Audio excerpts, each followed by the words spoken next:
Welcome to the In Season podcast, rated R for language. None of us are doctors or neurologists. The things you're about to hear are opinions of people living with epilepsy or seizures. These are firsthand experiences. Epilepsy can cause speech problems, and the medications are hard to pronounce. So please bear with me.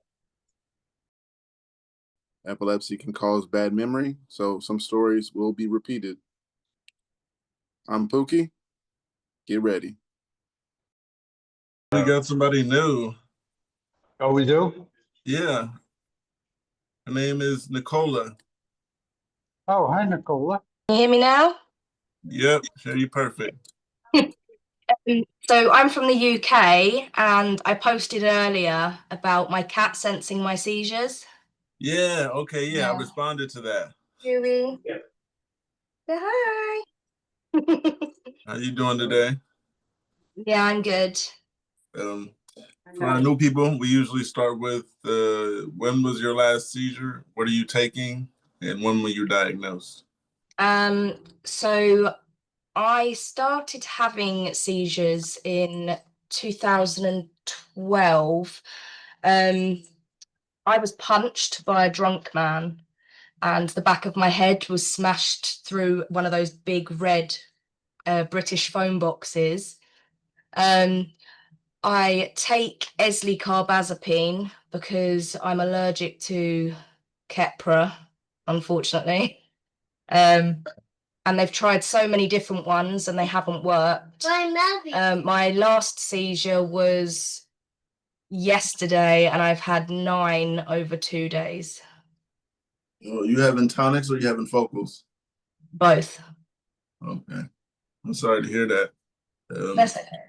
I'm taking 200 milligrams Lamictal twice daily. I was diagnosed in 2006, so I'm not new to this. My last seizure was 2 weeks ago. Yeah, I think it was 2 weeks ago. The Sunday before the last one. Yeah.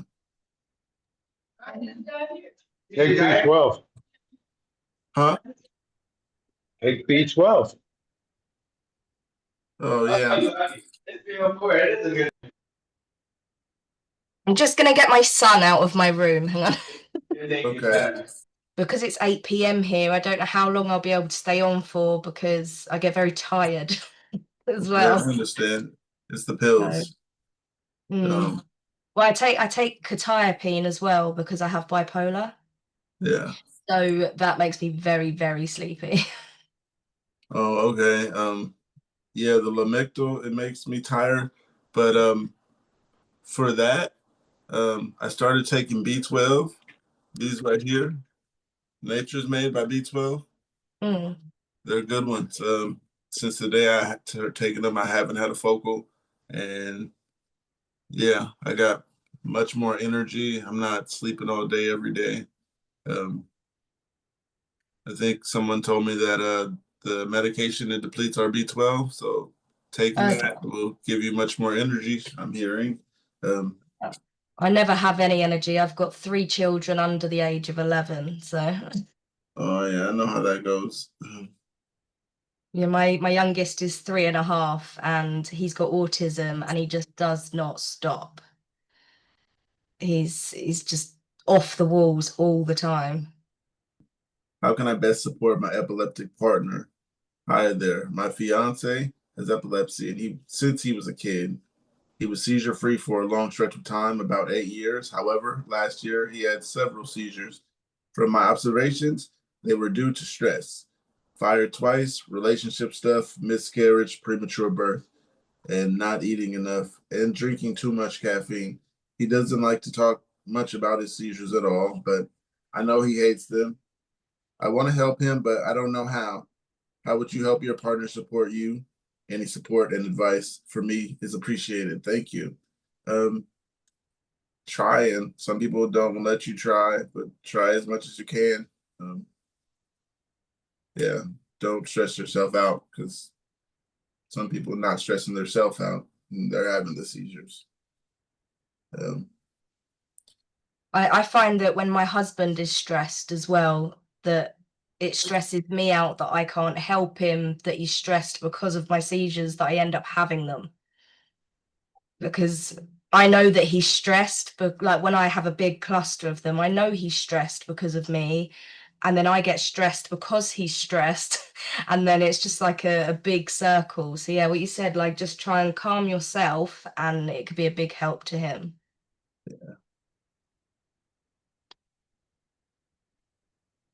Gotta go through some of the comments. This person says, as someone who has epilepsy, I guess I can say what I wish my partner would say when I don't want to talk about it. I guess just reassurance. Having seizures for me is like a drunk night out, blackout. The next day I have no idea what happened. Did I pee myself? Did I hurt you? I'm so embarrassed. Just a quick, I hope you know things are gonna be all right and your seizures are coming back and it's been a lot and I'm not going anywhere.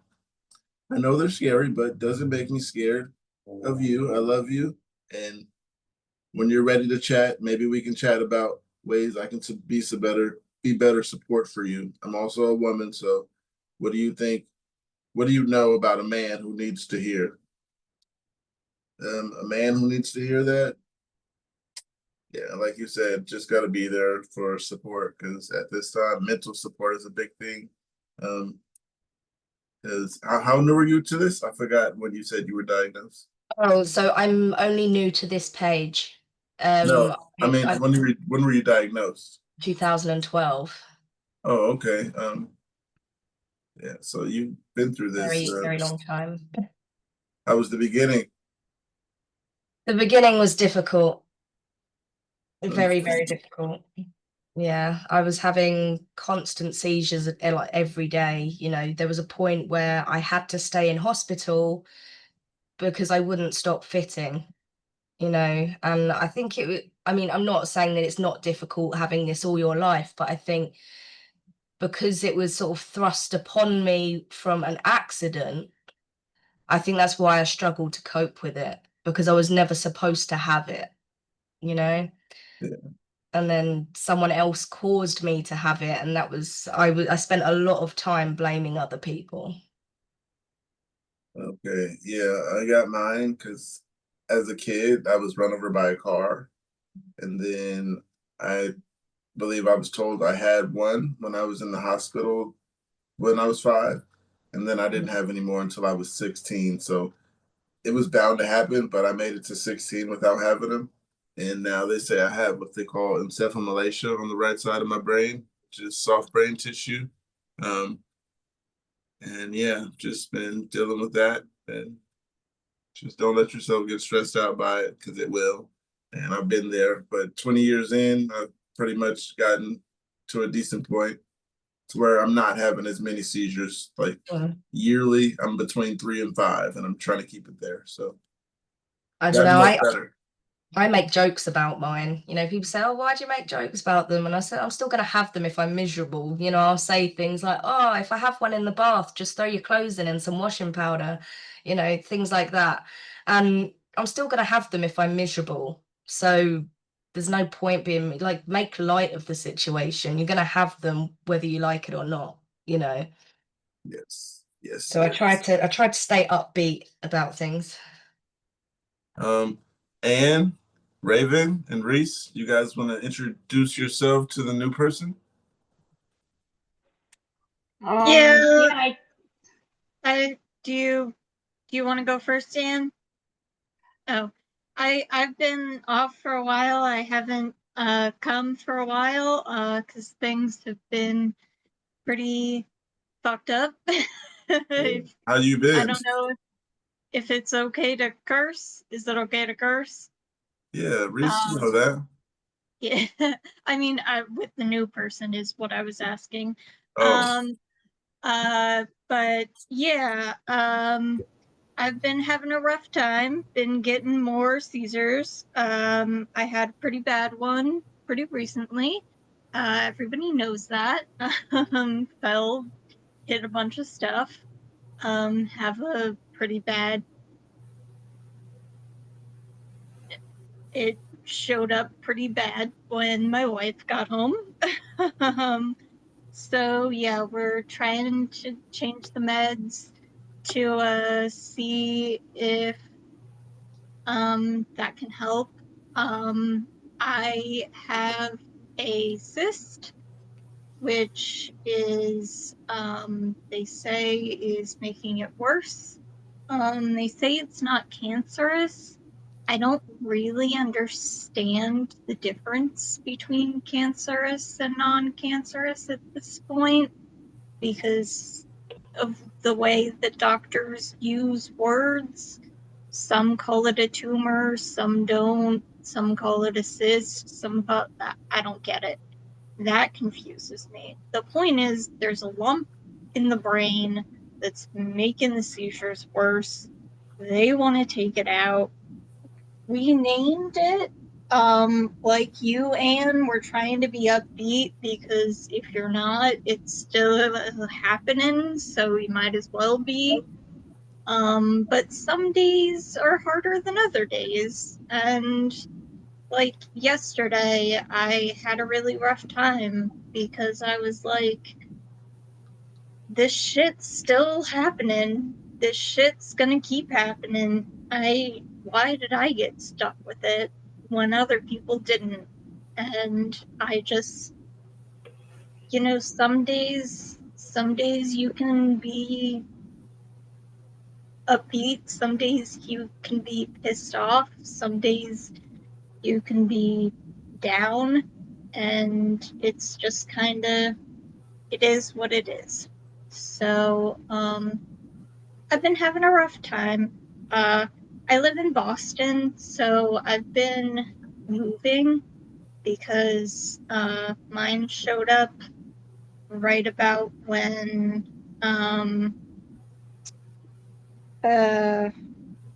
forgetting what it's called because memory is a problem that I'm having. We know. No, not epilepsy. The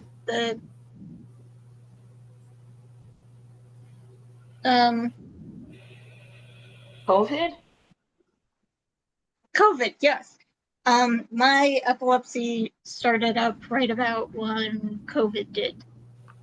So I was in a building that had a ton of stairs, and Boston is old as hell and has a bunch of buildings with stairs that don't have elevators. They're just, hey, take the stairs. So we were kind of screwed. So I was literally stuck in my room for a while, which was great. So yeah, we're moving. So my seizures are ticking up while we're moving. So everything is a mess right now, is pretty much what it is. So I've been talking for too long, but that is why I have been away for a long time. And nice to meet you, Anne. I am Reese, and I talk a lot frequently, not just now, but now and talking a lot more. So there we are. There's no problem with that, Reese. You can talk whenever you want for as long as you want. And now it's time to follow up with my question so I can finish up on that research. Did they tell you anything about the type of tumor you have? I heard non-cancerous, but apparently there's a bunch of different types of benign cysts that are known to plague the brain. And it depends a lot on the location. Closer to the brainstem or the pineal gland or...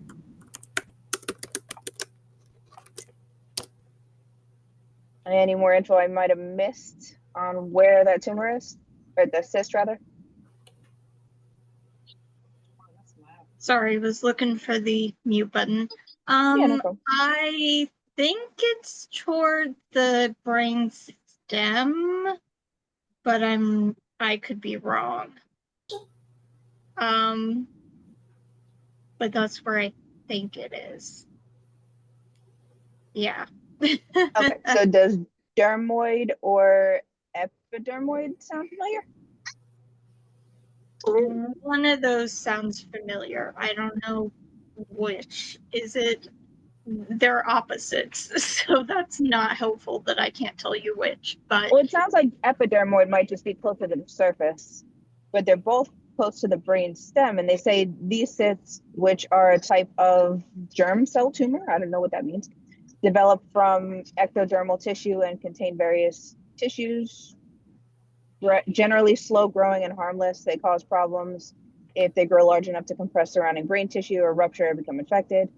So it seems like that's a big difference too on a lot of these cancerous versus non-cancerous. The cancerous ones grow and like just cause a lot more problems a lot sooner, it sounds like. So they didn't give you a good explanation on that though? there, it's one of those things where it's like different doctors give different amounts of information, and it's like some doctors are just like, don't tell you anything. They're just like, hey, you have something in your brain. We want to take it out. And you're just like, could you explain something? Elaborate? Like a little bit, just a tiny bit, and then everything goes horribly wrong. My surgery went very badly, and I was in the hospital for a very long time.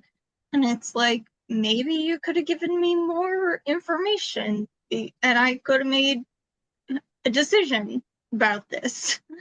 And now they want to take the other half of the cyst out, and they're like telling me that they have to do it sooner because they have more information about where it is right now.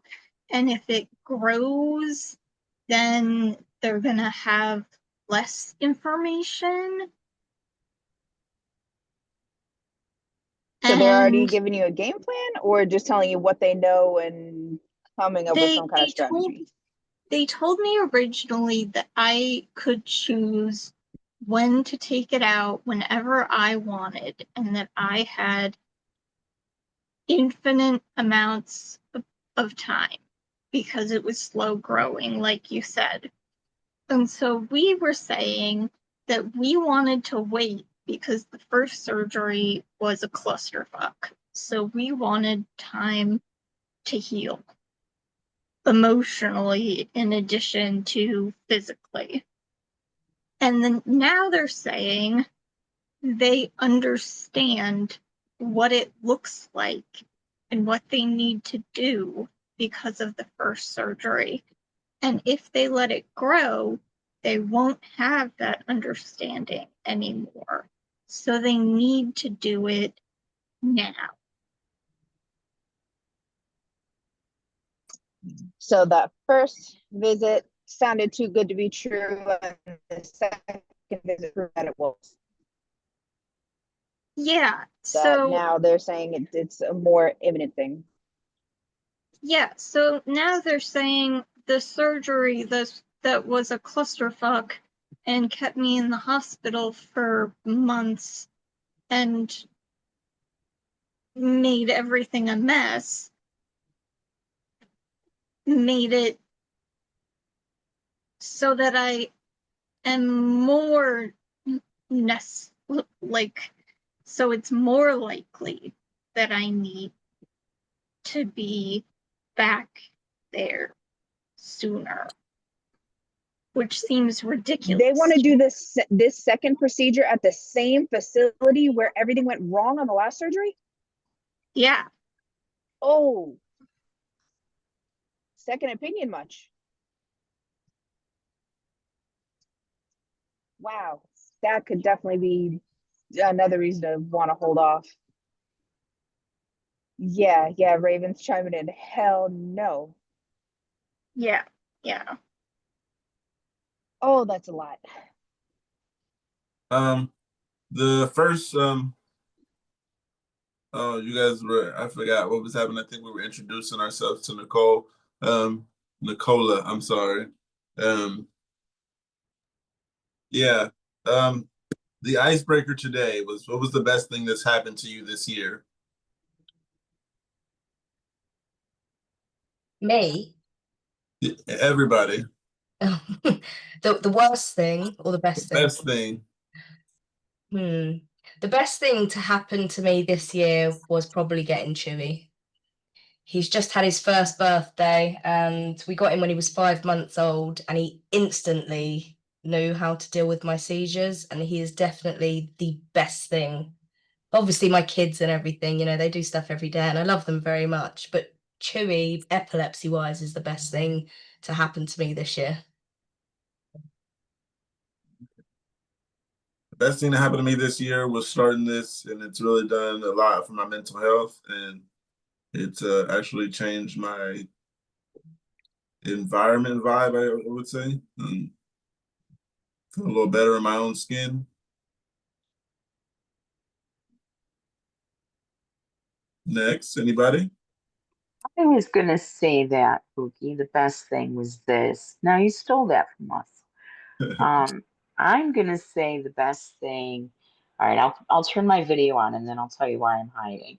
Um, the best thing that happened to me this year was definitely the change that I made in my doctor and the change that I made for my self advocacy. And I was almost there. I almost gave up until you guys, till I found family and fought a little bit harder for myself and for everyone else. But I, I, that was the best thing. The best thing that happened to me was that advocacy in this group.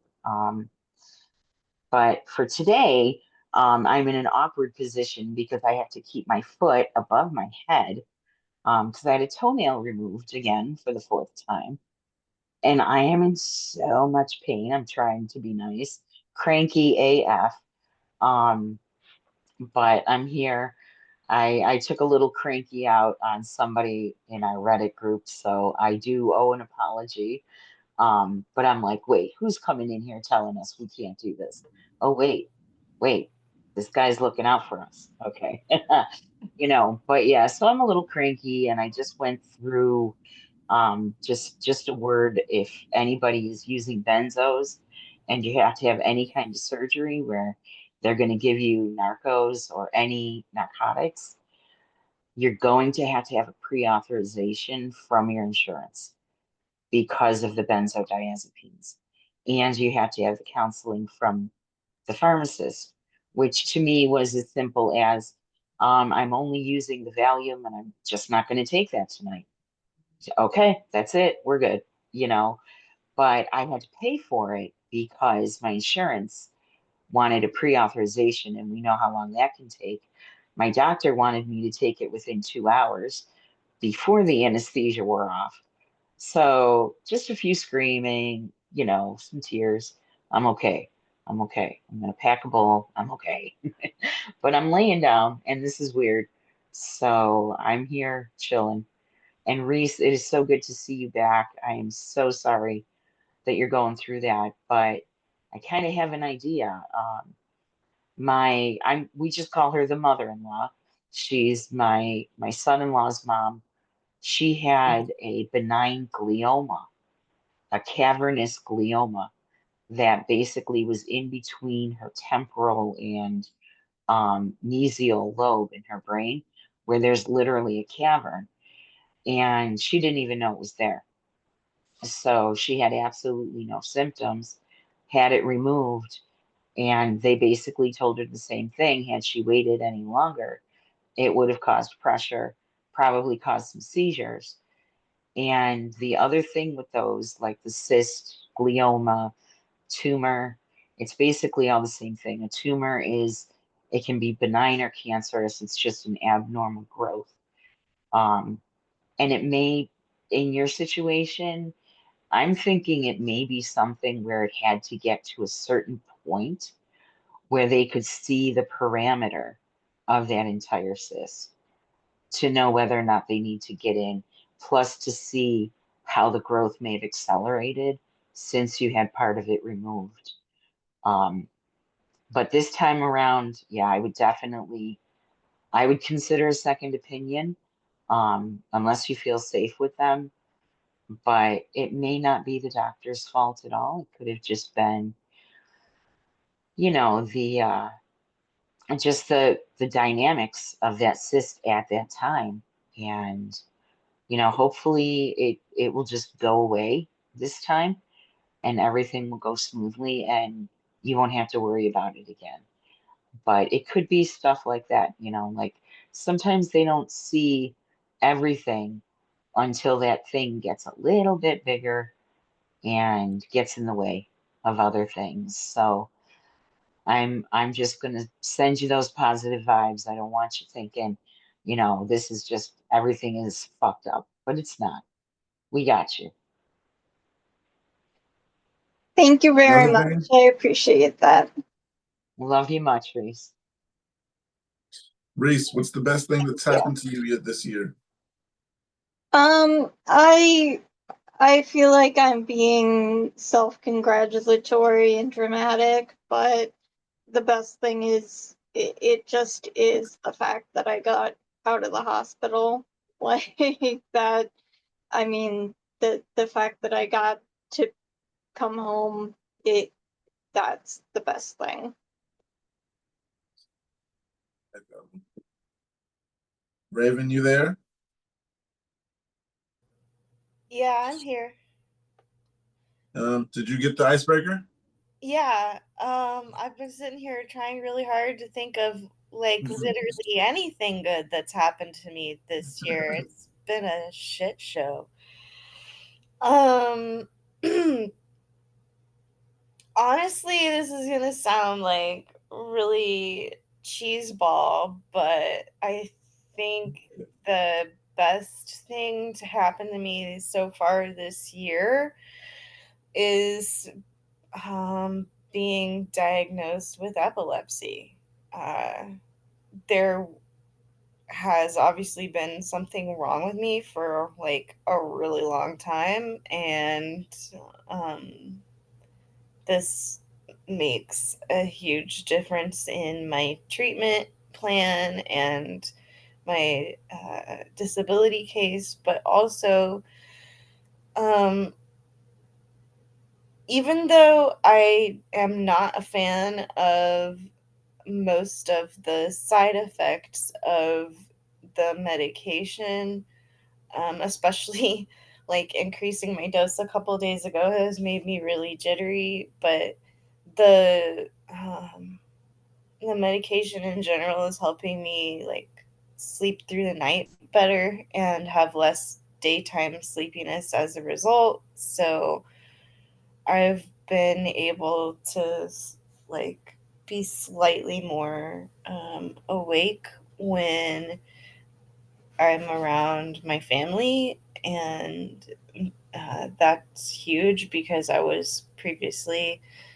like sleeping uh, all the way through dinner and just like waking up long enough to eat some food and then back to sleep, and that has been really the pattern for years. So this is like the last month or so, I've started to feel a little bit less sleepy.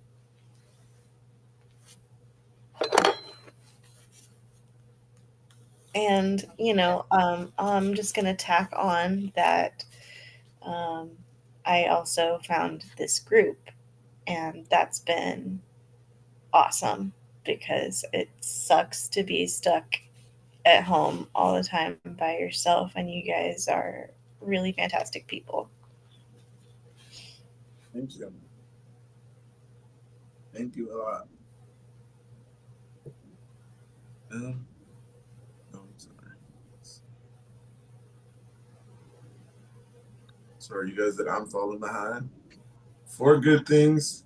Somebody said 4 good things I do to stay seizure free.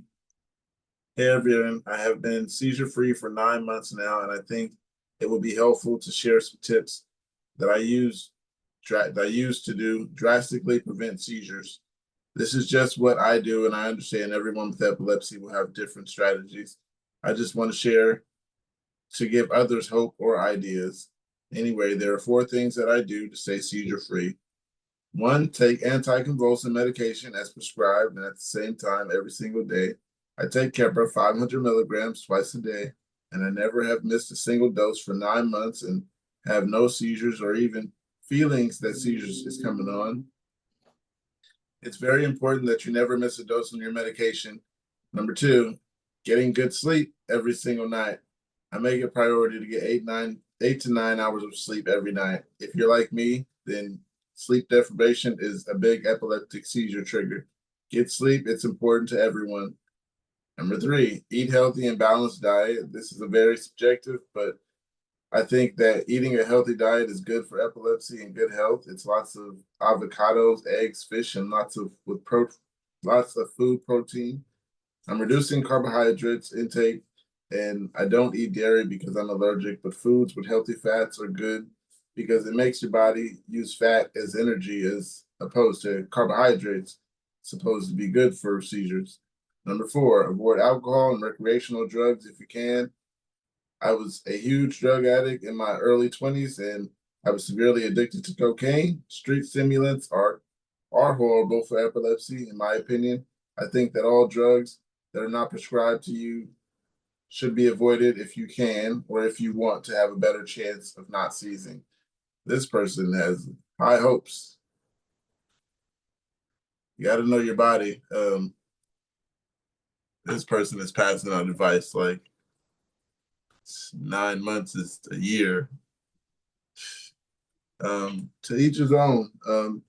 Everybody's body ain't gonna work like that. I eat when I'm supposed to.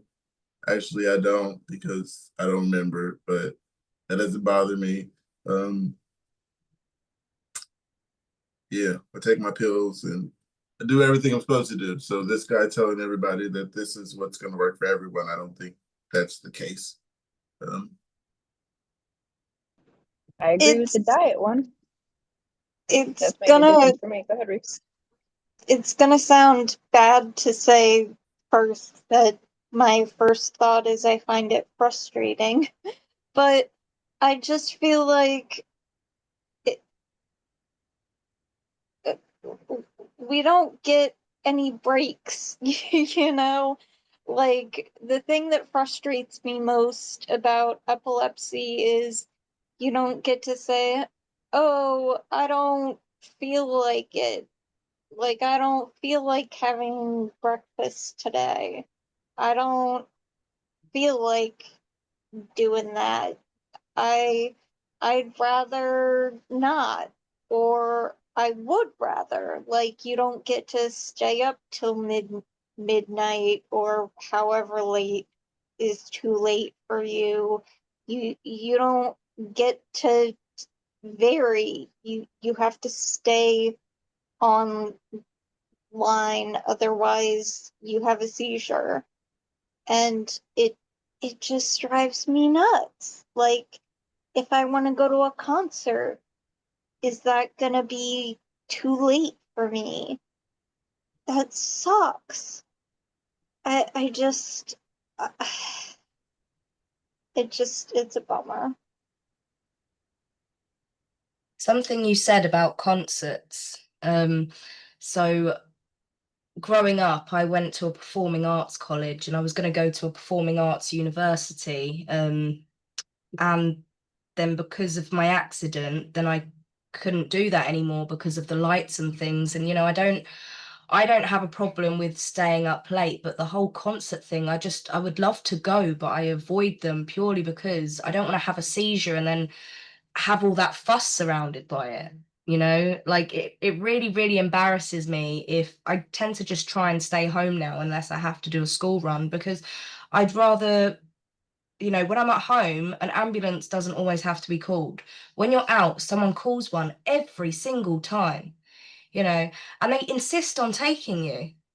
You know, I'd rather just be at home and not have the fuss of people watching me all the time, or like you said, Reese, go into a concert and, you know, having a seizure while I'm out, and then everyone just staring at me all the time. I know what you mean. Even at the hospital, literally at the hospital, I've had too much of a reaction because of a seizure. I had a seizure in the waiting room for an MRI, and everybody, like within a second, there was just a swarm of people. And my wife was like, they have epilepsy. This is no, we're here because of their epilepsy. Like, this is normal. I mean, it's not fine that they have epilepsy, but it's fine that this is happening. Like, don't freak out. And they freaked out. There were so many people, they swarmed. And they were asking all these questions and they were doing all these things. And it's like, and they didn't do my MRI. I had to come back a different day for my MRI, which is so annoying. Like, and this was at a medical institution. Like, nobody nobody respects what you say or understands epilepsy. Like, it's so frustrating. I have the complete opposite problem with a hospital. You know, it's like, so I used to drink a lot. And I mean, you know, I'm fine now, I'm sober and everything, but I used to drink a lot. And they would always just assume, even like now I'm sober, if I have a seizure, they just assume that I'm drunk. You know, like they should take each case individually. They shouldn't just assume that you've been drinking and that's why you're behaving a certain way. Like I nearly lost my children because I'd had a seizure and the paramedics had accused me of being drunk, and the social services nearly took my children away. And they did a toxicology and it came back negative. There was no alcohol in my system, but I'm tired of being like typecast with things. You know, you do so well to stop doing something and then you're just being accused of doing it anyway. You know, it's just, I just get fed up with hospitals now, which is why I don't bother going at all. Question. Yeah, I try not to go, but it's not my option. You've got people around you who send you instead. Yeah, I don't have that option, so usually go. But Toaster, hey, how you doing? Doing The good. icebreaker today. I have a question today first. was, what's the best thing that's happened to you this year? Oh, this year. Best thing that happened to me this year is finding you guys. I don't know, and also the house that we just moved into. This is pretty awesome house. Yeah, that was a good one. I like that answer. Oh, but my question, is your name pronounced Nicola? Yes. Oh my God, my middle son's name. Oh, I love my Nicola. Only he has a K. Still, he's my soul son. If you need if I had been born male, would have been my Nick.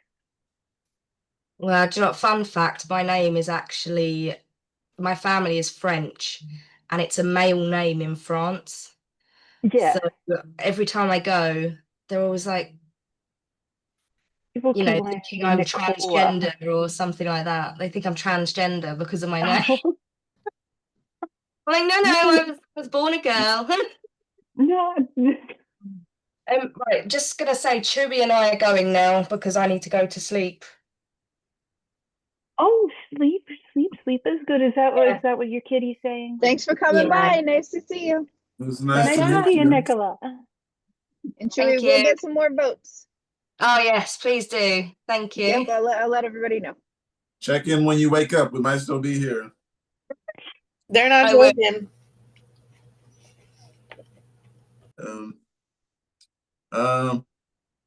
Oh, just Courtney? before I forget, there was the cat is the one that she put in a post on Universe this morning.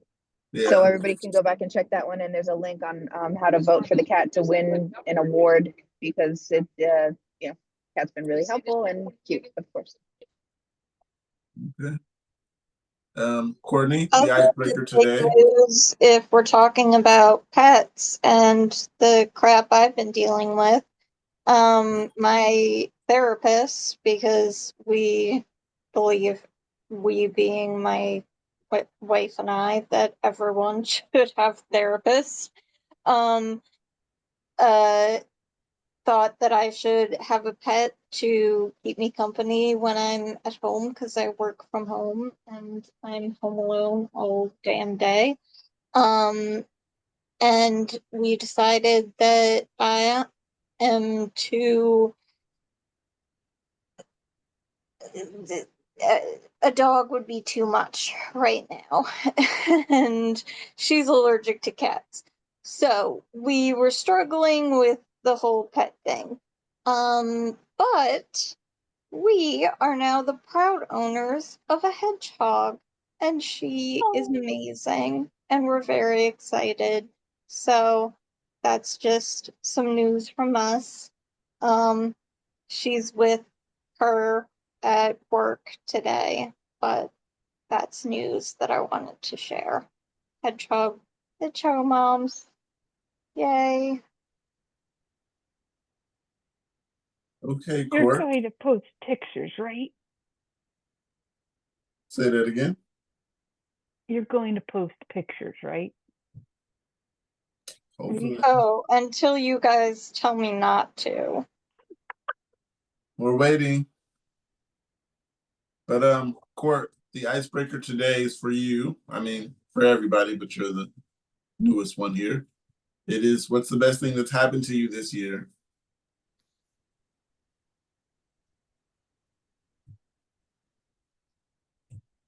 Mm, The year's not over, so let's so hope some far. shit happen. Don't deflect. So far. What's happened so far?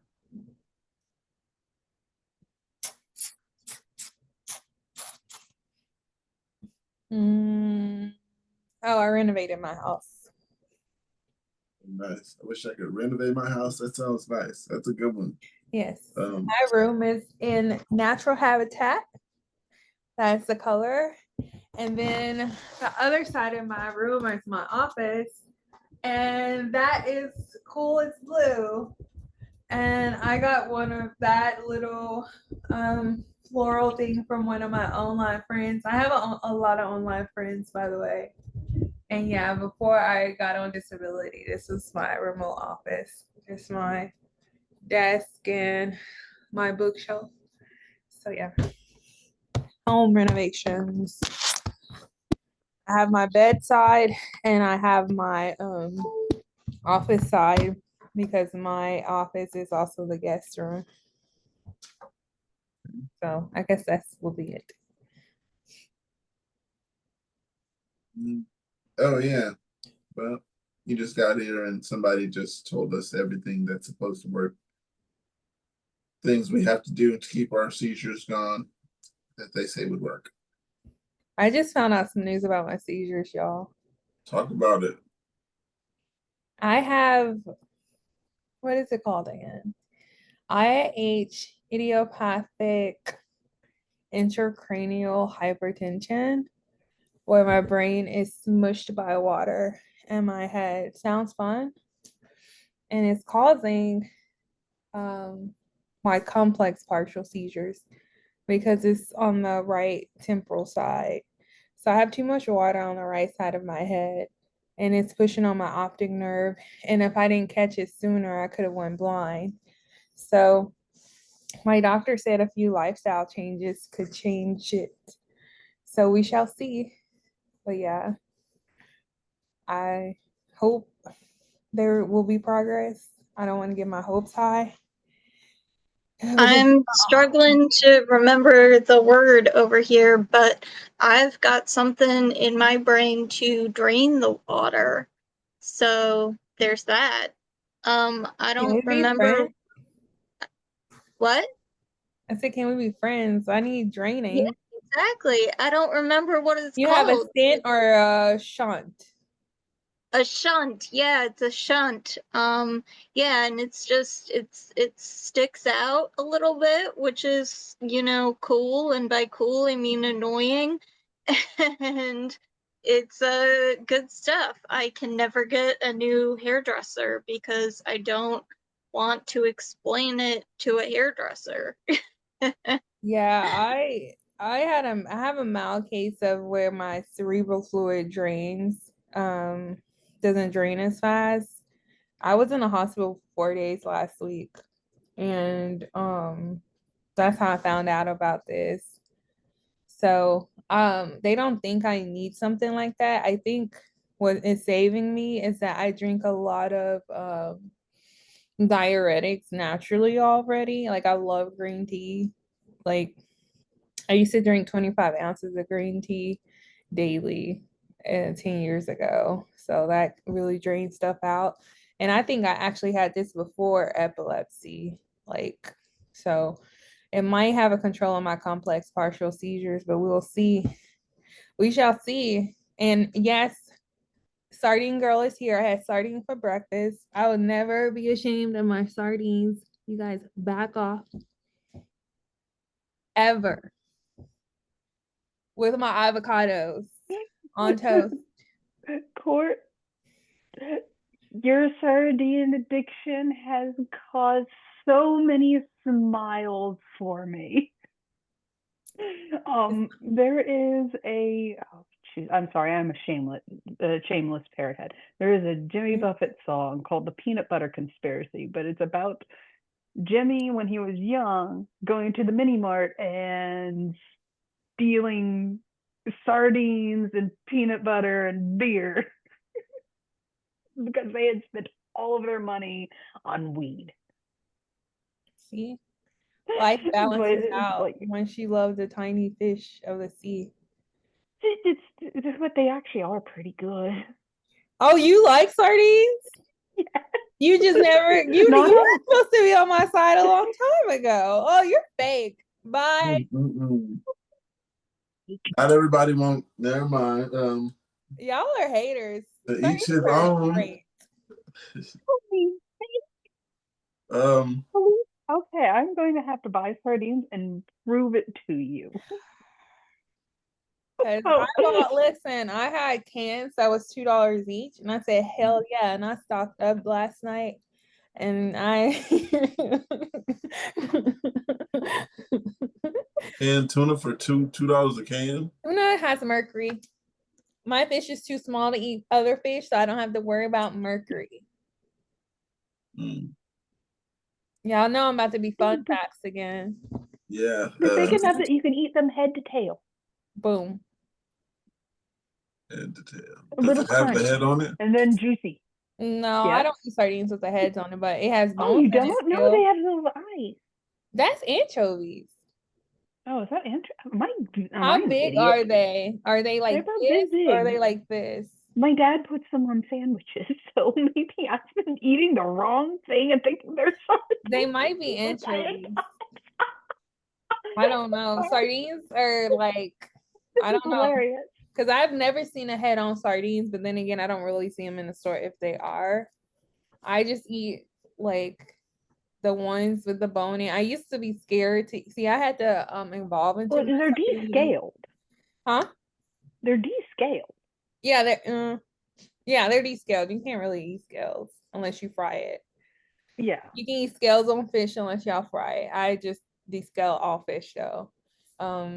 The sardines I eat them. I used to eat them boneless, skinless. That's how you get introduced into them, right? You like, okay, I'm scared. Let's just eat the boneless, skinless ones, and then you find out calcium. We struggle with our minerals, y'all.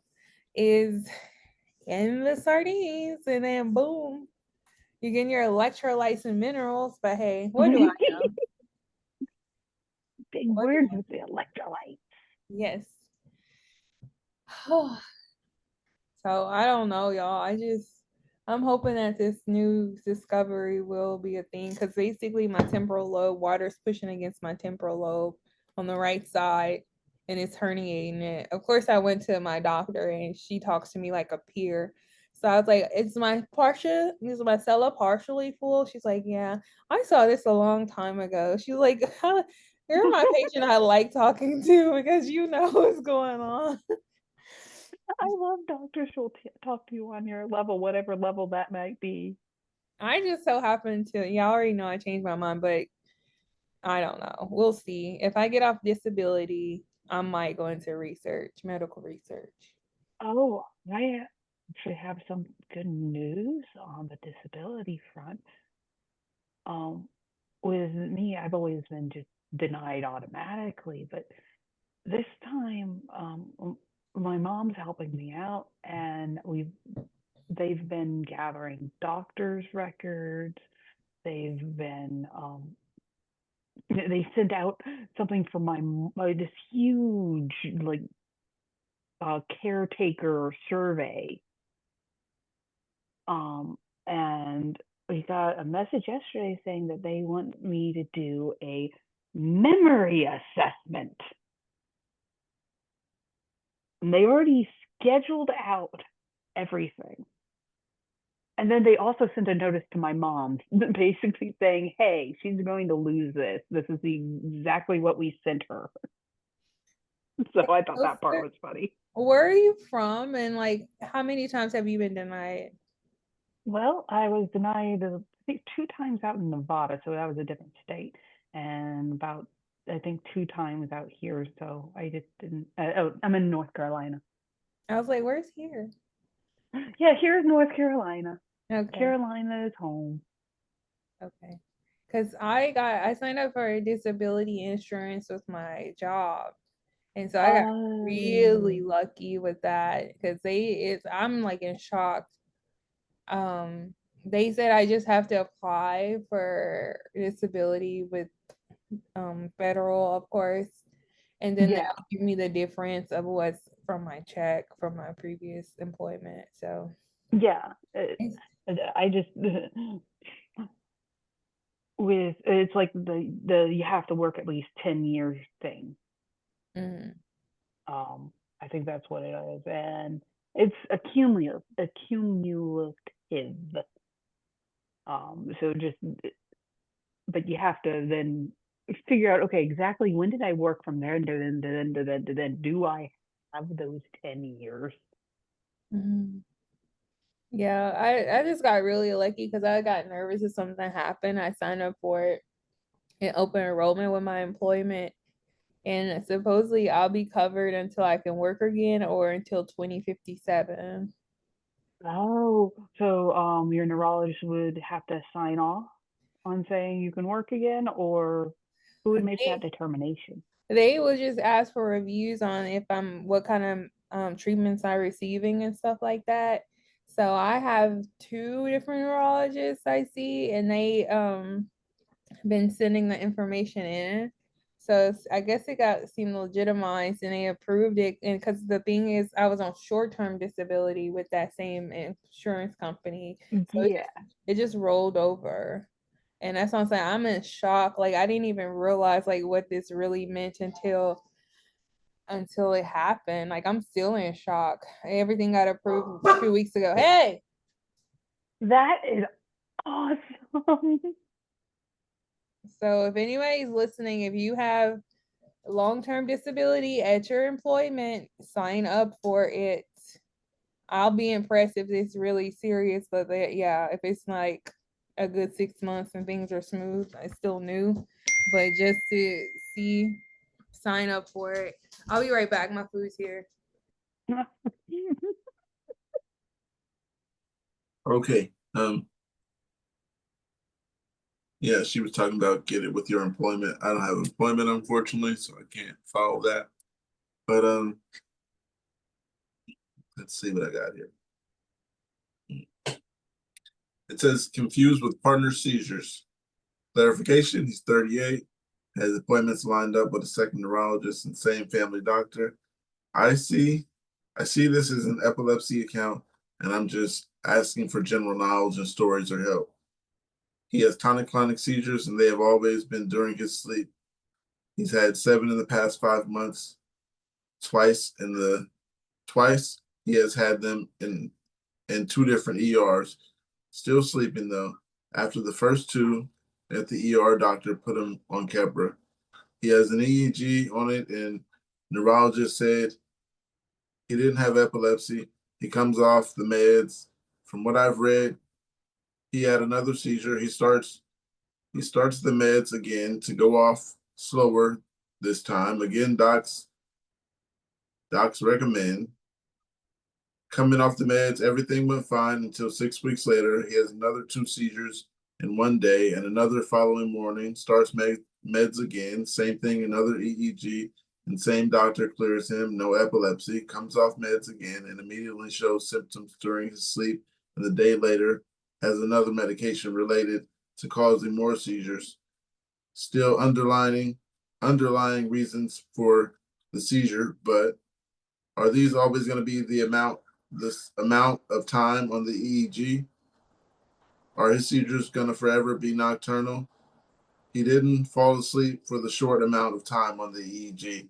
Could that have really determined it? Both his doctors basically say he's all right, and I know he's not. More information: he often does excessive swallowing and licking of his lips when he is showing signs. He doesn't break out in sweats and then chills very quickly after. I've said coming off of Keppra the way he is breaking it up into small pieces so he can't break them any longer isn't beneficial because he doesn't know how much he's taking, but he's coming off of it. But he's coming off, does it matter? I'm mostly extra concerned right now as I leave for a month to another country and he can't seem to stop seizing during his sleep very randomly. Thanks for the advice. Actually, all of you guys have epilepsy. I mean, all of you guys ladies have epilepsy, so you're not the ones confused about your partner's seizures. Yeah, I mean, I had nocturnal epilepsy to start with, so I guess I can talk about how that worked out. I mean, it started only nocturnal like that and is now all these different types happening close together, which is not helpful or doesn't make you feel like it's gonna go well. I guess what that makes me able to say is that all epilepsy is different and can lead to different outcomes. Some people have the same thing happening over and over for a very long time. Some people can have something that changes over time. It's very difficult to know what's going to happen because everyone's epilepsy is unique. And I know that makes it very scary. A lot of people resort to cameras. I would ask those people to talk about that because I'm still trying to decide if I think that's okay or not okay exactly, but something that I want to do. But a lot of people do resort to putting in cameras so that they can see what's going on in the room of an epileptic when you can't be there. There are also some devices that can detect or claim they can detect seizures that you could potentially look into. The only other thing I could say is if they're nocturnal, at least you know that means that nothing is happening that is immediately harmful, you know? He's not getting a bunch of bruises and bangs and bruises and stuff. You could try to get a pillow or something that could make you confident that he wouldn't fall out of bed. I have one of those. Though that's all I can say. How do you suggest your significant other trying to help you? Oh, let's see. Yeah. I mean, the camera is something that Kate wants to do. We're talking about that. Just being there to kind of understand what he feels like he needs out of what I just listed, I guess. I know that doesn't seem useful to you, but a thing that I am struggling with currently is that I feel kind of like a baby. Like I don't get to do things because everyone's afraid that something might happen. So there's a constant push and pull between what you need to do to feel okay yourself and what he needs to still have to feel his own freedom. So I think what you need to do is sit down and really talk with him and make it clear that what you're trying to do is keep him safe and make sure that you don't do anything or put anything out that makes him feel like a child. That's the best I can do. Angel, what about you?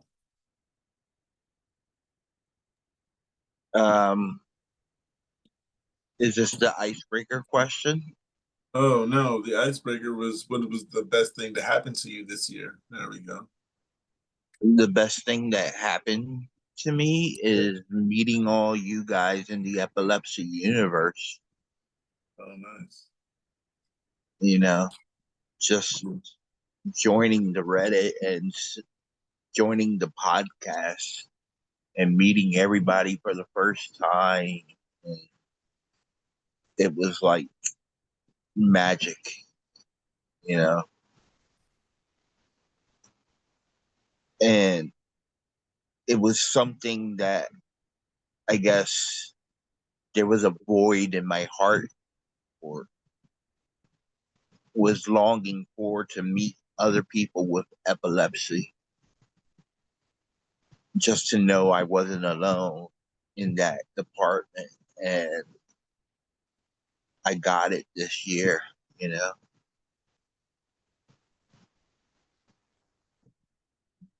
Jesus. Great, Kate. Yeah, the best thing that happened to me this year. Yeah, it's been this getting to know you guys, starting this. Yeah, people see this and it's helping people who don't even have epilepsy. My Uber driver from a while ago, she still texts me and tells me she likes certain episodes, and it's taught her how to deal with her great nephew, I believe she said. So yeah, this podcast, it helps people other than us, and then it helps people who do have epilepsy learn things that they did not know that possibly going on with them that they didn't know. Even if they didn't join to figure it out, they seen it and they understand, oh, this is real. Like I didn't know the insomnia came with these medications until I actually got to read it. And yeah, then paid attention to a lot of extra stuff that I didn't actually pay attention to before.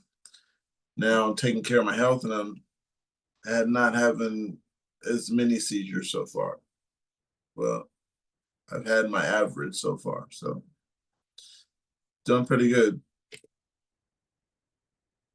Um, I got someone said they need advice. It says, help, please. I have these terrible headaches, especially after waking up from sleep, which is really severe.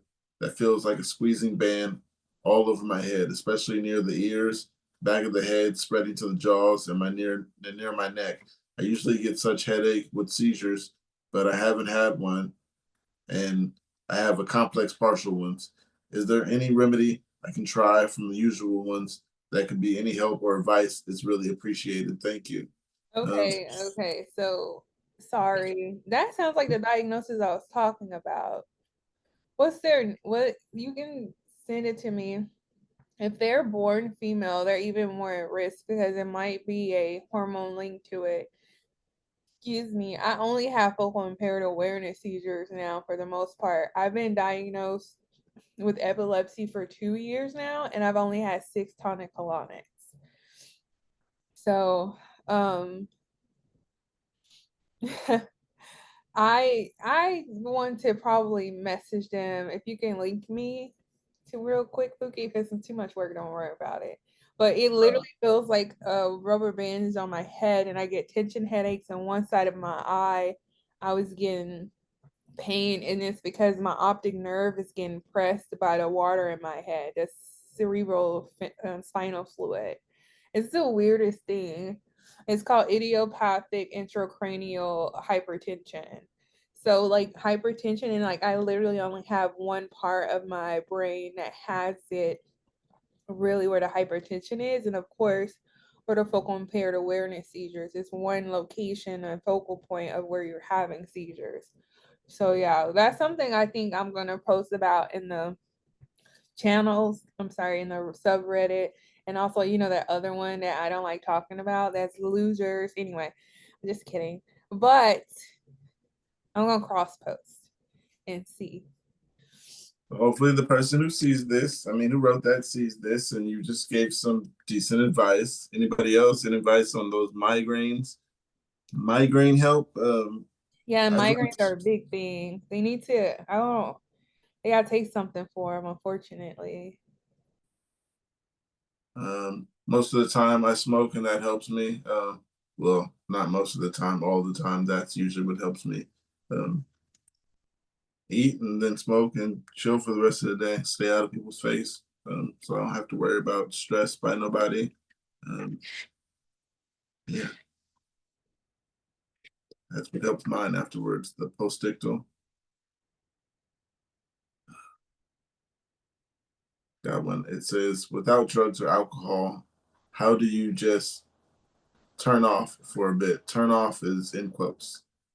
It says, not directly an epilepsy question, but thought folks here would relate. Gave up liquor 2 years ago, and now I'm trying to give up weed. Sometimes I just want to lay on the couch and opt out of life for a little bit. With my epilepsy meds, just a puff of weed would let me do that almost instantly. But how do you guys deal?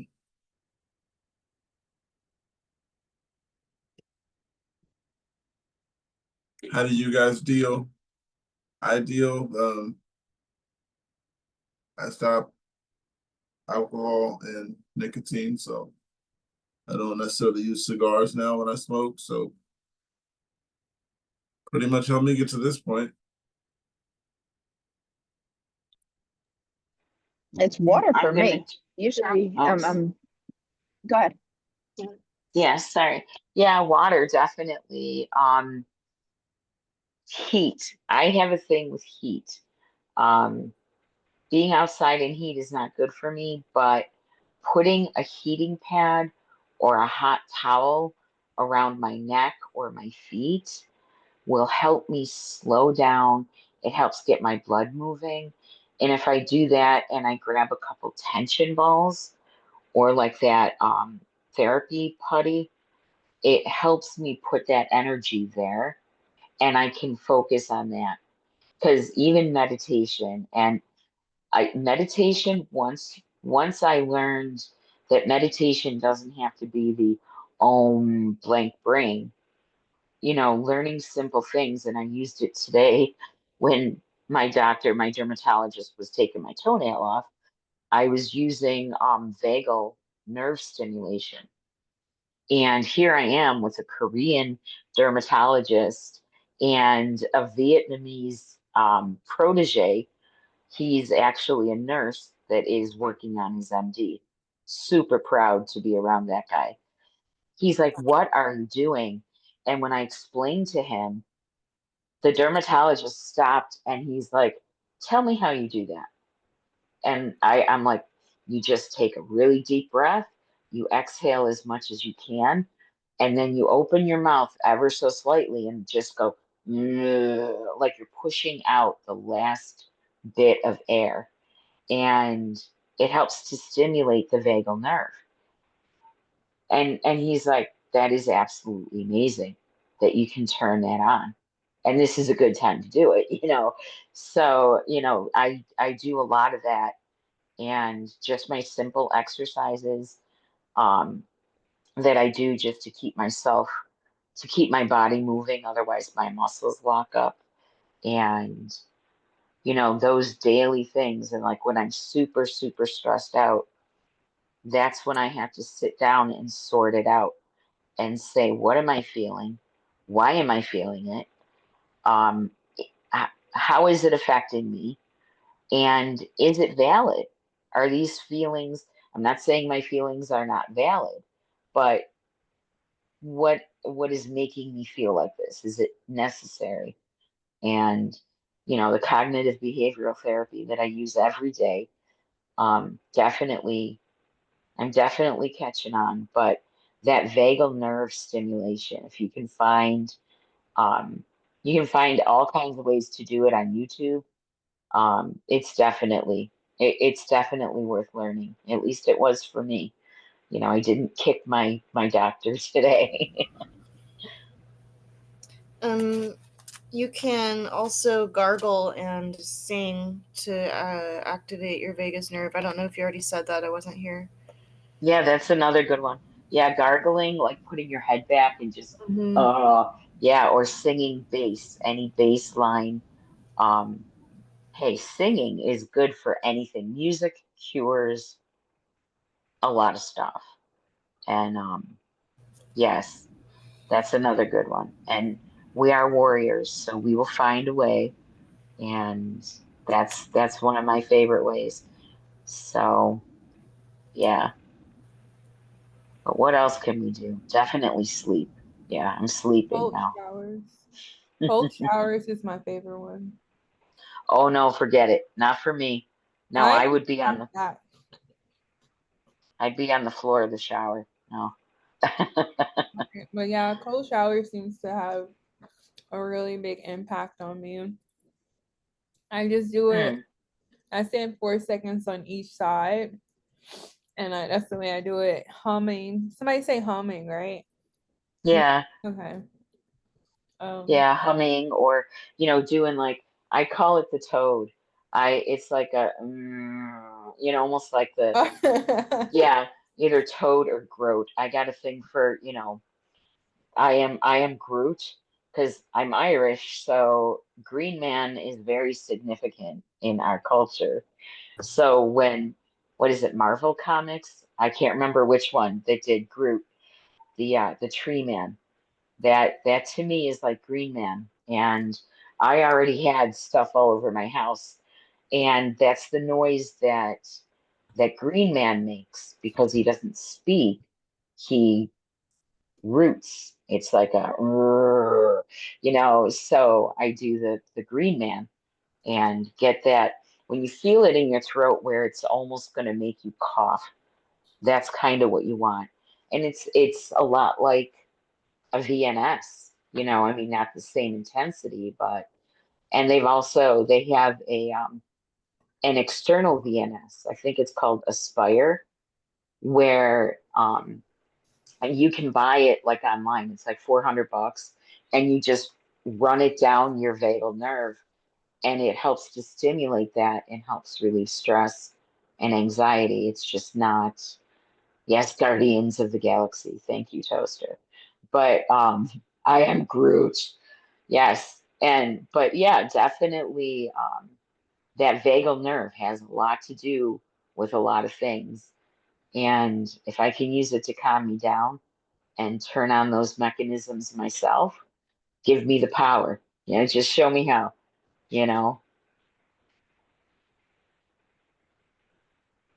One thing I also want to think about is that y'all have heard of rest and digest versus what's the other one?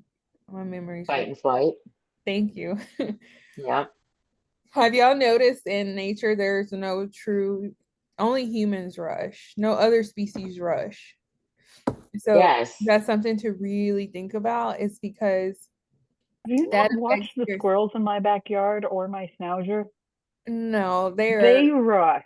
no, they are speeding or they're being fast. There's no human nature where you're rushing and anxious to get to the next spot. Right. Okay. Is Okay. that a I thing? get what you're Humans. saying. Only Oh, humans do that, and that ruins your sense of intuition. You don't have the awareness to make really decisions to come up with a certain things you may need. So that's something I've noticed too. And I've decided to stop rushing. Like in the morning, I start off really slow. And that's something I yeah. tell y'all to consider because it made a huge difference when I like it's so night and day. I'm used to rushing. Like that's like all I know. And it was the strangest thing when I tried to intentionally reset that for the morning. And I was like, what have I been doing my whole life?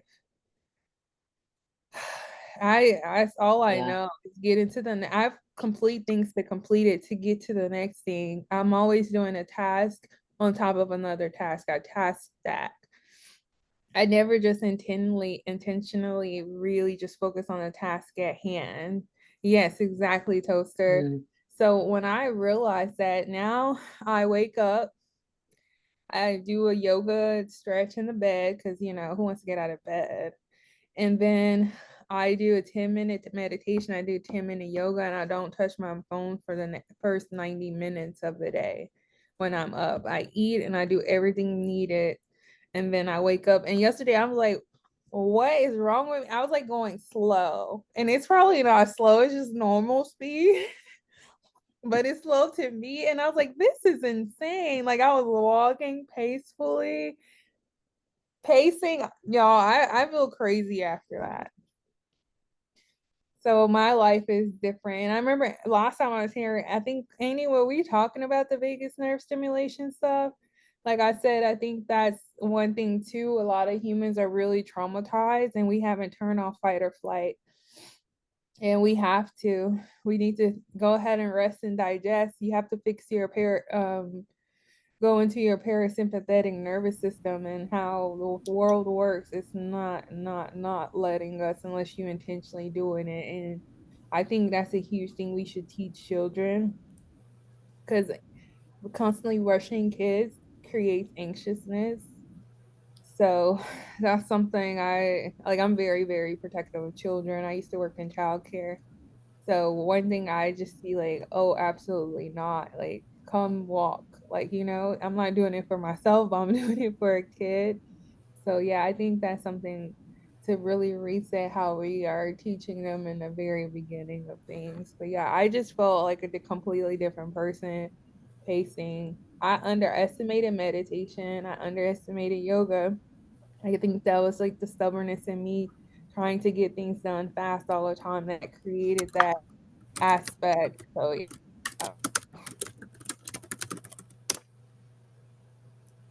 Great. I got something here. It says, "Am I gonna have a seizure?" Sorry, Toaster I had have her my hand chronic. up. Come again? Toaster had her hand up. Oh, go ahead, Toaster. I just kind of wanted to tack on the um, blue light of technology, of like screens, um, does affect sleep, um, particularly in children. My boy is not happy with the new no technology 30 minutes before bed rule, but he's sleeping better. For some reason, I can't catch my kids because when I'm tired and they're not tired, it's And like, I'm already asleep. yeah, it's like I have to go to sleep. So yeah, if I wake up at 6 a.m. and you haven't been asleep yet, I have to do technology checks. I have to literally take away all the technology from the playroom and his room, because if I leave it in the playroom, he will go into the playroom, take it back to his room, because he knows I'm going to be dead asleep. well, no, my I'm not kids, going to be waking up. But my it kids, has to sleep in my room now. yeah, with my kids, there's a PlayStation in the living room, a PS5 when my son's here. So it's like if I take the PlayStation, I can't take the TV, and the TV still has YouTube. So Take the remote. That's what I've had to do, because I'm sorry, he's brilliant. He's a brilliant kid, but he hasn't quite figured out how to work the TV without the remote. okay, the thing about So being take the brilliant, remote. the thing about being brilliant when you have older children, um, Oh, for them? Oh, there was these no right here, outsmarting them. this is a Yeah, remote. no. Yeah. You have an iPhone, this is a remote right here. So Roku devices? I got Yeah. older children, and they've learned that this is the remote when we can't find the remote. Somebody download the remote. Yes. Well, that was survival for us, or we're going to be woken up at 6:30 in the morning saying, "Mom, where's the remote?" Matthew, just get the remote. Here, I'll download it for your phone for you. Here. Quiet so I can sleep a little bit longer. But yeah, there's no getting away from it. But I didn't know all that back then. Okay. Sorry. I'm done with my rant. I got something here. Someone's looking for advice. It says, am I going to have a seizure? So I have myoclonic epilepsy, and I am on a daily 1,000 milligrams of Keppra. I have been seizure free for 2 years now, but today, sometime after I woke up, I started feeling weird while sitting, almost like I'm getting a seizure, but it is only inside my head, and I do not have a physical symptom of it. So I went back to sleep because I thought maybe my terrible sleep schedule and lack of sleep caused it. Slept for 30 minutes and woke up having a nightmare. Someone was breaking into my house door, and I was at a helpless spitting from behind the door at him until I woke up, and I was literally making spitting noises still. Now it's night and I want to sleep, but my whole body is twitching in a weird way. When I put my head on the pillow, it feels like my head is vibrating. I am afraid to continue trying to sleep. I don't want to wake up and see my family helping me from a seizure. Does this mean I'm going to have a seizure? I don't exactly have a problem with myoclonics. Anybody advice on myoclonics? To be honest, that sounds like anxiousness. I'm gonna also be honest. The worst if I ever get myoclonic, the worst it ever does is accidentally cause me to double tap when I didn't mean to. Yeah, I've had some prodromal phases that last a while. I remember one my daughter told me. Um, she was at my house, and I guess we were getting ready to go somewhere, and we were sitting down to have some breakfast, and I sat there and just picked at my food for like 10 minutes, and I never even ate. And I don't remember what happened after that, but she remembered, and she's like, "Yeah, that's not right. Something isn't right, you know." And I've had other prodromals where, it's like an automism. I can't say it. autonomous, yeah, where you automatically do it, like picking at your clothes, smacking your lips, licking your lips. I click my nails. I'll click my nails a lot and it freaks out the dog. But I know it's like, oh, wait, what am I doing? And I have to decide, is that a psychogenic reaction or is there something wrong? And that's sometimes I can tell in my head or, in my body, like if I have like a tremor along with that. Otherwise, I'll just call it a nervous tick. But, am I going to have a seizure? Am I going to have a seizure? Don't we all think about that all the time? And I'm not sure, but is this person newly diagnosed? Hi, Jeff. Hi, Luca. Hey, Annie. It's like new diagnosis. I remember I was afraid just from a caffeine rush. I'd be like, oh my God, I'm gonna have a seizure. And I couldn't get out of that fear for a long time. It's like I needed help with that. But yeah, I mean that smacking lips or making a spitting sound, I'm thinking alpaca, because that's one of my favorite fibers. But we won't talk about the old granny who likes to knit. But yeah, that's one of those things where it's like I dated a guy who had well, he probably still does, has a focal epilepsy, but it was a frontal. I think it was his right frontal, and he would like do this, like we call it Zerberts, where he would do like a raspberry, and it was like, and when he started doing it so quickly and so repetitively, it was like, okay, sit down. Where's your medication? Let's just deal with this. No big deal. But it bothered him so much that we ended up breaking up. And here's a weird thing. He ended up marrying my son's girlfriend's aunt. So he's still in my family. The guy couldn't escape. It's like, aha, I told you, see, we care about you and you never get out. So, but yeah, he had that a lot where it was just like a popping, like he would just do raspberries. And one or two, it's like, yeah, okay, yeah, I felt that. But it would be like repetitive. And I'm like, dude, you do that to a rhythm and you could probably join a band, it was just so funny, and he would just, I think it was, I think he had lorazepam and it would take about 10 minutes and he'd be fine, but then he'd be sleeping, you know.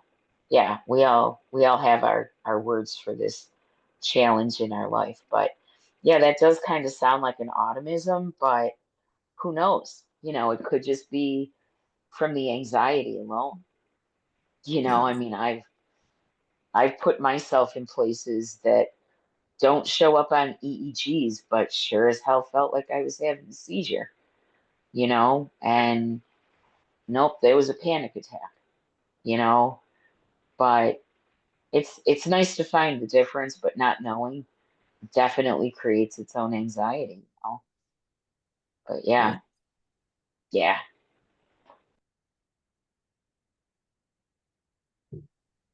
I have a quick Hey, question. Pete. I had an EEG over the weekend because, like I said, I was in the hospital. What do y'all do for the skin break?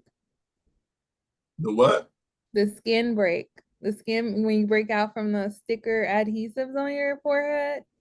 What is that? What do y'all do for that? Mine's hurt. Are you having contact dermatitis, you mean? I don't think so. It feels like it's not itchy. I thought contact dermatitis is itchy. Is your skin like flaking and off and like red? It'll feel like tiny bits. It feels like when I was 13 it started getting acne. Okay. Does anybody get that? No, personally, I don't. No, I had a totally different reaction to it. Because Yeah. well, last time I had it, I popped in all of them individually, and that seems to be the only thing to get rid of. Oh God, no. Oh, Court, go to your dermatologist. Um, I can't remember the name of it, but it's a topical steroid. I do have a spot that simply will not calm down. And it just happens to be the left temporal mesial area. And every time I have an EEG that's like a 24-hour where they use the glue and not the paste, I break out and it'll be continuous for like 3 months. And I saw my dermatologist today for something else, but he looks at everything. He's such a great guy. He's like, all right, what do we got? And I said, oh, I totally forgot about that. He said, oh, then you must be thinking it's better. And he's pulling my hair apart and he's like, oh, well, there is something wrong in your head because this does not look any better on your head. So I'm going to go back in and he's going to inject the skin with the steroid in those areas Okay. because applying it topically, it helps, but it didn't get rid of that one spot. And it's about the size of, just the inner palm of my hand, right on the back of my head. So he's like, yeah, we'll just inject that. Is it And sore for you, Annie? is it sore? Yeah, it gets Okay. blistered. It doesn't always itch. I've got one over here Okay. that popped on me. The other thing is I'm very sensitive to the sun. Mm-hmm. So if I have that calmed down and I go out in the sun without a hat, I will break out instantly. By the time I get back in the house, it's like, oh, and I'm kicking myself because the only way to protect your scalp from sunburn is a hat or a Yeah. bandana. But Yeah, it's sore to yeah, the touch. That's why I was confused. yep, yep. And if it isn't itching, that's a good thing because mine would get so itchy. Um, and that was the biggest reason that he gave me the topical. But it's only when I touch that spot that's sore that it hurts. And that's why he's going to inject it, just into the dermis of the skin. So yeah. And then the other option is a chemical peel. As crazy as that sounds, we did that on my forehead because I had a tech after a 3-day ambulatory. He peeled off the 2 electrodes that were up on my frontal without using the solvent, and it took the skin with it. And I thought it was hilarious because it was just before Halloween. And I was living with my conservative sister.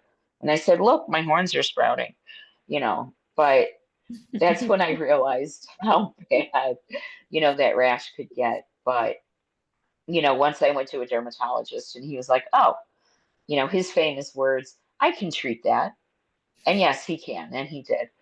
But there's, anything, you could start with like Selsun Blue. Even if you don't have dandruff, it's great for inflammation. Keep it on your scalp for about 3 minutes. Do the rest of your shower stuff, whatever, shave your legs, do whatever, and then massage it in and rinse it off.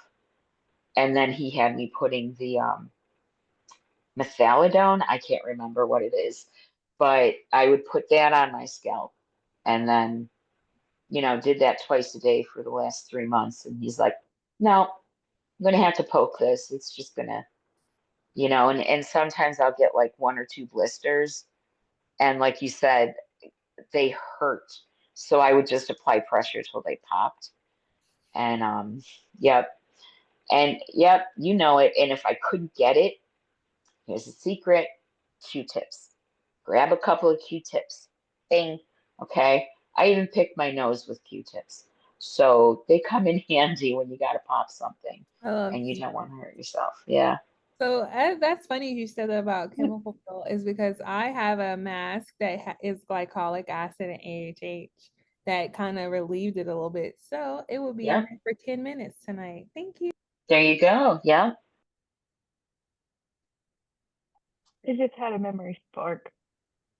So I used to work at a museum when I was younger, and we had a gross body exhibit that came through once. And I remember one of the facts being 70% of people pick their nose. That's Only 10 hilarious. eat them. What percentage Like, of those eat some? like, yeah, as long as you don't eat them, you're good. Like, we needed to say that at the museum because it was a children's museum. Okay, this is I see we got Brandon and Lufa here. You guys know there's an icebreaker. I got it ready for you. What's the best thing to happen to you this year? It's such a broad question, huh? Oh, Lufa, I didn't get to say this on the last part. Sorry, I'm having a whole thing on the no, give me some. chat. Yeah, give me some time. You're good. We were talking about hair stuff, scalp stuff. I just wanted to say in my crap surgery that I have a bunch of stuff wrong with. I have a bald patch that will not grow back. It's just stuck bald. So I just wanted to share that that's a thing. So I don't know if going to a specialist could help with that, but I just whatever I didn't hear what that conversation was about because I can't multitask well, but I just wanted you to know that whatever you've got going on, it is not as fucked up as a bald spot that is stuck permanently bald. So there you go.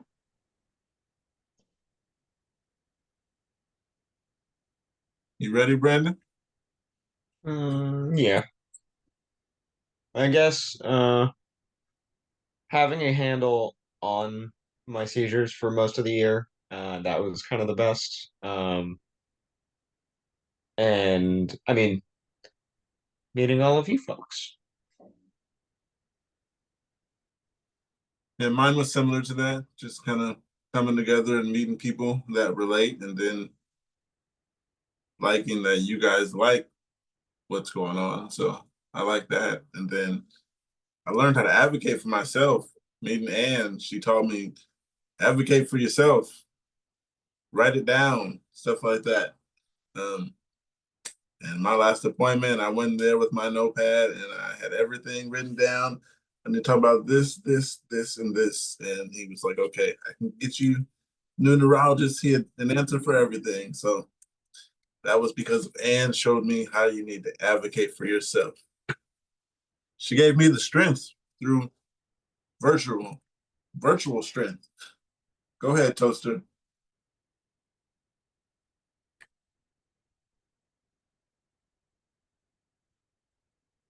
You're mute. You're not unmuted. Unmute, Toaster.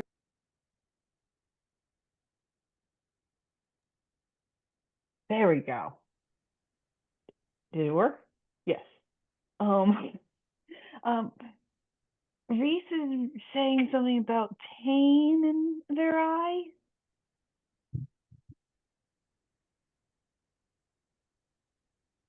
And I know Lufa responded about her problems with her eyes, but I don't know if they're related. If that makes any sense. I don't know if they're I don't know if they're related either. I was just putting it out there as a I don't know what the problem is with the eye, but that's just the problem I have with my eye. I also have a problem where my right eye feels a lot heavier than my left eye sometimes, and it's like hurts. Like the right side of my face hurts. Do you But ever wear a patch? a patch? Yeah, a patch. You just No. keep it kind of there. No, but my right eye hurts a lot. Like usually the right side of my face hurts, but I don't know. All right, Luca. Anytime. Go ahead. No, I'm sorry. Go ahead. No, I was gonna ask you more questions, but you may answer them. No, I was just gonna say anytime I bring shit up to like my mom or like my doctors, they just kind of pass it off. So, Yeah, I don't know. People probably tire of me talking about this, but No. do you feel like you do you Never feel like you get attention headache? I mean, I have severe migraines. So I get those all the time, but sometimes it's just like the right side of my face, like even in my cheek, Do it you hurt. have right temporal lobe problems? Like, or do you have focal impaired seizures a lot? I have focal seizures like for 5 to 10 seconds where I just stare off. I have those a lot. But yeah. What else was I gonna ask you? Have you ever seen a eye doctor that's also a neurologist? Optometrist? No. Oh yeah, they just work on eyes. An ophthalmologist, neurologist. No. Heard of that. Yeah, those are things that exist. What were you saying? Nothing. I was just gonna ask you, your eye feels like pressures on it. Yeah. Okay. I'm gonna just message you because I'm not gonna keep repeating this. 1 second. Well, like the whites of my eyes are also like bluish gray. And I have a gray blue ring around the like actual like iris or whatever, like the eyeball, which kind of goes in place with another sort of thing I have. But I think it has to do with my nerves and whatnot. Like all my tendons and all my nerves and all my muscles are just fucked up. So right now my the tendon in my knee has been ripped um a bit or torn somewhat. So I'm really thugging that out right now. Really trying to just champ this one out because I feel it all the time, but I don't know why my family does. I don't know how to get. I don't know. I don't know. I was gonna walk to. That's the problem. I have to fucking walk everywhere, and my goddamn knees all fucked up. So it's not really great. But I was gonna see if I can get like physical therapy for my knee or something. But I don't think my mom is too big on that or anything. But it's not her knee. Lupa, you make me laugh so much. If it was her knee, she'd want to do something. She'd want to get a fucking massage. She want I'm telling you, she would want to. She don't feel it. I literally have tendonitis in both of my wrists. They click. They click. And so do my knee. My knee is clicking now. My knee is clicking. My knee My should have ankle does clicked that all the time. Yeah, my knee when I walk it pops out of place, so my whole Yeah. knee goes inwards, and I'm Yeah, like, at random intervals. So it's like the ground just comes up. It's like, yeah. Sometimes and then you pop back up like I'm okay, and it hurts for a Yeah. few more steps, but then you're fine. I'm like, hold on, guys, don't Sorry. worry, don't worry. It does that sometimes. Yeah. Sometimes I it have does that with my ankle. But I think that my knee was fine before, but my mom and I went to the gym together, and I was like, show me how to do leg day. And she's like, okay, girl, I'll show you how to do leg day. And she put me on this one machine, and I was like, Ma, now we need to be careful because my knees aren't strong. You got to think of me as like I have arthritis. But I don't think she was thinking of me that way. I think she still saw me as her 20-year-old child. So she throws me on this machine, and it's like your knees are taking all the weight, and my left knee, the second I did the first thing, I just felt something like snap in my knee, and I was like, "Ma, get this thing off of me. Get this machine down. Take it off." Yeah, and that was the end of my gym day, and then I went to swim. Not the next day, but the day after, and my every time I would try to do the butterfly, or no, the breaststroke kick.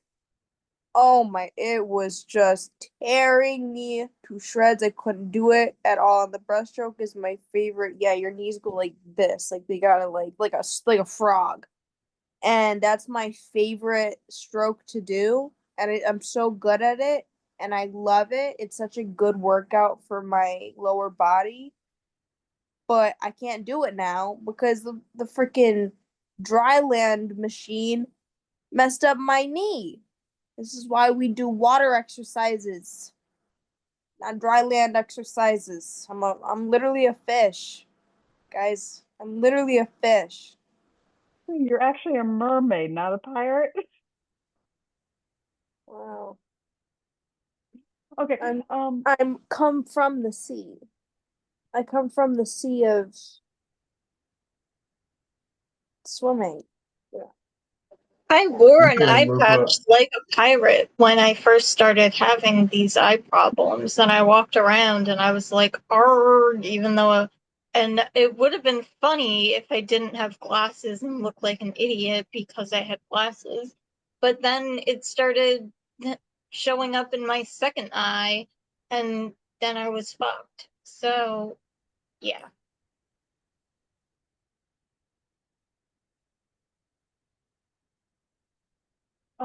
Yeah. So I got a post here. It says, "Come again." Sorry. The whole eye thing started because I was reading something from Reese in the comments, and it's like I almost understand it. I'm usually better at understanding by reading than listening most times. But this time it's like I think I have to hear Reese to understand what's going on with their eye. Yeah, for me, I learned And things Angel better. will be back. We need to talk on. Watch out for him. He's saying he's floppy fishy. Yeah, I learn things better when I do it, like touching stuff. It's easier to learn stuff with my hands, using my hands to do things. Like maybe if I learned how to play a piano, I think I might remember more because I use my fingers to do it. But you never know. Okay. I was typing and I could barely read it, so it's better to explain it this way anyway. I I was having these issues with my vision where suddenly I couldn't see things right, like it was getting blurry, you know? And I was like, what's going on? And if I covered this eye like a pirate, then I could see fine. So I was like, what? And so I figured it had to do with this whole messed up whatever was happening with the side of my face, because the side of my face is fucked right now. So I was just like, okay, we'll just cover this eye and keep going. Like, whatever. I'll be a pirate. Pirates are fun. Like, I had 2 Pirates of the Caribbean posters when I was growing up, and I'm embarrassing and whatever. So we did that. And then it got worse. This eye started getting blurry too, and it started getting to be like, okay, seriously, why is this happening? But what else is there to say? Yeah, so when this eye was covered, it was fine. It's just weird, blurry vision.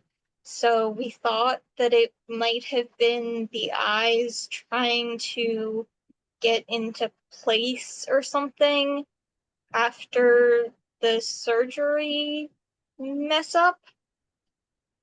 And so we were like, okay, it's finally done when it stopped. We were like, okay, it's done, like we're good. And now it's happening again and I'm panicking. I don't know. I don't know why it's a thing. So yeah, that's my story.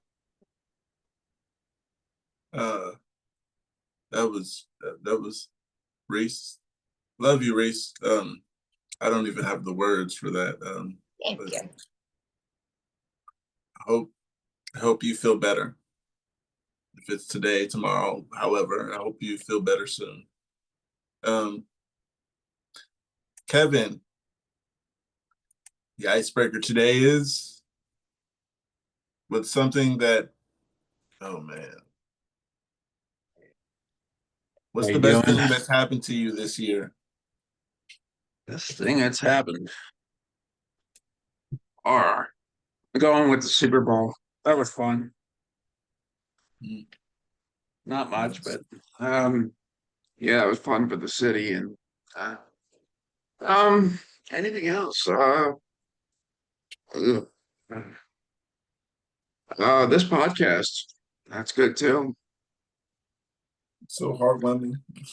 Yeah, I'll give you credit for that. So, you would not like to be recorded. I'm not saying leave, but you're being recorded. So just letting you know. Yeah, there's people saying they're coming and wouldn't like to be recorded and don't come because they wouldn't like to be recorded. This is for the people who don't know anything about epilepsy, for the people out there who do want to help family of theirs and don't know how because they haven't been around people with epilepsy or heard anything about epilepsy. Yeah, I thought it was a good idea. So as long as you guys think it's a good idea, this is being recorded. I'll say again. Yes. All right. I never knew that. We love you, Pookie. And we're still here. It unfortunately to be said now. So yeah, I mean, everyone here understands that. I just wanted to see how uncomfortable everyone is with being recorded, because for what I'm hearing is people are uncomfortable with being recorded. So I'm just throwing it out there, you guys.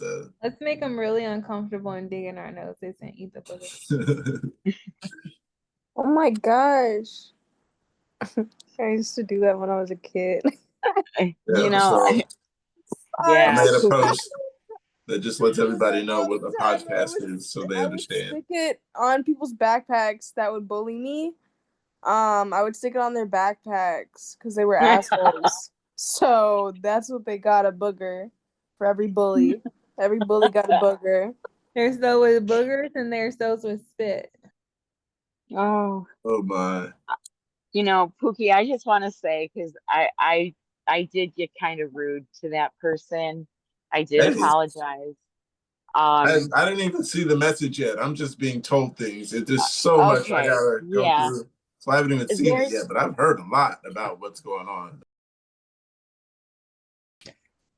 I got something that says, am I cured?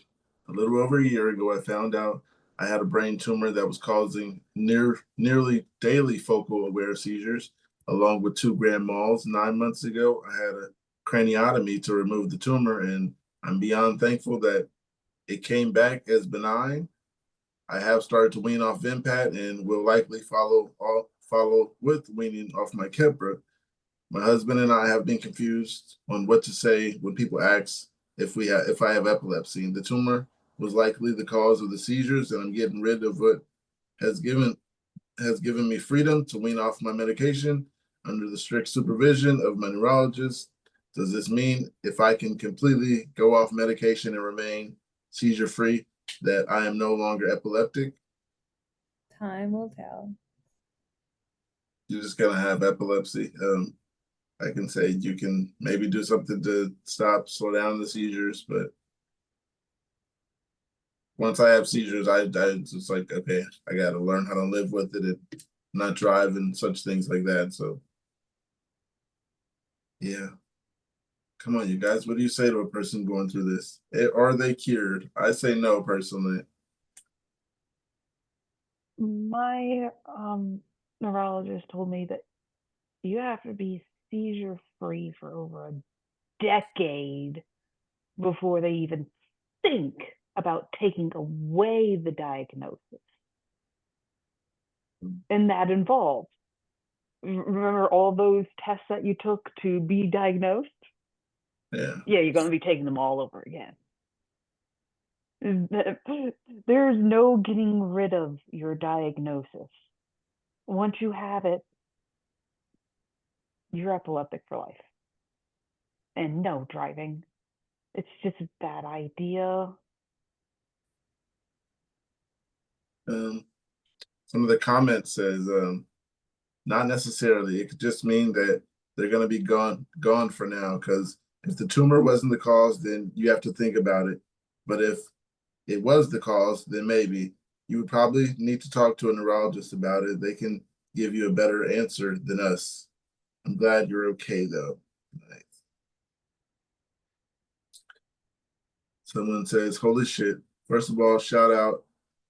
Excited for you. I had TC's brain masses, and well, I just did my second craniotomy because of the masses, AVMs, grew back and brought some aneurysm friends. If my seizures had stopped, I'd have been declared epilepsy free after 1 year off of meds with no seizures. So according to my epileptologist, who's also a professor and scientist, you can be technically cured. It makes me insanely happy to see fellow warrior having such a great process. So there's others who say there is a cure. Personally, that's not how I feel. Made to believe is you can be really happy and comfortable with how you're living your life and go about like your normal person, but you got epilepsy for life. That's what I was made to believe. Like, hi, you are epileptic. Cool. I just put up a thumbs up like you guys can see me because I'm stupid. But you can't see me because I look crazy right now and I decided to make it so you can't see me. So that was dumb. Anyway, yeah, that's my response. And one that says rejoining the world. I developed epilepsy 4 years ago. I live on a farm and lost my license, thus lost my job as RN. Fast forward to now, we moved to the city. Dear hubby left the farm for me and was able to have a life and quit living like a old woman. So I am here, finally ready to take my life back and work out of the bus schedule and get back to work at the hospital. But can I share some of the petrified? Mainly because I am out of practice. My short-term memory takes a few minutes to pull up information.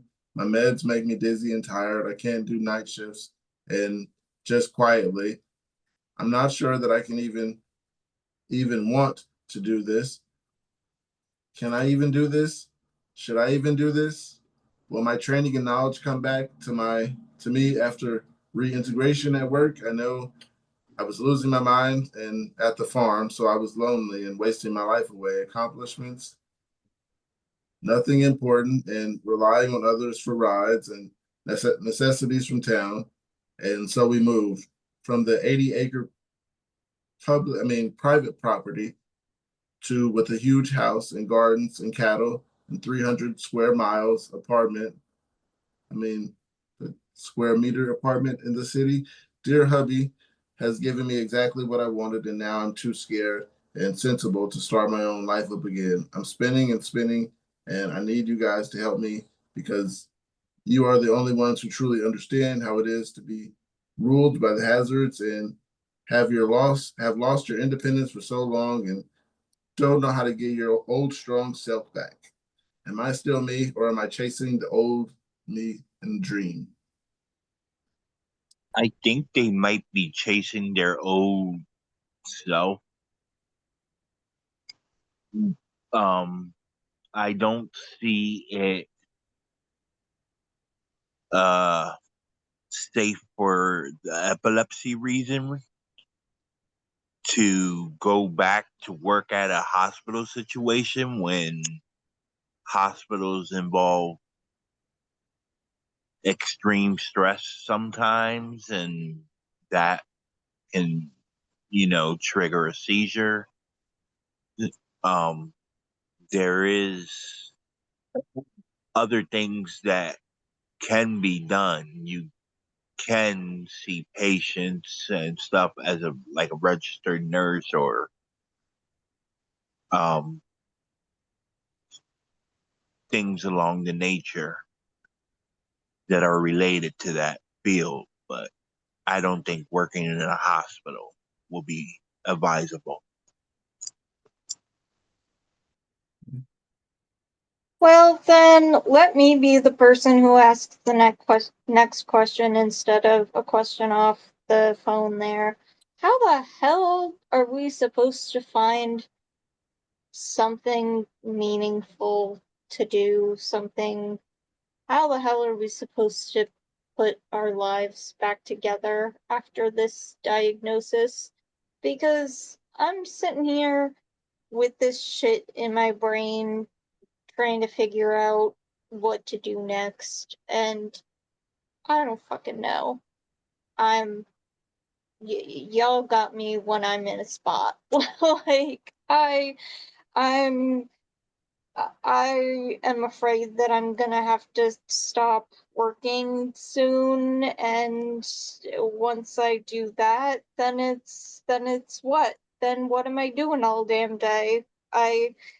I'm already not doing very much. Like I just I what do we do?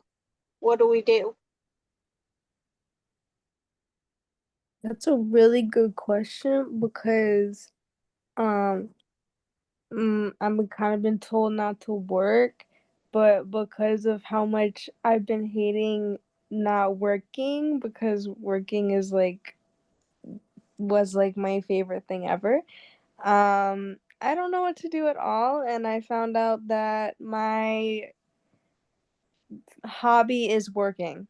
That is my hobby. I like to make money. I like to work. I'm very good at working and following directions. I can be the team lead, but I don't want to be the leader. That's where I stop at. I don't want to give all the directions. I can give the directions to the ones a little lower and take the directions from the big guy. I'm really, really good at that. I'm so good at it. I love it. I love it too, but I can't do it now. So That's me 100%. I don't want I to give directions or the responsibility of the lead, but I love work. mhm. I enjoy it. It's so great. And so many people around me, and understandably, I get it. You don't have epilepsy, so you need something else to complain about. I get that. Everyone needs something to complain about. This is just a person, this is how people are. And so they complain about work. And then I'm in my head like, damn, I wish I could work your job. I wish I had your job, man. I wish I had your job. I wish I was working those 12-hour shifts, man. I miss that. I miss it so much. I miss working 2 jobs, and that sounds insane, but I miss working from 4 a.m. to 8 p.m. It's just something like I would much rather do that again than have epilepsy. I just miss it so much because at least I was like getting something out of it. It wasn't always 12-hour days, I promise. It wasn't always like that. But at one point, I was like, I just need something to do. And I also couldn't drive after my first shift. So it was just It all easier to depends on the go. job. It was just easier to There are go to another job after my shifts than there are go some home. jobs But there I are some miss jobs working. there's some jobs I would go back to in a heartbeat, and Yeah. others I would not. Yes, You sure. could not pay me to go work in Vegas ever again. Vegas. What Now you happens if need to I go get to work at stays in Costco. Vegas? And it I will. like the warehouse. I love the warehouse. But if I could go back and work at the museum, Oh, that sounds cool as Oh fuck. yeah. That sounds so cool.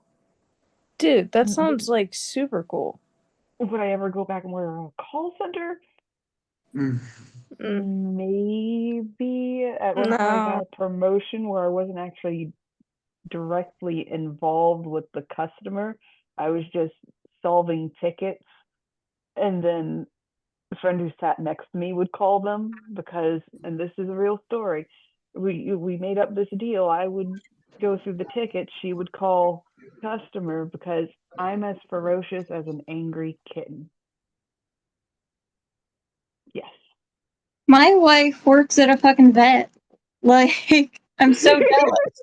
I mean, yeah, she deals with shit customers and I hear terrible stories all day, but like she sends Yeah. me pictures of dogs. I want to Yeah, see. and to have your own income too is so nice. I'm gonna go back and go back and finish my apprenticeship with the dog groomer. Yeah, I would go back and do that. If I could go back and do one job, it would be my summer job at Blockbuster.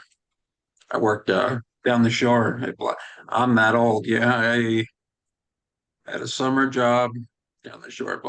It was like a sitcom because I think the owners were like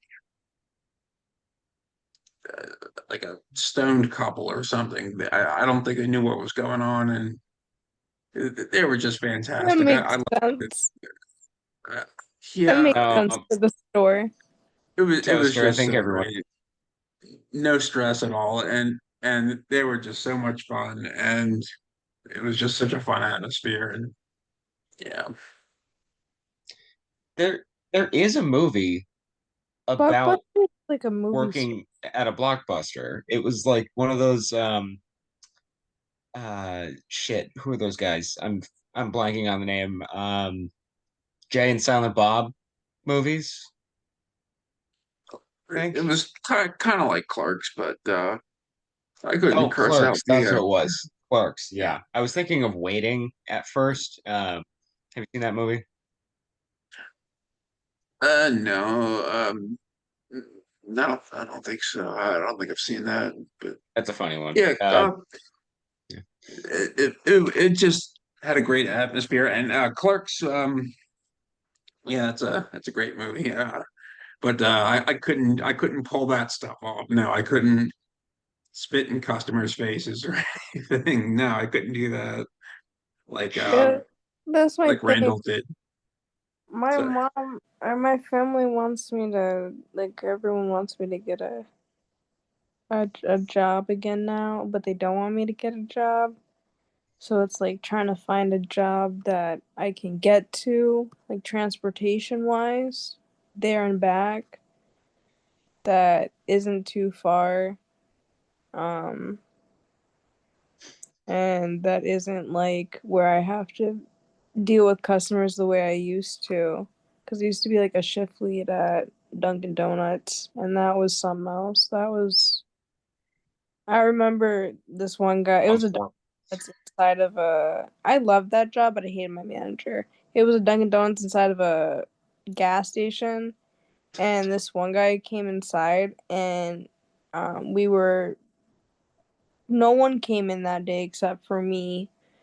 So I opened the store by myself, and with one other person, but he was stoned out of his mind.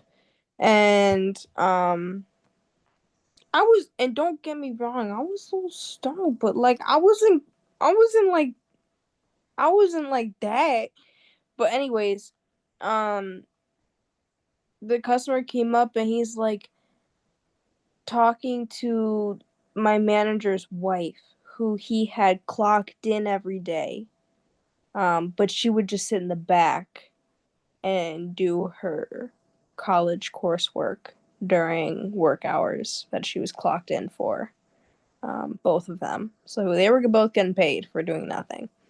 And the customer's like, I want to talk to the manager now, to her. And then I'm like standing next to her, and he's like, is she the manager? And I look at her, I'm like, technically, she's the manager, but she doesn't work here. So technically, I'm the shift lead. And you're gonna have more like you're gonna have more luck talking to me. I know how to make your coffee. Um, I can make your latte. Yeah. The icebreaker today. Oh, Luffy, still going? Go ahead. No, I'm done. I'm done going. That was a great one. Thank you. Um, Tom, today the icebreaker is, what's the best thing that's happened to you this year? When to back to work. Yeah, I'd love to go back to work. That's it. I'm working back at Costco. Life is good. I have a meaning in life now. Well, no. That's my meaning in life is being a witness, of course, first and foremost. But beyond that, uh, I'm able to go back to work. By the way, I haven't had a seizure in a while now. So since I have my VNS turned off. But yeah, to answer your question is I've got a life. Something that I can wake up in the morning doing, going to work and have a smile on my face.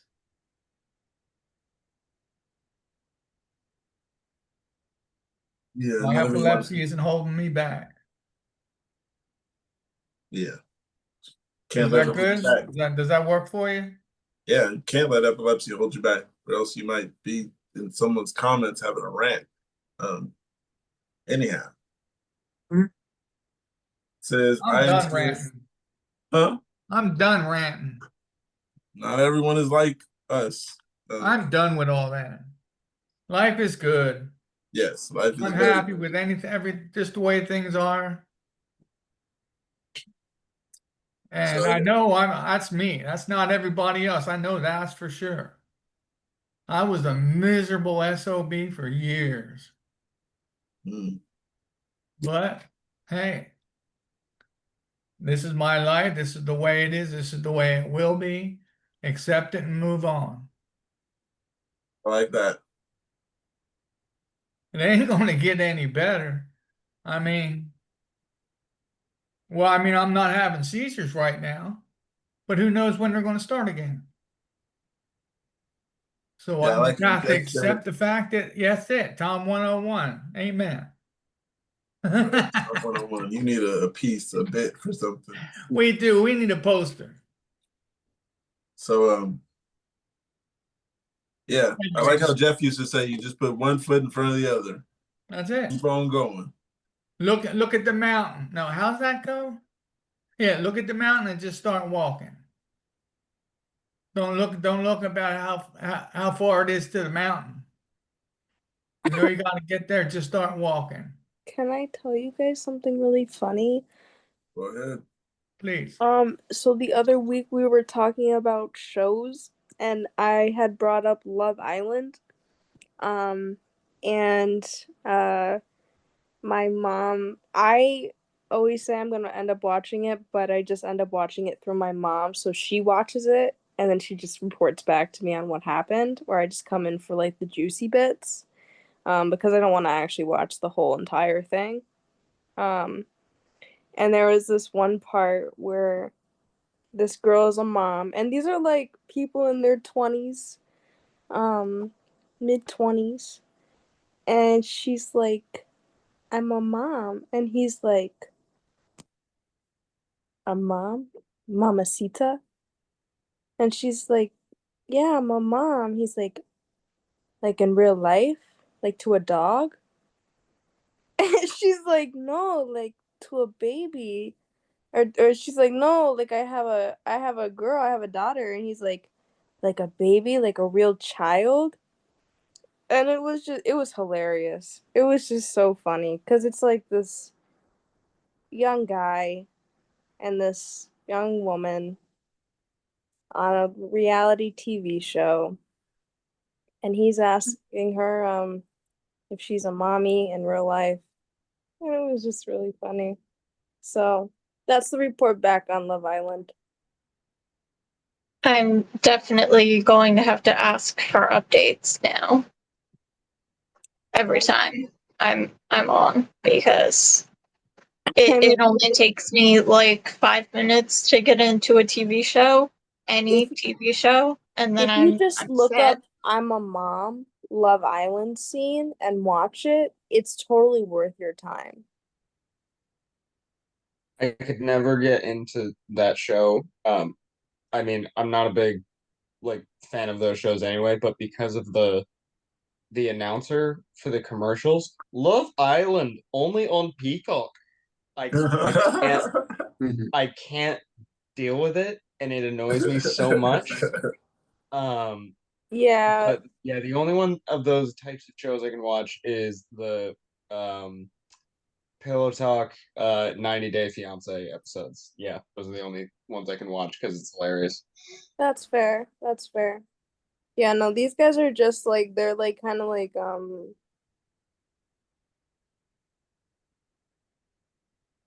it's just like what did you think when she said she was a mom? What did you think?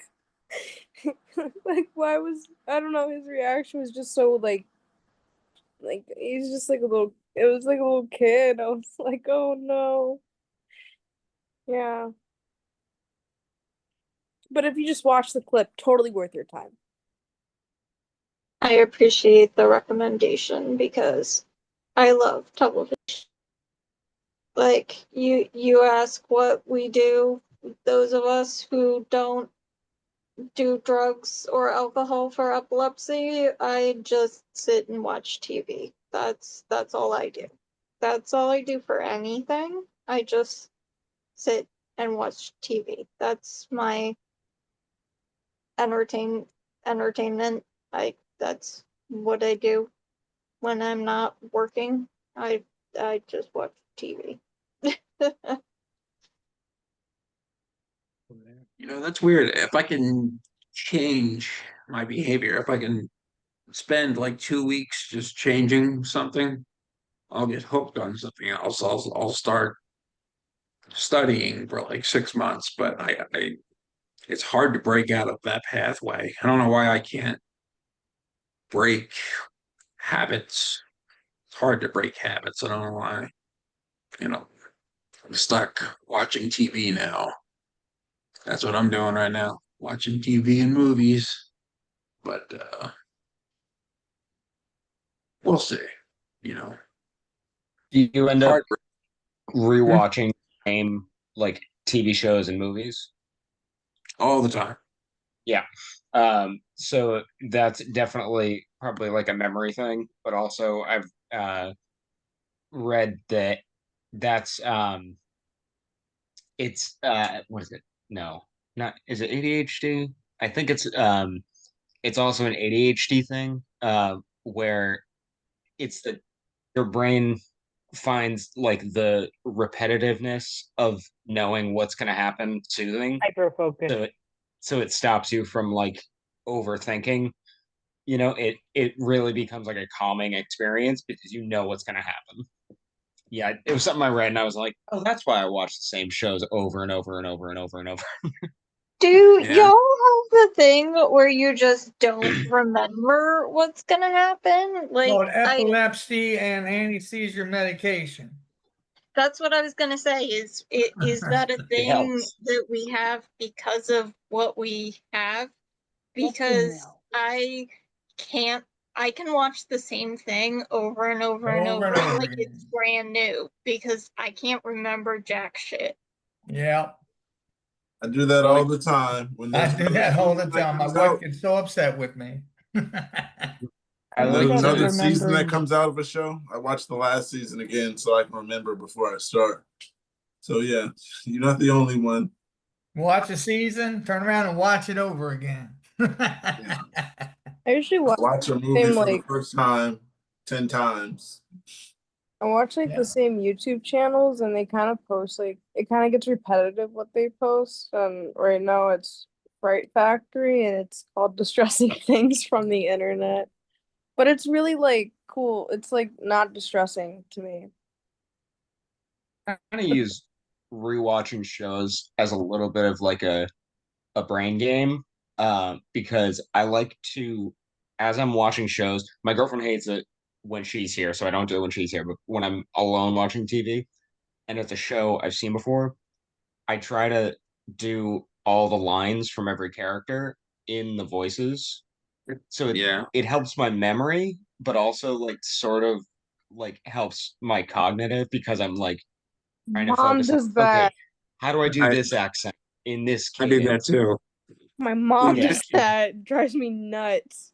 I I can't do it when my girlfriend's here. She will That's literally like just stare at me and It pause. because, drives me like insane. Pookie said, I watched the same thing for the first time over and over and over. And it's the opposite from my wife. She'll watch the same thing over and over and over, but she remembers. So she has everything memorized. Meanwhile, I'm like, oh my god, what's gonna happen? And it's just like ridiculous.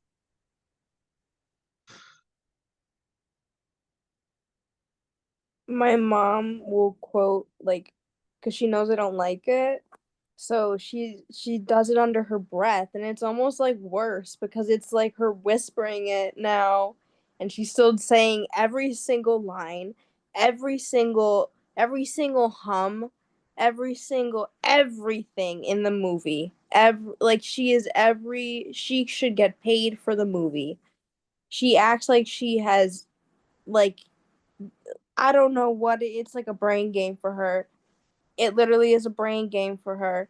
And I'm like, Mom, this may be a brain game for you, but for me, this is a movie that I'm just trying to watch and relax to, and you are talking the entire time, and you're trying to sound like Dark Helmet. You don't sound like Dark Helmet. Anyways, I digress though. All Thank right. you for the Spaceballs reference at least. Thea, welcome. Icebreaker Hi, time. ready for it. The icebreaker is what's the best thing that's happened to you this year? Oh God. Um, can it be what are the worst things that have happened to me this year? I'm trying to help people think about the good things in life. No, I understand. Let's see. Well, I could say one thing. Moving to a new area was nice. It was different. It was a much needed change, needed from, living in the city for so long. It was rough over there. So, that's definitely been a nice change for us.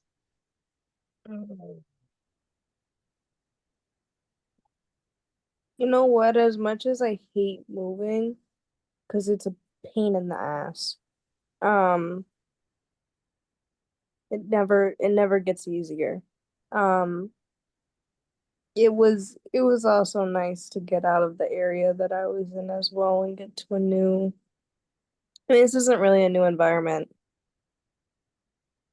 And my grandma died here, so, but it's like a new time. It feels new. I Yeah. mean, yeah. Whoa. Like I used to Rearrange live the room. here.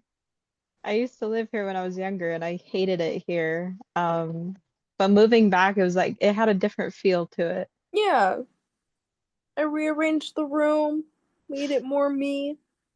So, you know, Hey, could that's always good. house make it more you.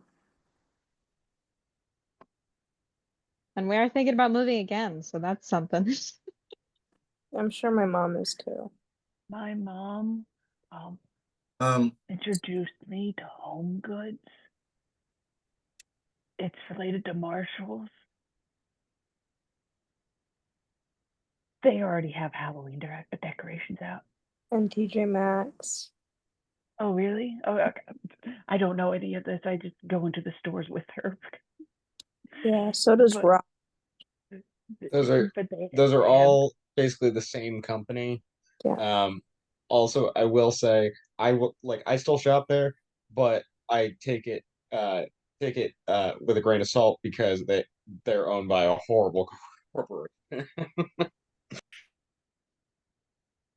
They have some pretty cute dog toys.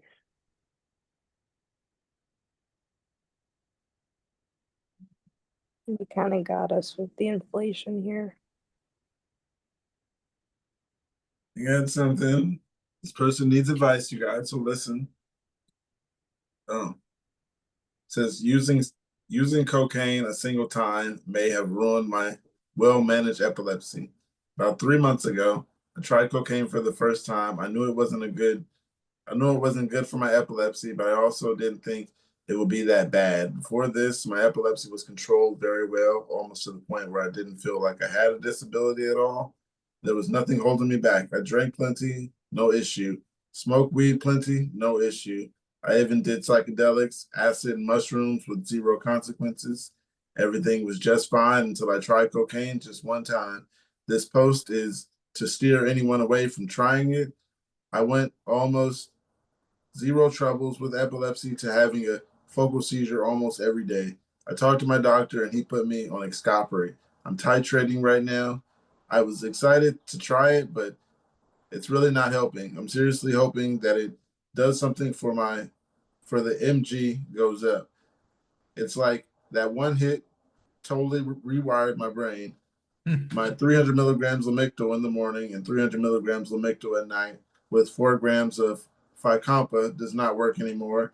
It used to be get up and go and didn't have to worry about anything. Now I'm always worried something might happen.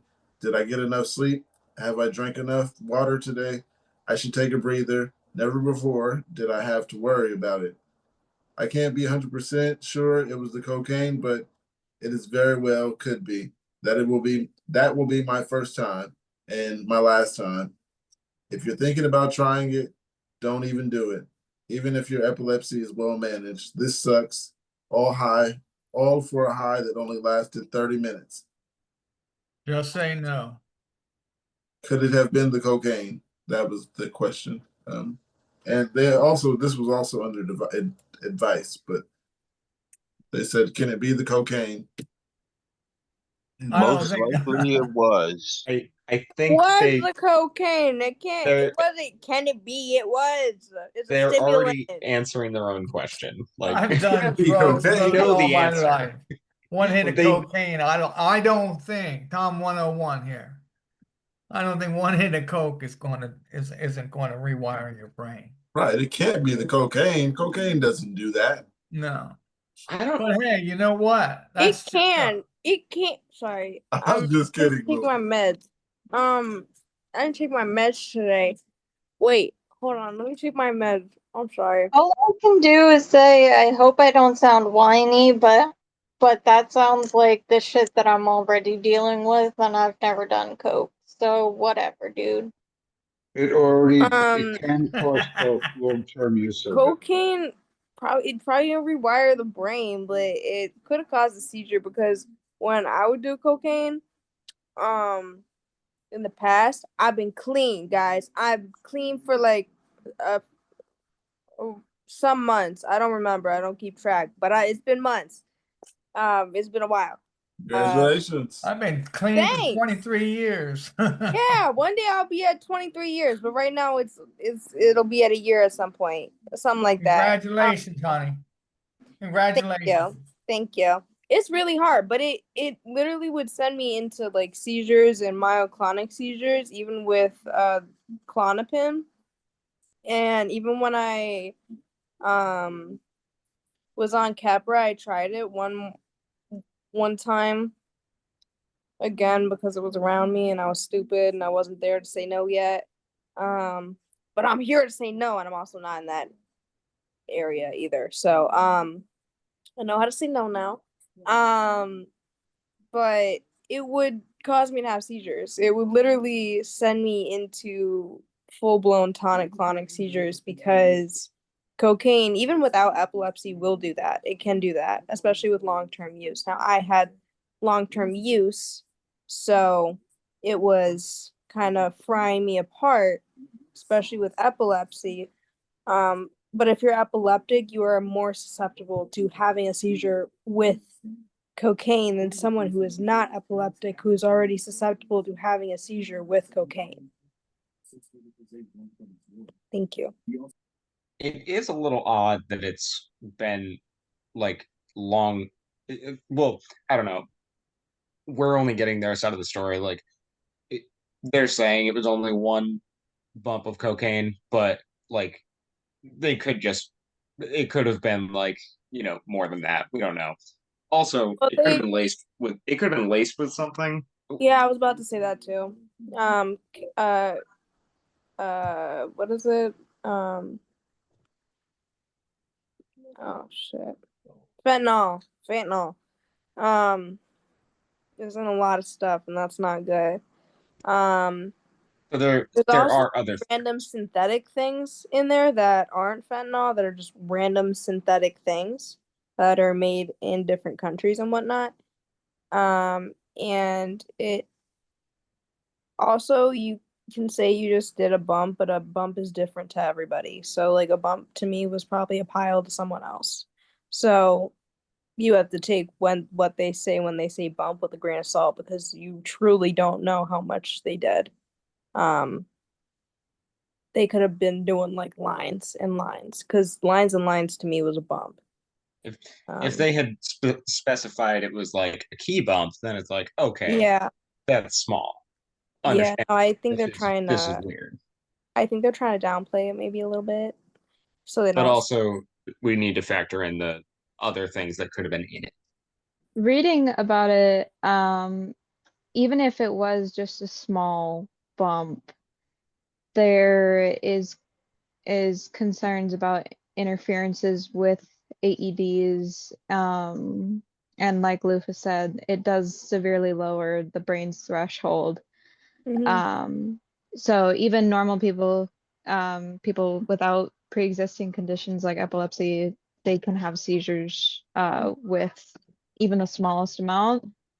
And it is a direct toxic effect with the balance of neurotransmitters. So it could even, be yeah, I think it definitely was in this case. If I did a bump of cocaine right now, I'd probably have a seizure.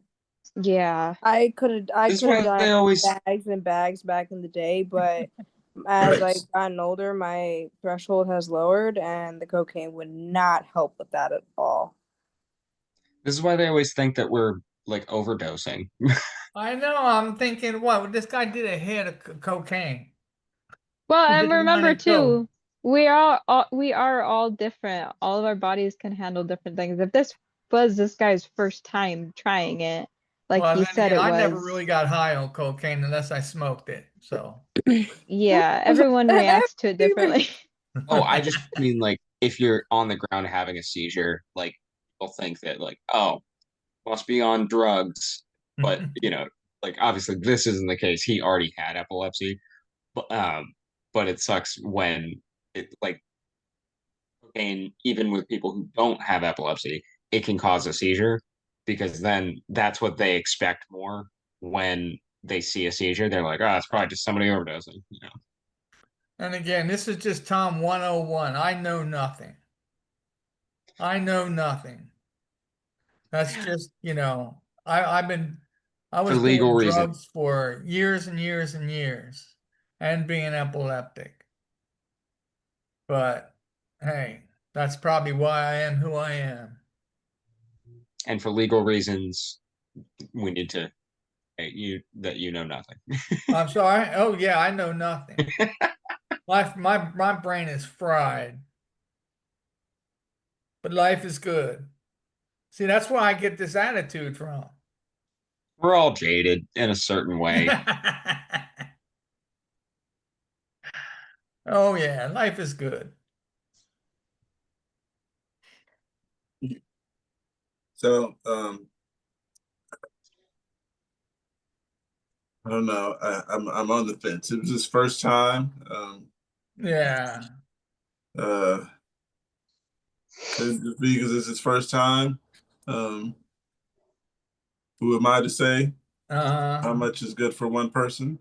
So they were, if I'm still coming in at the same conversation, I don't suggest it. I'll say that. No, I don't. well, yeah, that too. But it sounds like they No. were trying to post this As you as a sit there getting precautionary stoned. thing. Well, there has Not been an you. No, I'm uptick talking in the about amount of Pokey over there. people posting, asking about, can I try this? Can I try that? And a lot of younger people are being diagnosed, and they're, asking questions about if their party lifestyle is going to affect them. And basically just think about it like this: an upper is not good for your brain because it's going to speed things up and it's going to make things very unbalanced. It's not safe to use, especially when they're already telling us we can't drink coffee. So Yeah, it's like I drink so much coffee. yeah, Everybody it's is so different. Well, and neurologist told me, like, he was like, I'm not really happy with you being on Concerta. He's not happy at all that I'm on Concerta, and that's a prescribed stimulant at the adult starting dose, and he's not happy I'm on it. So if you were to go to your neurologist and say, dude, I just did like a bump, dude, it was only just like a bump of cocaine, he's gonna be like, what? Like, why would you do that? Don't do that. Don't do that. That's a stimulant. That's an upper that affects your heart. That affects your brain. It affects everything. It can also make your nose collapse if you're not smoking it. You don't want a hole in what your happened to nose. my brother? Yeah, you don't want a Don't hole. want to shoot it either. do any of you ever get or feel like you're gonna have a seizure? Not when you're overstimulated, when you're understimulated. So like sometimes I'll just be like sort of staring at the TV, like not like just not even really paying attention, and just feel like or like if I I'm think that's a waiting. focal, right? But it happens when like I've got nothing going on. So like I'll start to like walk around and like, Yeah, wake myself back up. But it happens when I get understimulated as well. So for me, it goes like both ways sometimes. yeah, that would still be like a focal. I Well, mean, yeah, no, I yeah, know. Yeah, it's I'm just saying you were saying, watch out for uppers, but sometimes you gotta watch out for downers too. So Oh no, I there's meant uppers as in like substances. Meth. well, yeah, but Uh some substances are downers. downers, substances in general you probably just shouldn't do, but they're not gonna prescribe you like uppers in neurology. Really, that's not a very common thing. No, I know. Because Yeah, it would just I'm just but saying I if you're also, adding when in I'm like, recreational drugs. yeah, and like chamomile is probably not the best, I heard, for people with epilepsy, and that's supposed to be a calming thing. So, um, I sometimes I'm like super calm and laid back, and I start to like zone out completely and have a focal. But I think that's just the focals doing the focals, and they just come in and they're like, "I'm here, girl, whenever, however, and whenever there I like it, I'm gonna be here for you and for me."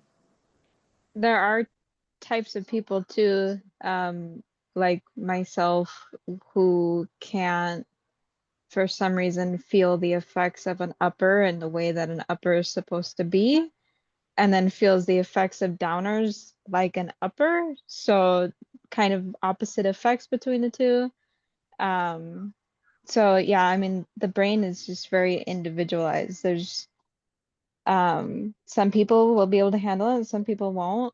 I can't handle weed because my brain automatically thinks that I just took like 50 bumps of cocaine. So Right, Everybody's and I different. imagine, oh, sorry, but and I can handle, a cup of tea every so often, but I imagine a bump of cocaine must be like 1,000 cups of coffee. So, you know, Yeah, I just wanted to say I can't do weed. I assume I can't do weed either. I don't think I've done weed. I just know I say I Fact that don't think the fact that because you said you haven't done weed means you probably haven't done weed. Yeah, there was because something they gave me when I was in the hospital that they said was They didn't similar give you to weed in weed. the hospital. Well, yeah, they said it was like it was that I don't know what they said. It was like the partner of or the brother of It or was CBD. I don't I It don't was. were you on okay. the Well, pod? Were you on the pod? Were you doing the pod? I don't fucking know. All I know is that it was wild. I did Oh not my do God. well. So I assume that I would not do well on weed. That is what I am saying. Also, I'm a goober, so so there's Honey, that. you're good. Don't worry about it. It's all good. yeah, when you said on weed, it makes it sound like certain other drugs. So you smoke weed, you'd be like, I can't smoke weed, but I can't be on You weed. can It makes it snort weed sound if you like want. Gotcha. I see that now. I don't. That was why I laughed when I was like, "No, you haven't." Yeah. You're No. so adorable. you Yeah. can be on THC or on CBD, but I see that, but Or you yeah. could be eating gummies. Gotcha. Don't Yeah. worry, we all thought I it was funny. We all thought it was funny. yeah. No, I Okay. can't. I assume that I can't. So. Well, that's good. That's good. That's good. Don't feel pressured into doing it. right. So The gateway Brandon, drug. The gateway Brandon, drug. yeah. Some people say that it's a Uh gateway oh, you're drug. bringing Dare into it. Be strong. You know your body. Yeah. Anyhow, Brandon, when you said the non-stimulated seizures, it made me think of one where it wasn't exactly a seizure, but I had the seizure, like you said, seizure vibes, but I was laying down, so I wasn't stimulated, and I didn't understand, like, why am I having a focal or whatever hell is going on? Why is this going on? I'm not doing anything. So I've done that with no stimulation. TV off, just laying in the room. I've got nauseous just laying down doing nothing. Yeah, it definitely can happen. That's why I was like, you got to also see the up and the down, where sometimes you can have a seizure on either end. So Yeah, not for so everybody. It's not going to happen for everybody, but for those of us that it will happen to, it's like gotta watch out. Gotta watch out. Hey, I Keep just the brain a love the little bit smell of occupied. bud. Huh? I love the smell of bud. I don't have to get high. I get high just smelling good bud. I can smell it a block away. so for when I am nauseous, I just get on weed. So So yeah, I got do you something do to weed? yeah, No, I got he gets something here. on weed. I get I'm on about to do some. I'm about to do some Okay, weed. you know, my job is about grammar, so that's embarrassing. I was just It's not nervous. Oh embarrassing. no, Not Reese Richards to embarrassing. it's really No, funny Hey, now, not hey. to you, where to me. it Well, yeah, no, it's way funnier, like, because it was just said so innocently, and like we're literally just one big family here. We're gonna Yes, honey, we're and all having a It's good time. Don't adorable. worry about it. don't Yeah, we worry. all use the It's all word fun. seizury. We use the word seizury when Brandon's not here. Well, I started that. Spastic. I started that one. Yeah, that's what I'm saying. We use that when you're not here, just like Yeah, she was saying, you know? it caught on. Yeah. Going to do some weed now. Or like or like the floppy fish. Who said That's I was another gonna Yeah. say thing. that one. That one is a good one. She who always said says, that I one? haven't had the floppy fish ones in a while. Feeling sparky. Sparky. Okay. Here's one. It says, do triggers cause seizures immediately or can it be hours later? We're trying to figure out if foods or dehydration can be triggers. My daughter recently started having an increase in odd feeling in her left foot, lower leg. After a shaking episode of her left foot, she was putting on Keppra. She then had a large seizure and choked while eating. The doctor upped the Keppra to 1250 twice a day and now to 1500 twice a day. The past 2 years, she has had the left foot shaking, just trying to figure it out if it could be something we can try to avoid. How did you figure out triggers, especially if the seizure doesn't happen right away? When I have auras, I don't usually have a seizure right away. But Yeah, I was thinking something that I've done that I'm not supposed to done and have seizure later, but I don't think I have those moments lately. Not doing things that I shouldn't be doing. Yeah, like if I don't get enough sleep, or like even if I have a little bit of coffee or something, which I try to avoid, but sometimes I just love the taste. It's like I'm not gonna have a seizure right then. It'll be a few hours later after it sort of like kicks starts in. to take effect. Yeah, well, and if you, Yeah, it has to especially get if into you're your running blood low on, system and such huh? before. I mean, you can't. I don't think.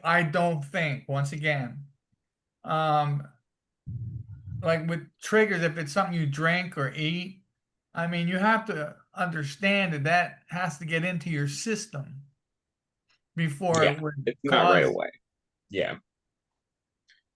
And same with like if with the sleep thing, like if you're not getting enough sleep, if it's just one night, you're probably gonna be fine. If it's like over the course of several days, not getting the full amount of sleep, you're probably gonna feel it sort of building up, building up, building up, where you're having more auras or something, or you're just feeling a little off before it finally is like, okay, yep, now it's time to have one. Luckily, there's nobody new here, and you guys know each other well enough to take control together because I really have to use the bathroom like really bad. Go to the bathroom. Don't hurt yourself. Yeah, TMI. Like I work a full shift outside We in won't the laugh sun at with you if kids. you pee yourself. Huh? I said we won't laugh at him if he pees himself. Well, I'm sure he doesn't want to be called Peaky. Is it Pookie or Poopy?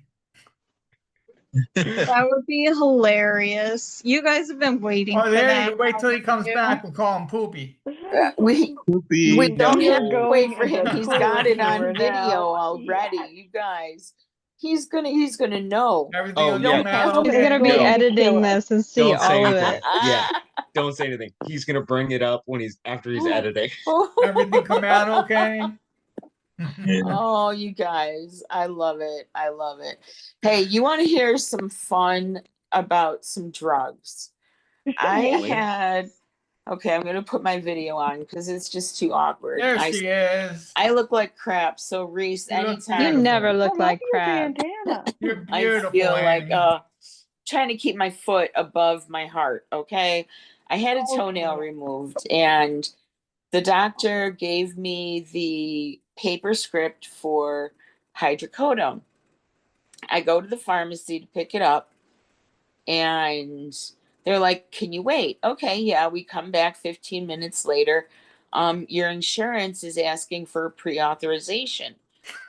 And my foot is wrapped. My daughter's driving, and I had my foot up on the dash. And I look at the guy and I'm like, "Oh my God, no." And he said, "But there's another option. You can just pay for it." And I'm like, "Well, how much?" It was like $8.73. I'm like, "Okay, I'll do that." But we had to go back another 20 minutes later.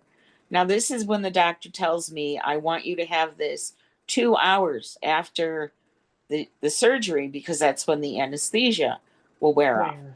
So here we are 4 hours later, and I am losing my mind, and I can't take any rescue meds because then I can't take the pain meds. And I'm like, okay, I'll pay for it. But I called the doctor to let them know what's going on. And they're like, well, there's nothing we can do about it, but this is why it happened. And the pharmacist told me, because I have a list of benzodiazepines on my record, even though I'm only actively using one of them, whenever this happens, it's like a, I don't know, like a red flag that they get. It's like, we cannot give you a narcotic and a benzodiazepine together. So I'm like, so what do I do if Take in ibuprofen. no, I had surgery today, Tom.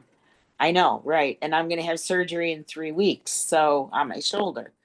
So I have to have morphine. I have to have something for surgical pain, even if it's just for 48 hours, Some or I will, Dilaudid. yeah, or I'll have a seizure. So I asked the pharmacist, I'm like, so what do we do if the worst case scenario, I have a seizure and I need the medalazam? And he said, you can take it. And he looked at my daughter and he said, but take her to the hospital because her heart is going to stop. And I'm like, oh shit, no, no, no, no, no, no. We can't have that happening. So my daughter's freaking out. She's like, how are we going to do this? And I'm like, I'm going to be so stoned that a seizure will not know where to start, let alone how to start. I will be fine. I am just fine. But yeah, just for, yeah, what a fucking battle. But I get it. I appreciate it. And I'm like, and the pharmacist is like, so how are you going to handle this? And I said, well, I have Give other me the ways. drugs. Yeah, but I do need the I'll pain deal with it. medicine. I know that. And you know, I said, but I do have cannabis. And he said, okay, we're good. And he put the pills in the drawer and handed them out. And I said, and I'm just not going to take the Valium, the diazepam tonight. Okay, we're good. I'm like, all I right. would like to see your medicine cabinet, girl. I have a toolbox. Okay, dude, it's a toolbox. Annie's It is a toolbox. I don't it know is why a that's literal hilarious. toolbox. Okay, I'm not kidding Annie's either. toolbox. But yeah, You should get one of those like shop chests that have like the multiple pull-out drawers. oh, you're funny. Get a Alphabetical craft. order. Yeah, a craftsman. I'll get the red craftsman with the deep I've drawers. I've got Yep. a black one in my bike shop. Oh no, I want a red one. I want a red one. All right. But yeah, no, I thought, wow, what's going on? And he said, yeah. He said, I can see that you've had these, but you know, and I asked him right out, I said, do I have to worry about the Xcopri? And he's like, no, no, no. It's the benzodiazepines. I just need to know what you're taking, how you're taking it, and you know what to do if. Because I'm like, I don't need my heart stopping today. So I'm just going to go home and get stoned. I'm good. I'm good. I'm just going to take 4 or 5 of these codeines and call it and drink a couple beers and we'll call it good. I'm so sorry to hear what you're dealing with. This sounds, I can't even imagine, but you're a star. Oh, Truly. thank Annie you. is a star and that can't keep her down. Well, and And you know, it's because I'm having my soldier, yes, my warrior surgery. I am having my shoulder surgery next month. And this gave me a heads up. It's like, okay, now I know what to tell the surgeon and say, wait a minute, you know, we may need to get a pre-authorization for the post-op medication because it's not going to be hydrocodone. And I know that. So I'm like, that was the good takeaway for the day. But by the time I got home, I was like, I can't stand this. I wanted, you know, I'm like, what do we have in the liquor cabinet? Okay. And I'm like, fuck this. I'm gonna go get some vodka because wild lettuce is in season up here in New York.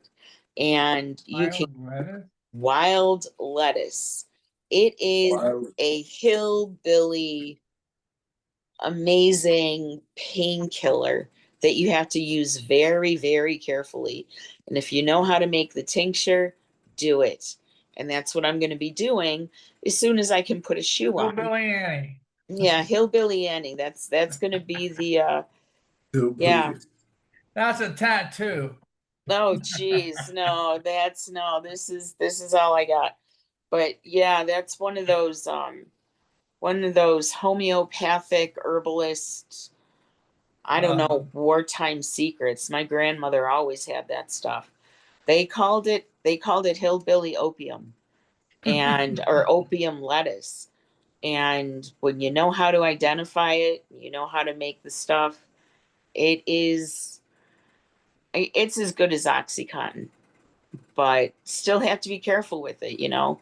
But man, I don't want to be taking these narcos, I can tell you that, because I'm scared. You know, what if? What if? So I'm like I'd say if I lived by what ifs, exactly. And it I'm is like, what it is. it is what it is, and I'm going to do everything that I can, that I know that I can do to prevent it, and just say, okay, all right, Delta, you know, it's time. It's time. That's it. Yep. It's time. Let's get To this over with. be Get me in scared there. of quote unquote real drugs and able to make your own stuff, you're just the most amazing. You truly are.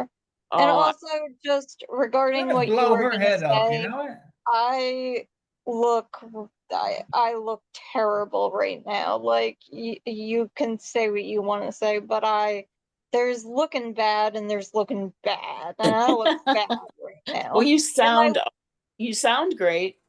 I oh, think you well, look thank you. awful. You sound awful hot. Coming in and saying hello, beautiful, and I'm like, you're full of shit. Like, no, my face is all bruised up, and I'm like, no. Oh, I know. Our battle wounds. Every now and then we come in with battle wounds. I don't know. When Sia came in with that black eye, I'm like, oh, baby girl. You know, it's like, okay, let's see what you got. You know, we've shared all of pretty much all of our, yeah, man, how many seizures have we watched? Could you imagine working in an emergency room? I don't have to. I don't want to. I don't have to imagine We that. just go on Zoom. Oh my God. Oh my God. Never a dull moment. Never a dull moment. And heaven help you when you hear MVA, a multi-vehicular accident. You Oh, I may had as another one. well sprout wings and two more heads, because you know you got 20 people coming in. And it's like, oh my gosh. Yes, multiple vehicle accidents are the worst things in a trauma. But yeah, I don't have to imagine that. Oh my God. I Yeah. forgot, Annie. I forgot. Oh, that's okay, man. Crazy shit. I miss it. And that one post about that nurse, there is a lot of stuff that she can do that is not in a hospital, like Angel said. Just being a school nurse, you know, elementary school, that's easy enough. Or, you know, I'm sure there's something, but there's things in a hospital. You have to be, it's called, I don't know if they still use the acronym ARC, always ready and capable. And you have to be always ready, always capable. And if you're not and you can't be, then you can't do certain jobs. You may not be able to be in the union. There's a lot of things when you're a nurse that you can't do when you have epilepsy. It's like I couldn't say, Okay, boys and girls, excuse me. I gotta go. all right, love. Well, All hey, right. have fun. Bye, It's Tom. been real. Later, See you This is soon. all. Keep it Maybe I'll be able to real. get on Friday. Okay, we'll see you then. I love yous. Love you too, man. We'll save some sardines for you. But yeah, wow. Sardines. Oh, this hurts. Ugh. All right, got something here. It's a good one, I thought. Is there any way I can keep my driver's license after this provoked seizure? I am asking this because I was in a car accident. After the accident, I slipped and hit my head, causing a seizure. After the seizure, I was unsure of what had happened, and I was thinking I had a seizure while driving. Later on at the hospital, I was able to remember the accident better.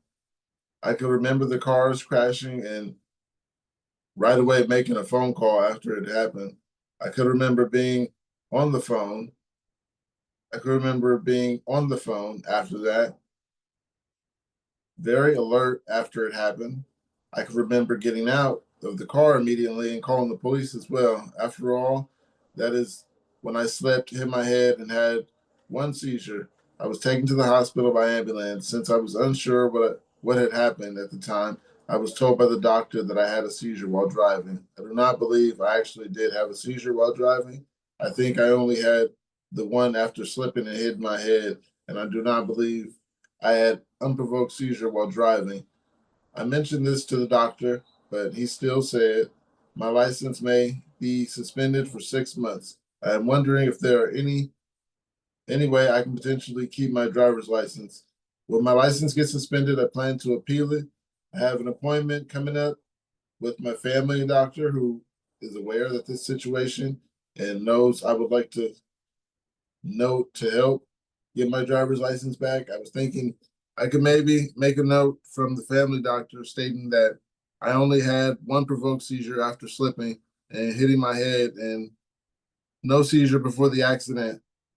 What would be some good things to include in my appeal license getting suspended? What would be some helpful things to ask my family doctor to include in the note to help get my license back? Also, I live in Canada.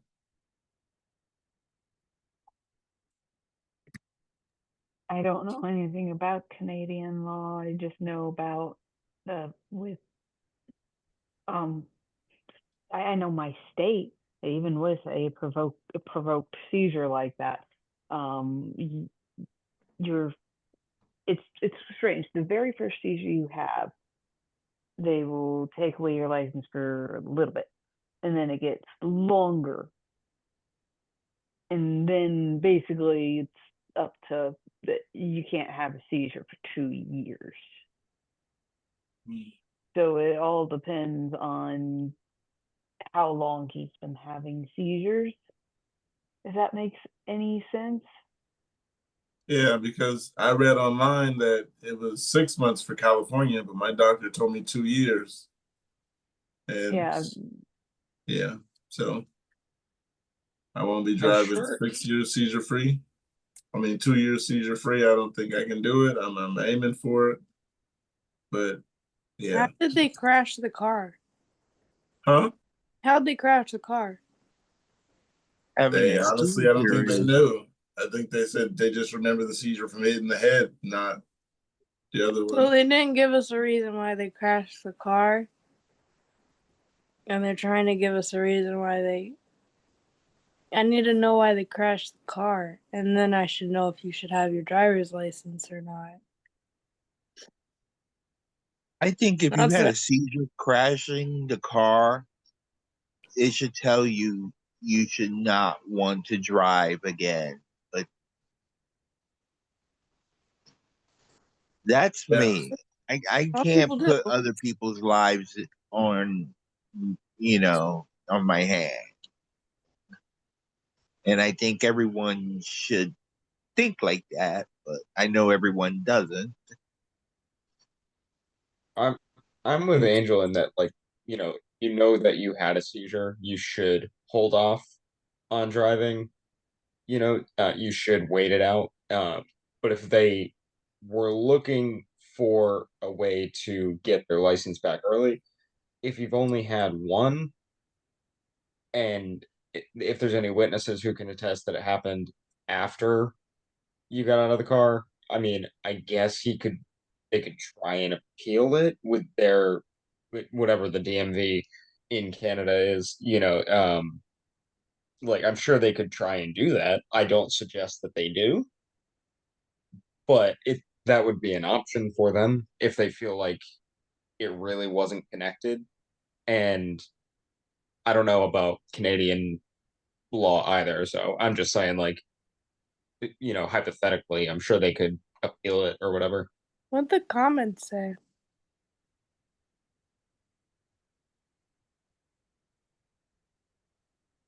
The comment to this post I had, Yeah, what did the comments say? it says, I'm not sure about the laws in your area, but as annoying as it is, I can't drive. Most people who have a head injury and don't have a seizure after that might be able to go on as a normal life after seeing a neuro.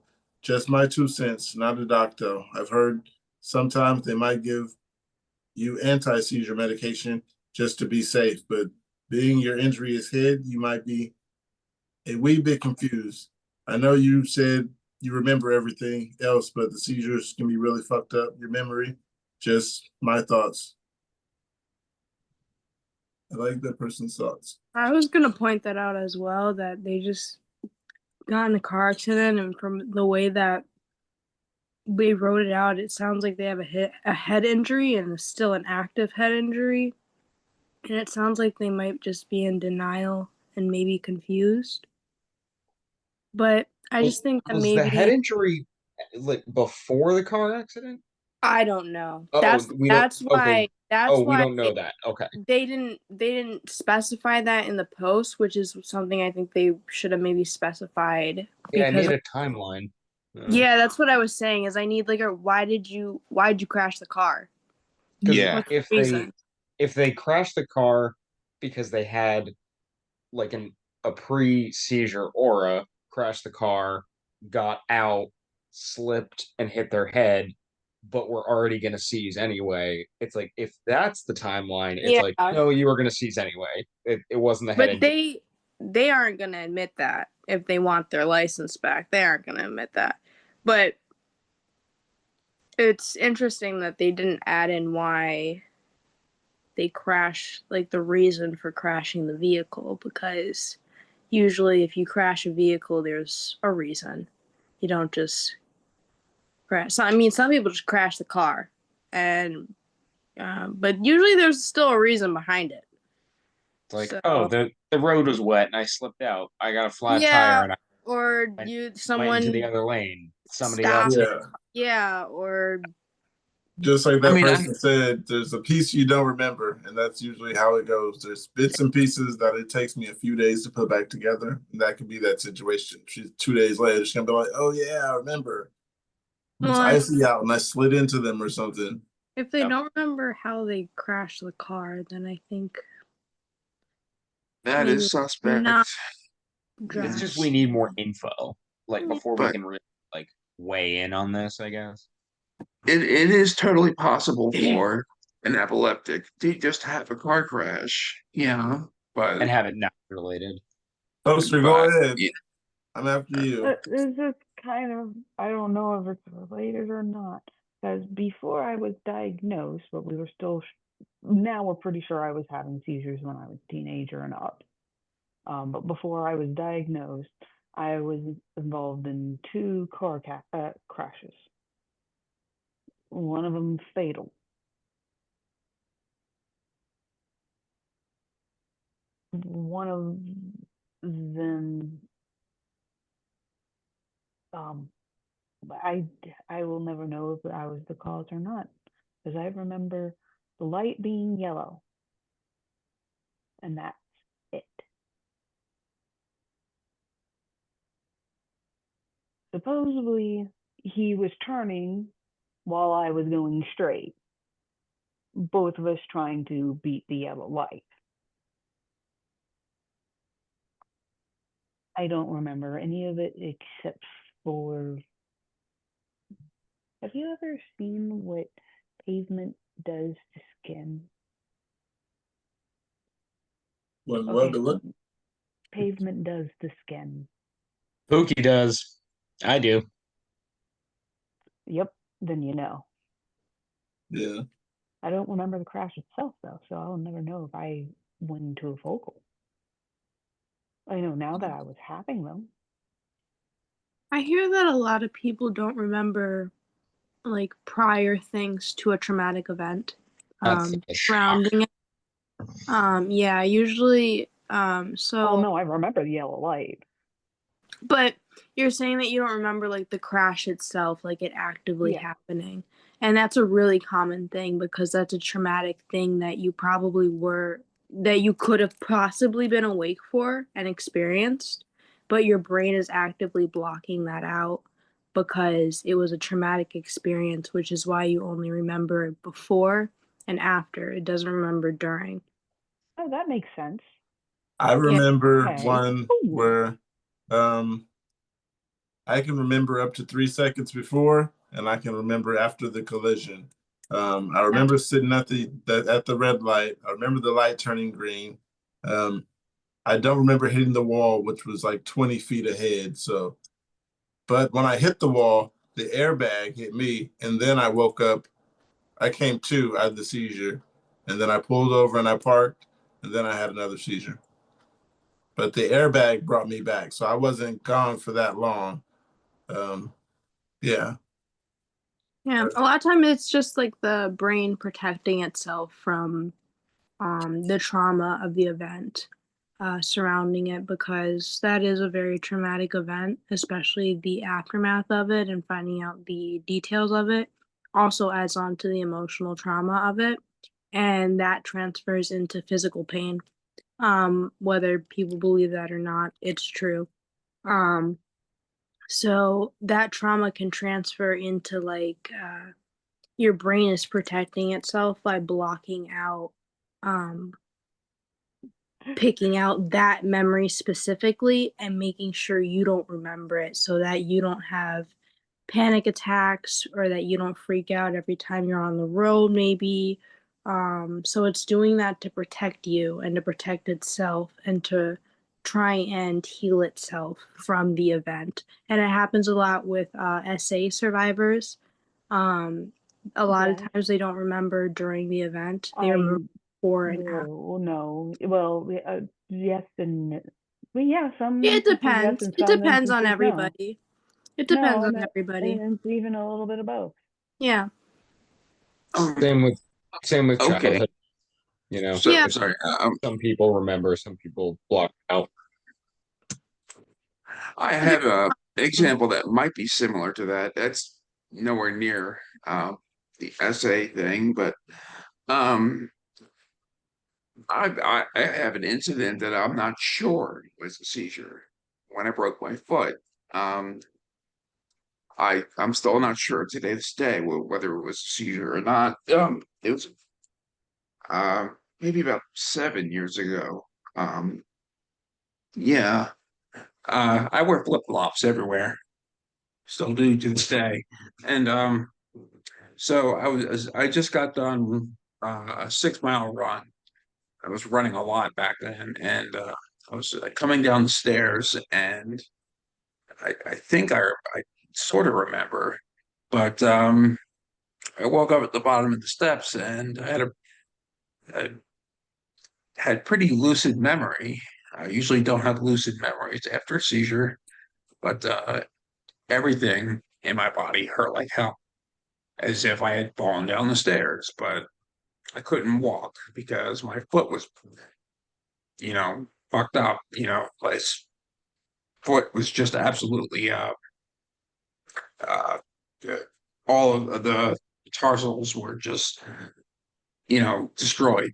And I don't know if it was a seizure or not. So maybe my mind shut down.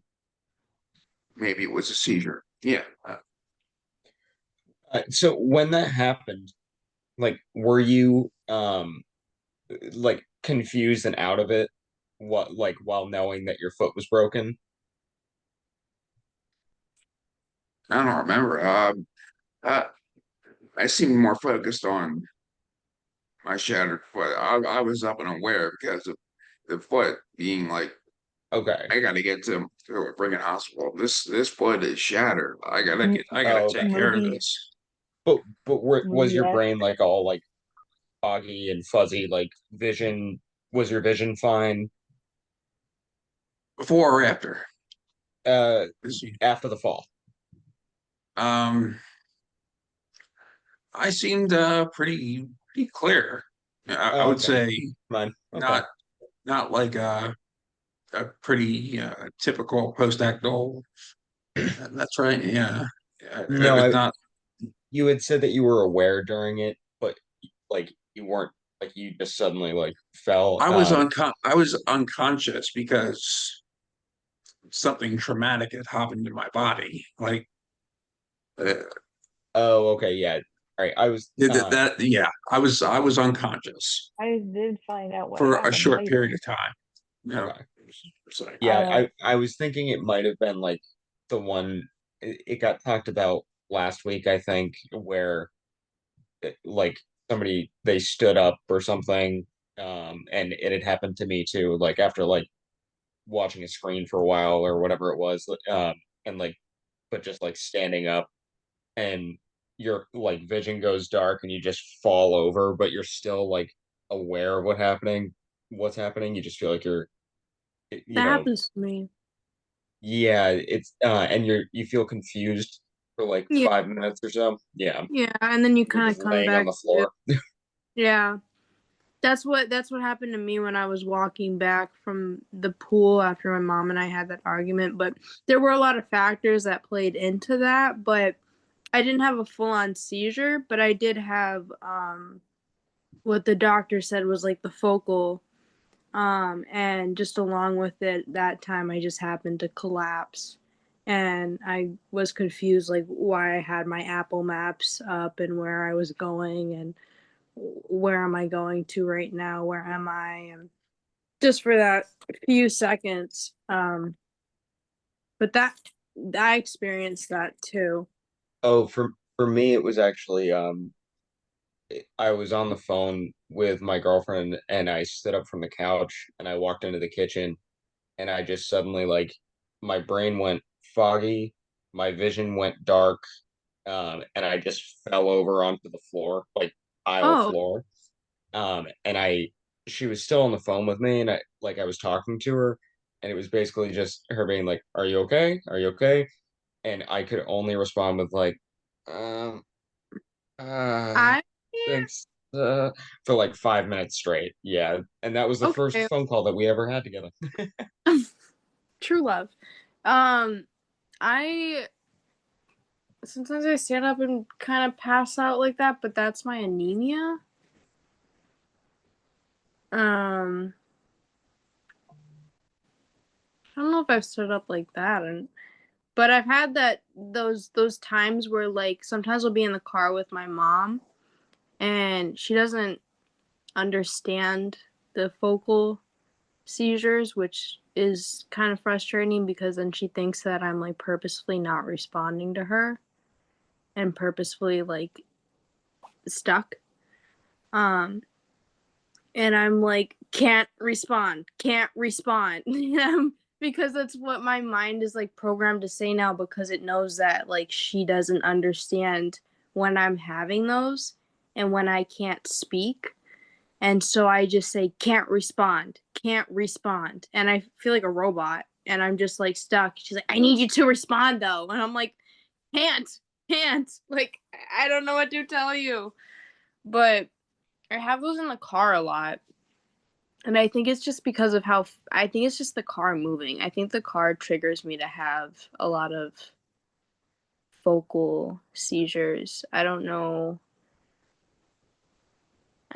I think maybe. I think that would make sense. I have them mostly when I'm in the car a lot, it happens. So I think just the speed of traffic and everything going on triggers me to have focal seizures, which would also put me in the position to not drive.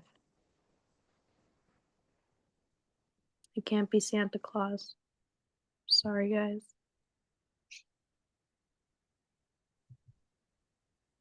Lufa, you are loved.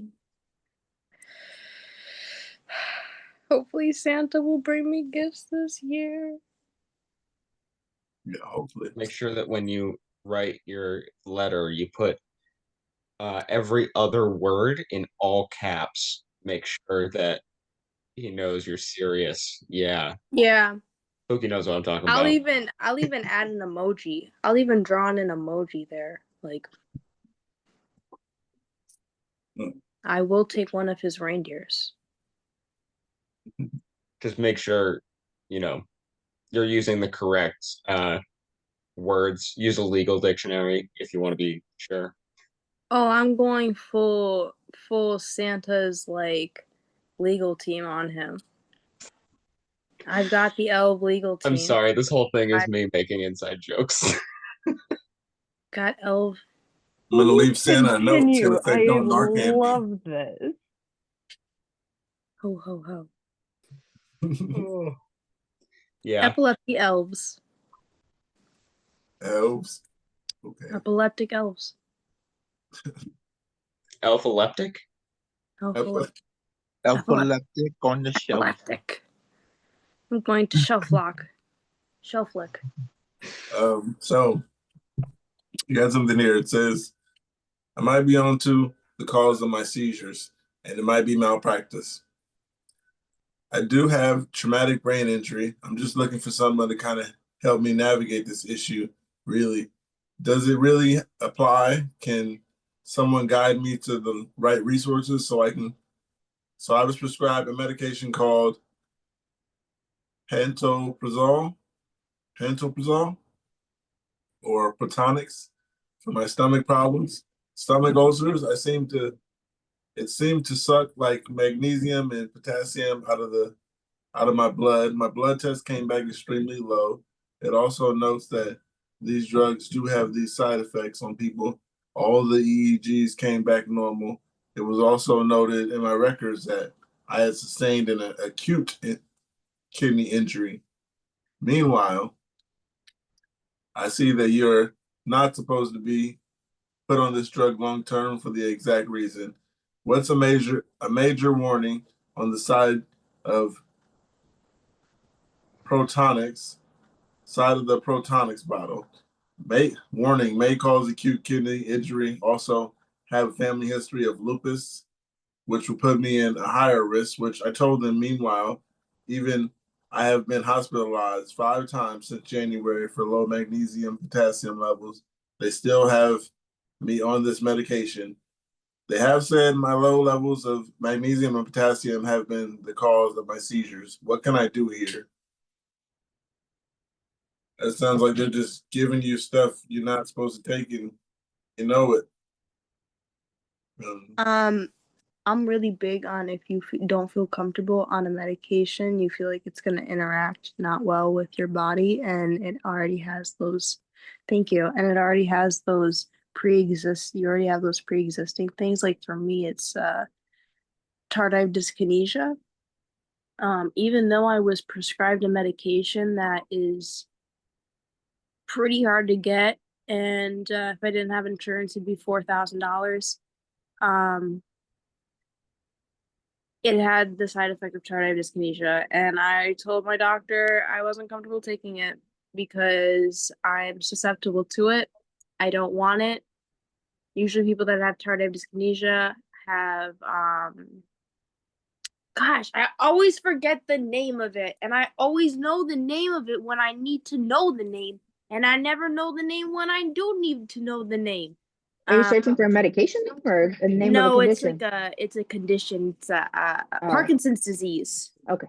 People have tardive dyskinesia with Parkinson's disease. And tardive dyskinesia isn't a common thing, or a common side effects. The fact that I got it from a pretty generally used medication already, and it's one of the rare but top side effects for the other medication, puts me in a stance where I want to say, no, I'm not comfortable taking this, because what the heck? What if I get stuck with my eyes rolled to the back of my head again? I don't want to do it.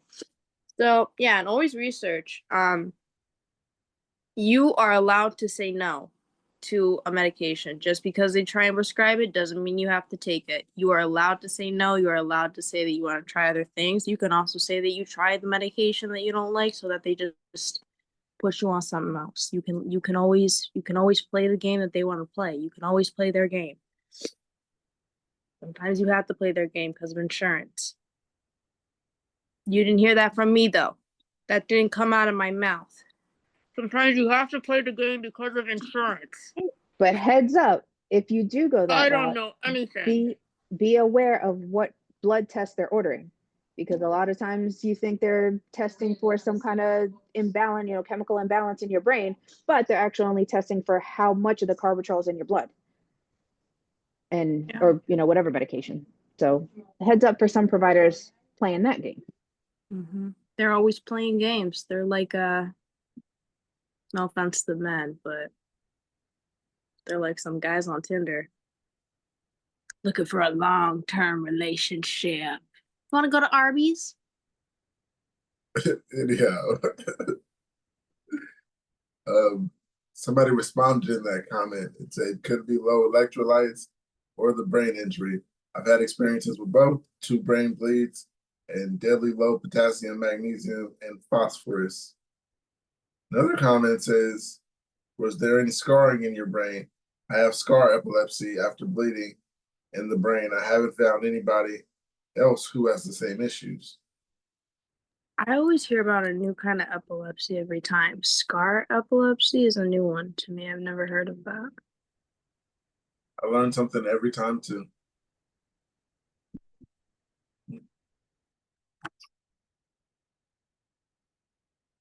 It's great, right? Another question.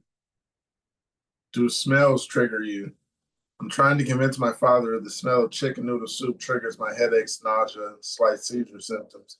But he keeps getting mad, calling me nuts, and I'm getting mad because he's convinced the only food I can eat is chicken for some absolutely knuckleheaded reason. I know smells trigger seizures. I'd like to thread a fool of people telling me that he's wrong or that I'm wrong. I have heard of that, people triggered by smells, but I didn't exactly get their story. It was just in comments somewhere. Why is the dad only feeding them chicken? They didn't put that in there. Sounds he obviously isn't very vegetarian, I guess. I don't know why he's only feeding them chicken. Yeah. Probably just canned chicken noodle soup, because dad needs to learn how to cook. Toaster has her hand up. Yeah, sorry. Sorry. I don't We know can't. why it's putting up red flags Yeah. to me. But yes, scent allergies are a thing. My ex did have a scent allergy. He played it up so fucking bad, it wasn't even funny. But he passed it on to my daughter, or my oldest stepdaughter, and she can deal with natural scents just fine, even some fabricated scents. It's only some scents that trigger the reaction. I'm just, and it messes with her asthma. But I've never heard it about it messing. Well, I also have heard of it messing with people's eczema. or migraines. Yeah, migraine. Certain smells cause me to have migraines. Like hard-boiled eggs. Can migraines cause seizures? That I do not know. I think it can add to stress. I think a think migraine might adds cause on a seizure. to it. My migraines have added on to it. I get a migraine after a seizure for sure. I'm just still really interested in the chicken. I can't answer to this guy's chicken quandary. I don't know why. Chicken really got me in a chokehold here. I'm gonna be thinking about that for a while. Chicken Chicken noodle soup. noodle Because it chicken. sounds like the guy doesn't know either. He said he was like, my dad thinks I can only eat chicken for some odd reason. Okay, That's no a whole nother chicken. subject. They got to No. discuss that. That's gonna be floating around my mind for a while. Maybe Sorry, they're I'm related a to the Jewish mom. I'm a Colonel. Jewish mom. Give me a moment. Give The me a moment. Colonel. Chicken soup is definitely good for when you are sick. And some Jewish mothers will go overboard no matter when you're not feeling good, even if it's not, physically. Interesting. Chicken noodle matzo ball soup. I didn't know that. It solves everything. I hate chicken noodle soup. Oh, I love matzo ball I soup, hate and that's chicken. with chicken. So Yeah, I don't like chicken. I don't like the. I don't know. Chicken noodle soup skews me out. Freaks me out. well, it's with Those- chicken broth, but yeah, I don't it's like the matzo chicken ball. broth. The broth skews me out too. Those little bubbles inside of it that you Or see when that it turns into separated. jelly at the Yes. bottom. Yeah. Oh my god. Like the I have never homemade thought stuff, about that the before. really homemade stuff. My grandma would make. She would make really good homemade gravy with her chicken, and I loved her chicken. But when it would, leftovers congeal. came, when the leftovers came and you looked at the chicken with the gravy, you're like, what in the world is this? Is this how it looks inside It's me? chicken gelatin. It's disgusting. It's nasty. It's wrong. It's so wrong. You can only eat it the night of, and I just don't like the taste of chicken noodle soup, but that's a personal preference. You Chicken don't jelly. like chicken noodle soup, you said? No. I also don't like peanut butter and jelly sandwiches. Wait, what? Yeah, I Well, she know. doesn't like Sorry. bananas Why? either. I gotta know. I don't know The texture. textures don't. Well, first of all, I don't like bread. I don't love bread. It freaks me out. My mouth is not salivated enough to absorb the bread. Okay. So I just feel like the sponginess. It's all texture for me. I do have autism, if we couldn't tell. So then the jelly, and then you mix the jelly with the peanut butter, and I don't like jelly to begin with, and I don't like peanut butter to begin with. Is it So because you're it putting like gets stuck on your mouth? Yes, and you're putting every single item that I don't like the taste of or the texture of in one sandwich, and I don't like sandwiches. I like BLTs. I'll eat a BLT with bacon on the side. I will 100% do that. 100%. I will have a turkey or a ham sandwich, roasted ham sandwich with mayo and mustard on some like Rye. rye bread or whatever. The other one, the good kind of it's some good kind of bread, and I'll eat that, and it's great. But you hand me a peanut butter and jelly sandwich, and I'm offended. It's disgusting.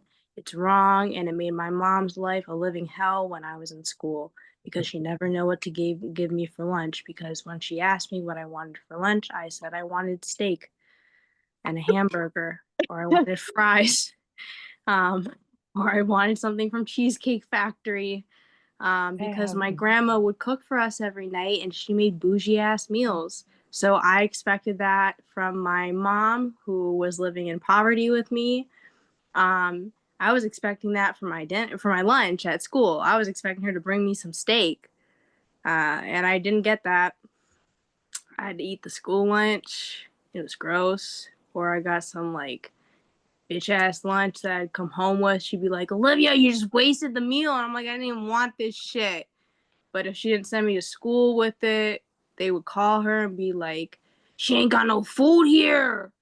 And my mom would be like, it's because she won't eat the food there. And so, yeah, I was a pain in the ass, but I'm not a big lunch person. I'll eat whenever I eat. I don't really do timed meals. So you're a snacker. Yeah.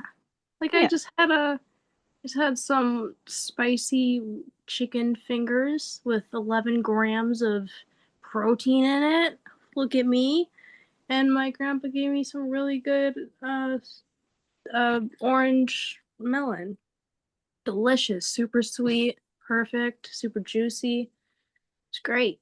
And it wasn't a peanut butter and jelly sandwich. So we got Twisted here. The icebreaker for you, since you just got here, was what's the best thing to happen to you this year?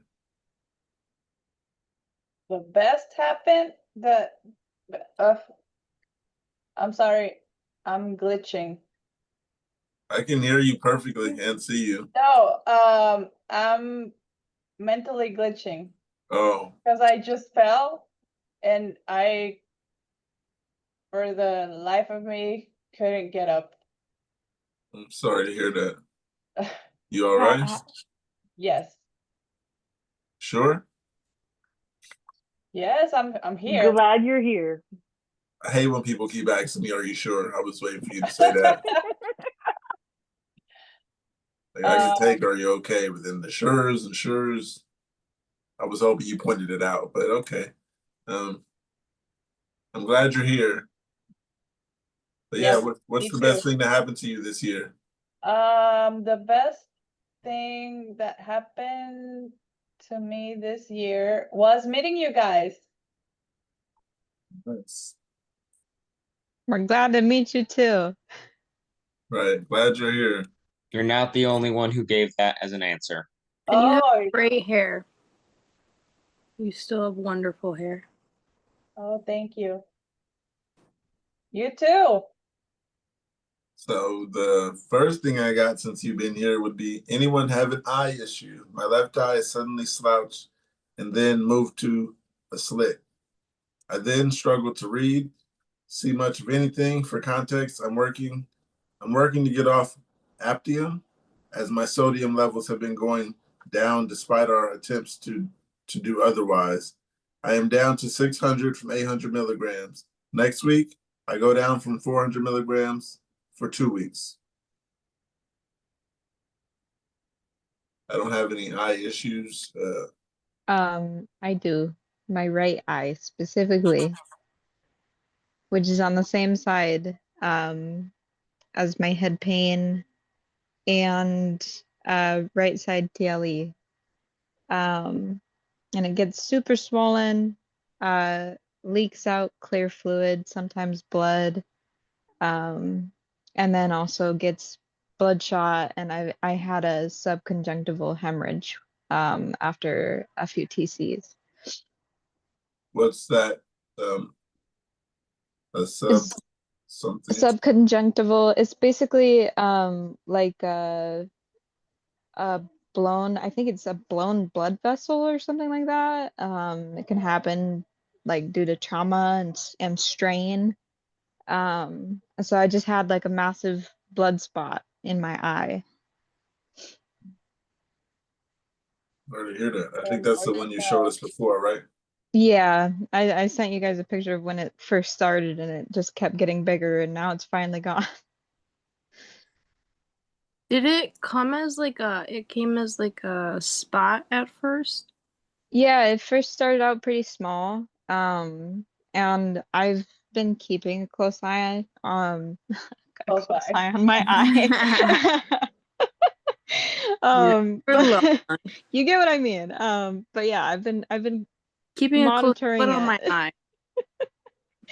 Keeping a close eye on my eye and taking lots of pictures. And so I noticed the next day that it was like a weird little red spot that was kind of wonky, and I was like, what the hell? And so I kept watching it over a few days and it got bigger and bigger, and then I finally went to an ophthalmologist and he told me, yeah, that was a subconjunctival hemorrhage, and it's when there's bleeding on your eye due to a blown blood vessel, and he said my eye was perfectly fine. He like checked it out and everything. My pressure was fine, everything. Your eye's bleeding, but it's perfectly fine. Yeah, I know. But he was like, well, the Yeah. blood could be coming in from your brain. And I was like, so I have a brain bleed? He was like, well, that's something you have to talk to your neuro about. Still no answers on that. So I don't know, but my eye, for some reason, I'm still not sure why, is connected to everything else. So Well, I don't know if you were here for it, but I forgot her name, but her username is Grand Comp. She sent, I don't remember if you were here for it or not. She sent me 2 links related to like optometrist and neurologist. Like they're like, I guess like there's supposed to be a eye doctor that's a neurologist as well. So I could, really, yeah, I can send you those links. That I think one of them is just like an article, and the other one's like a TikTok about it. So I can send you those yeah, please do. in the message, because I was asking her about, because my right eye is always not always, but it's usually my right eye just has a lot of pain, and I always like just chalk it up to my migraines. Because I feel like usually my migraines begin like right here. But my eye usually starts to hurt like in the corner. And That's then where mine usually starts too. yeah, it starts to hurt in the corner, and then it works its way out to the rest of the eye and down like my cheekbone, kind of. Does it twitch? Does that make it? Does it twitch? My eye does. I don't know. I'm always kind of twitching, but my eye does. This one does kind of close more than this one, almost like it's swollen, but from the inside. It doesn't really come out as like swollen physically from the outside. It looks fine, but the inside of my eye, it feels like there's just like a hand pressing up against my eye, and then my eye is trying to stay in its socket, and it's just like this battle between my eye and my socket. Oh, I describe it as a rock in my. Yeah, I don't know. It feels like I don't know. It just feels like there's a lot of pressure, and I can feel it like all here, and it spirals down, and it's especially really heavy in like this Do you ever area. get black spots, like black Yeah, that's what I yeah. was also gonna say, is like the top of my eye, like the top portion of my eye kind of almost feels like a whole blind spot. So like my right eye has progressively been getting, in my opinion, blinder. And I Well, feel that's the same. Yeah, like yeah, I feel like I'm losing vision in my right eye specifically. And the ophthalmologist told me that I have something called amblyopia, which I had never heard about before. And it's basically like a developmental thing where your eye doesn't develop properly, and the vision decreases more and more over time. So my left eye was perfectly fine when I was a kid, but my right eye from birth was progressively getting worse. And because of that, I never got any corrective things done for it or anything like that until I think it was like 10 or yeah, 11. I sorry, go ahead. It just got worse to the point where I'm now -8 point something, I forget. But -8 in this eye, and I got new glasses, and they were like that thick of lenses. Bubbles. Yeah, basically the bottle cap. Yeah, when I was a kid, they gave me like contacts or glasses, but I always hated the feeling of them, so I never wore them. But I always had the problem of my right eye was always worse than my left, so it wasn't like an equal amount. It was whatever they called it some at the time that I had, and they were like, so my right eye was significantly worse than my left, where my left was like perfectly fine. My right eye was like just downgrading. And I went to the eye doctor like recently, with the regular eye doctor for like a checkup, and he like wrote me a script for contacts, but I never went. Well, technically, it's not me that never went to get it. My mom is the one that drives, so I don't know why she says that I never went to get it, because I can't drive. So, technically, we didn't get it. I'm all for getting it, but unfortunately, I think that I am gonna have to wait a while until I can do anything about my eye. But Try looking online, because that's how I'm getting mine. They sent me a first pair and they sucked. I had a seizure after wearing them because it made me feel horrible. But if I'm gonna get another pair, I'm doing it through I forget who, somebody. But there's options for like contacts and glasses, I think, online. You could try doing it that way instead of yeah, having to go in. yeah, I'll probably try something like I can still get I'm sure that the thing, I'm also sending you the Oh, thank you. things right now. I'm sure that I can still order it because it's still, I'm sure, the same script or whatever. But eventually I'm gonna have to get like my eye looked at because I feel like the pressure of it is not like I don't know, there's like a significant like blind spot in my eye where it's just like right kind of here, and I also said that my eyes, like the whites of my eyes are like bluish gray. That's how mine are. Yeah, and then the ring around my eye is also like gray, around like the iris color part of my eyes. Wait, Like you guys full, have like gray red. eyes too? Well, my eyes are like a greenish. I have brown eyes. Mine are, Yeah. yeah, mine are like hazily green, but there's like a significant kind of like just gray ring around my eye, and then the whites in my eyes are like tinted grayish blue, whereas a normal person's eyes would be just kind of like a milky white. Mine are like a grayish blue, so they kind of look like a steel blue. I mean, that's kind of cool, but Are you from also that does Iraq? sound like a little bit like a cataract, maybe. I don't know. My grandma always said that my eyes looked cool though. Yeah, I mean, it sounds cool. They don't like I think looking at they're not as profound, but when I was younger, they used to be like the whites of my eyes used to be super, super blue. They're still bluish. Like you can see there's a line where like the white of my eye is, and then where the blue starts. If like I open up my eye, there's like an entire like it goes around the eye. If I you have to continue make having the joke. problems with your eye, oh, go ahead. I have to make the joke. Sorry. Are you on the spice? What spice? Oh, but never mind. It's a Dune reference. The What's the people of spice? Arrakis consume spice that makes the whites of their eyes appear blue. Oh, I'm not on the spice, unfortunately, but the spice sounds cool. I kind of want to be one of the Dune people now. Dune me up.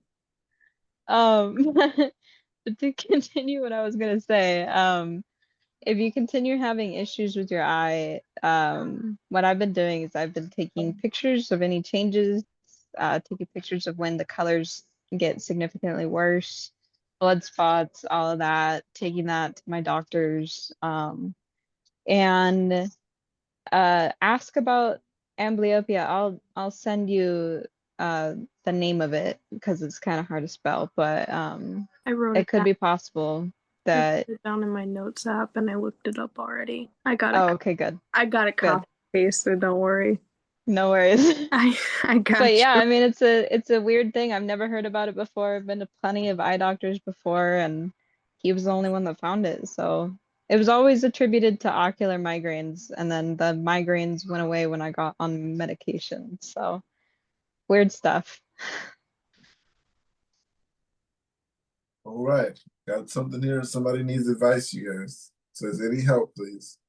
I recently developed a really bad sore throat, which is aching so bad, and lower earache.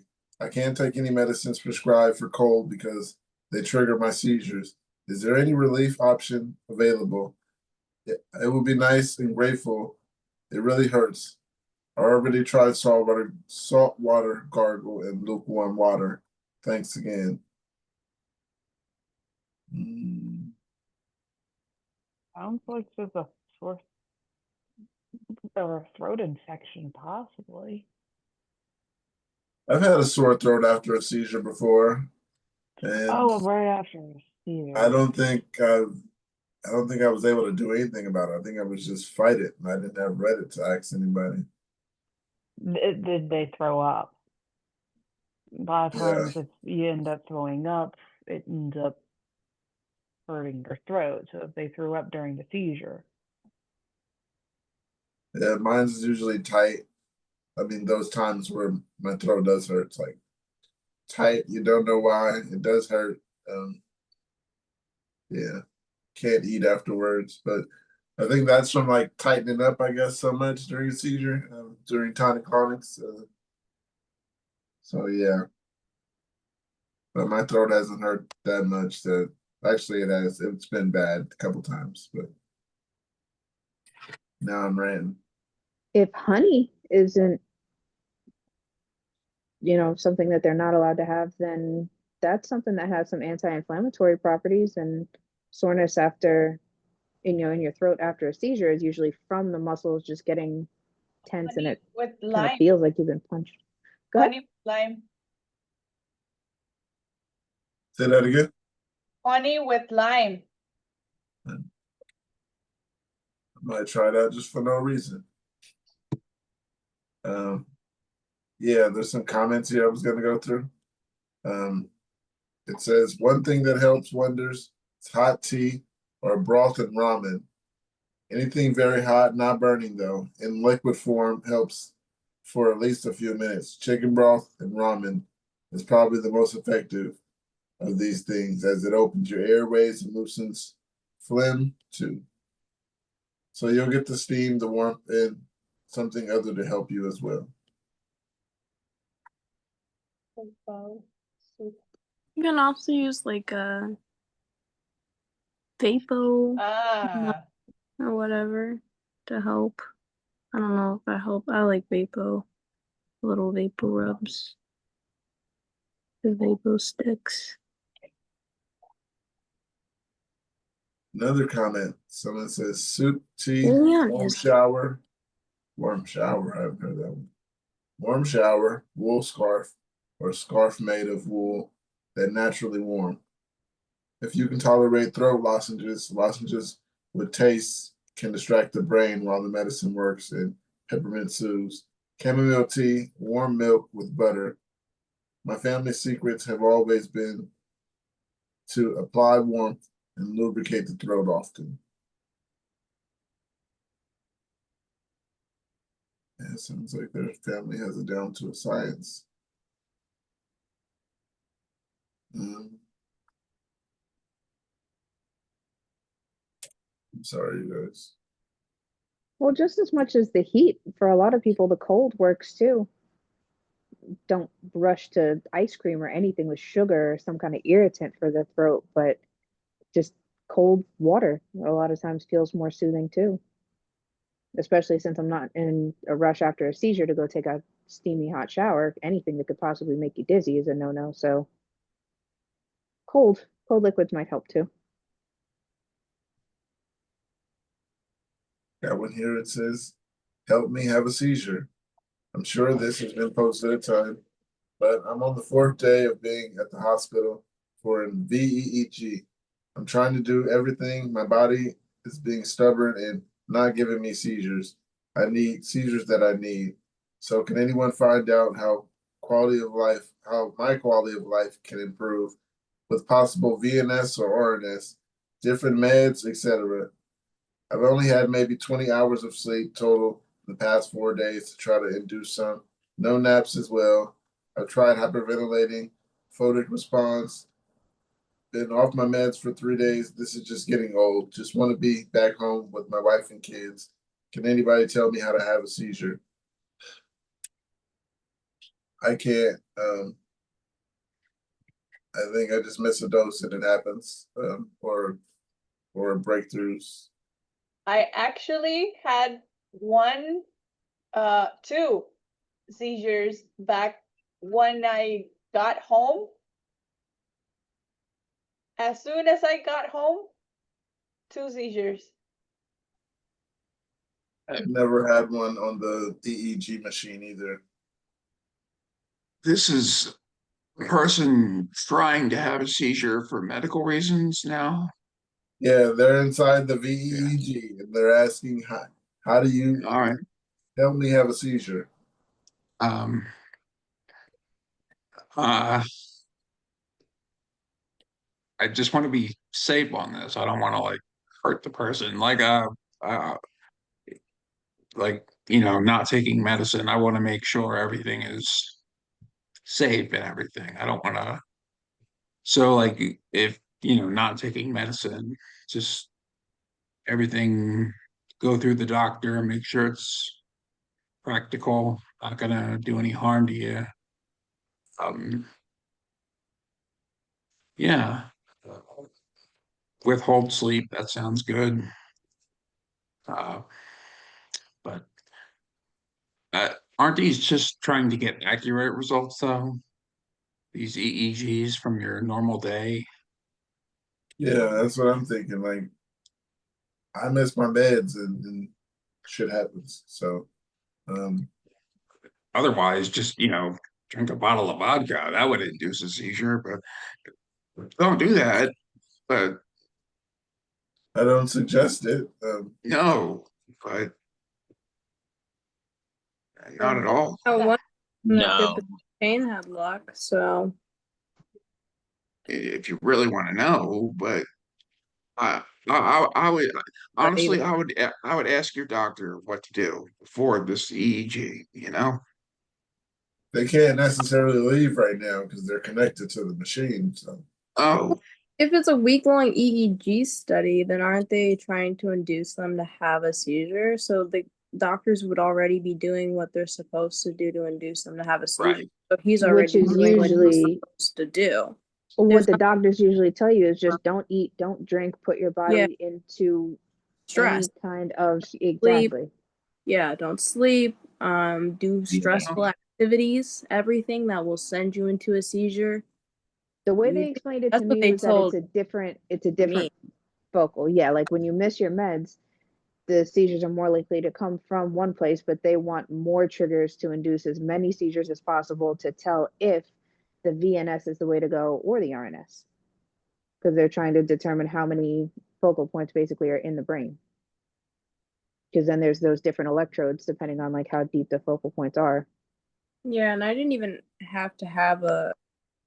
I mean, thankfully for me, I didn't have to have a grand mal seizure or a tonic-clonic seizure when I did my study because they could see the myoclonic spikes in my brain so frequently that they were able to diagnose me with both things, but it's not fun. The EEG studies aren't fun. It's not supposed to be fun. It is not supposed to be enjoyable. Anytime you are going to the doctor and they want you to have a seizure, there's nothing to really look forward to other than maybe you get something out of it in the end that could help you in the long run. Be the only thing, but having a seizure is fun in general. But usually the doctor will tell you what to do. Sleep deprivation was a really big one for me. He did not let me sleep. My ass likes to sleep. Think that being. Got another one that says, does anyone feel like they just can't? Lately, I've been feeling like I just can't concentrate or think like that or think at all. I'll be doing something or reading something, then have to go back and reread it because I realize I'm not focusing. I'm never sure if it's medication or if it's my actual epilepsy. Since my epilepsy was triggered by a TBI, I feel like I've been stuck for 6 years and it makes me feel so constricted. Does anyone else have any insight or feel the same way? Yep. Yeah. Yeah, Yep. Yep. Yep. Yep. Yep. Yep. You We've get some all felt insight? that. I got some yeses, but can you get some insight on this? Uh, I I've been seizure free for 6.5 years, but I still feel brain fog.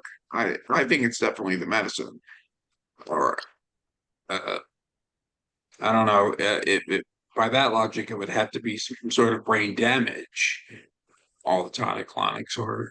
But I think it's mostly the medicine. Uh, uh, Reading books is very difficult.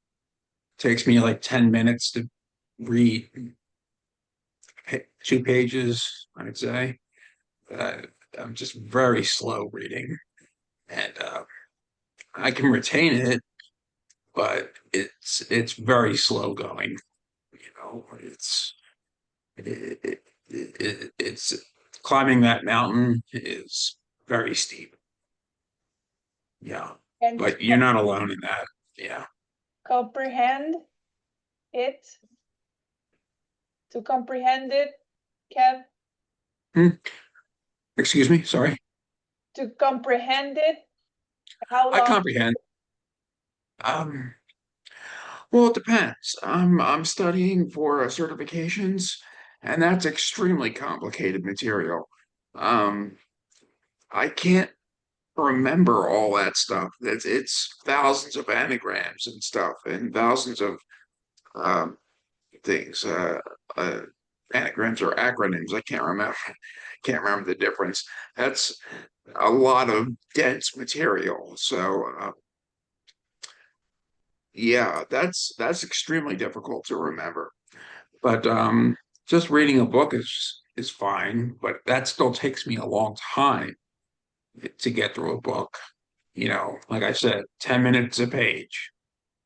But yeah, I mean, it varies from the material and content. Because I am looking forward to going back to school. And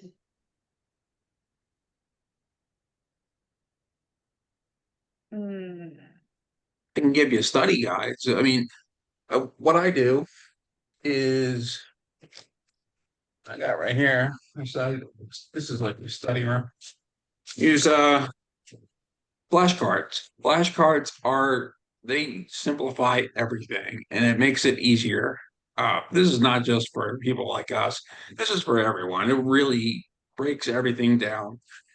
Use flashcards and do this many times a day. I would really suggest this for people in our situation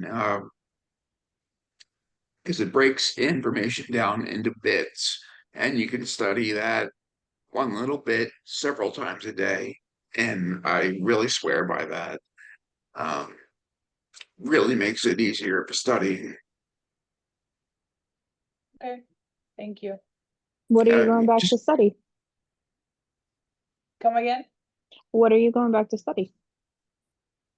Oh, to finish my associates. Oh, okay. So it's not necessarily a lot of like math. I was just trying to compare what I remember in different classes. That the flashcards worked more for those subjects when I needed to memorize a lot of definitions, like the more medical stuff, but not necessarily for like the math, science, like the STEM subjects that really just required doing something over and over to, you know, not forget to simplify, or like, you know, PEMDAS or one of those. So certain subjects, different things were, you know what I'm saying? Yes. That's the kind of thing that you have to rehearse over and over to really learn it, essentially. Yeah, the repetitive stuff I can do. When I'm reading, sometimes I have to read it. I have to read a small amount and I have to read it over and over and over until it gets in. Dissect it. Sometimes the focus. Yeah. So to that comment, to that question, someone commented, He's commenting. Yes, definitely. I'm an avid reader, but it's just so damn hard remembering what I've read in a book twice or thrice before I even get to it to do it again. Another person said, I've had to reread the post just to make sure I understood it correctly 3 times.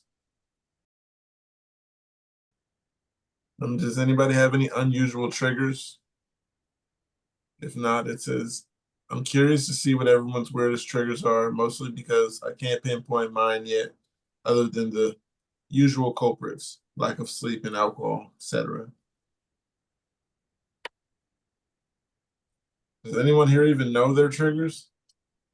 Yes. I know a couple, but not a whole lot. Some triggers that are for sure gonna work. No. Lack of sleep. Yeah.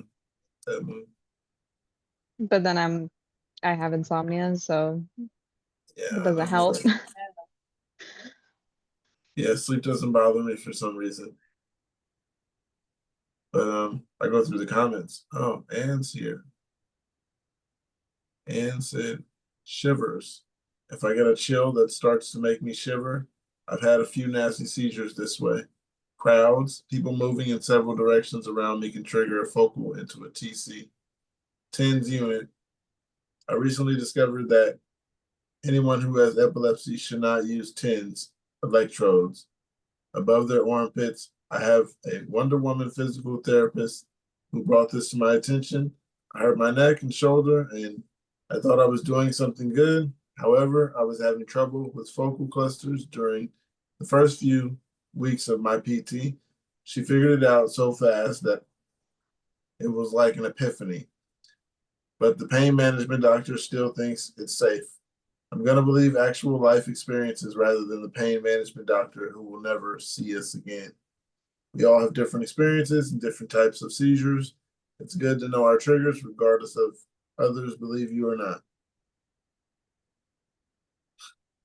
She said, my experience has always been F around and find out. It's people who don't believe me. Sounds like Ann for us. F around and find out.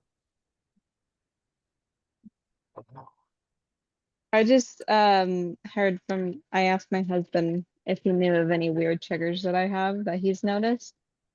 And he said that I had a seizure last night because he whispered in my ear, and then he said that I started freaking out and went into seizures. I don't know why. I don't think I've ever had anything like that, but that's a new one. Yeah, to get everybody back involved. The question here, it says, what's the hardest thing to explain about your seizures? For me, it's the sensations, roller coaster stomach, heavy head, waves. It's so hard to get it across what it feels like. It's the hardest thing to explain about your seizures. We'll go one by one. Just get everybody back involved and wake up you guys. Come on. I don't want to call out names. I volunteer myself. What? There you What go. was the question? The question was, I don't know how I forgot it. I'm sorry. The questions was, what's the hardest thing to explain about your seizures? Just go talk to like a random cousin you haven't seen in 10 years. And how does that go? I think the hardest thing to explain usually is because I'm always unaware of what happens with my seizures, but it's not always an ambulance moment. Unless it's over 5 minutes, long. And I always tell people, like, hey, I got nasalium. You can just shove that up my nose and I'll be okay. But I think the next hardest thing is they got to time it. And some people just don't like timing the seizures. That was a great start, heard- Angel. Oh, go ahead, Twisted. Oh, just a comment, a weird comment.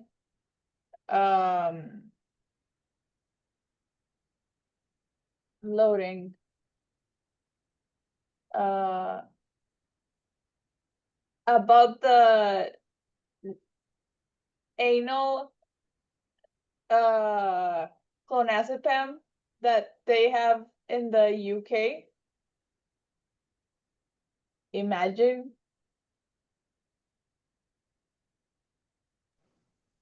On the flip side, she was saying that everything in the UK is easier essentially to get a hold of, but it's definitely not what you would prefer.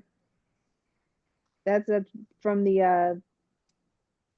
I know I'm not going to remember her name, but who joined like right at the beginning with the cat.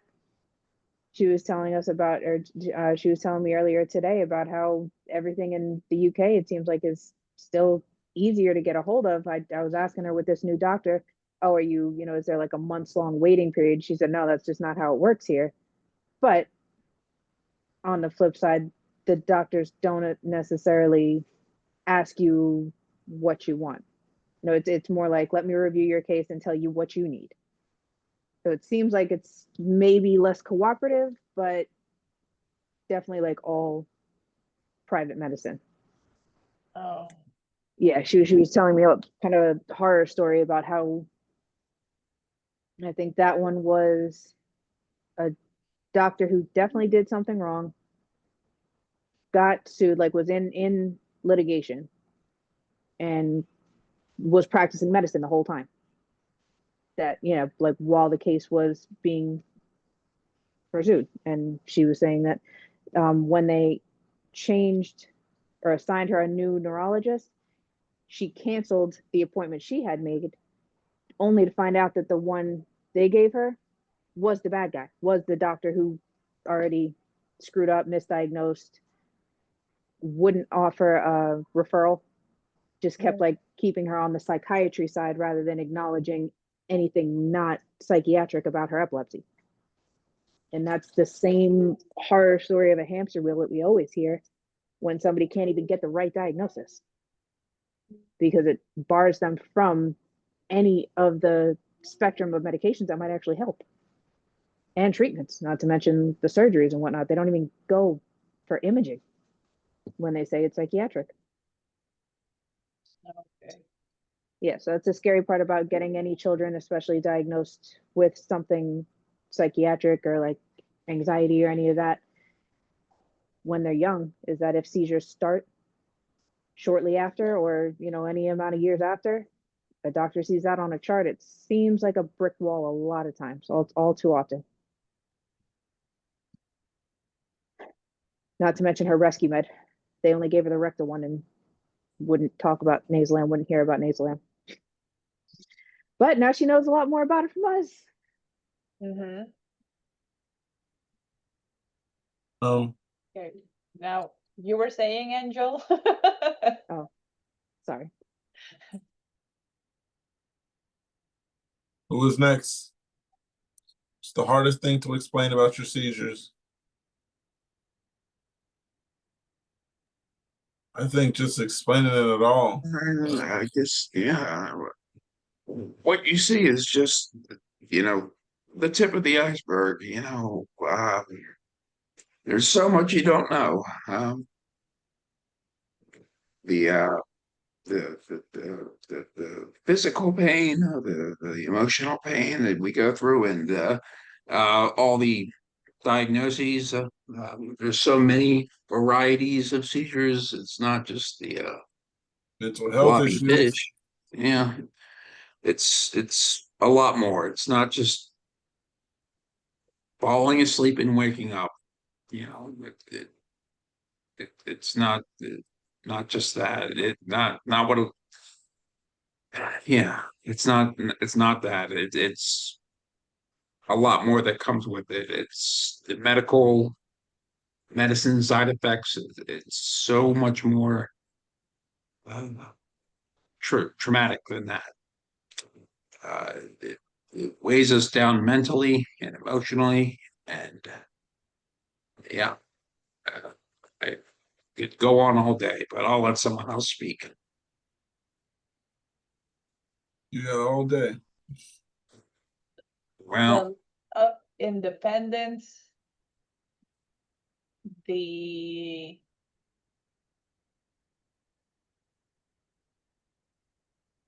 I had a stroke. I can't. I was trying to clean the fan on the ceiling when I fell.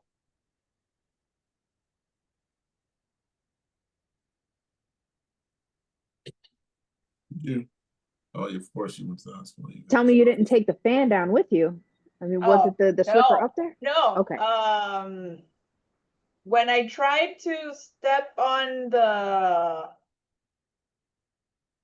bed, that's when I fell. Because I have hemiparesis.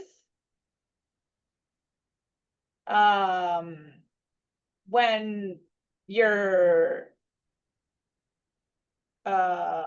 half of the body goes limp. Did you get all the way onto the bed when you fell, or you just put one No. leg? Just one leg? Yes. Oh. So that's the kind of thing you probably need a spot for. You know, a spotter, somebody to Oh yes. look out. But okay. My husband hadn't gotten home. Oh. Still. How long were you laying there? For 45 minutes, I'd say. More than half an hour.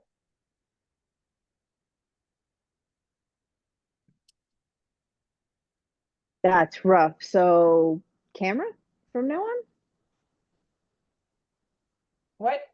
I mean, do you have you addressed maybe how to do this in the future with when somebody's not around? Do you have, you know, maybe cameras in kind of separate parts of? I have a camera. No, I have cameras, but my phone wasn't with me. Oh, okay, and your cameras don't send notifications necessarily automatically. Oh, and my husband uh works in corrections. Oh, so he's not exactly able to Available. answer every notification. No, he is not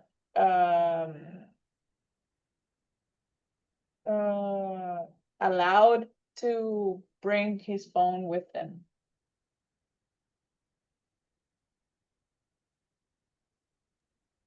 Okay, so maybe that one is Doesn't work.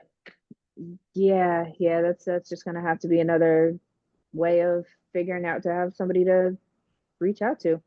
If you don't have your phone on you, have you ever worn a watch or considered another device? No. Or just don't do it. Yeah, that too. But I promise that independence is still gonna you're gonna want that back for something else. If not for dusting, then eventually for working out or doing laundry or anything else that you want to be able to do and have your family comfortable with you doing it too. I don't have family. I don't live in with me. Right.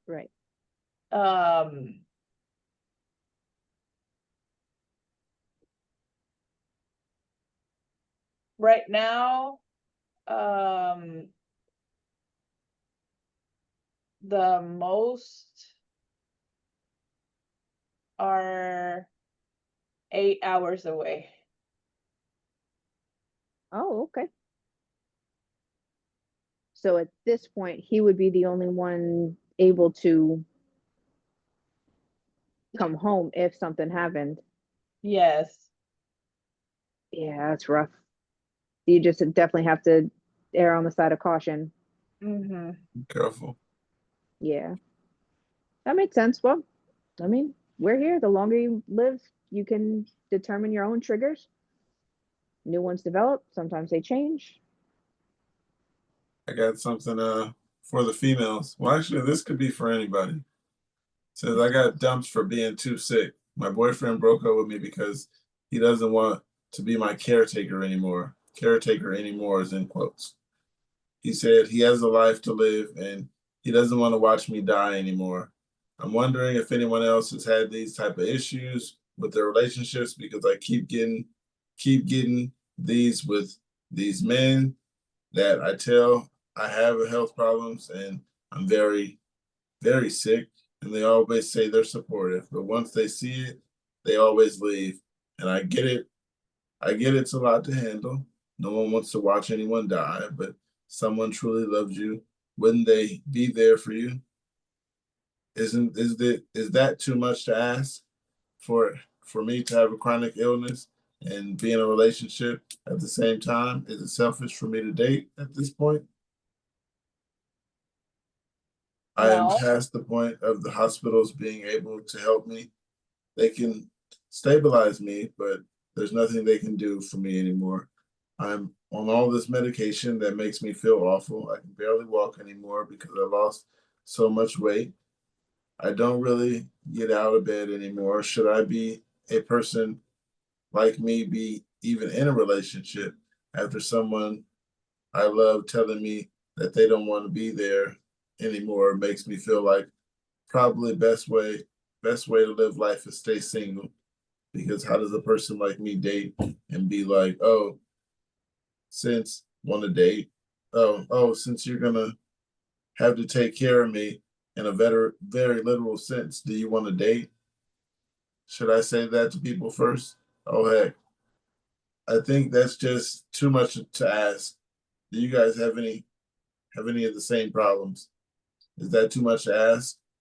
What do y'all think? Have y'all had any loved ones leave because they can't handle your illness? It happened to me quite a few times, and I'm thinking about stopping dating altogether. How could a person ask all these things? Someone help me to the bathroom. Someone to help me bathe because I almost drowned last week. I'm not sure anymore. I can understand. I wouldn't say those things, but I can understand why a person would want to leave. Wouldn't say it like that, but yeah, it's a lot for people to see. I don't think we understand that because we don't see it sometimes at times. So some of us don't understand, but that shit's hard to watch. I got a couple videos. You want to know hard to watch. You'll see. It's also just a lot of work. It's exhausting, especially for support persons, partners that work. Um, if you have like a family, you got kids and they're trying to provide for children and you, and it's a lot on somebody's plate. And then if they get injured or hurt or anything happens to them, then the whole world comes crashing down because you can't give very much as a person with epilepsy if you're still uncontrolled, like in my situation. So I can understand his point of view, but I mean, the way that he went about it, probably not the best way to handle things. And don't think that it's any reason to not continue to date because there are good people out there. And not to say that he's a bad person, but there's people out there who would be more than willing to give time and attention to you. It's just going to take time to find them. I'm lucky in my situation that I found the one who would. before everything started, I don't know what I would have done without him.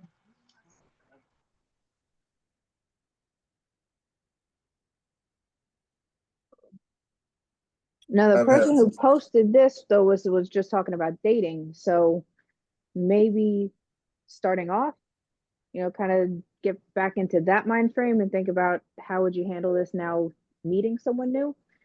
And I was just thinking if they're feeling close enough to trust someone to reveal that at all, or if, somebody says, let's go rock climbing next time, then probably gonna have to let them know, introduce them to it. And that brings us back to the last question. How do you explain epilepsy to somebody?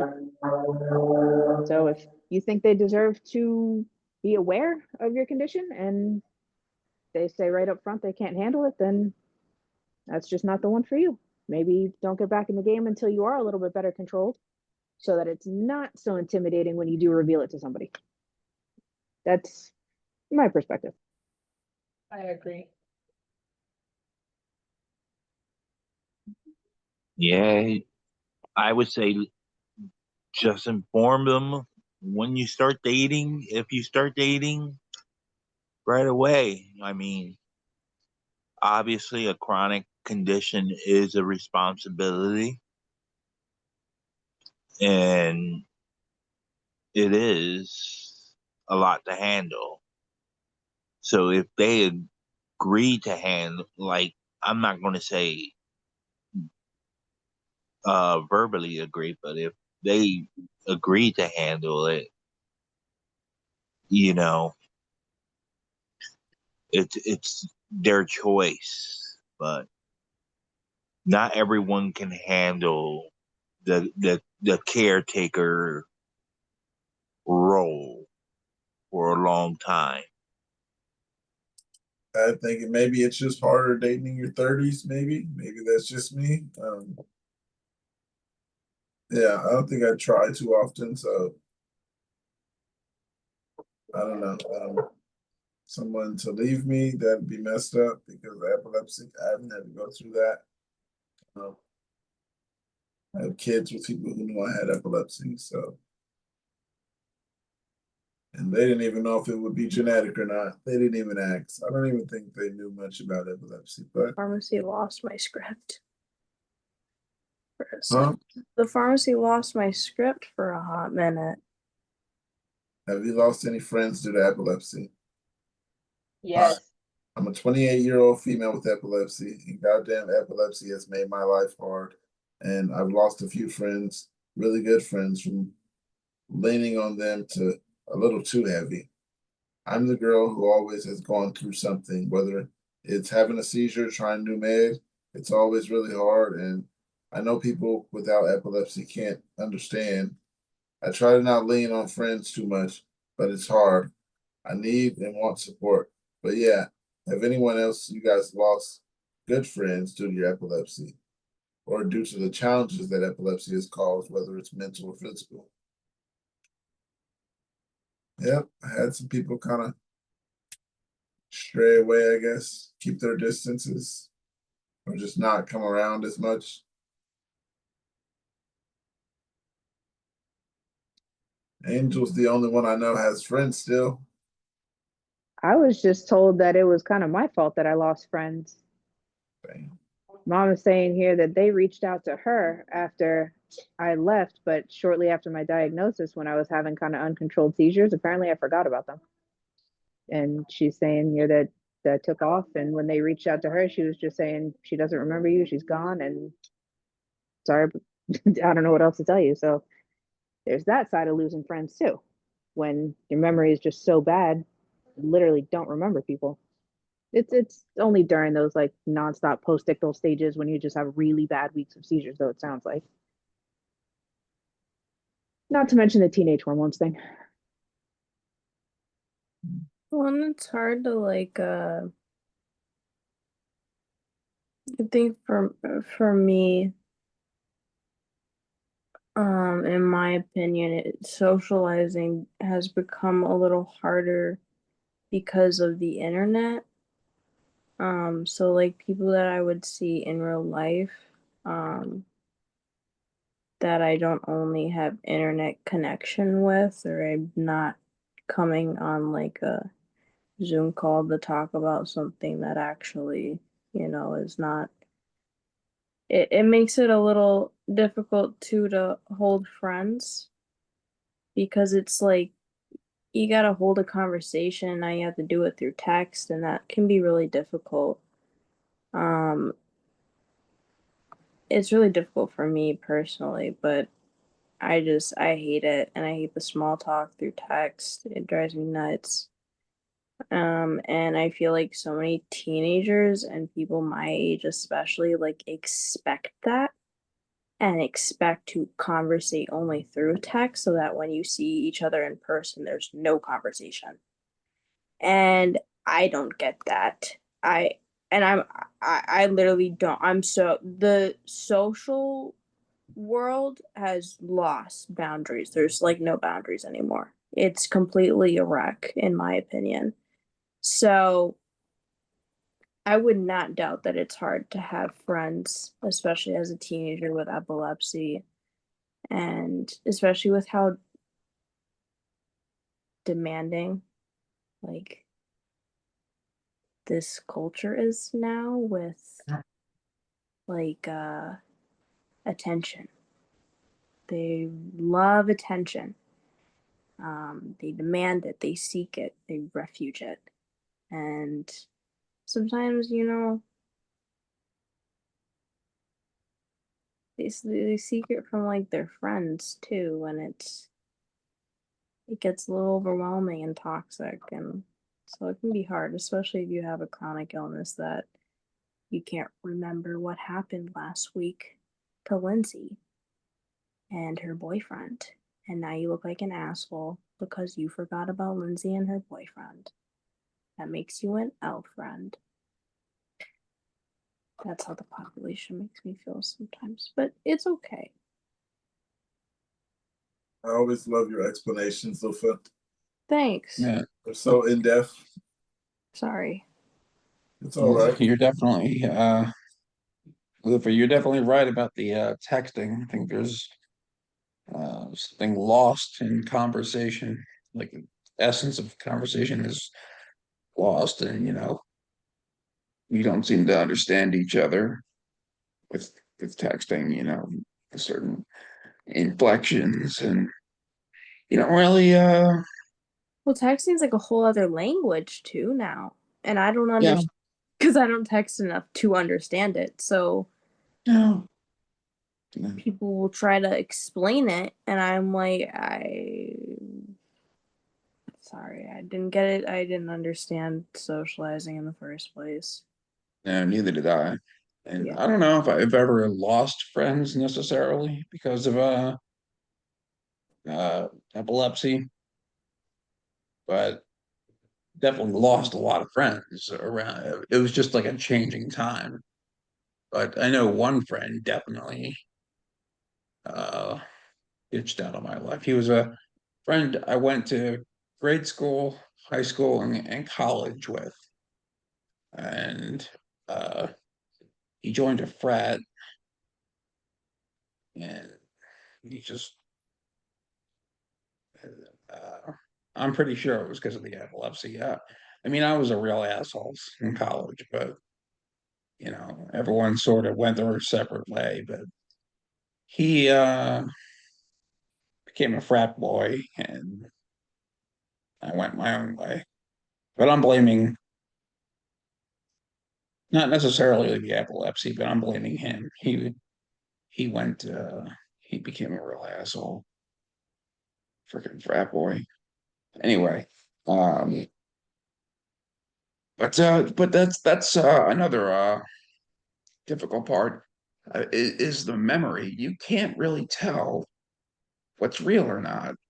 What was it, me, or was I just being an asshole? And Yeah, the like people, who's at fault? It's really easy to manipulate our brains to who's at fault because they're so susceptible to forgetting and to being like, did that happen that way? Or Yeah, I I don't don't know. remember if I did that or if you did that, but if either one of us did that, that probably wasn't right. So, thumbs down for either one of us that did that. No, Lufa, you're exactly right. Because, taking into account what my own mother told me just now, she doesn't realize that I have the arrest record from like right before I left. And I know she pressed charges. She didn't have to do that. But she'll let that part slide. She'll say it was all my memory. I ditched my whole social circle and just, took off with the first guy. But there are other ways to gather more details surrounding the situation because I definitely wasn't keeping a journal back then. So I don't know how anything happened for like that whole 5-year stretch of my life. But yeah, that's another reason that all of these like newly diagnosed, I want to encourage taking your own notes as much as possible so you have like a genuine perspective on your own life just in case you don't remember. Keep notes about your relationships, even if they seem insignificant notes, they will be significant because you might forget something and then that person might try and switch it up and then you'll be like, but wait, Yeah, drop that line. I was the only one who had your back. You thought I didn't have a brain. It's in my journal. Yeah. Now I take notes on what type of things happen between or like screenshots if it's in a text or something so that or whatever so that I can keep it not and I think people would take it as me trying to keep blackmail on someone, but it's not. It's genuinely me trying to make sure you don't blackmail me and try and mix up my memories because that really does fuck with your psyche. It really and it fucks with your trust issues. Cause then you like don't know who you can trust. Cause your brain is so like fragile that you gotta write down like a whole record and a log of how people act and what they said and something so that they don't try and flip it on you and make it be like, oh, this is like because sometimes I forget why I'm mad at someone, but I know I'm mad at them for a reason because they did something wrong. And they'll tell me that, oh, it was just this little thing, or no, you just had that. I'm like, no, that is not how that happened. Like, there's a reason I'm upset, and just because I don't remember doesn't mean that it doesn't matter, okay? I just forget a lot of things. I forgot my mom's birthday, and it's on 4/20. So, like, I forget a lot of things. Just to help out with those dates though, you know how you have like a kind of default password for stuff? That's where I put the dates that I know I'm gonna forget. I'd, make it a word and then put like important numbers at the end. I had it as like the anniversary forever or like, a birth date you want to remember. Yeah, passwords help. Anything that you're gonna use frequently. I got some here, you guys. Says I only have seizures in my sleep. Please help. Hey, I've only had 2 seizures so far, which started 6 to 7 months ago, but most of them have been in my sleep. The first one being 5 minutes and the second one being just 10 to 15 seconds. My partner wakes up from them. I'm 23 and I just have no clue what to do. I'm on medication for it, but I just have a constant fear of paranoia having one when I'm alone or just in general, to be honest.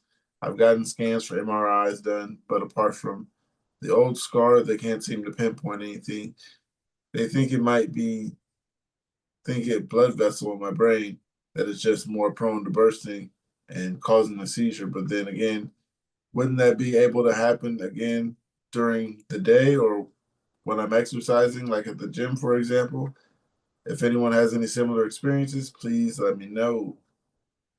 I don't have seizures in my sleep that I know of, but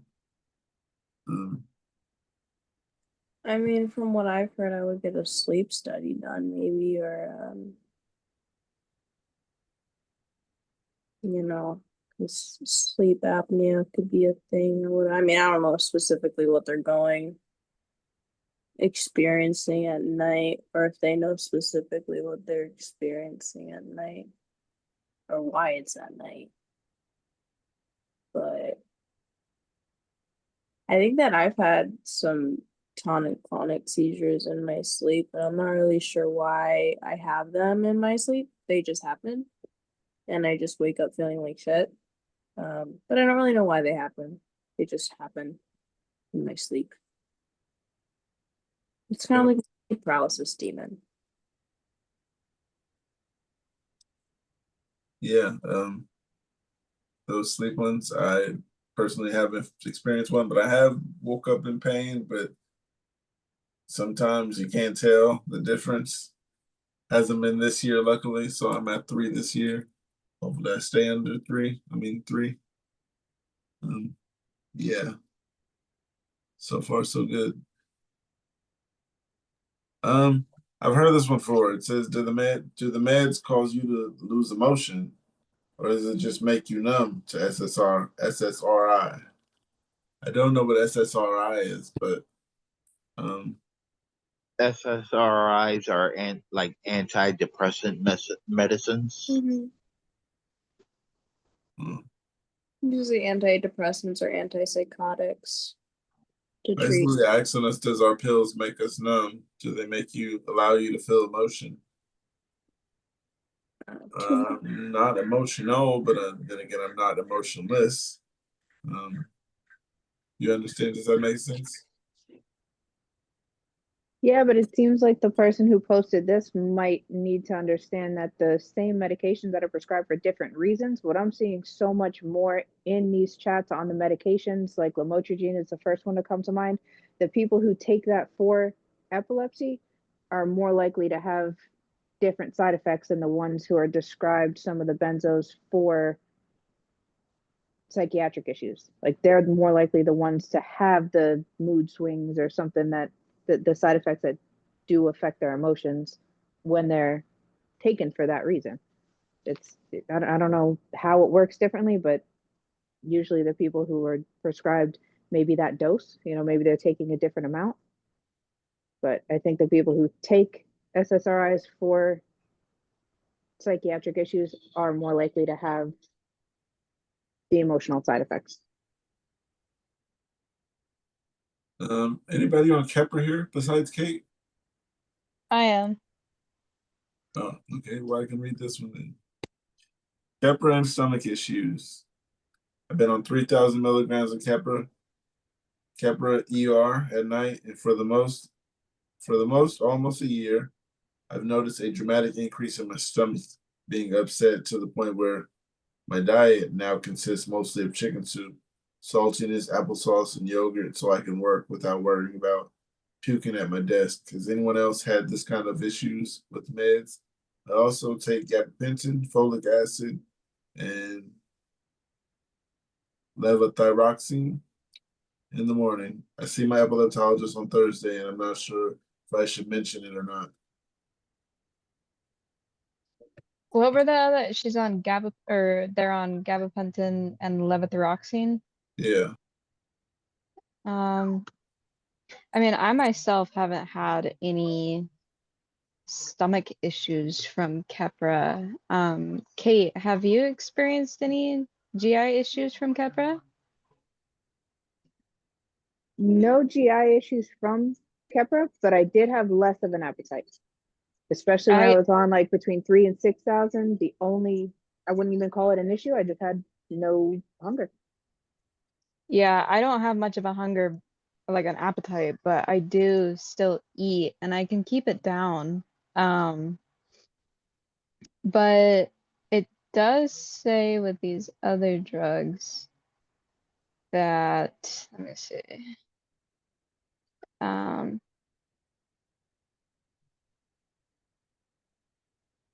Hypothyroidism.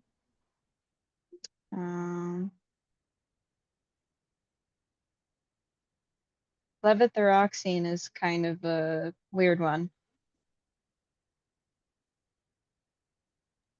And it can cause some issues similar to that. So I would say probably, I mean, you could definitely bring this to your neurologist and ask about it, but I don't think Keppra is really known for causing very many GI issues, at least from what I've experienced.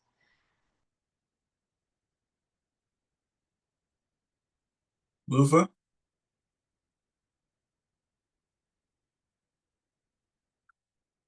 I was just gonna say on the Lamictal thing, just on that. Because I remember being on it, but I couldn't remember what it was classified as.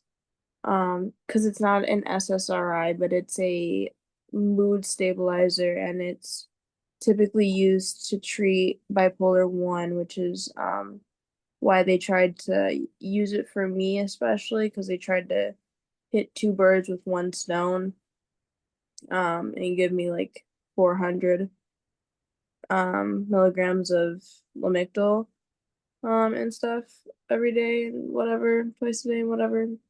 But I just had a lot of it. But for someone that doesn't have bipolar, um, or something like that, it may be a little bit harder. Mentally, it might make you feel, because I think what I know about the drug when I've taken it, what about the medication when I've taken it, is that it's meant to kind of even you out and calm you down because it's supposed to take you out of that mania. So they could potentially be feeling kind of lack or like flat because it's maybe to stabilize you on their brain. I don't know. I really don't know, but that could potentially be a thing. Everyone's different. But I didn't like the literature. Go ahead, Sia. So levetiracetam is not, it's most likely not the cause. It's the levothyroxine, or I don't remember how we said that originally, but it causes most commonly diarrhea, vomiting, stomach cramps, sweating, and headaches as its most common side effects. So, but I mean, it's used for like hypothyroidism, thyroid cancer, and some serious stuff. So that's probably why it has such severe side effects.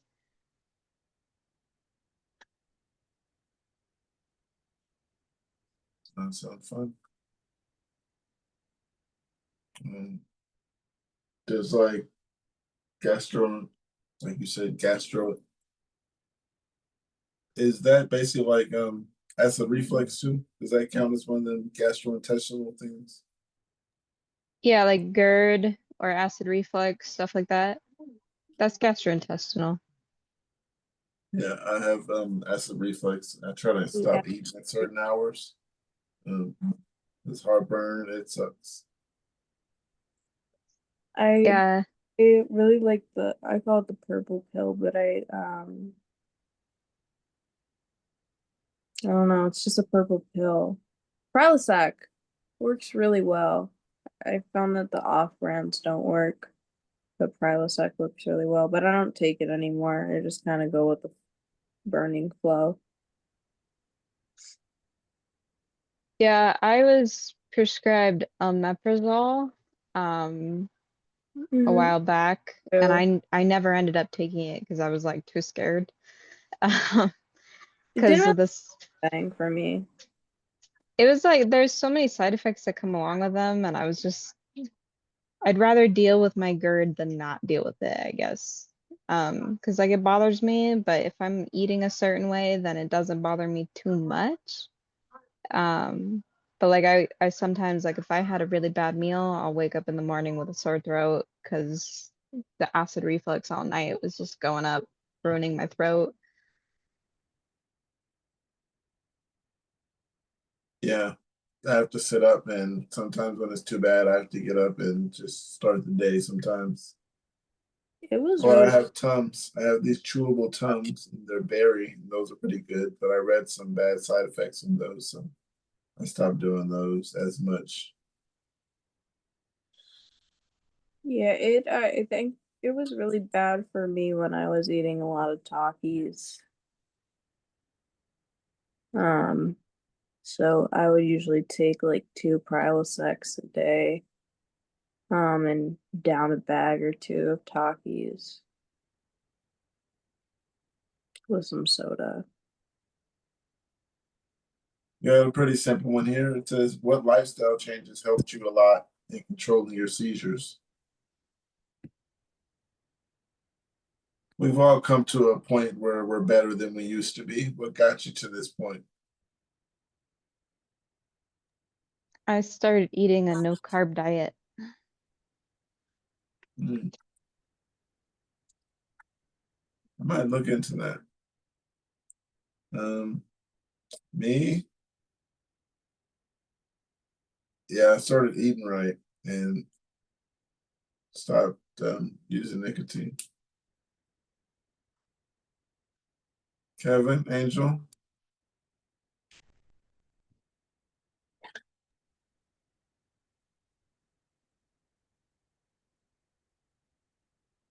VNS is obviously huge, and that not really a choice, really. It was just that was the doctor's really. So after that, I had to, you know, Angel, you there? because I was, yeah, diet was pretty big. Just lifestyle changes overall. Still drinking a little after that. I had to cut it out completely. So Okay. Luffy, you got anything? No?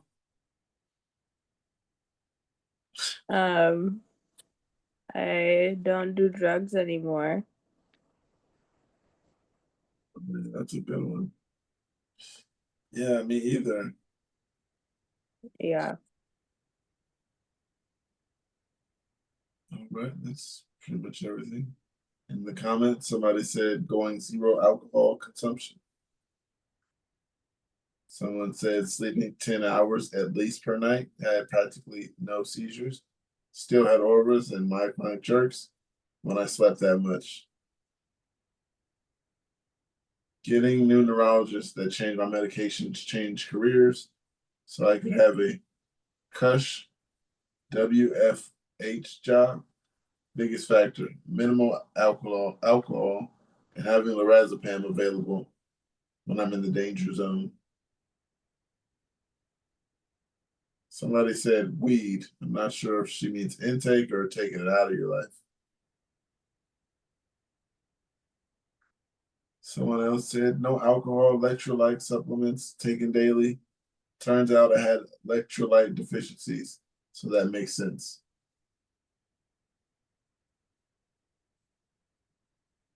Toxic carbs. relationships. I don't think carbs are that bad. I think depends what you're talking about. The specific diet that I'm following is the ketogenic. I am allowed to have, I think, up to 12 grams of carbs per day. But carbs are a huge trigger for me because they're too heavy for my body to process. But I don't think it's helpful for everybody. I think it's like kind of a, check it out on your own kind of basis deal. Okay, I understand everyone is different, so all right, cool.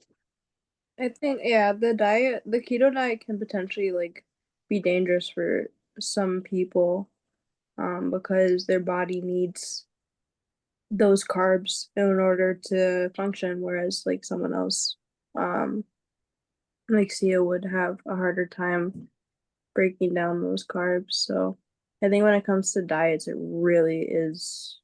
something that's really like specific to the person. Yeah, I think that's why like a lot of people end up having problems, Mhm. looking up diets online. They're like, oh, I'll follow this to a T. Yeah, But they you try really it. have to like kind of, measure out what works for you and what doesn't personally rather than following something that you read about, because that can be dangerous. Yeah, and it can make you really sick. I've heard of a lot of stories where people get super sick from trying to follow like a keto diet online, and because they don't have, like their proper measurements for their body weight and their body fat and what interacts well with their body, and they're also probably going cold turkey from their prior diet to the keto diet, which is But yeah, too, and some really people gonna. go ahead. No, I was done. Oh, okay, yeah. Some people don't realize how many fats you need to replace what you're losing. And like for me, I think so I have carbs set at 12, calories at 1500. That's more like 14, but a little extra. Fat is a high amount. Protein is not as much as you'd think it would be. So it's like the percentages differ. And I use a carb manager to monitor like if I've gotten enough intake through the day. Because you really have to like monitor that stuff very closely because you can end up deficient in so many things. Yeah, vitamins. You can get your blood levels or whatever, your sugar levels can go down and drop, and that can be really dangerous. Yeah. So you really have to be careful when it comes to dieting. That's a very like people think it's a lot easier. People make dieting out to be so easy, and it's like one of those things that is probably one of the hardest things to do, because I know for me, Yeah. like I'm trying right now to switch my diet from being like fatty foods to more like at home foods and healthier foods and whatnot, rather than eating out and uh just things that don't have the best stuff in it for my body, because my body doesn't like it, but it's used to it. So if I try to make the switch from that to all healthy foods, my body will freak the fuck out. So I have to make sure that I still include like some sugary stuff or something that's like still has a lot of sodium in it, because my body still really feeds on that stuff and needs that stuff, because I'll actually end up getting sick. And this happened the other day. I tried to go all healthy and eat all healthy food, and I actually ended up throwing up and having a whole day of cyclic vomiting. And I could not stop throwing up because all I was eating was healthy foods. And my body, I didn't eat that was unhealthy, and my body was like, girl, like give me something with sugar, give me some with carbs, give me some with salt, like give me something, because what It's like quitting something cold turkey. Like you have Yeah, to that's ease into it. yeah, it's and that's not even a big switch that I'm making there. So if you were to think about someone switching from eating like beef patties and whatnot to a keto diet right over in a day, like it doesn't work like that. You're probably gonna get sick. You really have to be careful with that, because your body's gonna let you know that, hey, I don't like this, and your body will start eating its own fat, and that turns into a bad thing. And it's very nutrition is very important. And it's also why it can be helpful to ask for a nutritionist to help plan things out, make meals a little easier. Because when you start looking up stuff online, I mean, normally you're not going to find the right stuff. But like for me, I've been on the ketogenic, uh, which is specific. They use it for children with epilepsy. They don't recommend it for adults. But I've kind of created my own little form of it by doing research, and I've been on it for I think about 4 months now. And then 2 or 3 days ago, I can't remember exactly how long ago, but it was a couple of days ago, I had a breakfast with my family of a chocolate croissant, like 3 cookies, and a massive sandwich with super thick bread. And then that night I ended up having a seizure. So yeah, my body's gotten used to it now. But at first it was definitely difficult to transition into, but it gets easier over time. You just have to very slowly ease into it, very carefully, and just make sure you're doing everything you need to do for your body. Yeah. 'Cause Something else. Oh, sorry. I Oh, was go gonna ahead, Lufa. and if you're in different like areas of like the world, um when you go out to when you go out and foreigners go and eat their food, you see a lot of people get like stomach bugs or they get newborn illnesses or something like that. And it's because they're not used to the properties in that food. And they're not used to the minerals and everything that is in that cultural landscape of the world. So your body's not going to metabolize it like somebody, a native, is. And I think that can fairly translate over to the same way with a diet. Like, if you're gonna plan on going with this diet, then make sure that you're easing into it and you're doing it in the proper way and you're doing it safely and you're not just going to the random food place you see on the street and trying something, because that's how you're gonna get sick.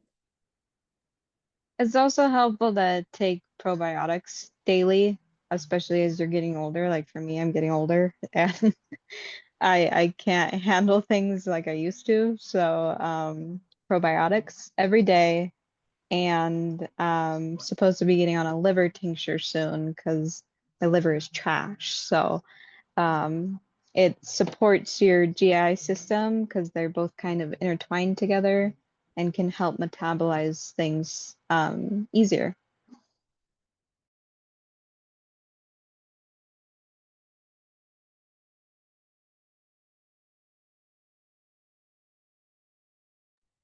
You're muted. I'm sorry, I just read that just so confidently. Think we can all relate to this one. Maybe, maybe not, because Kevin hasn't had one in a long time. But it said the sad feeling that comes from focals. It makes me just want to be alone. My brain is slow and I can't talk right. I keep tasting metal. Not sure if I can walk straight. I'm sure it will get better. Is this sad feeling normal? Are they asking if like the emotions are connected to the focal? I believe so. I mean, yeah, I would say so. I've had focals where I've come out of them either very aggressive or very emotionally sad, for really no reason at all. But I mean, we have to remember that, whether a focal or a TC, your brain is very confused when you wake up. And it, especially if it's like affecting your emotional center, the amygdala and the hippocampus, you're either not going to remember very much or your emotions are going to be all over the place. So yeah, I've definitely had that happen a few times. Not all of them though. Been drinking a lot of water since I've been sitting here. I gotta run to the bathroom. I'm sure you guys can have a great conversation. Oh man, right as Angel left. Just us now. How's it going? Going all right. How about you? Not bad. Not bad. Lufa, how are you doing? I'm hanging in there. Yeah. Living life to the full. They closed down the pool. Wait, they closed it down? Well, they're doing like the repairs on it, I guess, but they're repairing like the entire pool deck, so I can't work out and swim at the pool, which sucks. So that's pretty lame. But That's okay because I really have to get my knee checked out because Here. Swapping foots. sorry, my cat is hungry. I'm pretty sure the ligament in my knee is like torn, so it's hard to swim. Oh, So I think that I have to do some healing. I don't know what I'm supposed to do for my knee, honestly. But my mom was like, "Don't you need a diagnosis to get like physical therapy?" And I was like, "I can literally pop my knee out of its socket and my shoulder on command in front of them if they need me to." Like, is it like rotator cuff on your shoulder? well, Maybe? the whole shoulder just pops out of its socket. Like, Because that's like kind of what like my husband deals with a little bit. and my knee, but the problem with my knee is like something is wrong in it. Like I can like my shoulder's fine. It it kind of is uncomfortable, but it's like an uncomfortable that I live with, and I just thought that everyone's shoulders hurt. But my knee, I think I said earlier, my mom and I did like work out and something definitely fucking something like snapped. I felt it. It was Oh gosh. it was like I don't know, it like I heard a pop and I was like, yeah, no, I don't know. And then I raged on some lady, some old woman, and I called her a whore at the gym. Because I fell backwards into the walking lane. She's like, "This is the walking lane." I was like, "I know it's the fucking walking lane, whore." I looked at my mom and I was like, "I need to take a fucking break." So, yeah, I did not continue any more dry land workouts, and I probably won't because I don't like them. Yeah, that's understandable. I got something here for you because you said your legs hurt. It said, could hurting legs be a side effect? We've been changing my daughter's meds due to increasing focal seizures. She's on 8 milliliters of Keppra and 5.7 milliliters of Vimpat 2 times a day. Recently, she has started complaining about her legs hurting, being tired, or claiming her legs aren't working. Could this be a cause of my medication? She is also a benign brain tumor, so that's another possibility. We see her specialist next week. Could legs be a side effect? I mean, maybe vitamin wise. She might be vitamin deficient, which is why her legs might be hurting. I personally Also, EDS. oh, go ahead. So my joints and stuff are just hypermobile. So Yeah, that's definitely a possibility. I know that I don't know about those medications, but the medicine I take, that everyone knows, Depakote, zaps you of vitamin D and stuff, and so yeah, I have to take a supplement, and so it is very possible that these medications could be hurting her bones or muscles. yeah, and What Depakote's did a tough medication. what was the medications that she said she was on? I believe one was Keppra and Okay. the other is Vimpat. Well, yeah, as far as I know with Keppra, I myself have had, since being on it, a lot of bone pain, especially in like previous injuries, because I've had quite a few broken bones, and Keppra is known to cause issues with bone density loss. Um, and so vitamin D, calcium, and I forget the other one that's associated with that. Um, those are very helpful to take when you're on Keppra because you lose a lot of essential vitamins and minerals while you're taking it.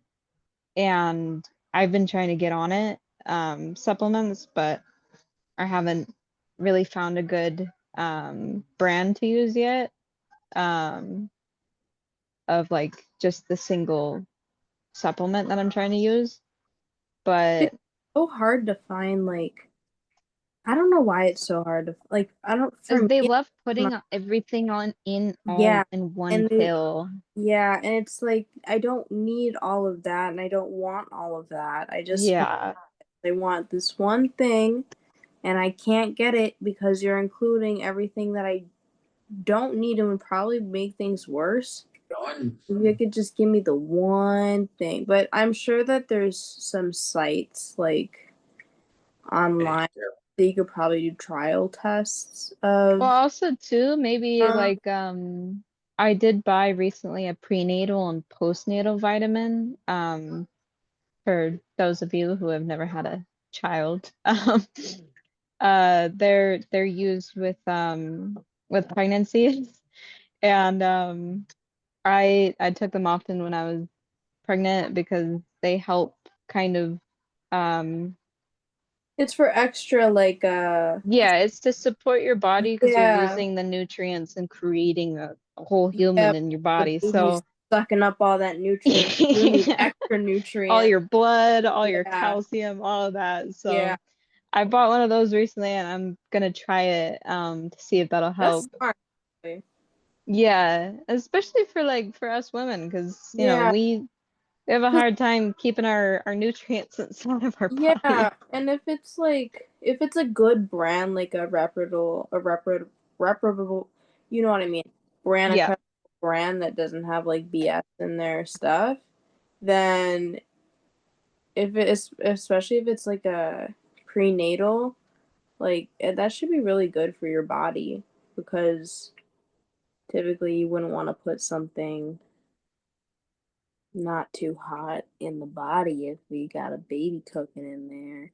Yeah, Want usually they're like pretty organic. Yeah. Right, ladies. Oh yeah, we already said the lifestyle changes. Moments of sadness. Does anyone else have these moments of sadness? I've started having seizures again over 2 or so years. After being seizure free, I was driving, living my life, um, living by myself, and just generally living a great and independent life. For no reason, this morning, this image popped into my head of when I used to go grocery shopping by myself. Then it was nothing. It even seems like a missing chore, like a mission or a chore. Now I wish I could drive down to the shops and buy ingredients for dinner, and I just want things to go back to normal. What do I do to get those feelings? What do I do with those feelings? Um, tell yourself everything's gonna be all right because everything's gonna be all right. Just give it some time. Yeah. Um, Yeah, you gotta constantly remind yourself that I it's okay. You're gonna be okay. Yeah, I had to remind myself yesterday that it's not my fault that I can't drive down to Chicago to see my neurologist. I literally cannot drive down to the store a minute away. So making the drive in Chicago wouldn't be realistic. So it wouldn't be realistic for me to get mad at myself for not being able to drive myself there. But there's still that little feeling of that little part of me that nurses the guilt. That's like, damn it, Olivia, you should have been able to drive. You're 20 years old and you're an adult. You should not be the one having to be taken care of like this. It should be the other way around. Like, what the fuck? And I think that's just a regular response to it because it's just part of it. It just sucks. Um, Especially in a world where you have to be so like independent with transportation. Mm-hmm. It's just not made for people that can't drive. Unfortunately, at least America isn't, in my opinion, is not made for people that can't drive. You need to either live in a city, which is really expensive, or something similar to a city. Like we lived in this one place that would kind of imitated Chicago a little bit. And there was a train station, a lot of buses, so a lot of transportation to get around. But unlike places like Japan, or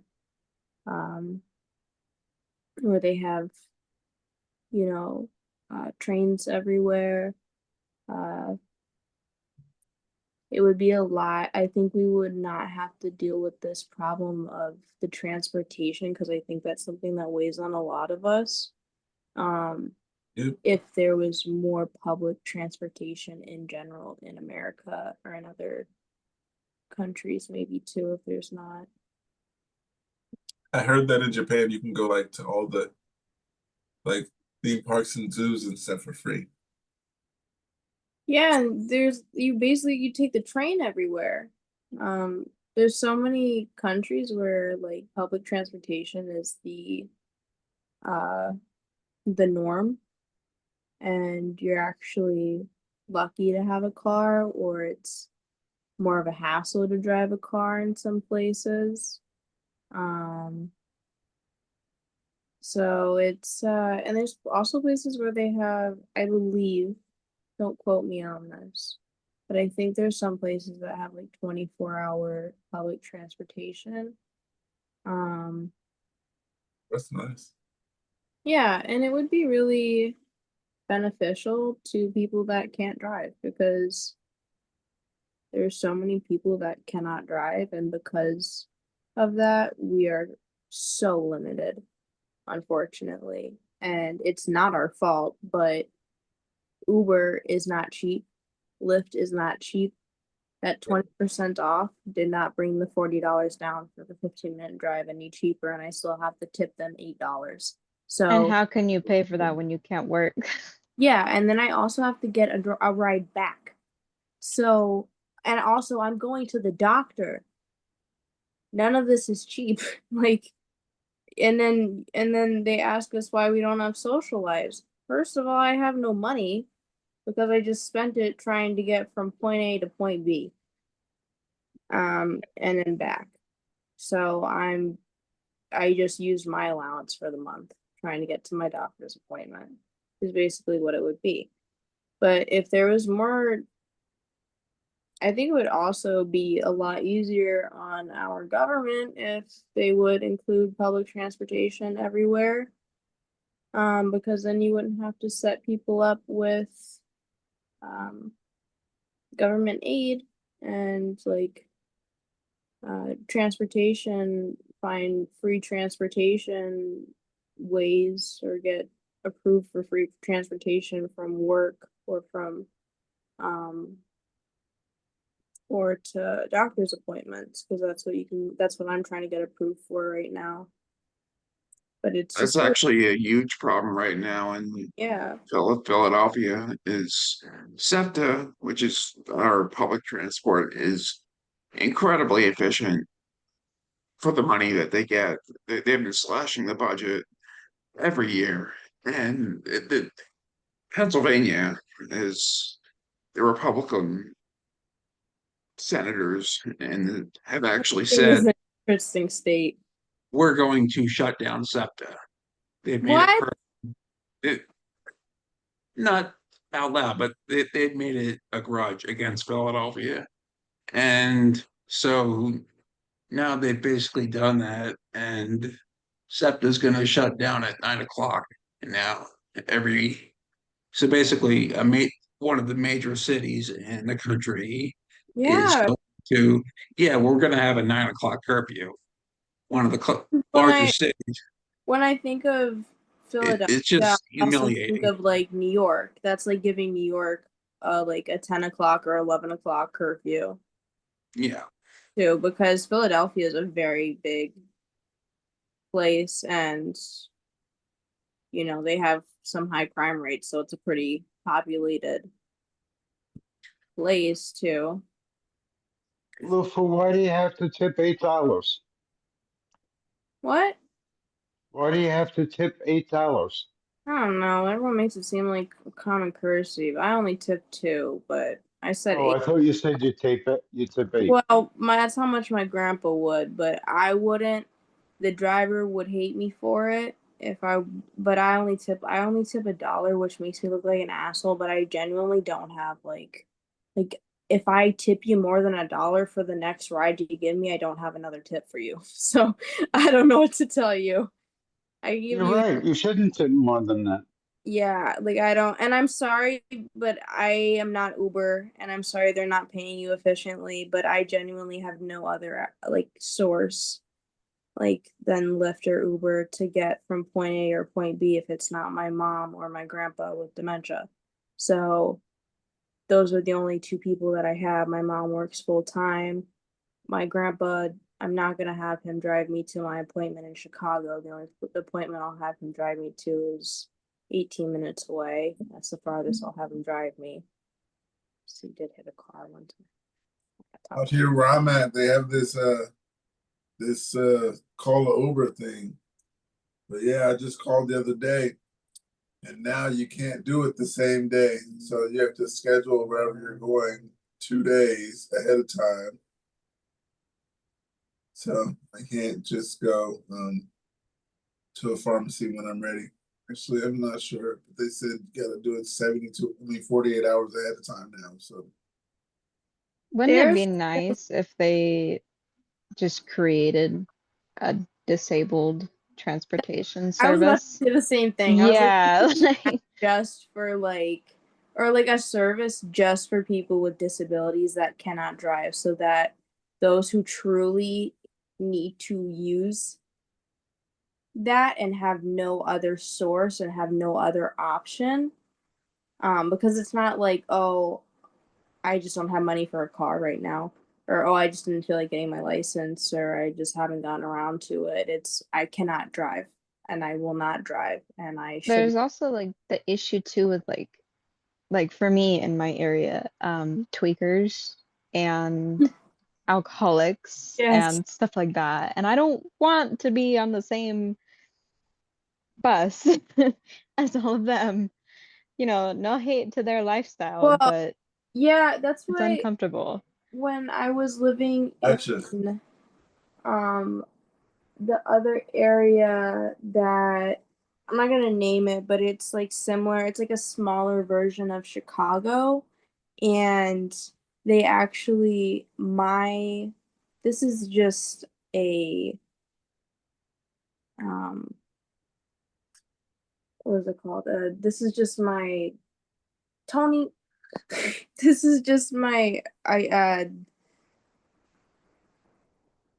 oh, it starts with a C. Um, it's like a mystery when something happens and you're trying to figure it out. Starts with a C. Case? Uh, Uh, Conclusion? the Bermuda Triangle was there's a word for that with a C? yeah, Conspiracy? yes, a conspiracy. Oh, A conspiracy. Yes. Sorry. thank you, Annie. Thank you, Annie. You're the That's best. okay. That's what we're here for. Hey. You're like my mom. I do that all the time with her. I'm like, I feel like we're playing Family Feud or something. Anyways, it's a good way to test her knowledge. Conspiracy, my conspiracy, there was a tent city there below the train tracks, and it burnt down on accident. But before it burnt down, there was a lot of talk of now there's 2 different types of people in the city. There's people that don't like the tweakers, and there's people that don't mind the tweakers. That because really the people in that area weren't too. There wasn't like a lot going on that was super crazy. it was just more high in like drug rates and stuff. They're not But that there bothersome. wasn't really like any crime stuff where anyone was getting hurt necessarily. There were some creeps though, for sure. But that's like anywhere. But that's just also being knowledgeable of where to go and where not to go. But at night I could see how it would definitely be uncomfortable there. But there was a lot of talk of like the people not liking those living in the tent city because they're living there for free. They're not paying taxes for where they're living and blah blah blah. And they said that it was started by a gas fire from one of the um, cookers. But my conspiracy, my thing, this is just a conspiracy. But I think that it was a planned thing they burned down. They did that on purpose because it got all of them out of there. All the people living, it took all of their tents. It took That everything. actually happened in the area that I used to live in too. It Yeah. happened to a tent city. It was Mhm. underneath a bridge. A lot of tweakers. They kept to themselves. They weren't really Mhm. bothersome. And then all of a sudden, the next day, it was gone. There was a Mhm. fire. There was a bunch of like police everywhere and everything. And it was said that it was like started within the Yep. community. That's how they labeled it too. And it's been happening a lot. It's been happening in a lot of tent cities. It's the same story. It's just a conspiracy, but that's their, way of getting rid of them. And the Is thing to is they really relocate them is the they plan. They never really have a plan. no, It's they to they move them.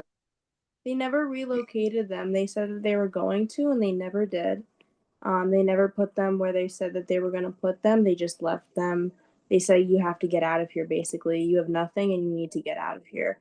And they literally took everything that they had. And I knew a lot of the people down there, and a lot of the like tweakers, and a lot of them were really just keep to themselves, chill people, just had a really hard life, don't have the expenses to live, to live in like a home, like with a roof over your head, which is totally understandable in this.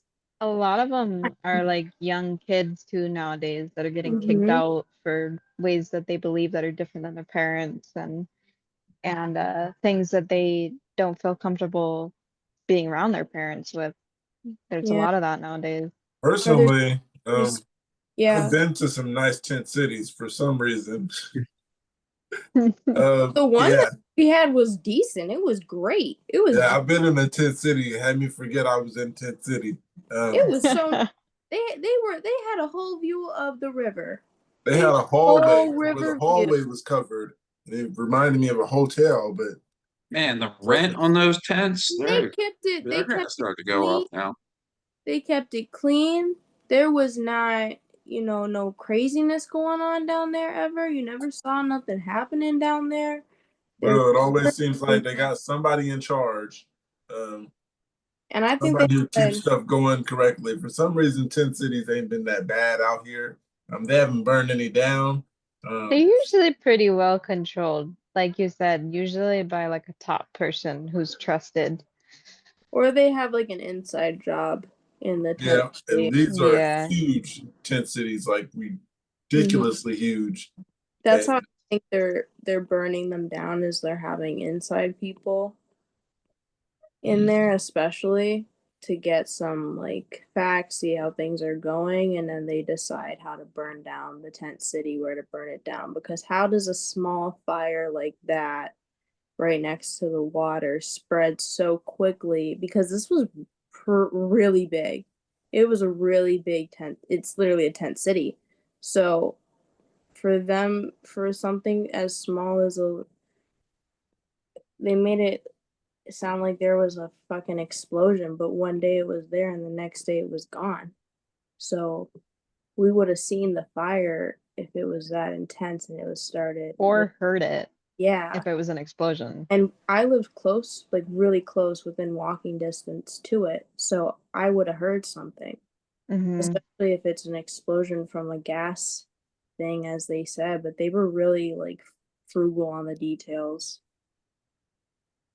They do that shit on purpose. And a lot of the people that lived there too were disabled, like in wheelchairs and stuff. So that's just like, to me, it was just disgusting in my opinion. Right. Yeah, I've been through some shit like that. Like I said, I've been in a tent city, and it didn't exactly look as bad as it looks from the outside. Let's say that. It looks rough from the outside. From the inside, it'll fool you. Government's just mad that it's a community that doesn't prosper off of them all the time, you know, and that, you know, What the they hell?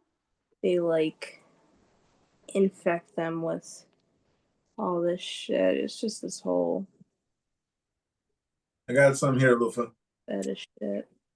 Says, I'm still not diagnosed. Should I give up? I had epilepsy from baby age to 14 and discontinued meds because of the liver damage and the absence and tonic-clonics were under control. I didn't know about focal seizures until I was in my 30s, and I started researching because of what I was feeling. Then I was like, wow, I'm having those, but never ever shows up on an EEG. Despite having episodes while hooked up, my epileptologist talked to me about PNES and FND, referred me to a psych evaluation and OT and PT for the walking and speech issues I get when I have my episodes. I am waiting to see a therapist. I have seen a psychiatrist already. My episodes are getting more intense for some reason. Sensations moving to other side of my body, more ringing in my ears. I get disorientated. Haven't driven in 4 years. Maybe I should just give up trying to figure it out. Anyone else been through this experience? Or did you just give up? I didn't go through that. So, I mean, I didn't give up. I was just told I had epilepsy.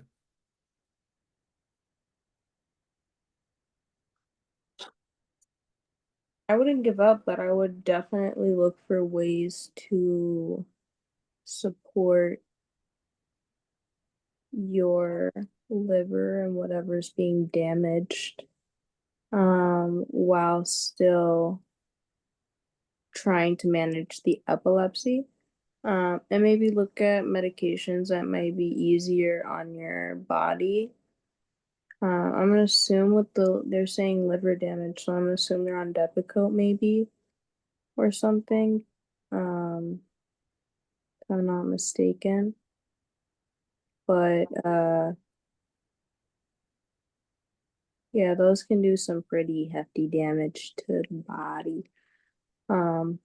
I know for me when I was on Depakote, it took me out. I was exhausted. I felt sick all the time. It just like it was just a nasty. It was like almost like too powerful. Way too powerful. Overdoing it. Like an over controlling parent. That's how I would describe Depakote. Overbearing parent. Like, all right, you did your due diligence. Now back off, chill out. So, yeah. Okay, tsunami's horrifying. Yeah, different one here. So says focal aware seizure caused by a certain song. Hello. I've been having seizures since January this year. I've noticed that they happen mostly when I'm riding in the car listening to certain songs. Lately, the song has been This Time Tomorrow by Brandy Carlisle. Before that, the focal seizures were triggered by dancing through life from Wicked. There have been a couple of other triggered songs, but I don't remember what they are right now. Most of my focal seizures have happened when I'm riding in the car and certain songs come on. Is this something that happened to other people? Yes, I looked it up. It's called musicogenic seizures. Musicogenic seizures are some people may experience a mild seizure such as absence or loss of awareness, while other people may experience a tonic-clonic seizure. Seizures can be accompanied by other symptoms such as auditory hallucinations, involuntary movements, and changes in emotional state. I don't know anyone going through that, but that is rough. Did you guys know about musicogenic epilepsy? I don't know if I would say I have musicogenic epilepsy, but I think I've said this previously. When I listen to Fleetwood Mac, I do feel a lot of emotion, and sometimes they become a little overwhelming for me. And I'm like, I need you guys to like tone down the emotion in your voices right now because I'm feeling it a little too much. Especially never get the sound. Like, girl, you're right. I'll never get your voice out of my head. You sound so good. And then I feel too much and my body starts to shake. That's all Fleetwood Mac songs get you like that? Fleetwood Mac is good. They got soul in their music. There is power in their music. You will never get the sound of a woman that you'll never escape the sound of a woman that loves you out of your head. Never. They really sing. They really they take artistry of music to a level. There's just like I think a lot of 70s music really does it for me, and 80s music really does it for me. There's Joan Baez. There's just so much emotion in the music during that period of time. Even sometimes Michael Jackson, he be going a little hee sometimes, and I go, wow, I don't love all his music, but some of it I like. Some Mariah Carey too. Okay. Well, the first comment says, sounds like you're having auditory induced seizures. Some people have them specific to a note, tone, or sound, while others can be very specific, like the ones you mentioned. Continue to document these and relay them to your doctor. If you have an EEG in the near future, be sure to notify the tech of this.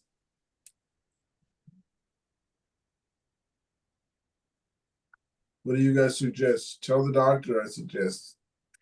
Another comment says, yes, certain music when my threshold is low will trigger seizures more easily. I think it's an overstimulation thing. Certain frequencies can cause more irritation to the brain.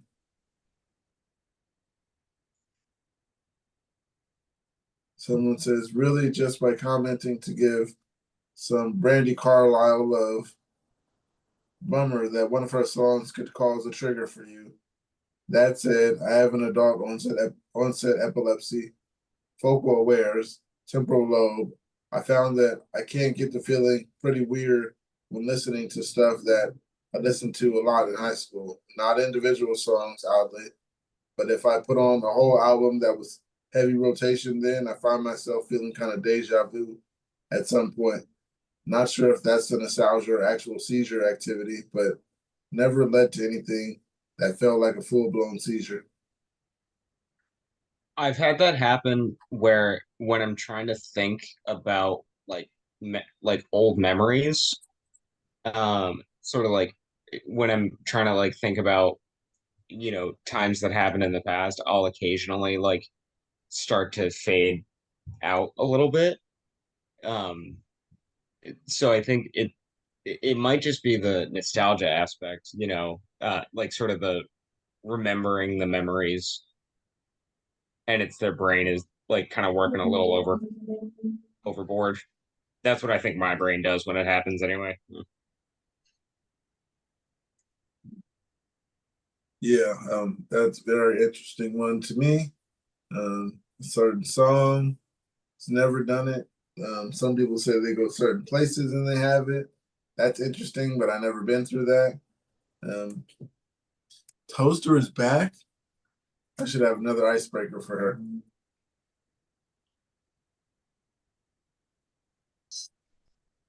I got someone here. I do like icebreakers. Those are always fun. Didn't you get the icebreaker earlier? Yes, I did. Yeah.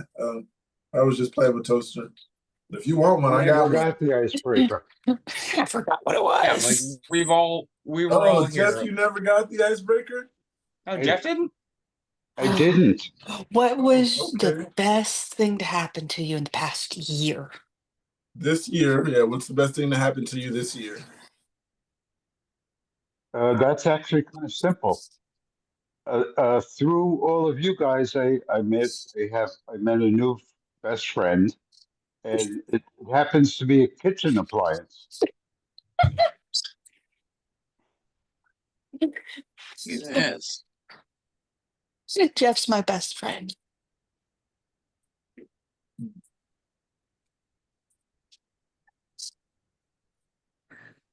I got a Oh, I got an icebreaker question.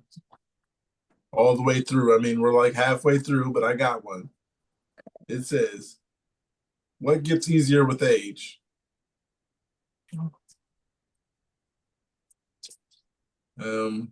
Letting go. Yeah, letting go.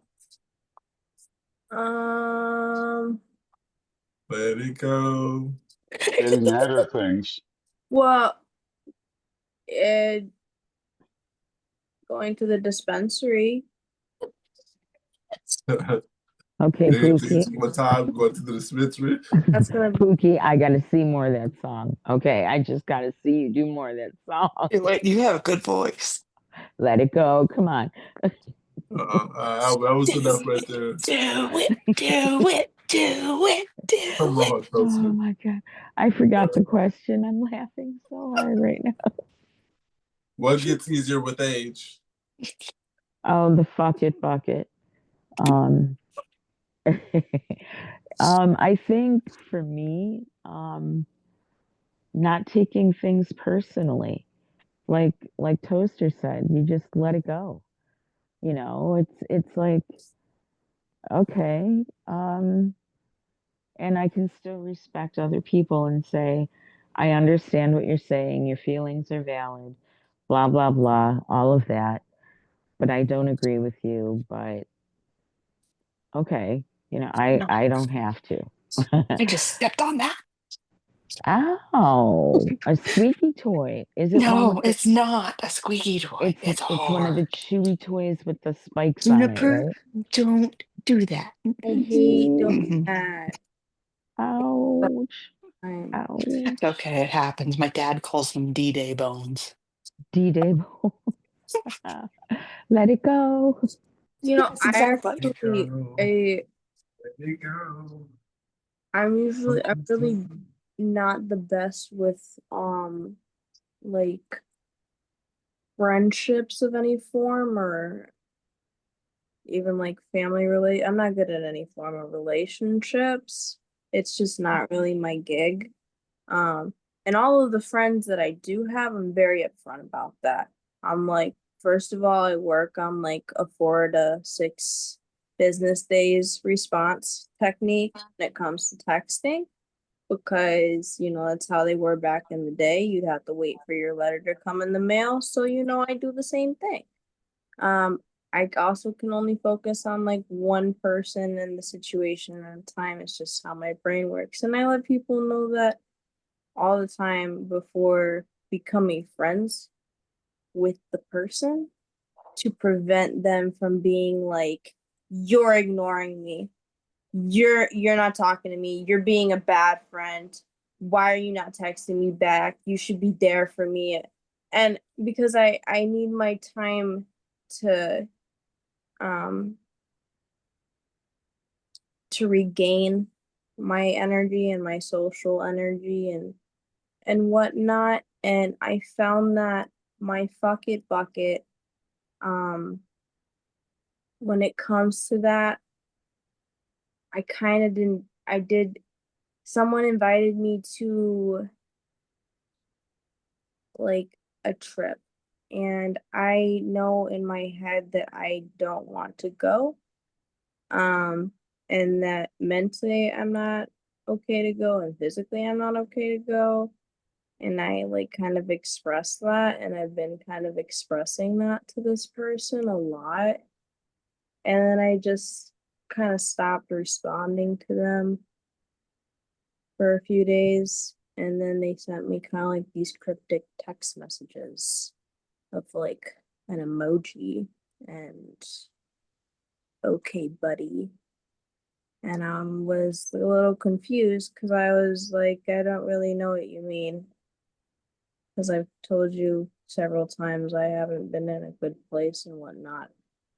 So I feel like I can't tell if my fuck it bucket is like, sorry, I've kind of gone off track here, but I can't tell if my fuck it bucket is like in a healthy place of how I'm handling it or in a non-healthy place of how I'm handling it, and if I'm like a bad person for not texting this person back, you know, all the time and trying to make plans when I know that I don't want to hang out with anyone right now, like that in the way You they do. are.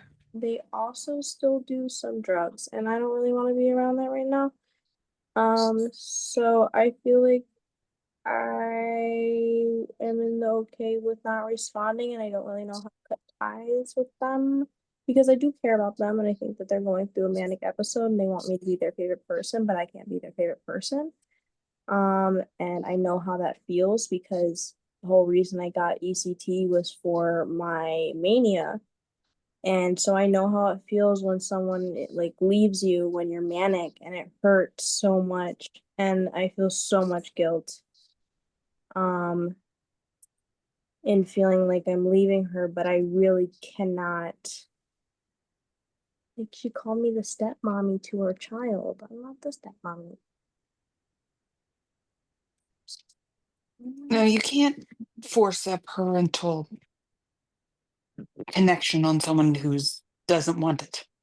It made me really uncomfortable. No, I was okay with the auntie, but the stepmom made me really uncomfortable. yeah. I mean, it's gonna sound horrible.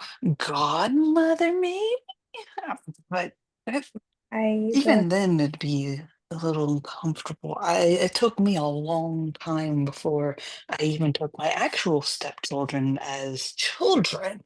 Of course, now that I don't have them anymore, it hurts. I've had them for 10 years, but supposed to just be my friend. you have to have a connection. Yeah, and I feel like she's kind of trying to like force this kind of relationship between us that's just like not there and has kind of just been built off of like drama. And I don't want to like, I don't really want to, I don't want to connect over drugs and trauma all the time. I want to like only connect over why we're doing so bad. I would like to have like rather come here and use my social effort here where we're talking about positive things and negative things at the same time, but while still being, not, pity party about it because, if you feel like dragged down when you're about to talk to someone or like exhausted before even talking to them, I think that there might be a little problem. Sorry, I got like off track there. That was sorry. I only caught like the absolute end of that, but I love what you said about I don't even know what the context of this was. But the social energy is like I get home from a full day of work and I'm like, normally I'm like, I just want to sit. I don't want to talk to anybody. Tuesdays and Fridays, I'm like, no, I got more energy. Yep. I want to go talk to people. Yeah, I save that energy for these days so that I am spending my social energy on things that actually make me feel positive and leave me feeling like I've learned something and that I've done something good for myself and that the other people are also happy and that I also, no offense, but I don't have to consistently interact with you guys for the next 12 hours after through text because that would drive me nuts. And that's not because I don't like you guys, it's just because it's unrealistic and it's not realistic to be texting all the time. Oh, And Tell that to our executive chat.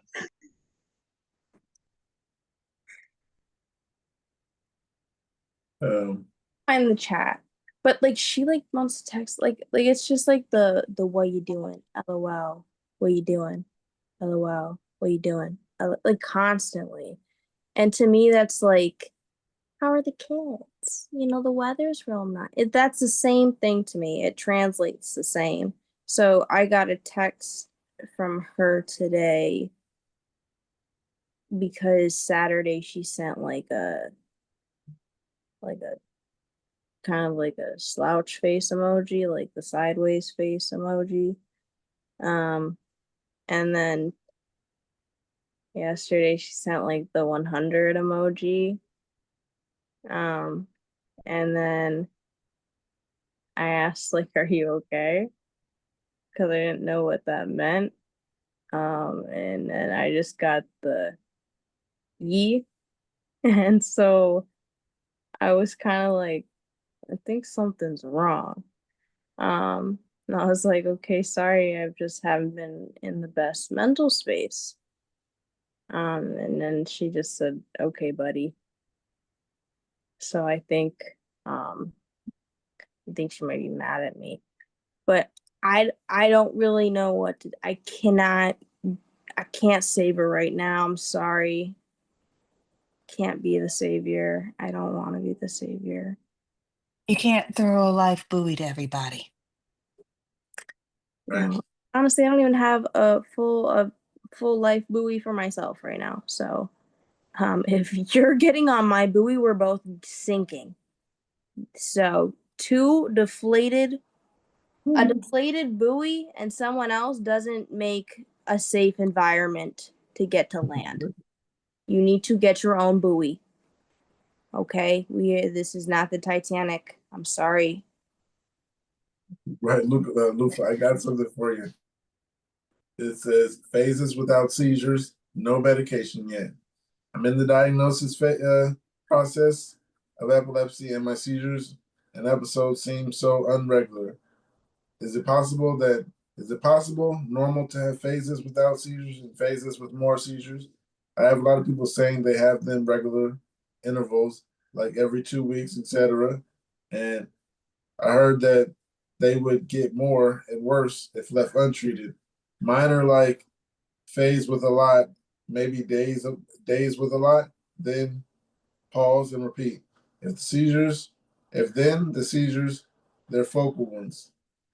And yes, it gets worse. And intensity and clusters came, but not linear and not as worse as the others. So I'm confused. Is it possible for them to go away mysteriously? And should I still continue the diagnosis process, even if I'm in a phase where everything is fine? What lasts though is being tired and a lot of problems of short-term memory.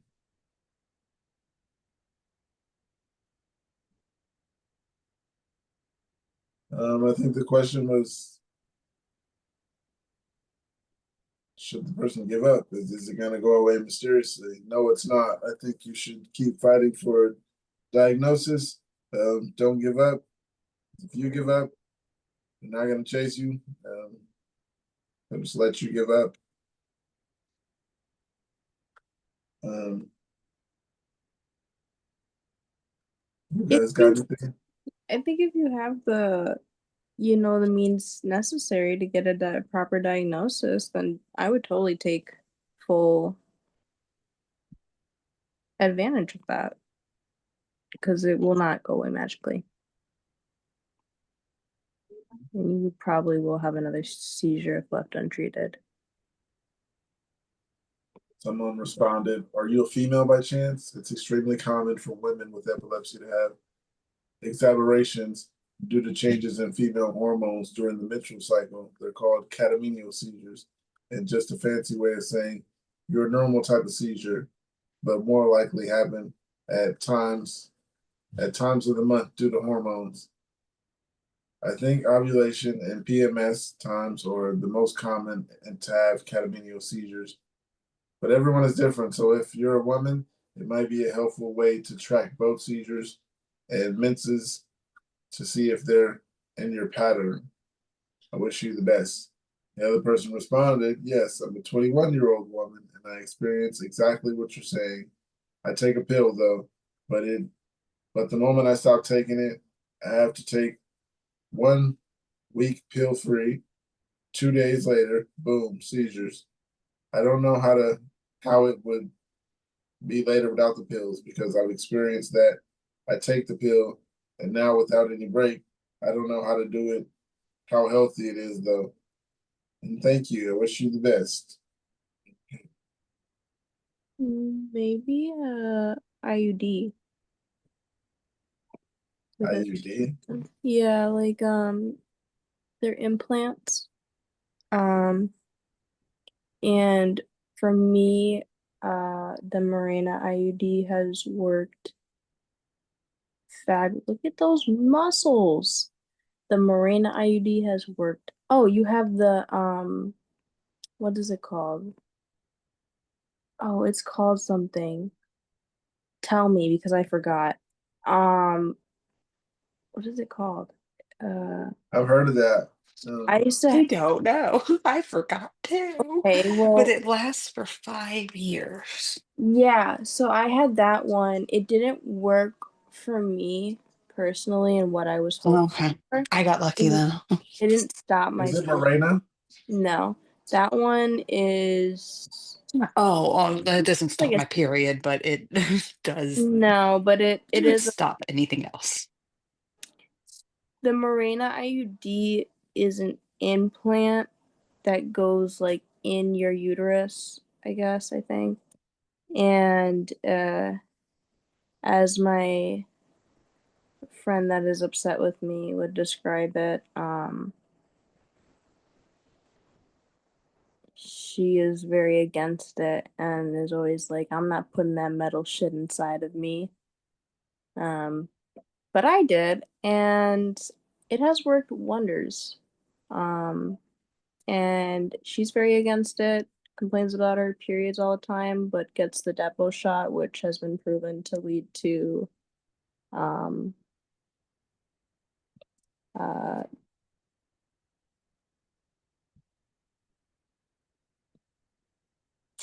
cancer in your brain. It gives you brain cancer clumps. That's what the depot shot leads to. My mom's friend died from it. So it is very progressive, fast cancer, basically, is what the depot shot can lead to. So she's okay with that, but it's not okay with the Mirena IUD. So I don't really know I don't know I don't know. But how the backwards I have thinking did not do that? I have no idea. I have no idea. She literally makes it seem like I just put like the craziest foreign object up my coochie and um she's literally having cancer shots injected into her because there has been so many cases of women who have had depot shots, especially long term, that get brain tumors and die. So it's completely backwards to me too. But I would recommend, and I don't know specifically because that's not what I'm diagnosed with specifically, and I'm not a doctor, but the Mirena IUD has done wonders for me. It lasts 10 years. For me, it was really painful getting it put in, but I guess for other women, it's not painful. So I guess something's just wrong with me. um, so, but I heard it's painful. yeah, but in my opinion, for the amount of pain you go through, it equals to the amount of like relief you feel with the years coming. Like it stops your period and you just like for years I just forgot I even had a period. It's like it was just like the best decision I ever made. Best decision ever when it came to medication besides the clonazepam. I love it. It works wonders. and I don't have to wear a diaper to bed anymore. So that's great. I don't know why that's funny, but Toast, you have something to say before I move forward? All right, I got one that says withdrawal. I was just in the hospital for a VEEG for 4 days. In those 4 days, I stopped taking all but one of the medication, and my EEG was clear. I was discharged without any advice on withdrawals, and was told in my paperwork these symptoms are not epileptic seizures, even though I've been having tonic-clonic since I was 18. Now I'm in day 2 into withdrawing. I'm so sweaty and shaky. I feel so sick. Does anyone have any advice on this? Um, You are your own best advocate. You know your body best. You're gonna have to keep fighting. yeah, that's the part. Keep fighting because it's on day 2 and they're starting to sweat, so a seizure could Yeah, possibly be coming. You could yeah, be that getting can some be good news soon. dangerous, man. That's why are doctors doing shit like this? That can be dangerous because I mean, how many of us, I don't know about, the monitored EEG, but you can still have a normal EEG, but to just suddenly stop the meds like that and send this person home, I don't know. I don't know. Are they in the States, I wonder? It does not say, but yeah, I can't really tell from the person. These meds are not safe to stop on their own. No, that's unfortunately that's really common with some doctors and some practices is cold turkey stopping medications. Like Wow. they cold turkey stopped me on uh Xanax when I was 12 to 13. I'd been on it for a year. And then one day, I guess some laws changed or something, or my psychiatrist that had 100 patients a day somehow got in trouble, and I wasn't allowed to have Xanax anymore. And it was like Xanax 1 or 5 milligrams, somewhere in that range, something like that. I think I was taking it twice a day, but Xanax is a really intense drug in general, a very regulated substance.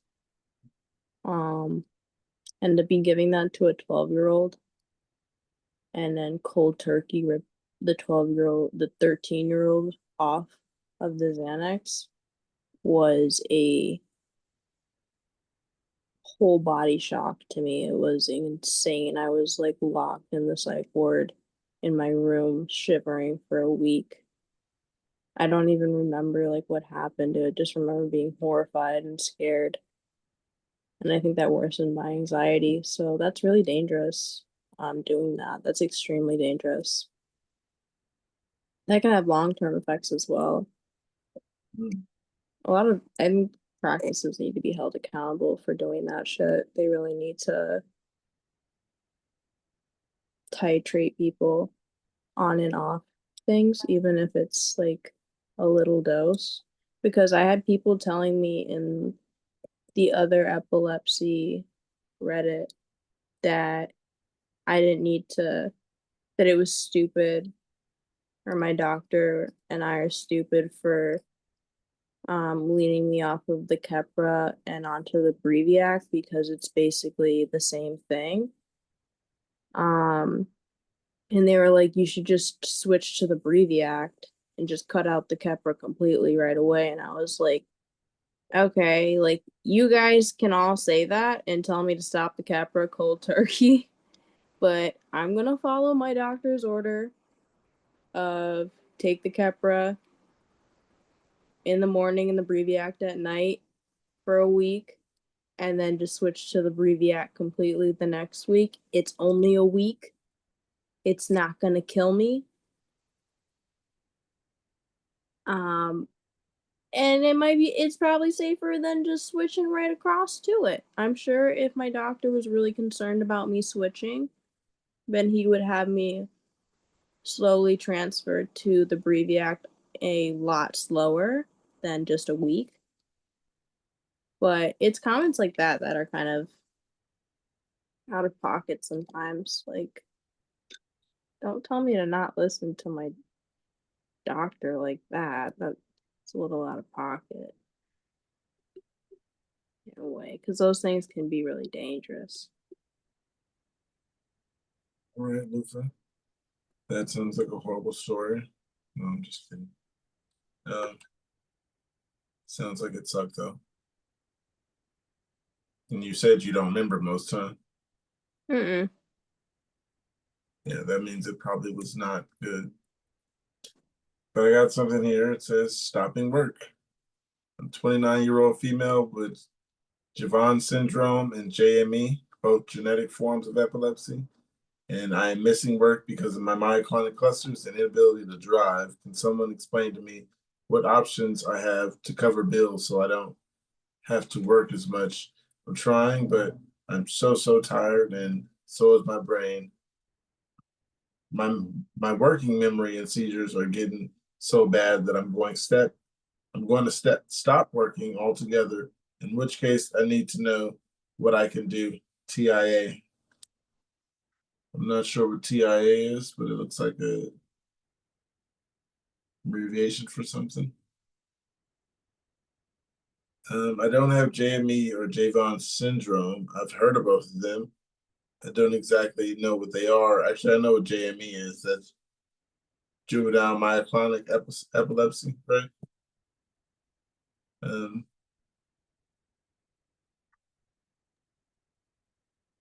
Anybody have juvenile myoclonic epilepsy who can explain it? Are they on medication? Does not say. The person is just saying, what can they do about what can they do about it? Basically, I'm gonna be out of work. What do I do for money? Oh, Well, hopefully you have someone to go to where there's resources in your area. I don't know what this person does for a living, but maybe some sort of remote work. That's what I'm looking into right now. Uh, myoclonic seizures are pretty awful. That's what pretty much shut me down. I couldn't do anything for a long time. Uh, that's that's what led to my getting the VNS. I would maybe suggest looking into alternate medications, anything, something. I mean, at this point, if you can't function, you have to look into something else, doctor wise, medication wise, anything. Because if you can't function, then you, Yeah, and those can be really debilitating outside of work too, because that means that like if you can't function at work, you're probably having a hard time functioning at home as well, because it's just gonna lead to like having a hard time making yourself food and yeah, taking care of yourself when it comes to just like cleanliness. So that becomes something that's difficult and dangerous when the clusters start getting really bad and close together. So I would agree. For me, clonazepam has really helped. But if that were to stop working, I would definitely look into some alternate medications that would specifically target the JME, because that is a pain in the ass to deal with, and it is really overlooked. And that's Like, I don't know. I would just, the only way I just imagine that that is what it feels like, what my body feels like when I'm having a seizure, like a grand mal seizure, but in like a quick second. That's what I imagine my body feels like for those like 3 minutes or something. That's what I imagine. And that's really painful. They're very scary too. It's Hmm. just, They're so yeah. quick and like sudden, and they kind of like they're kind of like a jump scare almost. It Yeah. pisses me off because I hate being jump scared. I always hated that shit. I didn't like that. And so when I would have a myoclonic jerk out of nowhere, it would scare me, and I'd be like, "Oh, don't do that. It's not Halloween yet." Got something, guys. It says breakthroughs in a new home. I just moved to the States and my seizures have been in remission. Grand malls, at least I have JME, LL. Since 2014, I have now had 2 grand malls in 3 months and can't drive, and the quickest bus route makes my 15-minute drive 50-minute. Do any of you lovely people have any advice when it comes to transportation with epilepsy? I don't live in a bike-friendly city, but I am open to learning how to be more aggressive biker if I need to be. Oh, we got a biker here. Send them my way. I It's a literally bike. I teach 1,500 kids a year either how to ride a bike from scratch or how to follow the rules of the road and learn to be a better rider. And like, trust me, I got that. I'm a registered instructor of the League of American Bicyclists. I can teach bike safety in every state in this country. Send them my way. Somehow I always drive into a truck. Like, so unprovoked. It's just there. Like, I either drive into it or the truck drives into me. Wait, drive or ride? Drive. Like, the truck Oh, either in or at me, or I drive into the truck. oh. Every time I've I, ridden a bike, it's always been a truck or a van. oh, so you are talking about riding. Yeah, every time I've ridden a bike, it Okay. seems so. I think if you were to ride a bike with me, you are at a higher possibility of getting hit or hitting a truck or a bus. No, I think I I know what your issue is. We don't have to get into that, but if you do have any questions about how to ride a bike better, I think I can already tell what your issue is. We should get trucks off the road. I agree. Yes, that too. I was gonna say you're looking down at the road instead of looking 100 feet ahead of you, but regardless. That too. But no trucks and no cars, just the bikes. Just the bikes when I'm riding. I want to ride my bicycle. Honestly, a 50-minute bus ride isn't horrible compared to like some other transit options. It's not the worst amount of time from 15 minutes to 50. I've done 2-hour bus rides where I've had to get on one bus and onto another to get home. But then when a bus is late, it's like then you have to now factor in whatever Yeah, your time to get to work is. If you think that there is a chance that the bus is going to be late enough to where you're going to be late, now you have to take the hour earlier or whatever it is earlier bus. So yeah, but that it's like kind it of does comes with add more time. it just kind of comes with public transportation in Oh yeah, general. my Just my mom uh is a director at the Greater Attleboro Taunton Regional Transit Authority. So she manages like the transit system for buses in southeastern Massachusetts. and I'm at least fully aware. where I was, it was There were usually no delays. Where we were, I guess, like the city just didn't have enough problems going on, and the buses didn't have enough problems going on. They had everything in check and all their orders straight, and no bus strikes or anything. So Lucky you. we were Ugh. good over here with timing and stuff. So in my opinion, for my location at least, I don't know how they are, but if it only, a 50-minute, it's not ideal. Obviously, it's not the best, but um it's gonna be cheaper than getting a Lyft or an Uber. But they could potentially apply for like aid in getting transportation to and from work, and to and from doctor's appointments. At least in Illinois, there's an organization for people with epilepsy that can get transportation to and from work and to and from medical visits, but everything else you're on your own. So, I mean, that's a start. I think it's fair. I'm on a waiting list, though. So, I wish there was a bus, but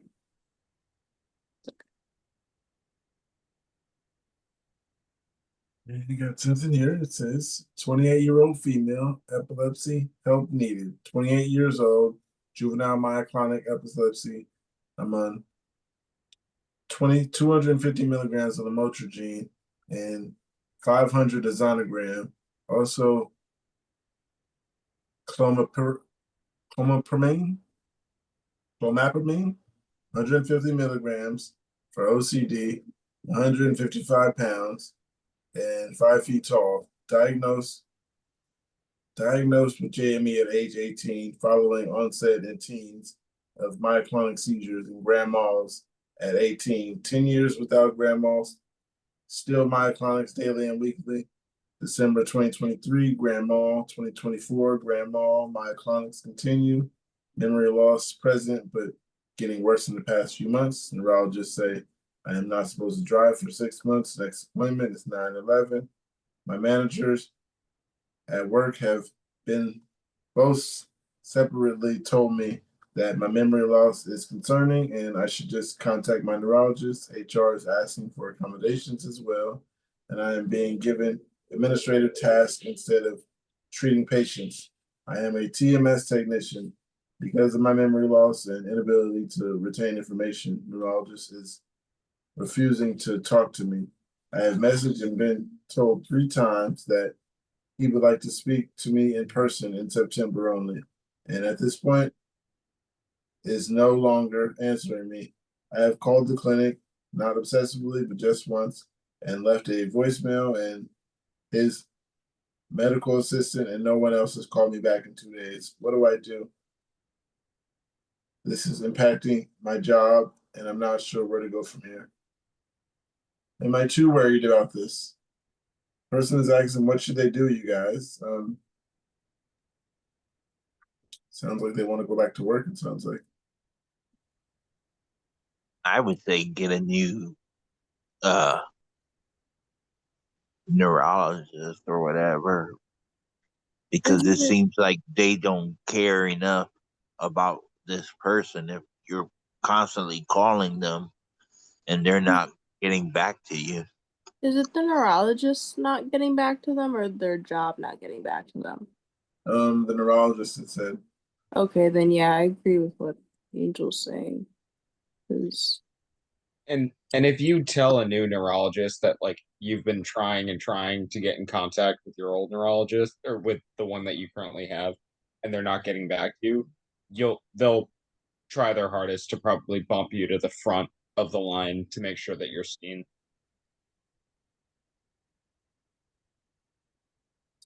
Well, and I don't know what area they're in, necessarily, but I mean,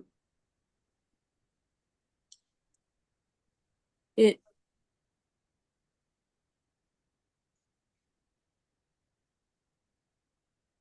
I mean, is your neurologist that booked if he's that good? Because he doesn't seem like great neurologist, you know.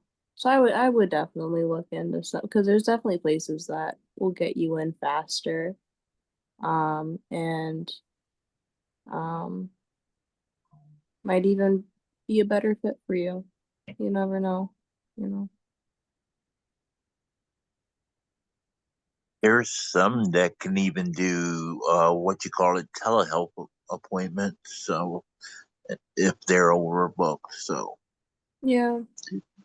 Yeah, like my doctor is all the way in Chicago, and that being like a 2-hour drive for my mom and I. And, you know, that's basically an entire work day she's got to take off and stuff just for a 30-40 minute doctor's visit and stuff, to get my meds increased. So he does one telehealth appointment a month. Um, but you know, we were able to get one. And but what's good is when I call the office, his team, he has a team that responds to like what I need in that moment. So in the moment it was the Keppra that was really bothering me, and they got me, even without seeing him, they got me switched over to something, to the Breviact, so that the Keppra wasn't, you know, doing so much harm. But even without seeing him, they were still taking care of me. So they definitely need to find a better care team. Does anybody take clonazepam? Clonopin? yeah, Yeah. Clonazepam. clonazepam and Klonopin are Yeah. the same things. Sorry, I get confused because there's the other one, the clobazepam, and so I'm never sure, like. Oh yeah, there's clobazam, and this is clonazepam, and Okay, so we're Angel meaning. said it's Klonopin. So so when it says clonazepam, right, Klonopin, right? Because I've been hearing the clobazam one, and I don't know what that one is, but I know clonazepam is Klonopin. Sorry. Anyways, continue. My bad. Kevin, did you have something to say? I forget what the hell it's called now. The one I take, clobazam. Yeah, I've never heard of that one, but it's very. Clobazem.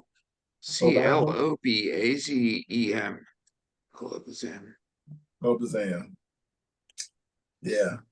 Okay, this one person takes clonazepam, which is clobazam, you guys said, right? Or No, that one's Klonopin. Klonopin? There we go. Okay. Yeah. Says, question for everyone. My nonverbal autistic son has been having seizures since he was 15. Initially started as absent seizures and now has escalated to tonic-clonic seizures. He was started on Keppra 500 milligrams 2 times a day for 2 times a day. Lacosamide 50 milligrams times 3, 2 times daily. His episodes increased and his doctor changed.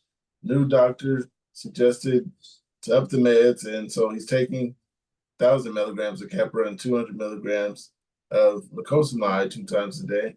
Now he's having cluster seizures and is prescribed. We were prescribed clonazepam for clusters. We are only able to administer this after 3 or more in the course of a day.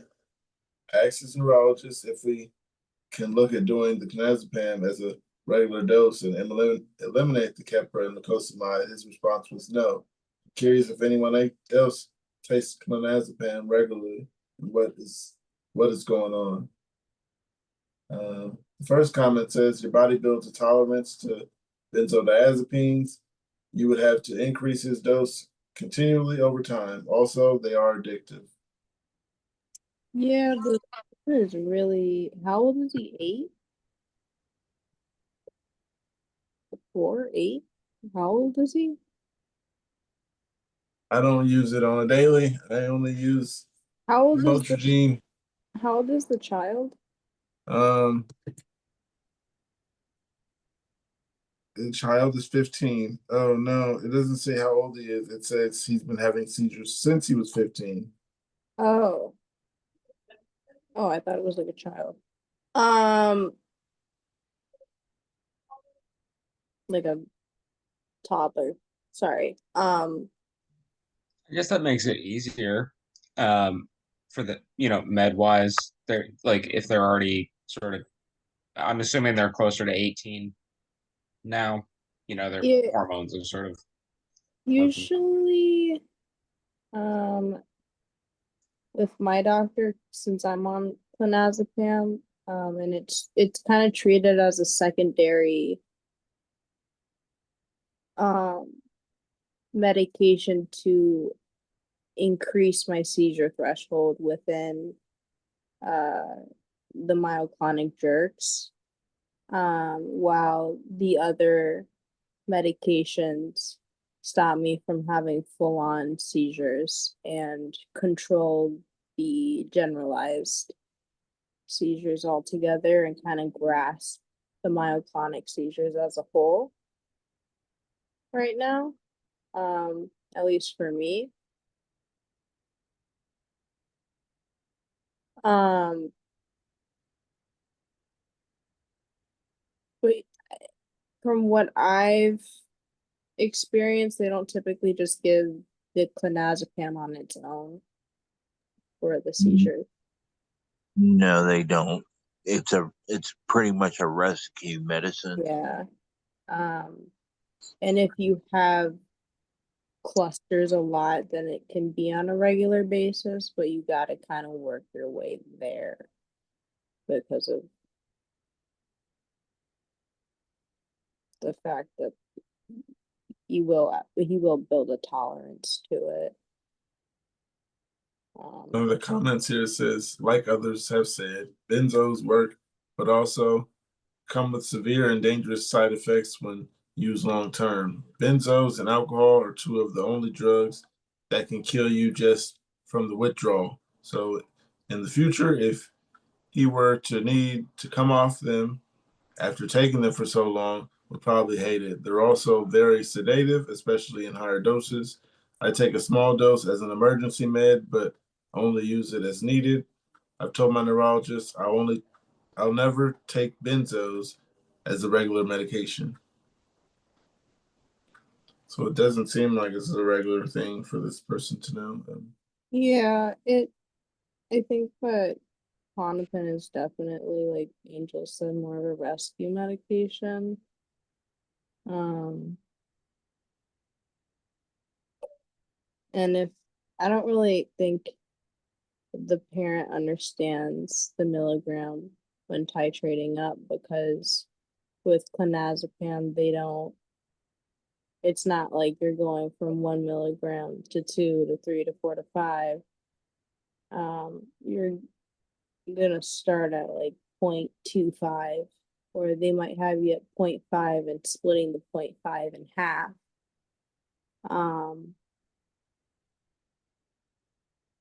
So if you want it on a regular basis, that's what it's going to look like. You're splitting a 0.5 clonazepam in half and taking that.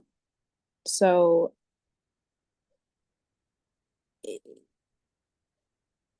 I would not recommend taking it on its own.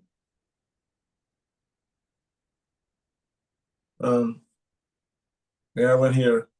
It says, what are things you've learned about life from having epilepsy? My mother asked me, haven't you learned anything from having epilepsy all this time? What do I say? Because I can't remember what epilepsy has taught me in this life after these 5 years. Besides, I need to find out how to not be depressed.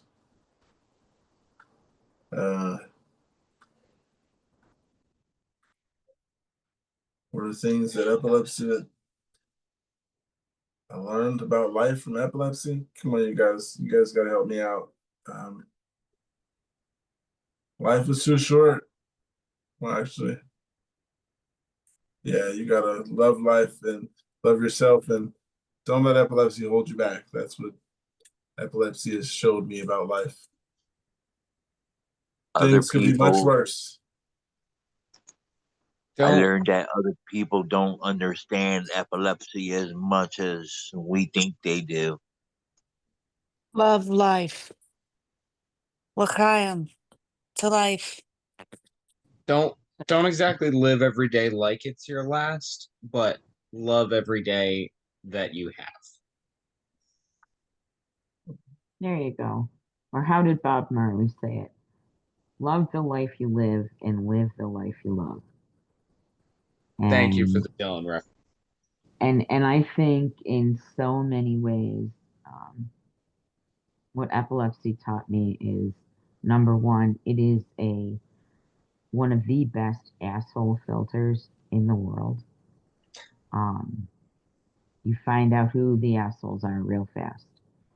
So I found that out, and it's other people's reactions that make it more difficult for us. And usually, I know for myself, that can be what feeds my depression when people are like, you're not getting anywhere with this. Well, I know this is a lifelong thing. I didn't choose it.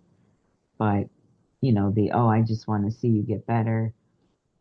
I don't know if that's what this person is experiencing when they're saying they're depressed because, yeah, well, if somebody is asking you what you've learned from this, are we supposed to learn anything other than what our triggers are, how to avoid them, and take care of ourselves?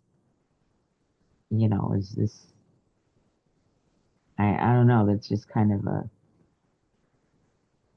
this person sounds like they're kind of suffering from somebody else's opinion a little bit. That's what I was thinking. Because she said her mother said, hasn't having epilepsy taught you anything? Yeah, like she has an expectation. What's the expectation that But her that's what mother I was has? thinking, like, what is having it gonna teach me? I guess, yeah, it teaches you. Things can be much worse. Appreciate things for what you have right now, because it could all be gone. That's right. I'm not a quadriplegic. Right. I guess At least I guess not my all the time. my retort would be to the mom, like, okay, how about you try it on for a month and then get back to me? Like, how dare you have an expectation for me when you have absolutely no idea what I'm going through? Yeah. I was also thinking, Try it like, on like it's an outfit for a month. real You test try. drive this car right here. You Let me try know for how you 28 feel. years.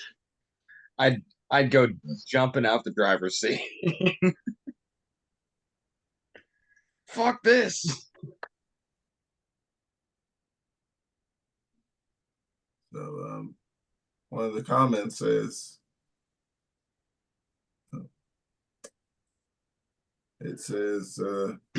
I'm not scared of dying as much, to be honest. Like after having seizures where I could have died, I don't remember that shit. Kind of peaceful these days. It has taught me, holy shit, sleeping is important. It's taught me that some of your friends will turn their back to you the moment they see you have health problems. I've learned that people take an awful lot for granted, and I was one of them. Driving is so common. They drive short distances when they could simply walk. They drive like absolute divas, get all worked up and annoyed at each other, pissed off at traffic, and they don't know how good they have it. It angers me so much that there's so many people who almost don't like driving or take it for granted. I can't drive, and I love cars, and I love driving. I can't wait for the day that I'm back on the road. Also, that epilepsy is misunderstood. A lot of people, include myself, thought that epilepsy was only related to the type of flashing lights and patterns. I had no idea about other types, and I feel a bit ashamed about that. But it's not taught to people. It's a good response, I guess.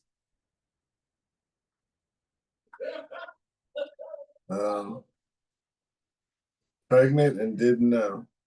I should take extra folic acid on Lamictal.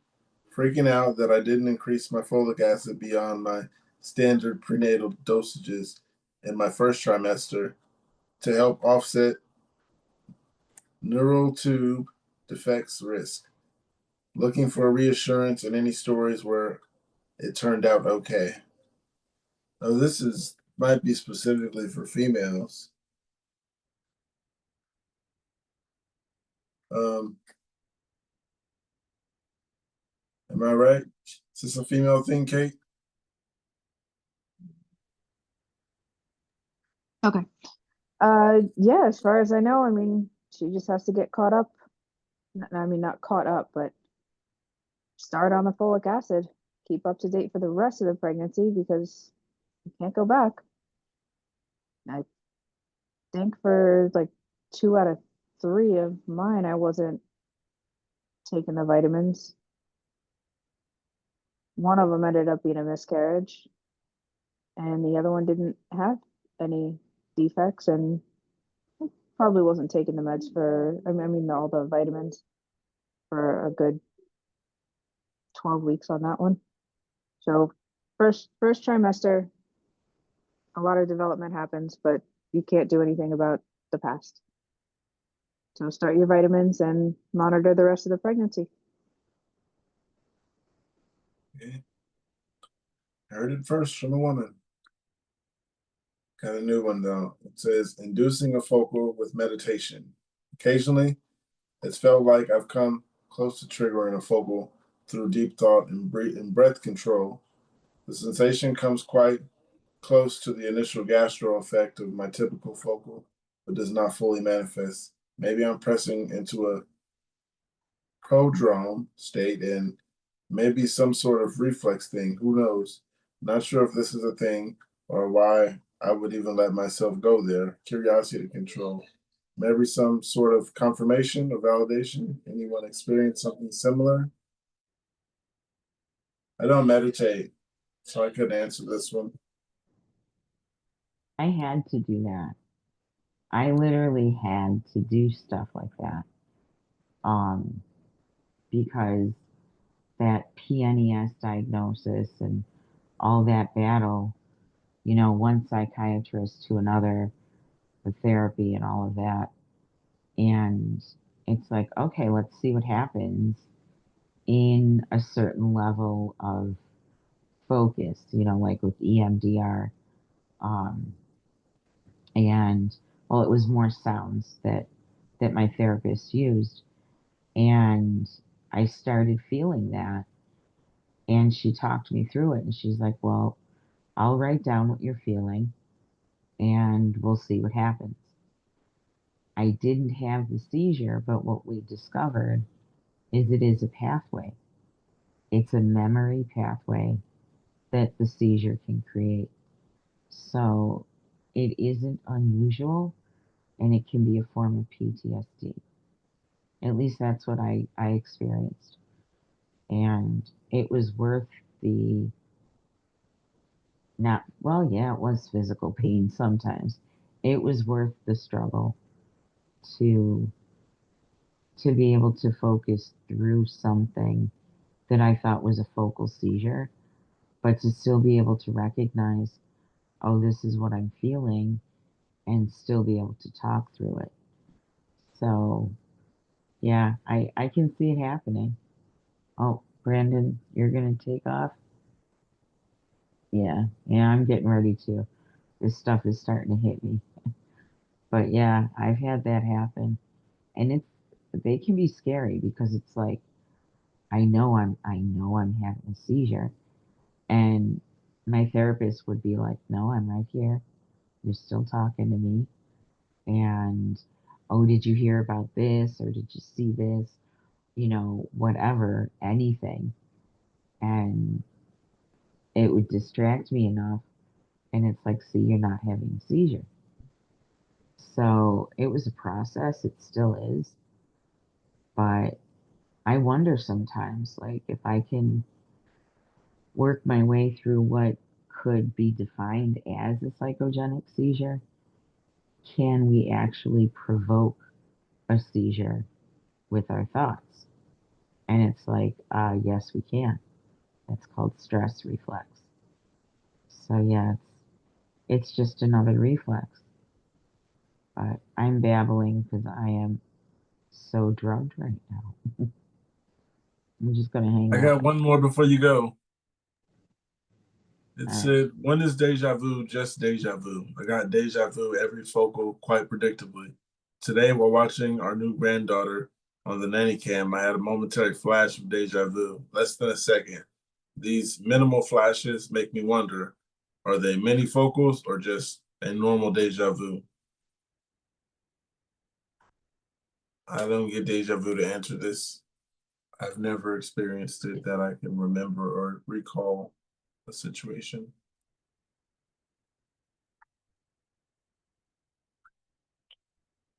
Nobody gets deja vu? I thought that was the perfect one. Yeah, Deja vu. I do, I've but lived this before. yeah, it's like, Deja vu. I've dreamed this before. oh And yeah, deja something else. Jamais vu. j'ai ma vu. Yes. Yeah. This J'ai, will happen again. or j'ai ma vu, I don't recognize you. Yeah. Yeah, and I They're don't all know. very, very interesting. I get deja vu. I've dreamed this before. I remember. I'm sorry, I've taken my meds, so I'm a little loopy. Yeah, I'm right behind you. I remember once at, I was actually at an EMU play. My mom had gone out to get water and she came back in this gorgeous blue kimono. It was silk, it had cranes on it. I was in a seizure. And I it was I don't remember the rest of it, but I remember that kimono, and it was a figment of my imagination.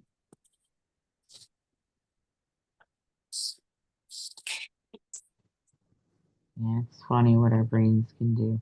But like, can you, and I don't know the answer to this one, can a person who does not have epilepsy experience all of those things? Like j'ai ma vu, deja vu. Yeah, why shouldn't they? Yeah. So I don't know what a normal or a not normal deja vu, and I totally forgot the question. And Kate is just laughing at me right now. I am that stoned. I'm laughing at you only, or with you really, only because you're on the meds, you're all loopy, but I don't remember shit either. I'm I trying to love keep it. up with you because your babbling is so coherent. It's amazing. Oh, great. Thank you for Yes, that. I am proud to be here with you. Oh, that is so funny. Thank you. Or we're all experiencing deja vu right now. Me coherent. Oh, I'm so flattered. I'm humbled. Well, while you're here, I'll go through the comments since you're still here. It says, personally, I can tell the difference because I start getting sweaty and or nauseous afterwards. Someone else says, I think the term for those are possible subclinical seizures, where there are no outward signs of a seizure and the person isn't sure if it was a seizure. The only way to confirm would be an EEG. Someone please correct me if I'm wrong. No one corrected. Somebody said, I get these too, and I've been wondering the same thing. There was a very distinct point in my life where the description of deja vu changed because the feeling of it changed for me. That's when I knew I had epilepsy. Deja vu, eyes closed. I thought a thought dawned on me today. Wow. While I have never had near countless daytime deja vu moments this past year, I cannot recall a single instance having one when my eyes are closed, where napping, sleeping, etc. The majority of my primary focal episodes have come while sleeping or just upon waking up. I know I have the usual aura sensations of phantom smells and strong stomach twinges. They wake me up from my sleep, but no deja vu. Maybe it just registered from one of those moments. Anyone else? Maybe one of those registered from the odd dreams. Anyone else? Deja vu with eyes closed? Have not experienced. I don't quite understand, like, I always thought that deja vu was like you felt like you were at this place before, or you've seen this before, or something. I always thought that's what deja vu was. Yeah, I thought they said it was a I've been here situation, or this has already happened. Yeah, and uh, um, sorry. Um,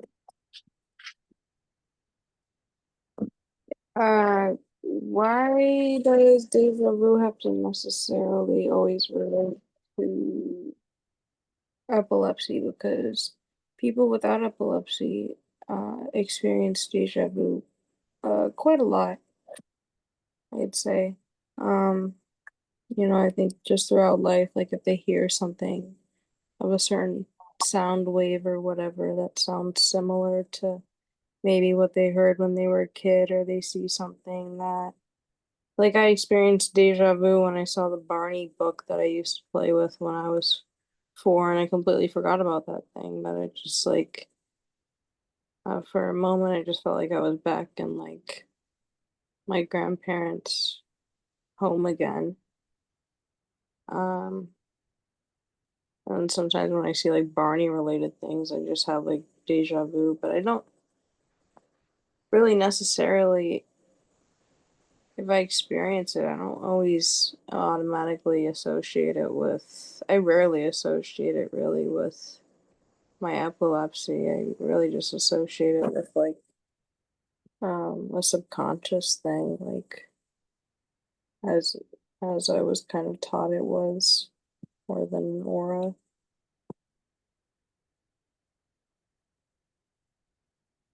I think we talked about this earlier, but we never really think we said clobazam and all that. Then I heard Klonopin. I found one that says Klonopin. Klonopin users dose frequency. I had 4 intense long auras today, which is quite unusual for me. Normally, my clusters are a little more than quick flashes of deja vu or olfactory stomach twinges. My neuro prescribed Klonopin to help knock down my clusters. I took one 0.5 dissolvable tablet after aura number 2 around noontime, but auras 3 and 4 followed pretty much unbated. The last aura just a few minutes ago was quite intense, lasting a minute or two. I was fully aware, describing the sensations to my wife. Previously, a single dose was adequate. It's been about 7 hours since the last dose. I'm tempted to take another one to help me avoid repeating this evening. I cannot find clear guidance. I did send my neurologist a message via the portal, but clearly, after hours by now, he's not going to respond. Anyone got any guidance on dose frequency? I never took Klonopin. I don't know what it is. I think I heard someone say it might have been a rescue med. Do you take a rescue med regularly? You're not supposed to take it like that. It's a benzo. Benzos are very addictive, and Yeah, you don't. yeah. Sorry, keep going. It's like for me, I talked to my doctor about it, and when I felt clusters coming on and stuff, like they told me wait for a certain amount of time between because it's you know Is it like a It's like, drowsy one? To make you drowsy? yeah, it will make you drowsy. It um not only that, the seizure will also make you drowsy too because that's happening. Klonopin will make me high as fuck. When I'm high as fuck, I get hyper. Yeah, Klonopin and Yeah, Excalibur. yeah. I take Klonopin daily, twice a day, a milligram in the morning and 0.5 at night. Um, and that's because the second I wake up, I'm immediately having myoclonic jerks and clusters. Like I can immediately feel them coming on. So the first thing I take is the Klonopin. But that's because um and if their seizures are like that or like mine, then maybe that would be a good route for you. But again, typically they're very picky with benzos. They're very, very picky with benzos because they're just big addiction rate and you build a tolerance to them eventually, and then you have to keep increasing it, and that takes a toll on your body, especially as you're growing up. So it took me a while to get on 1 milligram, and I was originally starting out on the 0.5 and cutting that in half and taking that in the morning and at night because you don't want to start so high at a dose that your body's used to that, and then you can't go up any further, and now you got to go to something else to help you. It also, like, for me, the 0.5 cut in half didn't help at all. Like, it didn't do anything. But I had to wait until it built up in my system for them to increase the dose, if you're gonna take it regularly. So that's just the thing with it. If you're gonna take it like on a daily basis, like I do, at least with my experience. It's pretty cool that you can. Yeah, I didn't realize how hard it was to get clonazepam regularly prescribed to you. I thought that it was a pretty commonly given out drug in the epilepsy community when I learned about it, because I was like, I'd holy so shit, too. this is a miracle drug. This thing is awesome. It works wonders for me. And so, thankfully, I'm grateful that I have a 90-day supply of my 1 milligram and my 0.5. I'm not allowed to have it again. Yeah, I'm very careful with them. They're like my precious. My precious. And it's not because I'm addicted, it's because my body genuinely needs it when I wake up in the morning. It's not like, it doesn't help with my anxiety at all, in my opinion. It maybe lowers it a little bit, just it takes the anxiety of having myoclonic clusters out of my head. But other than that, the only dependency formed on it is the fact that it stops the clusters from ruining my entire life and my entire day and keeping me bedridden. But that's like a last resort type deals type thing. Because also, if you're young too, you could potentially grow out of, if you're born with seizures, you could potentially grow out of the myoclonic seizures. That's a potential factor. It is a potential factor that you're left with them too, though. I got one of the responses here. It says, I'm prescribed 1 milligram in the morning, 1 milligram at night. I only take the nighttime dose because it's enough to stop my seizures. That's basically a regular dose. Angel said you shouldn't do that. Someone else said another 0.5 milligram should be fine. Not a doctor, but I was prescribed 1 milligram twice a day myself, and 2 to 3 milligrams is used as rescue meds in the hospital.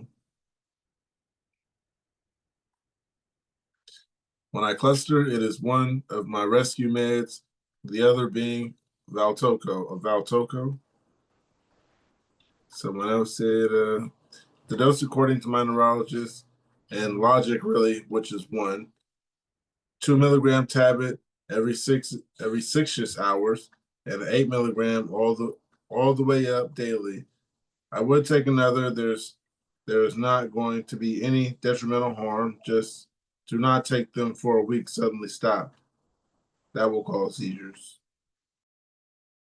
Hey Rick, how you doing? Tired, but I'm here. I made it. Yeah. The icebreaker, since you are here, is what's the best thing to happen to you this year?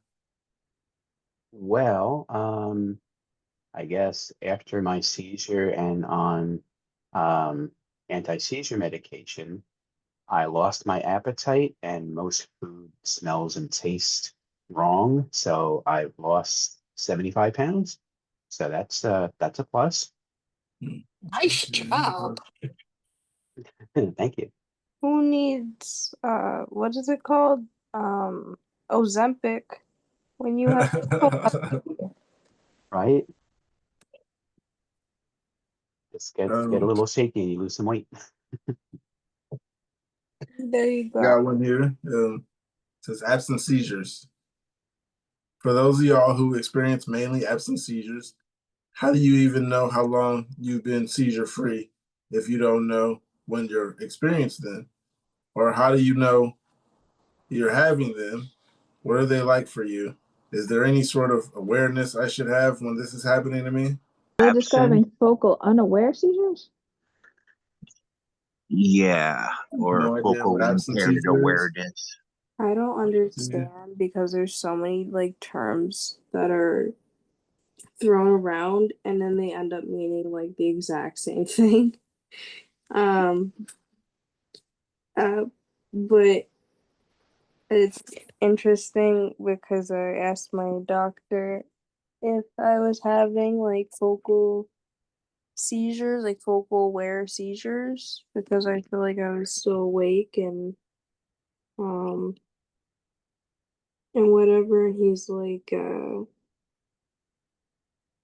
yeah, that basically comes with like he kind of explained it like it's a little like package deal. Like I just bought like a DLC pack for The Sims or something.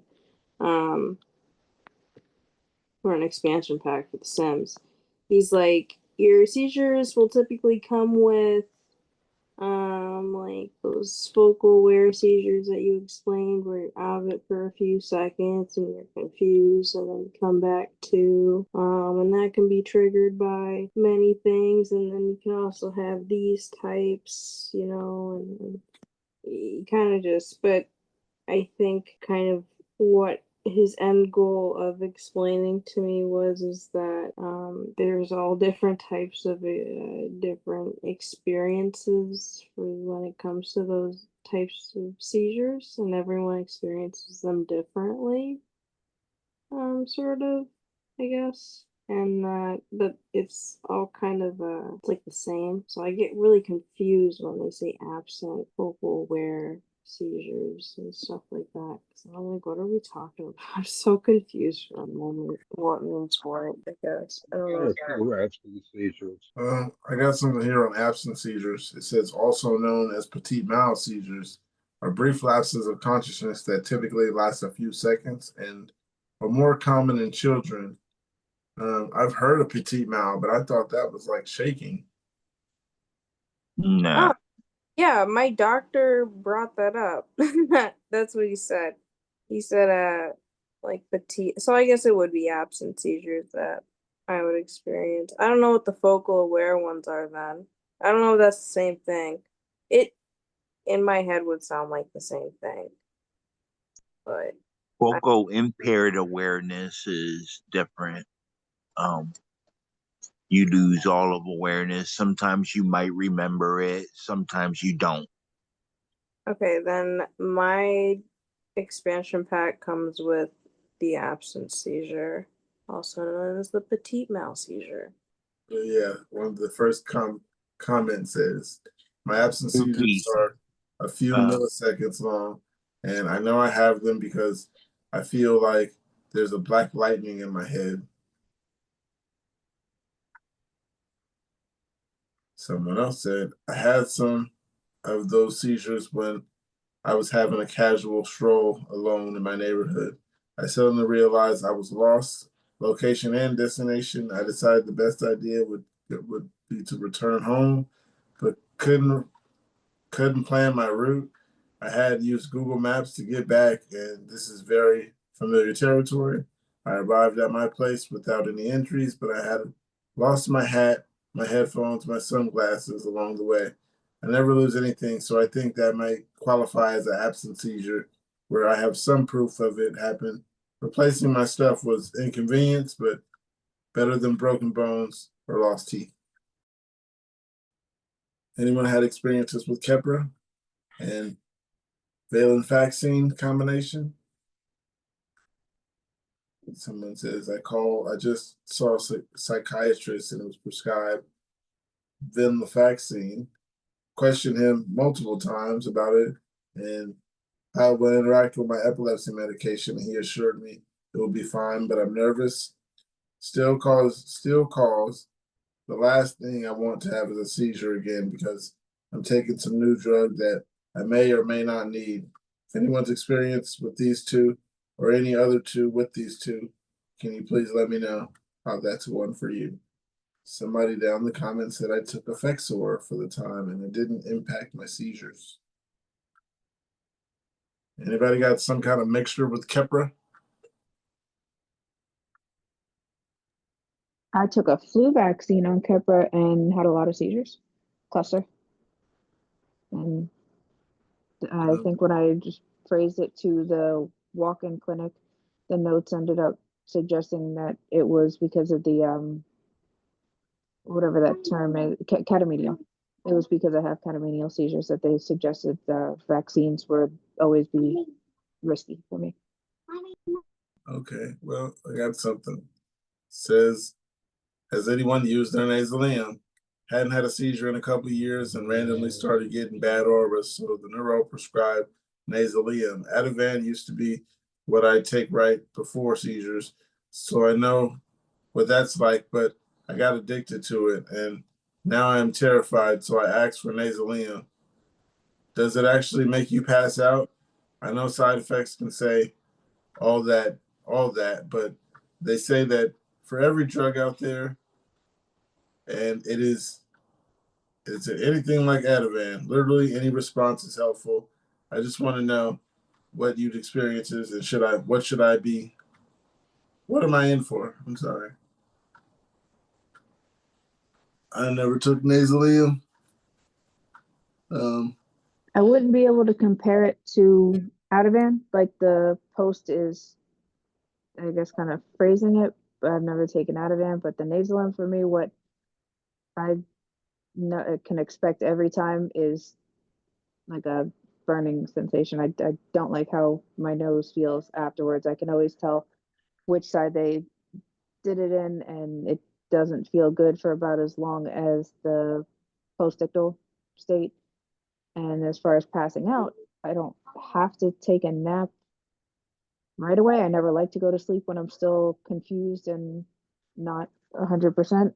But when I do pass out, then it's a long night. It'll be like usually I'll sleep for 4 hours, but after a nasal it'll be at least 6 hours of like not waking up.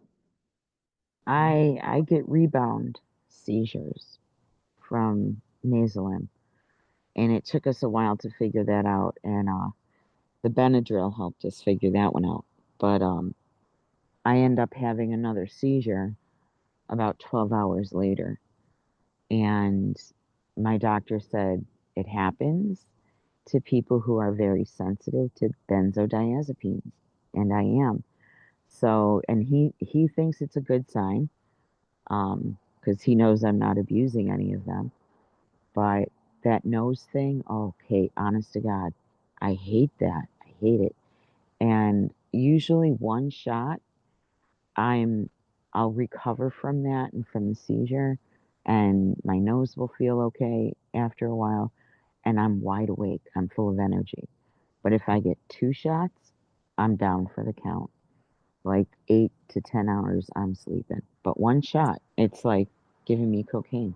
Is nasalium, does it hit you like Narcan?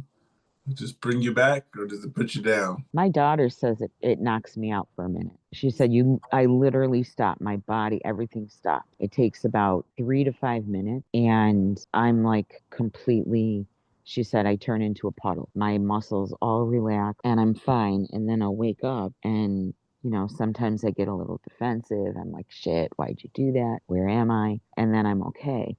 But she says it does knock me out for a few minutes, but not long enough sometimes. Yeah, and I'm on the flip side of that. Mine told me that I'd get up right away and act like nothing happened. Then they'll show me a mirror and like, the black eye or the bloody nose or something to convince me that I was down for like wait a longer seizure than usual. And something's hurt, but I don't feel it.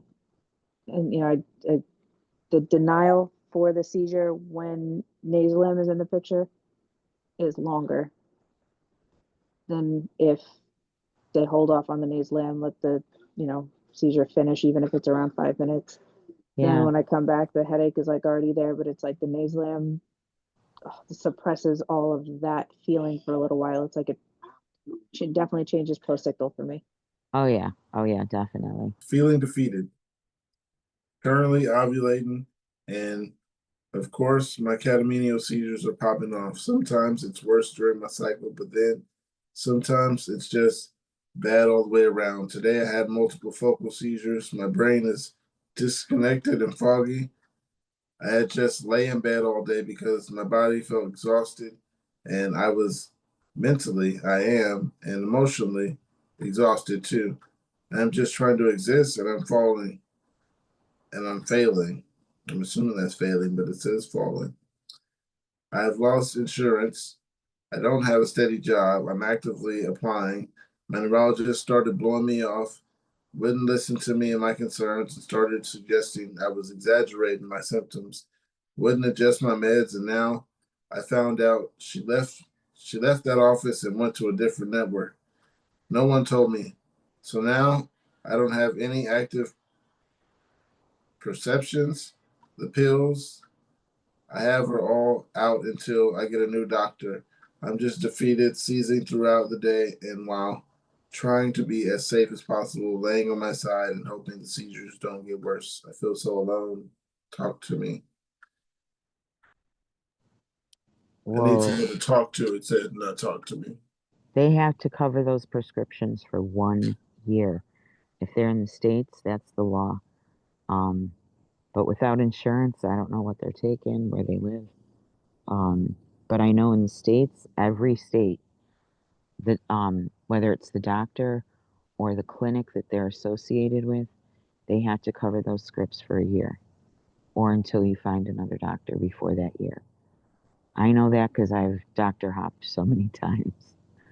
This is fun. It says, what's the dumbest thing you've ever done while having a seizure? I woke up in bed with a female coworker once. I woke up fully dressed for winter, fur, fur hat and boots, panicking about what happened.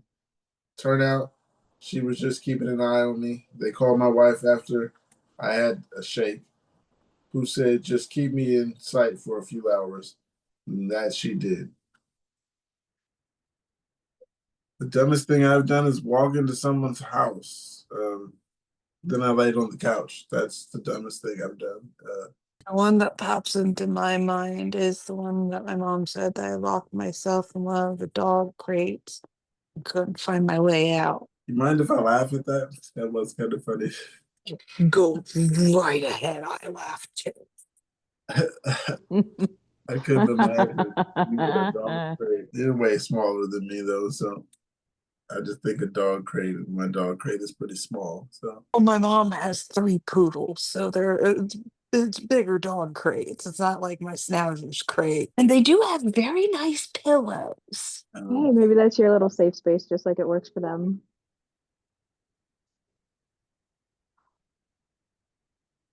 Yeah, I got nothing to beat those stories. The one with the coworker is pretty funny. I guess the dumbest thing I can say around the family is the bananas in the oven, but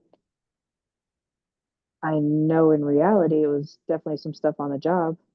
After one of the reports says that when the police showed up before the ambulance somehow, and there was tacos in the parking lot. So that would be the dumbest one for me. I would have loved to see that just so I could laugh at you later. Well, you know what? I'm going to The, laugh at you anyway. that call center was right across the street from the park where all the homeless people go, and I could never go to the little diner across the street after that. Yeah, no. Nicotine and epilepsy, miracle treatment or dangerous crutch? I experimented with nicotine patches for about a week, and the effects were surprisingly intense, at least at first.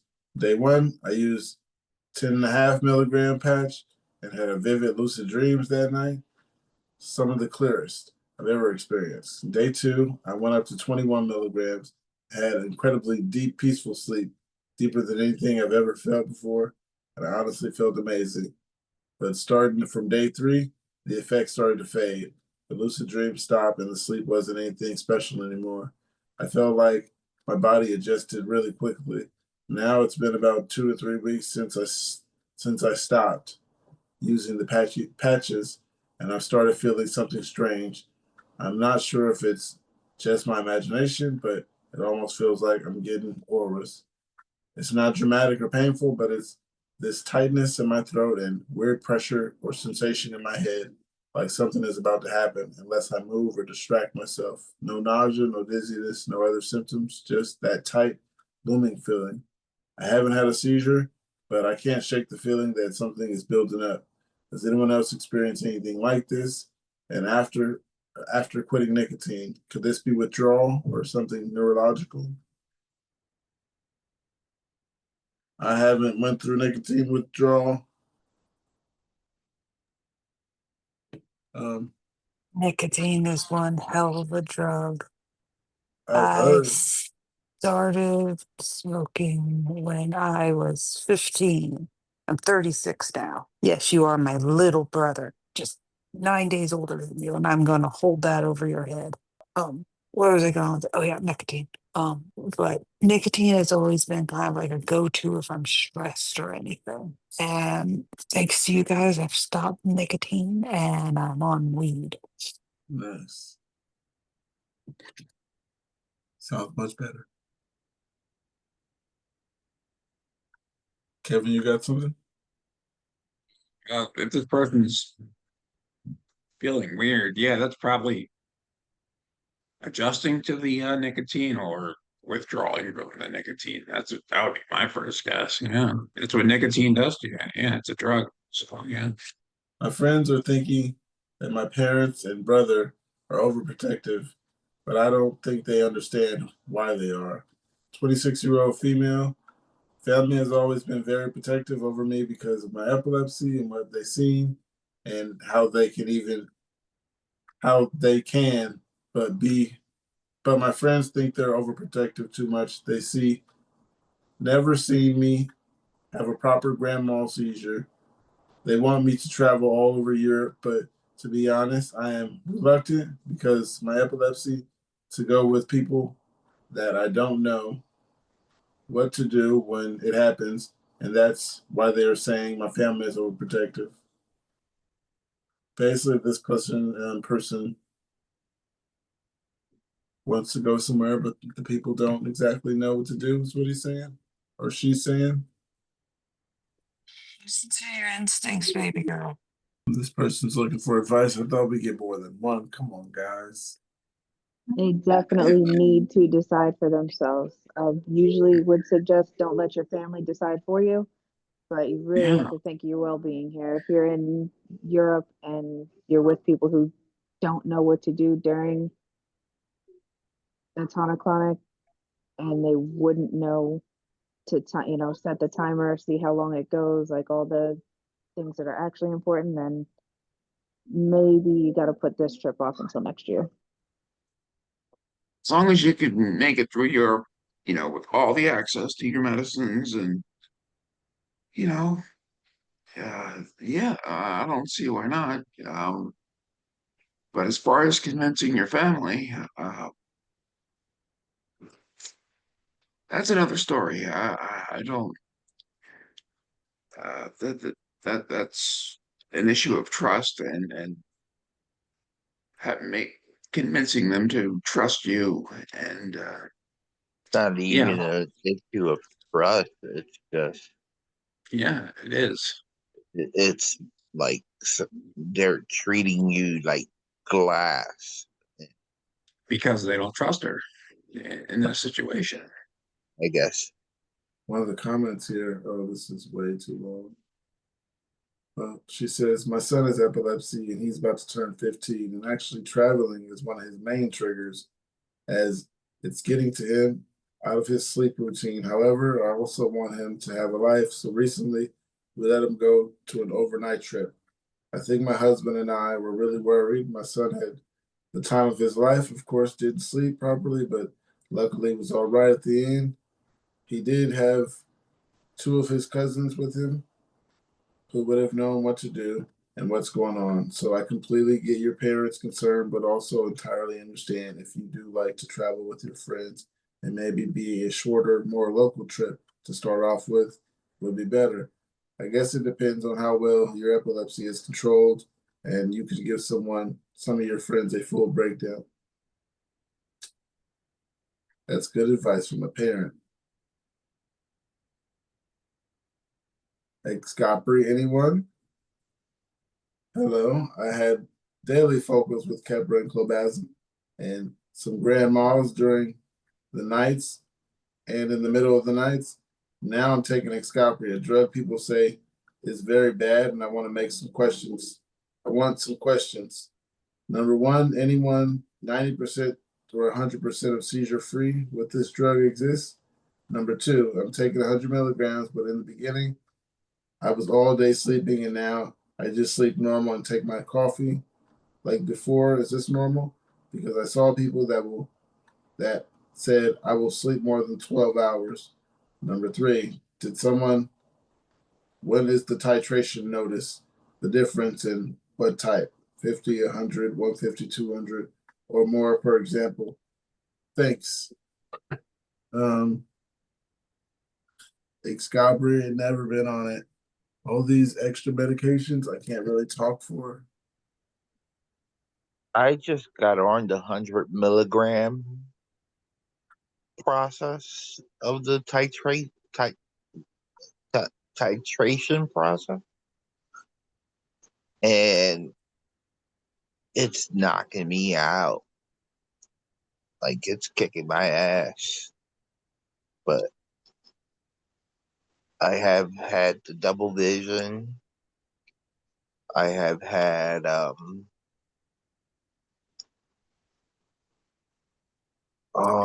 the headaches. I think Anne has also had the headaches too. Oh yeah, you guys are on that together. That Yeah. Excalibur. Yeah, we're twins. I just went up to 25, but I'm tired because of hydrocodone tonight. But yeah, I did notice it definitely made me tired. I'm a little concerned. Watching Angel, he's like, you get to the point where you just can't stay awake. I was folding towels the other day, and we have a joke at our house. When we do towels, it's actually a load of washcloths with a few towels. And so I'm sitting there folding them, watching I don't know what on Netflix. And the next thing I know, I'm sitting there with a lap full of washcloths. And I'm like, what just happened? I must have just dozed off, and it's like, okay, right back to work again. But it's it does that, or I'll get the I gotta lay down. I gotta lay down, and I'm just at 25 milligrams, so I don't know. What are you going up to? I'm at 200. Oh, sorry. I don't even know what I'm going up to. I know at 50 we're gonna start dropping the Vimpat, so and see what happens. But he said he's seen, a lot of his patients were fine at 50 milligrams. And I'm like, well, hey, I'll give it a try. It's a miracle sleep med Mhm. combined with my Ambien and my Seroquel. You have one happy insomniac. I'm going up to You're gonna have too much 200. food. Um, and I just started this week was the week that I started dropping the Vimpat. Still take your salt levels serious. There's a comment here. It says, "Hey yo, 300 milligrams of Escopri nightly here for 2 years now. The sleepiness will get better, but they never go away. I definitely need some caffeine throughout the day to help. It'll get better, Angel. That's what she said, or he said. Someone else said, I take Keppra and clobazam, but I am not fully seizure free. I get weekly complex partials.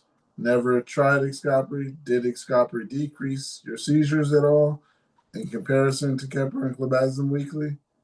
Any apparent negative side effects from Xcopri? Were you advised to try Fycompa before Xcopri? I don't know why this person is questioning the op, but yeah, you guys, it's got some stuff in it. If you guys gonna take 2 years and then still be drowsy, is what the person said. Yeah, I'm taking Excopri and Clonopin at night. So Someone here says, I take Xapri, did the full titration up to 200 milligrams, and I'm a sleepy ass dude. But that is on top of everything else you see. It's just naturally going to make you tired. its main side effect is not drowsiness. It is literally sleep.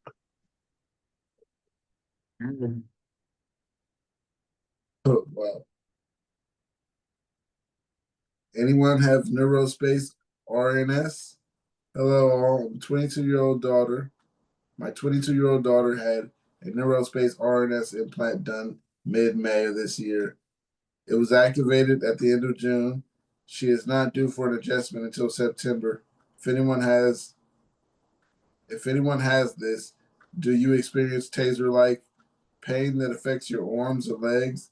Have you ever reached out to our rep and she stated it would be unusual for this to malfunction. She is more apt to believe in the reintervention. It is disturbing to see the shocks happen and then the tremoring of her arms and legs. Any sharing experiences appreciated. The child is feeling shocks, and the doctor's saying they're not telling the truth, is what I feel like that said. Did anyone I'm else feel wondering like how do that? they know when she's even getting shocked? I can understand if she's feeling the shocks, but because they ask every time they adjust it, do you feel this? But if daughter is having reactions, how do they know that those jerks or those motions are a result of the shocks? That I was under the impression every time um, they do an adjustment that they ask if you can feel it to make sure you can. So that definitely sounds like a sooner than September visit. Is it literally like touching your brain? I don't feel it, but I know that's what it is. I mean, that's what the images show. I have the rods though that go in. I don't have the ones that are on the surface. I And yeah, just it's a imagine, craniotomy, so that it's definitely touching a brain. I just imagine like a chip on the back of the head.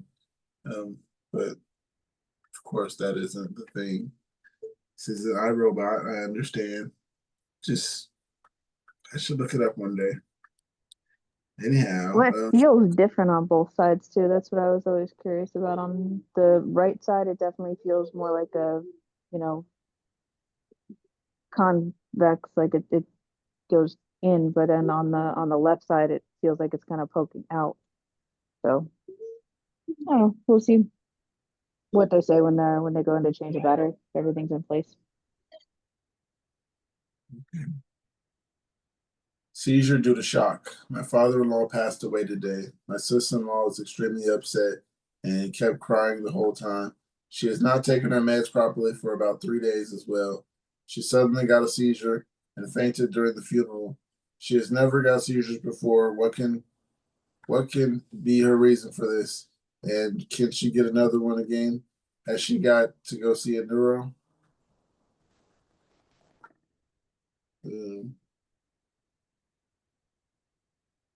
That's all there was. I thought she was gonna say like shock, like electrocute. Due to shock. No one have anything to say. Come on, guys. Wow, she sounds very in a very bad place. This girl, if she's not taking her meds, and because of the emotional troubles with the death of her father, maybe she needs to see a therapist or something.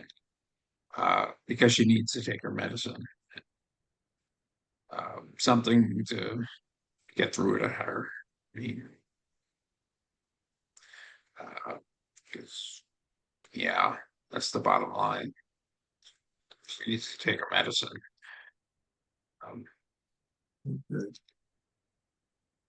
Someone said she could have just fainted.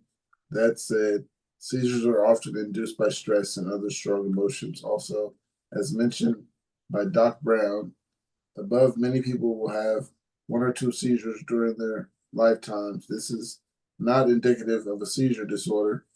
She should see her physician. However, the doctor will decide if she needs to see a specialist. If she already has a neuro for some other condition, then go ahead and make an appointment. Did I miss something?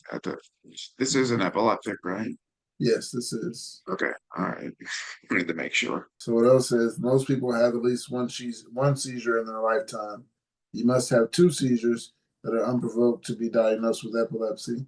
She'll most likely never have another one again, being that she is in high stress environment like a funeral. It could be something called POTS. It's like a seizure, but without the bad brain waves. I'm no neurologist, so I really don't know what I'm talking about. I wonder why people have that idea that most people will have a seizure in their lifetime. I've never been advised of that by any professional. I've had two seizures at funerals, and they were at the same church, just different years. Might have been something about the church, but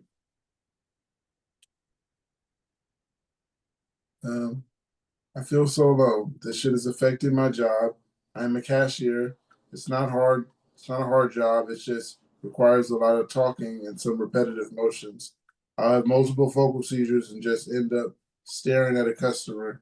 I had to drop out of college because I couldn't do my schoolwork since I would have multiple a week. Still doing medication roulette. I'm so done. I feel like such a burden and stressing my boyfriend out and my best friend and my employers. I don't know what to do. I feel so alone. I effing hate this so much. I need some money and I want to live. Can someone help me?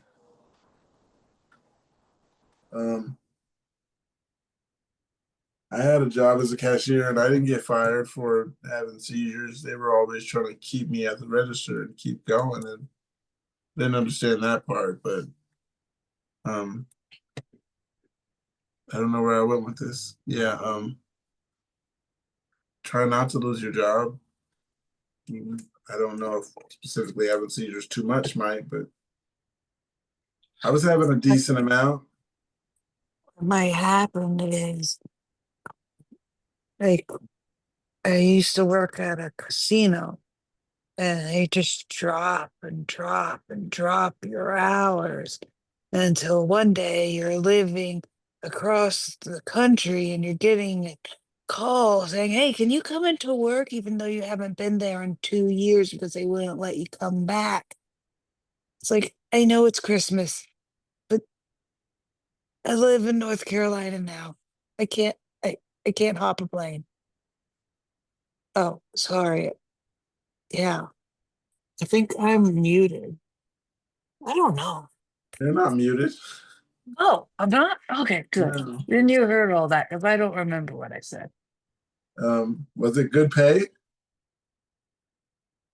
Uh, if the customers were nice. Okay. Yeah. You're a nurse. I used to work as a the prostitution's legal out in Nevada and Vegas, the County area. So yeah, it was easy money as Wait, long as I what? didn't, fall off the stage. You were on stage? What do you think a stripper does? What? Didn't know And all I that. can, We can. well, yeah, and then if this one's particularly nice, you take him to the back room. I was Okay. homeless. I had to make money somehow. Right. So impending doom. It's actually such a disgusting feeling. I was pacing around my flat, whimpering and shaking for about 20 minutes and had a buzzing in my ears. My partner is autistic and finds it hard when others are distressed, so I felt even more anxious. Couldn't even couldn't even understand a word he was saying. When he did try to comfort me, all I could do was put my hands on him and cry. I'm not sure if this was a seizure or just plain anxiety. I'm only starting to recognize what my focal seizures manifest as. Praying today is a better day for me and hope everyone else understands and can give me advice based on your experiences. I haven't had the impending doom, but I have heard someone say it before. Um, They need a hug. Oh yeah. Hand going around your heart and just squeezing and squeezing this universe, sky, earth, all the array. It's about to gone. And somehow it's your fault and it's all gonna come down on your head. You can mute me anytime you wish. no, you're all right. Just hoping somebody else said something, but come on, Twisted Angel. said, Twisted said it earlier tonight that she had that feeling of impending doom. I don't know what it feels like, but I told her to get safe. It's the worst feeling on planet. I'd rather have fallout seizure than those. They just wish it, yeah. Okay. Got something here. It says any other epileptics have trouble distinguishing between dream and memory. I've had this issue for a long time. It got a lot worse 2 weeks ago when I had my first seizure in about 3 years. Otherwise, I wouldn't have even had the thought to entertain the idea the two might be related. It's nothing big, usually, mainly just conversations that I think happened but didn't, or vice versa. But yeah, anyone else experience this? How do I deal? Right, because now I try to avoid saying, remember when? Because no, they don't remember. It didn't happen. LOL. Yeah, I've been through that where somebody was like, no, that did not happen. And I was like, are you sure? It was like, let me call them. Let me remind you. So it was a 2 versus 1, and I had to give in because my memory is bad, and it was two of them versus just me.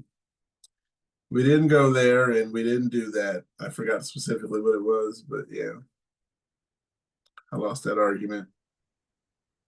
It happens a lot. I'll say it was like this, and they say no, it wasn't like that. Like I'll describe it to a T and how my memory remembers it. And it wasn't like that at all.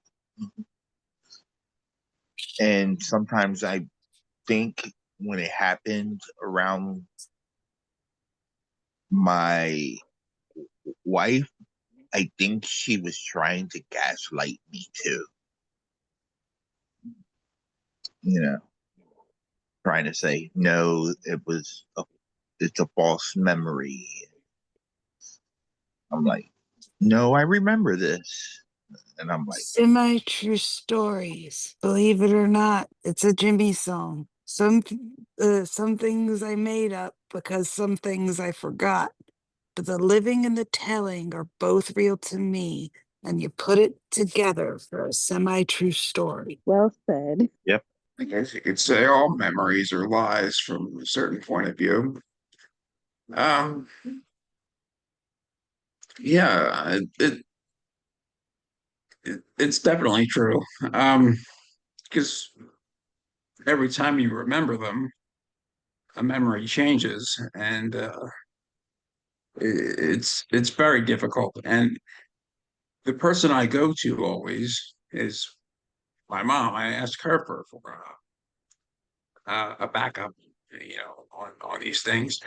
And what's so weird about this is I checked up what she said and figured she was wrong too. I know she's not lying. She would never lie to me. She's the most honest person in the universe, and she's good. But she was wrong. I remembered something wrong, and nobody like. And we were talking about losing friends earlier, and how do we ever know what's really empirically accurate? It's so difficult. And the further we go back in time, it's even more difficult to remember these things accurately. How did these situations occur?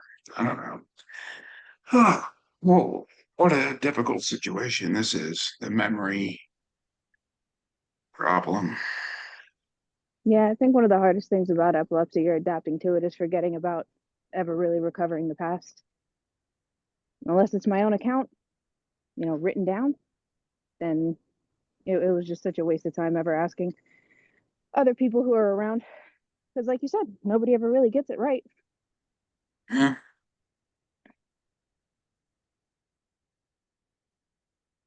Oh, sorry about that. Except for my mom. My mom does. Because she has the memory of an elephant. Holy crap. One of the comments from this says, I feel like minds mix together. It can usually cause an aura for me. A dream I had days ago will randomly come to me, but it feels like a memory. Oops, my aura is my cat. I meant aura. I guess her cat is named Aura. Someone said, at my lowest points, I find it so incredibly difficult to distinguish dreams from reality. You're not alone. I pray mine don't get that bad. I have something similar, like deja vu feelings and feel sick and nauseous. I also recall these weird dreams that do the same. They have weird theme of dragons usually. It's Spiral the Dragon, LOL, or things seem like the graphics, like game graphics. Someone else said, I am with you there. I always have been a lucid dreamer, but I had my worst group of seizures in the last 2 years, in the last 2 months. Normally, I can do whatever I want while dreaming. Since those seizures, I've had nothing but nightmares where I'm trying to survive. I have always had memory struggles following seizures, but I don't know how to react to the current drama in my dreams.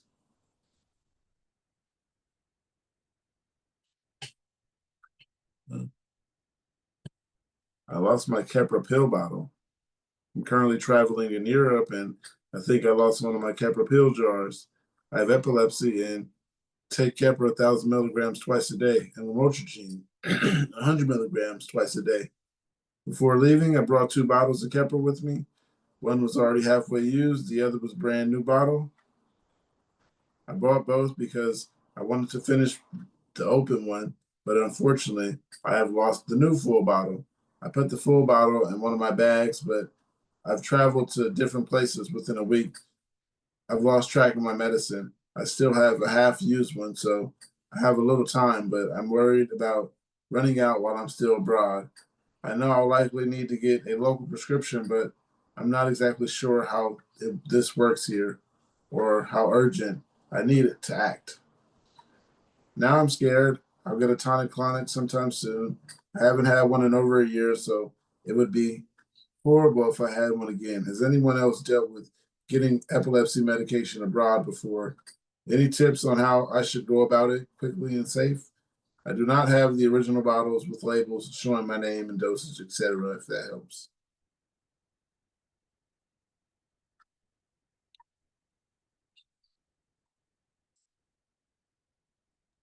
My advice is go to the emergency room. I'm not sure how that works, but it's worth a try. Yeah. Not hard to help without knowing what country. I think it said traveling around Europe, currently traveling in Europe. Europe, I know, has or the they had universal health care. Oh crap, or was that just Great Britain? Crap, I don't remember. Yeah, but that's different. That's if you live there. I don't know how. I honestly, if it were me, I would start at a pharmacy because the pharmacist may be able to tell you what steps you need to take. I would start at a pharmacy and see if they could help. Um, yeah, damn, I don't know what I would do. Right, especially abroad. Yeah, I say start at the pharmacy. If not, ask a doctor at the emergency room what they suggest. I haven't been abroad without medication. I haven't been abroad yet, so. Hypnosis and epilepsy. My husband has epilepsy. He also suffers from addiction to alcohol. In addition to that, he's dealing with the major stress factors with work and just having epilepsy in general. He started seeing a new therapist just in the past Friday who brought up the idea of hypnosis to help with his stress and addiction. I'm curious if anyone else in these groups with epilepsy has ever heard of hypnotherapy before, and if it triggered more seizures or if they have been helpful. There are no comments, and I'm hoping someone else has been through this. Hypnotherapy. I've heard of it before, and I think the person that got it done got trauma brought out to them, and it made it worse for that person. I only received I guess you could kind of call it hypnotherapy in the middle of a horse field in Illinois by this lady who said that she was going to burp out all of my demons and energy and bad energy and stuff and take on all of my demons and let them out through her burps. So we sat there, her and I, with me on a stool and her on a stool, while she held hands with me and burped in the middle of a field with horses. And I ended up getting the flu later that week. So I don't know what happened, but I didn't have any success with that burp hypnotherapy. So I don't know if I'd recommend it, but you know, it was definitely like something that they were not able to zap out of my brain with the ECT. I'll never forget that experience. That sits with me very deeply. That was something else. Interesting. Yeah. Was exorcised of demons when I was It's the like horsewoman. 17. Yeah. I had a seizure and at church. I was going with my girlfriend at the time. And of course, I'm also very, very allergic to metals. And they put the crucifix on my forehead. It starts getting red. You know what they thought, right? It was working. Imagine if they saw this.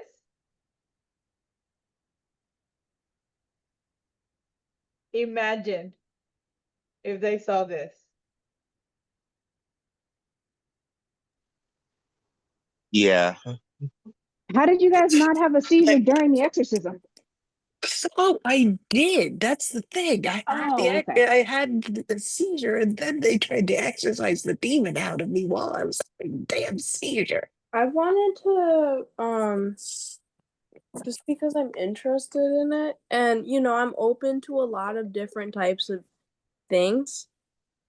I've never quite understood how people get to that point with the exorcisms. So I've always wanted to try one out myself and have one done and see if I actually start to seize or anything, or if it's all just a hoax. And I am totally prepared for them to get mad at me and stuff. And I'm totally prepared for the mafia to come at me because I definitely want to do it like in Italy or Rome or something where like that shit is like super common and like talked about. I want to do it in its home and I want to get it done in Rome, Italy, that rhymes. But yeah, I want to get an exorcism done and see what happens. Let's get it together. Okay. Slay! We can bonding girl trip. Why not? Bonding, getting exorcisms. I love that. Okay.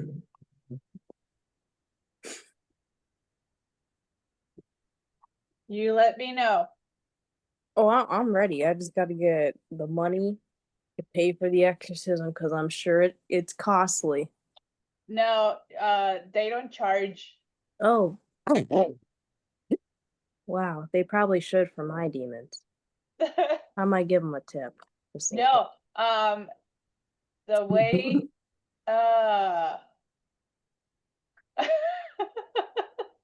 Honestly, I might give them an extra piece of bread or something like, here's an extra piece of loaf. You can give it the out, way that it works, they, you have to go to whatever your church, place.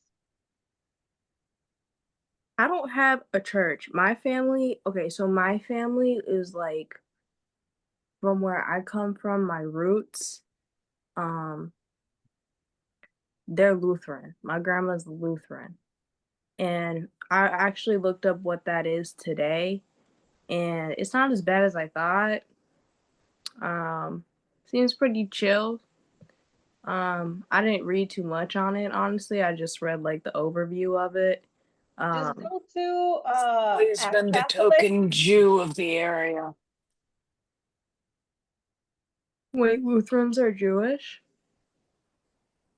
No, me.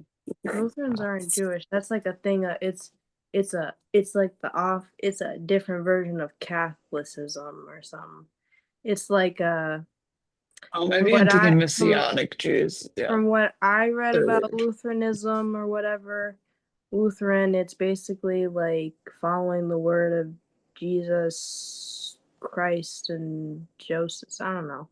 I obviously I'm not Lutheran, but my family was. And they just basically wanted to spread the word of Jesus. They didn't want to force it on nobody. They never forced it on me. I love God. God is good. Yeah, I think personally I never had like a bad experience with like I don't I don't identify as Lutheran or Catholic or anything, but I have my own connection with what I perceive as my own like God, and I refer to it as like the universe. Jones, I love it. Well, I'm not really spiritual. Like I don't really do any of the. Oh no, I don't mean like that. I mean like your religion's in your bones. It's Yeah, not a script. It's just yeah, there. like it's not It's you. sculpted from a book. I never like took it from a book or anything. Like I never read it. I kind of built it around myself and what morals I deemed right and wrong, and like a big thing that I like densely populates my mind is like don't litter. Just don't litter. There's so many trash cans available. There's so many places to put your trash. Don't litter. You don't have to litter. There's no reason for me to litter. Don't litter. And if I litter, then karma does her thing and she's going to come back and let me know like, hey, you littered on the grounds of the earth.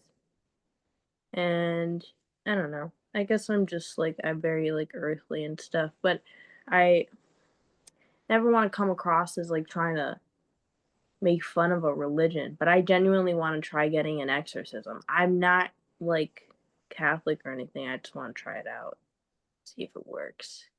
It's an experience. I recommend it. I just want to try it. I think that, and you know what? If it works, then maybe the Pope's got me. Who knows? Maybe I'll be. I don't know. This is a really psychological thinking here, but a lot of people need a big something happening before they can take the next step along their life, if that makes any sense. Yeah, because I have no clue what is going on.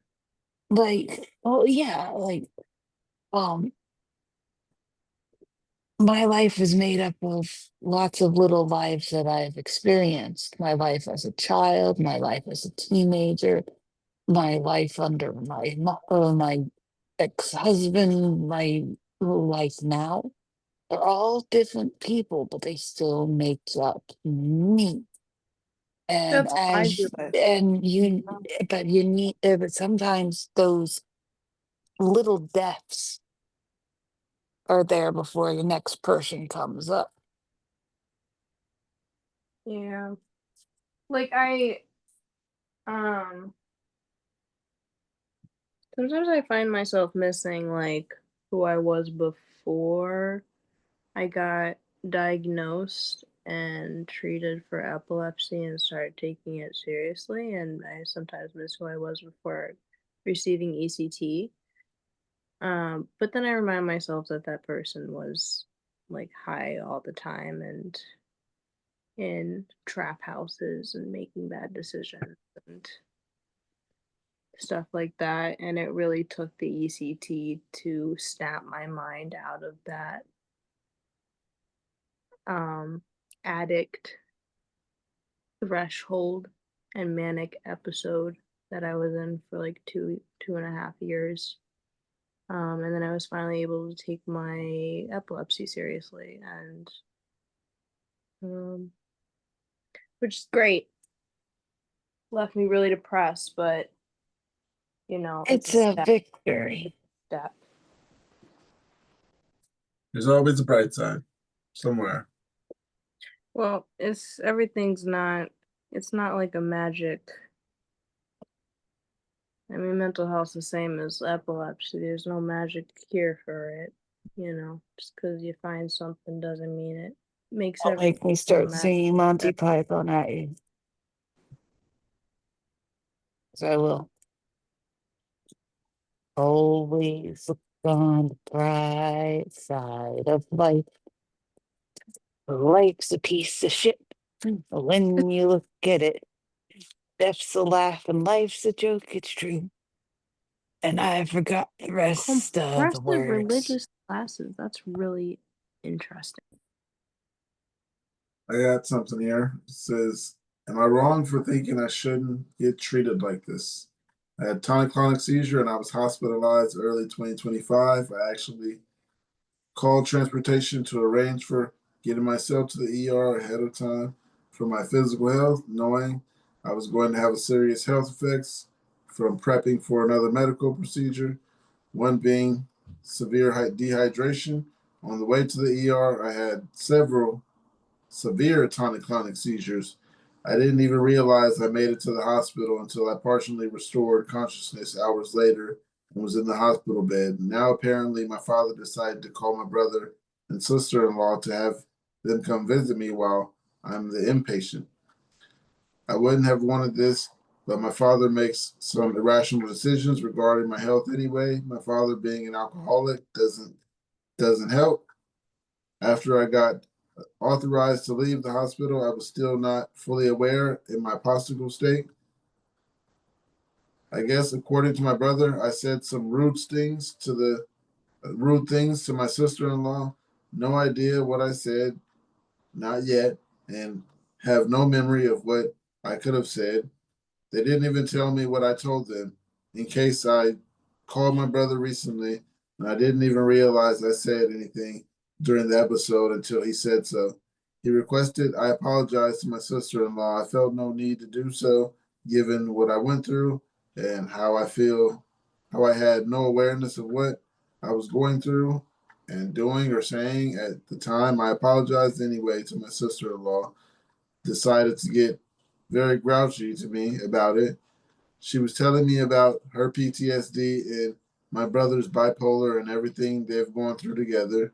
I hung up the phone after she was getting into feeling like belittling me and deciding I needed to read her tone.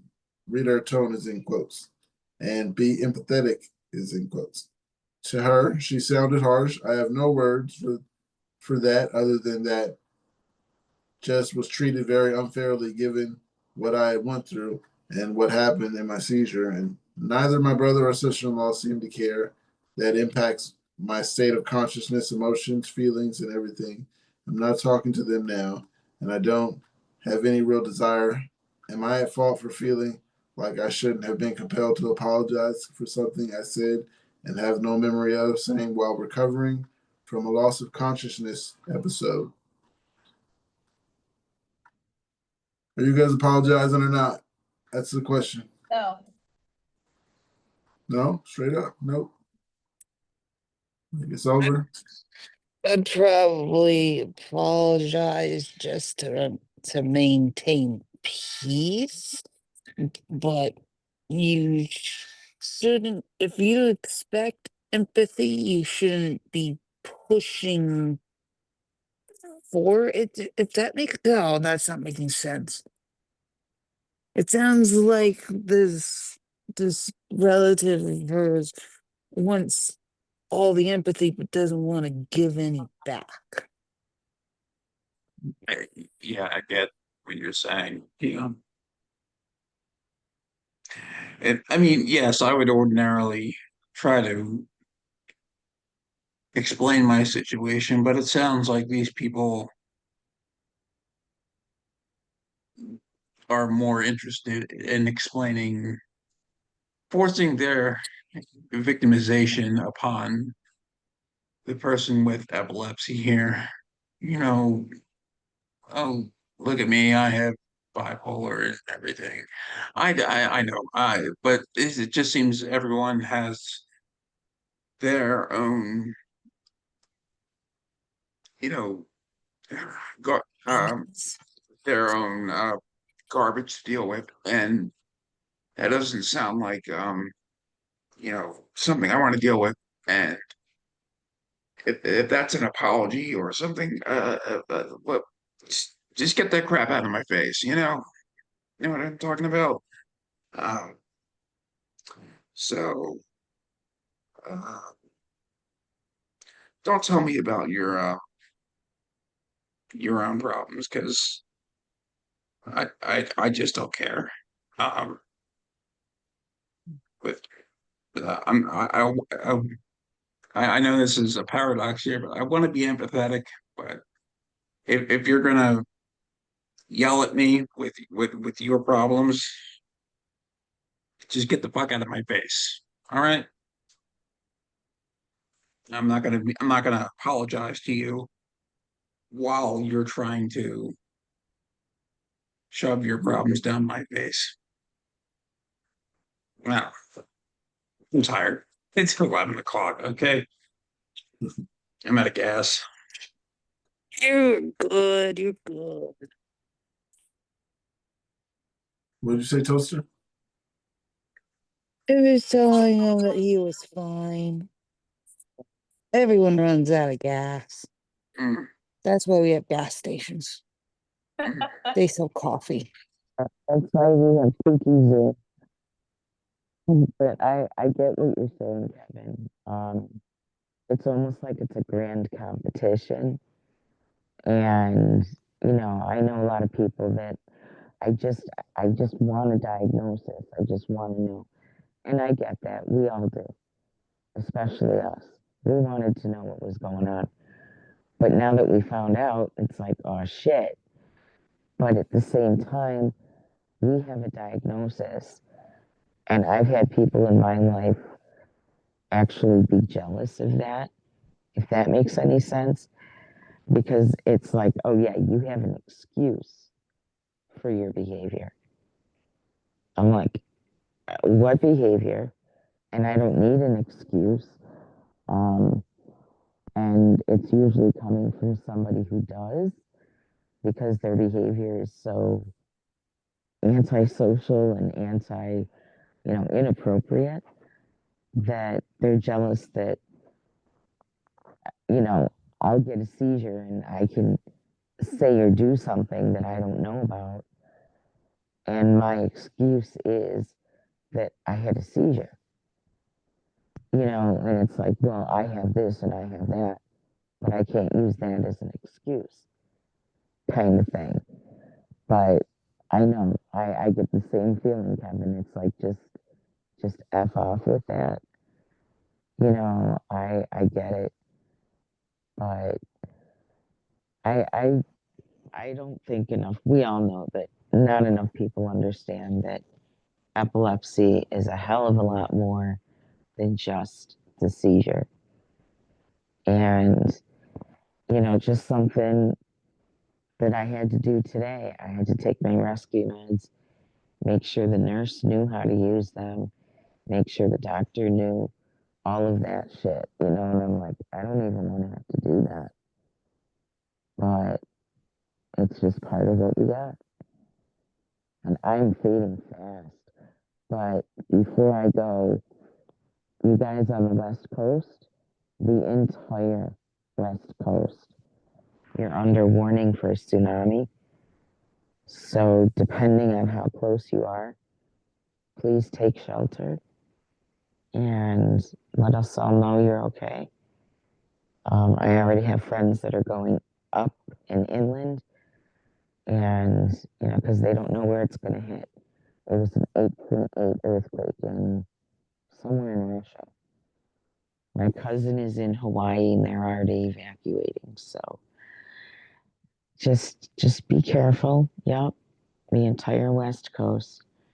So I want to be able to see you guys again Friday. Especially, yeah. So, but I'm fading fast, and it looks like Angel's taking a nap. I don't know. I can't tell. Angel's taking a power nap. Yeah, the power nap with his Power Ranger guy behind him.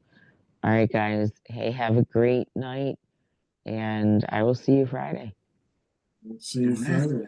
Night, Thanks for coming by everybody. and Night. imparting your words of wisdom. Kevin, along with what you said about the not apologizing thing, I think in certain situations it might not be necessary, but the situation where I recently walked into someone's home, the next day when I put all the pieces together, I went back and apologized because I went in his house and I walked right past him and I laid on that man's couch and everything, just all nonchalant. I can imagine how that looks to someone when you're just like I would be in their house and they're not sure why. Just like, the hell are you doing? And I'm sure like nonchalantly lay on his couch. I had to apologize. Well, clearly, in certain situations, yes, I think, yeah, an explanation is there. Well, maybe, yeah. Um, Yeah, I understand. Certain situations, that's necessary. Yeah, because I told him, I knew nothing about what I was doing. I was unsure what was going on. a little humility goes a long way. honestly, if you walked into my grandpa's house, he'd probably get confused and think you're like there to do some work or something and start chatting with you.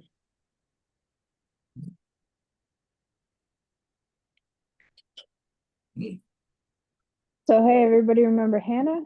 We met her a couple days ago, last week.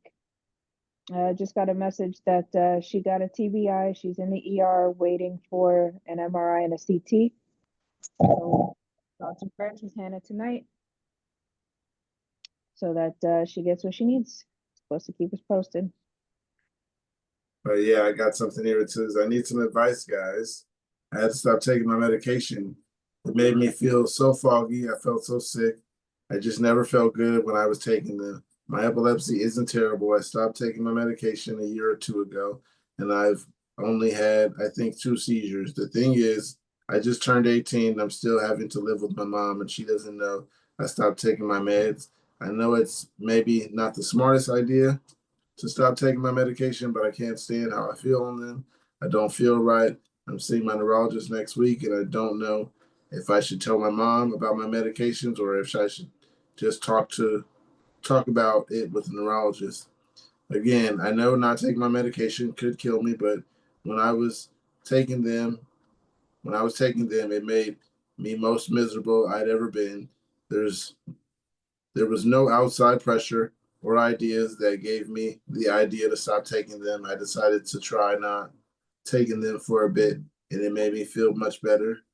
I don't want to get into any trouble, but suicide attempts generally became a regular thing for me. That wasn't just the medication, it was just making a bad situation worse. But since stopping, I've only attempted once, which is a massive dip compared to the previous. I need some advice. I think I'm gonna be losing my mind. I think I'm gonna be losing my mind. Um, yeah. Did they say what medication they were on?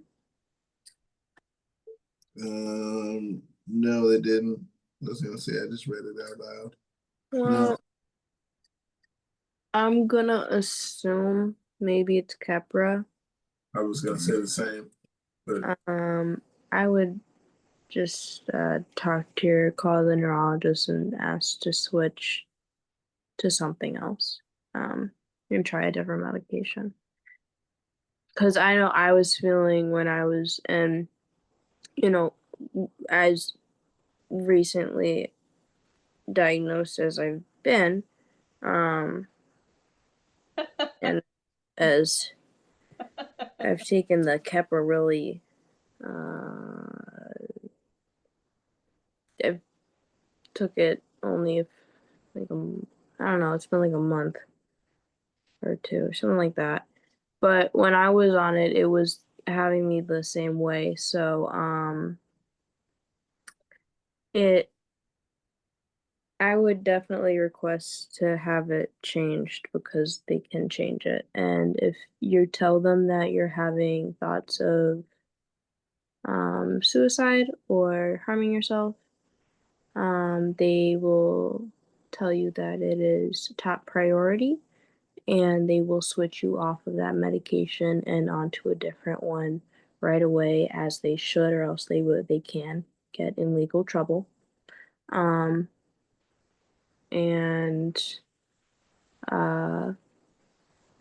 but don't stop the medication cold turkey like that. That's not good. That's not good. You can try a different one. I am trying the Breviact right now, and I don't have the Kappa rage as often. I find that that has lessened within the past like week. Usually I'd be super rageful.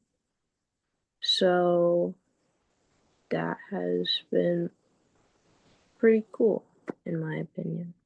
Is it our barbiturate? Breviact. Oh, They just moved me up to 75 milligrams.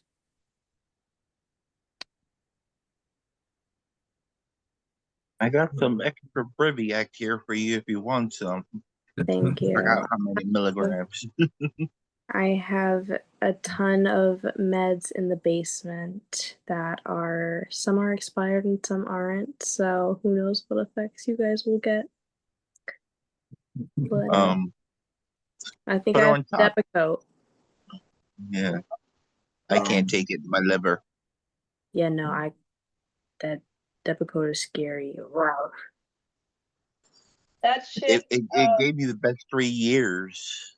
I was seizure free for 3 years with Depakote, but I can't do it because of my liver. Did that cause the liver thing? No. It can cause pancreatitis. That's really serious. Yeah, I take the Depakote and they gave me lots of warning. I was really close to having fatty liver disorder, and yeah, so You got to be really careful with that one because it's very strong in affecting the liver and stuff like that, which is why when I saw my neurologist, he was like, if the Breviac doesn't work, then we can try Depakote. And I was like, we're gonna keep trying the Breviac for a minute because I've been on Depakote for mental health before, and it made me feel dead. So I don't know what to do. I'm on a lot of. I came back on to Depakote though, and I found a good balance with diet but I gotta say my brain is dead right now. I'm taking 3 drugs that just knock your brain out, and And I feel like with yeah. Depakote, like you would have to take it like maybe off and on during certain periods of time. I feel like it's not like something that you can just, it's not really safe to take for like a long extended period of time. It can get kind of like, it can really take a toll on your body. That one, and it doesn't really stop taking a toll on your body, which is the really shitty part. And they all take a toll on your body, but Depakote's just really like potent in Very much, and I have like the a bottle of evidence to Hennessy. prove it. I joined sports leagues, and I was playing like a 80-year-old man. I just could not throw. Oh my God, it was so sad. Oh, I gained a lot of weight too when I was on it because I was like, I also had a binge eating disorder, but I gained a lot of weight when I was on it. but the good news is I'm lowering that, so I'm happy about that. You know, That's good. Depakote's not a fun one, but it sucks because the ones that work have just as bad side effects. that's true. It's, Like I'm on Topamax. They call that Dope Max. I'm on one of the benzos too, and they all work so well for the myoclonics. Yeah, it's terrible that that's they how I just feel about I love the clonazepam, but I hate that it works so well because it's like not the best type of just drug in general to be on. Like benzos just aren't the best to be on for long periods of time, and I know that I'll be on this for a long time for what I will right now know as the rest of my life. because without it, I can't function. And it sucks. And then it also, there's like that little tick in your head always that's like, what if something happens to the med supply? What if something happens to the med supply? I'm fucked. I'm genuine. I don't know what I'm gonna die. I don't know what I would do. I would die. I would literally die. So, and it makes me really feel for all the people in other countries and places like that that don't have access to medications and are going through war and stuff like that. It's a really, like, they bring up so much about that stuff, but they don't bring up like the diseases and stuff that people had prior to any of the other stuff happening that now is leaving them in desperate times, and it's really sad because it's already hard to begin with. I have to take my medicine. I appreciate hearing from others who managed to lose weight after being on, certain meds or a lot of meds. I used to be Did 200 it kind of pounds. happen? I mean, did it happen all on its own, or did you guys actually have to, stick to a plan after you got off? Lufa, you said you were 200 pounds? Yeah, You don't look like you can hold that much. I could send a picture in the chat and you guys would probably love it. I'll try and look for one. I am very proud of all of my moments. But yeah, I was 200 pounds. I was on a lot of medication for mental health stuff, so it made me gain a lot of weight. I don't even know what I was on, but I was on probably 7 different drugs. And I was also drinking like 24 cans of Coke a day. And my mom had really bad anorexia, so in my head, I was eating for the both of us as well. So I would eat for 2. So that I was eating for my mom and that I was eating for me. So all of that added up meant that I gained a lot of weight. And one moment I was like a stick figure, and the next like swimming, and the next I was like 200 pounds, with a shaved head and everything. So, but I don't know how I lost the weight. I stopped drinking the Coke, soda, cut out the Coke and the soda, cut out the meds that, because I kind of think of meds as like skincare. You don't want to put too much on, or else you're gonna like break out more. So yeah, and then I lost the weight, but there was no regimen. Oh, here she is. There she is in all her glory. I cut my own hair too. Oh man, I gotta read this even though you just shared that. It says, hi, 22-year-old female, sleepwalking, memory loss, or absent seizures. That's the question. See, sleepwalking, memory loss, or absent seizures. 22-year-old female, really new to epilepsy, started at 20 years old, but I notably had a lot of absent seizures. My wife has witnessed a lot of them and tells me it's like I just fall asleep. But recently I found out that my body still moves around almost subconsciously during them. I have no memory of moving there or typically finding myself not far away from where I last remember myself. My last one was a few days ago while I was food shopping. I blinked and I found I was in a different aisle and staring at ice cream. My shopping cart was with me and I was gripping onto it. I felt like I gained consciousness while I was staring at it, and then it took me a few seconds to start blinking and actually realize that I had just moved. It's really weird and disorientating. I honestly so scary. I have no memory of moving. My family are worried and scared about letting me walk outside alone in case I decide to cross the road, but I'm not fully aware.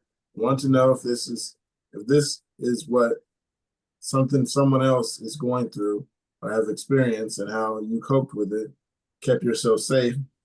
Haven't been able to find information about absent seizures, including a person still moving, or have only been given examples of absences making people stay stiff and still. Could this possibly be just issues with memory rather than seizure activity? Mark, how you doing? You guys want to answer that real quick? Sleepwalking and memory issues. I don't necessarily sleepwalk. I just walk. Yeah.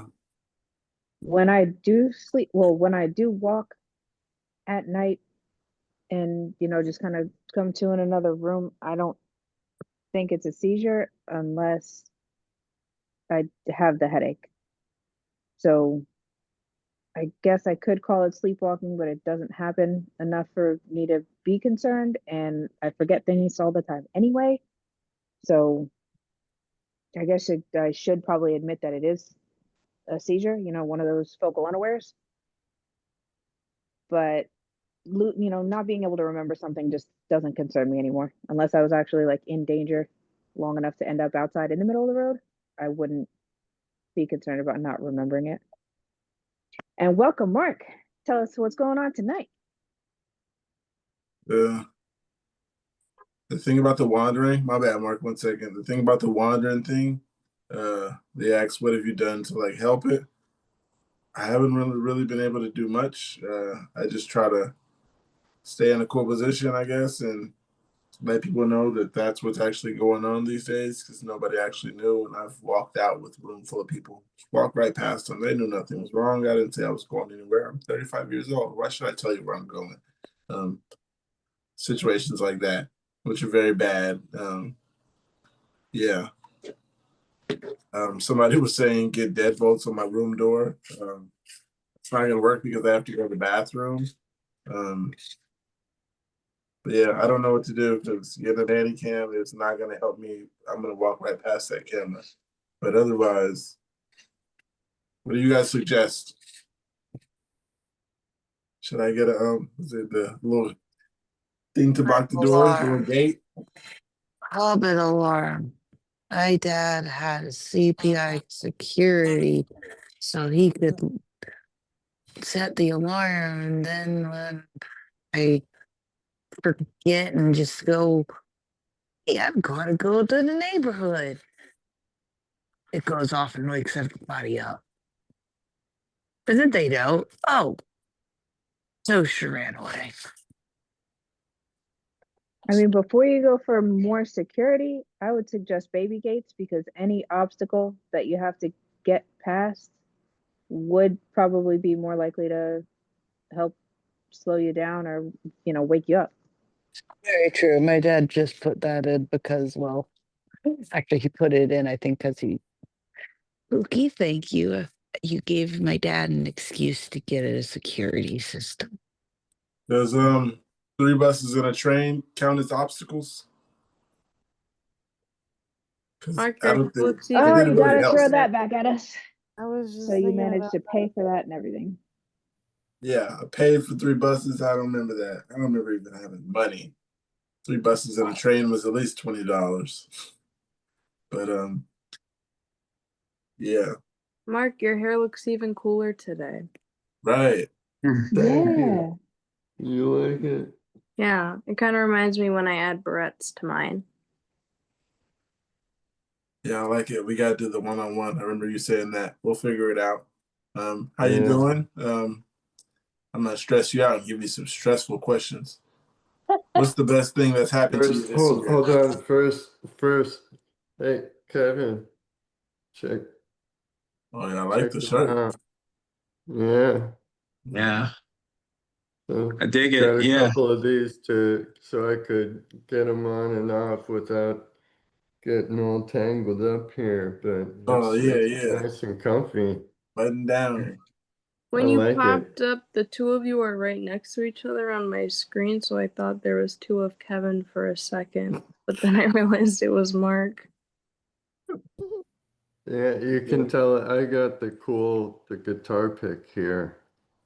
Oh The only yeah. way Kevin I could doesn't be have the more cool Florida guitar. right now is if it was a shark's tooth instead of a guitar pick. But otherwise, I am like peak Florida man, I think. Mm. Okay. It's kind of giving like 80s Florida. I'm loving it. Yeah. I could break out my cool guitar. Oh, Yes. oh, I left my bass at home. Mark, the icebreaker was, what's the best thing to happen to you this year?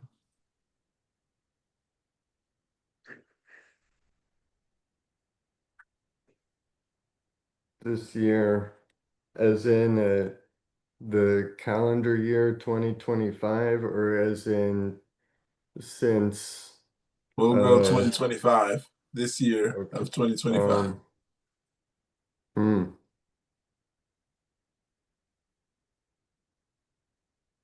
Well, I'd ask if you could come back to me, but I don't think that's an option right now, is it? I'm kind of like I mean, I could come back to you. I got a list of every questions to keep going. Something to keep me going. well, okay, I guess I should um man, I'm not good being put on the spot like this. Uh Okay. hmm.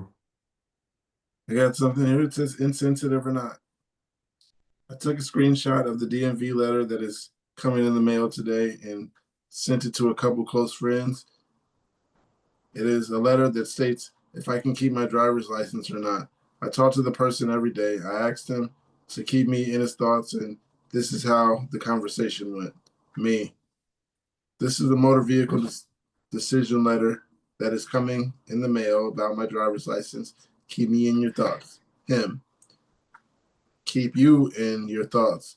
This can be a great teaching moment. Calm down and worrying and feeling like the results in your favor. Feel green, and it will be so.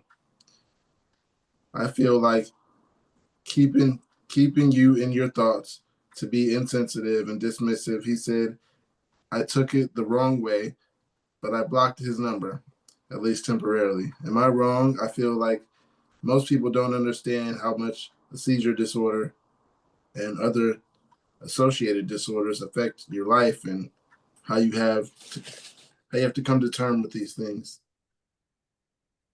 Is that insensitive? I think that's no, just being a nice friend, you know. I don't exactly know how it was said, but How hard is it to say yes, I will? yeah. Yeah, but blocking the person was a really extreme thing, but I guess if that's what they need for their mental health, then whatever. I take it like his friend was like, keep you in my thoughts. That's what I maybe took it like it sounded instead of sounding so bad. I'll read it again how I thought. Keep you in my thoughts. This can be a great teaching moment for you. Calm down and worrying and feel safe about your results. Yeah, when I say it like that, it doesn't seem that bad, but he could have taken it a different way. Of course, he did. It's not insensitive, but yeah, blocking his number sounds kind of petty, especially when you say temporarily. Um, you guys, how insensitive does that sound? Very. Angel looks asleep. I think Did we based lose on the Angel? blocking number, I wouldn't plan on, calling that one a friend again.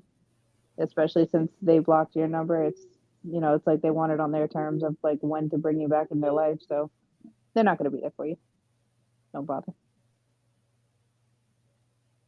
Yeah, I think this person just wanted that person to be so happy at this specific moment, maybe. The person wasn't excited. How should I celebrate my small strokes that they found in my MRI? Lifelong epileptic. Sorry to admit my sin. I smoke. I live in very constrained life. I exercise almost every day, eat healthy, 3 AEDs, 2 antidepressants, all recommended supplements. I don't work. I have about 24 absence seizures and a tonic-clonic per year, very limited social life. I just have a rough year that probably caused the ischematic events. My life was all My life was and will be full of restrictions, plus the medications, and the drains our energy and destroys our memory, plus the depression. Every 2 weeks, a seizure occurs and reminds us how vulnerable we are. I know, I know, I must quit smoking, but how do you digest that you had a small stroke? Fuck epilepsy every day, all day.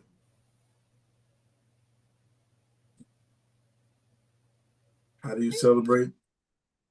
Hey, they caught it. Huh? Ischemic? They caught it. Yeah, to catch the That stroke. sounds great.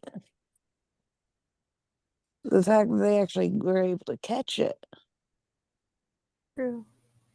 Yeah, I pray I never have a stroke. Yeah, got some friends who did that. Ischemic? Or hemorrhagic? There are three. There are three types of strokes. I don't think they said what type. I thought they said I think it's just a mini. I don't remember. Pookie, what does it say? It just says celebrate my strokes that the MRI found. Oh. You can have strokes that haven't presented themselves yet. Yes. Hmm. They are found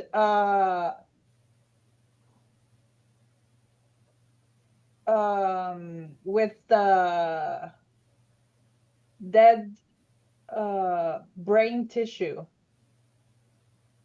Oh.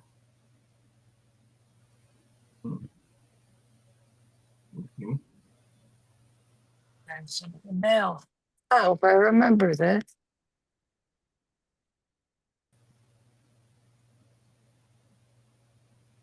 Oh, that's way too long.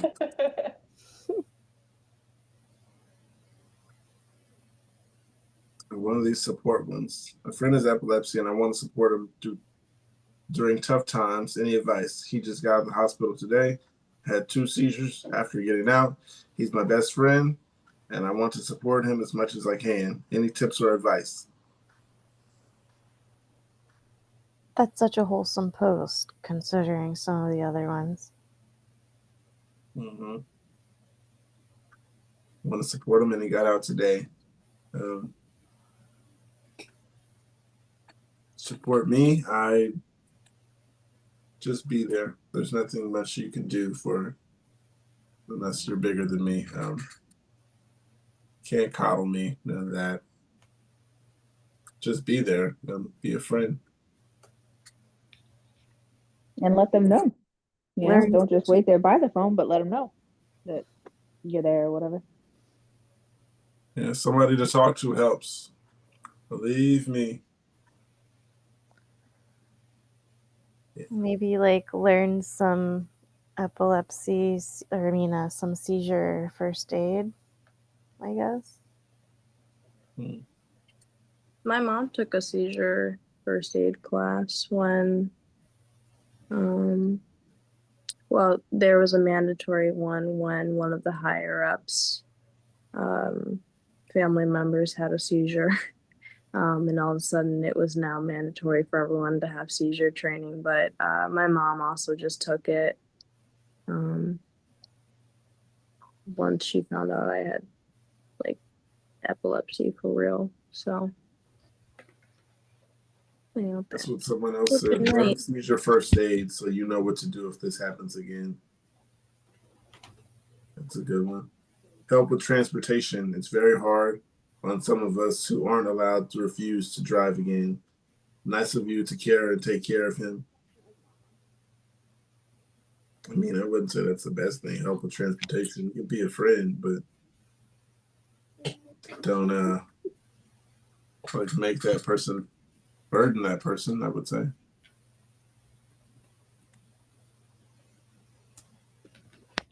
It says, I would grab his favorite food and drink and watch funny movie with him. Sometimes it's better to take your mind off for a couple hours.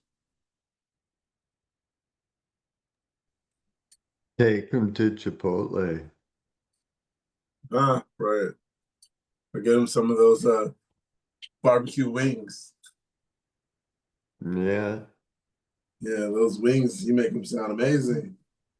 The other day They was were, National. they're best like right when they're the freshest to get the crunch, you know. They still taste the same leftover, but it's just not the same experience.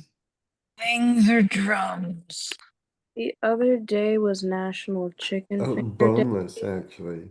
and Cane's was having a promotion for National Chicken Finger Day where you would get one free chicken finger with your meal. Just one. Just one Yeah, free. they're already Just expensive enough, but yeah. That's awesome. You can get one free chicken finger. And they sold it like they definitely got me for a second where I was like, oh my god, I get a free box of chicken wings if I buy a box of chicken fingers. If I buy a box of chicken fingers, but then my mom's like, no, it says you have to buy a full box, and then you get one free chicken finger with it. And I'm like, what the fuck? That's not National Chicken Finger Day. That ripped me off. singular chicken finger day. That's a weird promotion. Can I just get one chicken finger then? And the cane sauce? Like that should be the promotion. Everyone can have one chicken finger. Yeah, you should say that before I get there. Yeah, because there is one at the corner, and I did not know that. Maybe because I only edit videos and don't leave the house, but I digress. It was actually, I saw it as an ad on the TV. So, Yeah, when I'm editing videos, commercials don't pop up. I'm well, just playing. maybe they would if you believed in them, like Santa Claus. Does that I mean stopped if I believing in stop Santa. believing in commercials, I won't have to see them popping up? I wish. I wish. I really I got something. How do I cope when people do nothing? Recently, I got screwed over by my brain and had my first TC in a couple of years. Luckily, short, uninjured, and got to recover at home. The next day, I was spending some time with friends because I don't make smart decisions post seizure and started feeling an aura. I told them I started looking for my meds in absolute panic. I was crying in fear, and they didn't even look up, didn't even do a damn thing to help or comfort me, just acted like it wasn't happening. They know all about my seizures. I trusted these people. We have to have so much trust that people will help us, and I really thought I could count on them. I don't know how to talk to them about this or if I even should. Maybe this is a cut loses maybe this cut loses scenario, but it really hurts to be abandoned because people don't want to bother with something such like this. How do I move forward or move on? Those are not friends. They're sitting here watching you and you're telling them what's going on. Those are not your friends. Wait, what happened? Did they have a tonic clonic? I think he said, or she said, an aura. I told them and started looking for my meds, and I was crying, and they didn't even look up. That's the messed up part. Like, you make it sound like they just didn't do shit. Okay, yeah, if they didn't really try and help you out at all, that's kind of being a lame friend. But other than helping you look for your meds, I don't really know what else they're supposed to do. I personally, just growing up, how I was raised. Was taught not to put my baggage on other people. So I never really like expect my friends to know exactly what to do if I'm having like a seizure. I do let them know, like if we're hanging out, I'm like, here's what to do just in case. I just give them the basics, the rundown, just in case, because it can happen. But I tell them too, like if something does happen, like it's not your fault. Like I put no weight of my illness on you. So I don't know, maybe they just were being like asshole friends and leaving the person out. And then that's just pretty shitty of the friends. But also don't always, not that they have the expectation, but just for other people, like, it's easier not to expect people to know what to do or to expect them to be there for you, because of an illness. People are still people. And Yeah, I think the more I feel like I need you there, the more it's gonna hurt when you're not there. yeah, yeah. And you don't want to like push people away because that can get kind of confusing in the head. I know it gets confusing for me, but definitely having that area in your head of independence where you're like, this is my illness, and at the end of the day, like I don't expect these people, especially like it sounds like the person might be young, and the people that they're around are probably young, maybe teenagers. So teenagers are, I hope so. yeah, and yeah, because I know if it was my friends, I know that they would definitely be like, "Where's your meds?" And I know my one friend would drive me if I needed to get my meds, but we're like, we're in our, I'm, she's in her early 20s and stuff, so our brains are developed a little more and whatnot. Not fully, obviously, still early in it, but it sounds like the person is also like maybe younger. I'm hoping younger in it because then your friends are just kind of like old assholes, and that's even worse than being a young asshole. So, yeah, but maybe I think also maybe finding some coping skills when you're having an aura in public or something too, so that you don't feel like you have to depend on other people to comfort you. Is a really good tool to have. And not in a demeaning way or anything, not saying that it's not okay to lean on people or to ask for help, but it's also a really powerful tool to be able to lean on yourself and be able to preserve your energy and keep yourself calm and be there for yourself. I mean, that confidence is definitely a major part of being able to recover faster.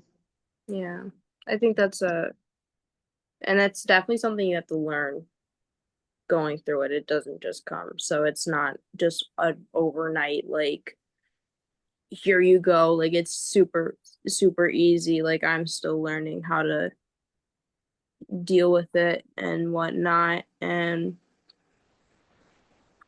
it's really hard. So it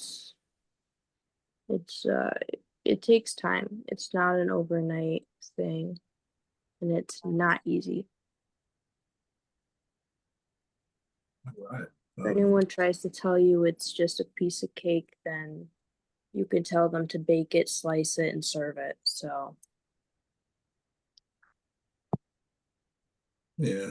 And the question that they first ask is, how do you cope when people do nothing? The coping part, I kind of just, I kind of notice if you're a good friend before, like I get the vibe sometimes. I think I get good vibes and I push people away before I feel like you're not going to be a good person. Usually I'm right. Um, but yeah, I don't let myself be in stressful situations with people like that. And all my friends who aren't around now, they were really good when they weren't around. They knew how to handle the seizures and they weren't scared and they weren't always calling the ambulance and so on. I think But some people just aren't like mentally equipped to like deal with those things with like friends or something. oh yeah, kids these days Yeah, I think like some people die. just aren't the like there's just gonna be some people that they may be good people, but they aren't like they just aren't mentally able to deal with what we're dealing with, even if they're not dealing with it firsthand. They Some just good people aren't meant to be good friends. yeah, you know, like some people just don't mesh, and that's okay. That doesn't mean that either one of you are bad. It just means that you guys don't have to be friends. Simple. You'll I find just your still find it impressive that those of you who can, read people, who get a good understanding or impression of how somebody's going to react in a situation before you get to that point. That would be such a useful skill that I never really developed. So it's easier to, once I'm again, err right on the with side of there. caution and, you know, let those people go before they have a chance to fail. I'm with you, Mom. My mom stops me. She's like, stop talking to strangers. Stop it. You don't know them, but she has really cool shoes. That doesn't mean you have to stop her. Okay, I sorry. I also like I've also put myself in horrible situations with people that are awful people. And people that I just don't mesh with and end up having to live with, and that's not good. Um, roommates, bad roommates, not good situation. Not bad people, just bad roommates. Um, but I think, maybe like you kind of you don't always learn how to read people, but you kind of learn who your people are. Well, don't you learn more about yourself in those situations too, looking back and you remember Yeah. how you're telling yourself the whole time you're living there that you're helping them, like they need you, and Well, yeah, and you like find the most sometimes I'd ridiculous ways to cope. well, sometimes I'd like sit back and I'd be like really struggling, and I'm looking around and I'd stop crying for a minute and I'd just kind of look around. These people are all just like doing lines of drugs or um on their phone or doing something else or saying I'm faking it, and I'm just like, where am I? Like, who are you guys? Who do you even think you are? Because I can do better than this. We can do better than this, and we will digress and whatever. I recently have felt like my mom hasn't really been there for me, like the way that she has in the past when I was a kid. And I think it might be just changing into adulthood thing, and the fact that my grandmother passed away and she just kind of retracts into herself and pushes everyone away, which includes me. And so I feel like, I've had a seizure, and I also had that day I had to walk home because she got in an argument. We got in an argument. She wouldn't listen to me about my seizures, and I just feel like she really isn't like with me with the seizures and epilepsy. So I feel really alone in the sense of like with my mom. I know like she's there for me to support me and, keep me safe and whatnot, but she doesn't really, unless it's like dire, she doesn't really show too much like interest in it, in a sense of like when I told her I had a seizure the night of the move, she was just kind of like, okay, like brushed it off. There was no like no worry or anything, but I guess I shouldn't really expect her to go into crazy worry mode or anything or whatever, but or when I walked home, she never really asked me if I was okay or anything, and that hurt. But, I have to remind myself that at the end of the day, like, things happen between people, and just because I have this illness doesn't mean, like, all the time. But I don't really know. But I just kind of remind myself that Love and friendship are bonds that can break like any other. I think my roommate is faking seizures. Hello, I'm reaching out because I feel stuck and I don't know what to do. As someone who doesn't suffer from seizures, I have been trying to thoroughly educate myself on this disorder, as I have the gut feeling my roommate might be faking it. Please hear me out and don't think I am a horrible person. I just truly need honest opinions from those who struggle from this. Here's what I have gathered. Knows when seizures are coming and never falls before I am able to get to her. No bodily fluids, foam at the mouth or urine. Seizure presents as grand mal, but she always managed to protect her airway, not go face down. Told me that going up the stairs, exertion triggers him, but has started going to the gym and has never had one there. On absolutely no medication for them, nor does she have appointments with her doctor ever. I know this because she can't drive. Completely normal after them, doesn't seem disorientated or confused, always wakes up before paramedics arrive, adamantly about never calling an ambulance. Seizures always occur when the attention is not on her. Things are not going her way in public spaces. Other attention seeking behaviors and lies. I have caught her. Does this sound like she may be trying to fool me? I mean, up until the very last bits about attention seeking, none of that really stood out as being not seizure or like a red flag to me. All of it actually has been stuff that I've experienced or done myself. Like, she could be you know, downplaying too. yeah, So that you don't yeah. call the paramedics, because I know, like, I always ask people not to call the paramedics because it's just another charge on the bill. I have no ambulance needed on my medical ID bracelet. Yeah, unless it goes over like the whatever. But she could be downplaying it, and also like the original poster said they don't have epilepsy, so they can educate themselves on it, through, I'm assuming online is how you're educating yourself. I'm assuming you're not going to the library, but could be doing that too. I don't know.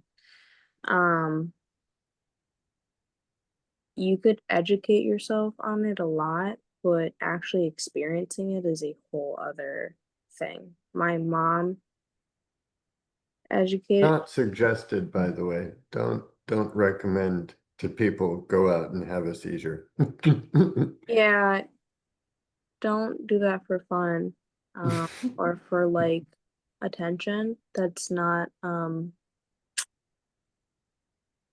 cool, and you kind of just look silly afterwards. You're gonna end up looking funny. But I don't know, it sounds like, I don't know, maybe I mean, the no bodily fluids and like no foaming at the mouth. I've never wet myself during a tonic clonic. I've only I wet don't. myself once. Yeah, I don't have much, if any, drool. Yeah, I've only bit my Like, tongue a couple times. Usually I'm biting my cheeks. The only yeah, red I'm flag to me usually able to was get myself like down to the floor No and medication was the only red flag for me. yeah, my red flag was only no medication and doesn't see a doctor. yeah, Obviously, if you well, don't see a doctor, you would not have medication, so that goes hand in hand. But I was not seeking medical help for my tonic-clonics for a while after I started having them. After I had started tracking seizures, but so I don't know, not everybody Yeah, I is, is I A lot was of it's and attitude without knowing the person yeah, themselves. We I can't think that's a tell. big that's what I was gonna say too with the post. It sounds like maybe they might have something going on between the two of them. Um because I I mean her adding in that she only has seizures when something isn't going her way or something like that or whatever could be um that that could really be true or false. We don't know that. And that would really be that kind would of a be deal a breaker. stressful time for Yeah. her, I and mean, that could if she needs all trigger. eyes on her, then I guess I mean, some people if that do. yeah, I mean I if don't that know. if you need all the attention and if you don't get it, that's gonna lead you to a seizure, then I don't recommend being friends with me. But Get a new roommate if yeah. that's right, what you if you really. need Maybe it that live stream bad, thing, you know? Yeah. You need if you got attention needing. I don't know. But yeah. She could be downplaying it. She could be playing it or, you know,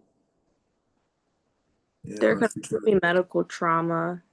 We really don't know the full story. I know like for me there's some like things that I don't want to get done that I have to get done, but I just don't want to get them done because of like medical trauma and because I'm just scared of that now and whatnot. And I want to like avoid it because I'm tired of, diagnosis and meds. Like there was a point in my life where I was like, I'm done. I'm never taking any medications again, no matter what. I don't care if I get fucking cancer or something. I'm just gonna die. Obviously that's not the case now. So, but people get people get tired, especially young people get tired being on medications, especially one so strong. So I wouldn't necessarily, I mean, maybe ask her family if she's had seizures, if you really think she's faking it. But just because she doesn't see a doctor, doesn't have medicine, doesn't mean that she's faking the seizures. She could just be avoiding them by correct. not directly getting help, avoiding the actual cause. I have done that.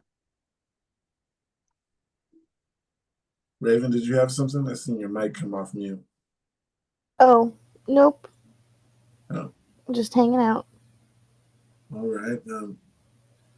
Got one here. I hear Toaster say this a lot. Jamais vu. Did I say it right? Jamais vu, yeah. Jamais vu. So technically, my doctors ruled out epilepsy as the cause for my symptoms, but I still get jamais vu up to 12 times a day, and I know that jamais vu is a common symptom of epilepsy, so I figured this was the best place to come with this. Most of the time, it's not so bad. Like lately, been getting it for about 2 years now. I'm pretty desensitized to the milder episodes, but sometimes it's really strong and I need a few minutes to recover. Those really strong ones make me feel like I physically left my body for a few seconds, and it can be kind of, for lack of better words, stressful. Those kinds, those of you who experience jamais vu with your episodes, what helped what helped you deal with it? I don't exactly know what it is yet. I heard about a lot about it, just never looked it up. I think it's the feeling that it's like the opposite of deja vu And so it's like the feeling that something is new and you've never done it before, even though you have done it before. So, like going into your own bathroom and like feeling like you've never been there before. It's Something also like that. associated like with a third person, if that makes any sense. Like as you said, walking to the bathroom, but you're experiencing yourself walking into the bathroom. That didn't make sense. Fuck. Never Yeah, mind. I think so. It's like a Yeah, hard like a concept to even grasp. dissociative sense, sort of tester. Kinda. I also know it as a like I know exactly what's going to happen, like the split second before my hand touches the counter or something like that. Precognition, kind of, almost. Almost. But it's only like a few seconds. Not as useful as precognition. Yes, no, nowhere near as useful as that. If the one of our friends did have that, he's like, you know what? I'm going to marry this girl one day. And guess what he did? He married her. My dad did that with my mom. How do these people know? I have no Oh, idea. Toaster, I thought you were gonna say it was you. Then you're gonna say Oh God, yeah, no. Oh, triggered. I'm just playing. oh, yeah, triggered. I thought for sure, like this is my soulmate. This is my soulmate. Oh, fucking ended up being a bastard. Raised in hell. I know the feeling. It's like my soulmate is a monster. What does that make me? Monster tamer? There was no taming that shit. I got out. And somebody used to tell me, "You are the company you keep." So Yeah, I'm a monster. Frankenstein's got nothing on me. So the next one is, I was going to read the comments, and someone said, "How do they rule out epilepsy? It's pretty difficult to rule out." And the person said, "EEG. When it's epilepsy, the brain waves show electrical something. That's how they explained it to me." Gotta get second opinions these days. Oh yeah, particularly if it's a short one. You want the longer EEG you can get, the better. Someone says that's temporal lobe epilepsy. Get a second opinion. They've tried to blow me off when I was having intense deja vu and fear followed by jaundice vu for like a week. Had a full seizure a year later. Don't wait. Yeah, I like that one. Don't wait.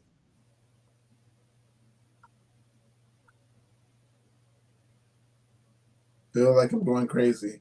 Feel like I'm genuinely going crazy, and in my head it's just going to shut down. There's just been too much going on at once.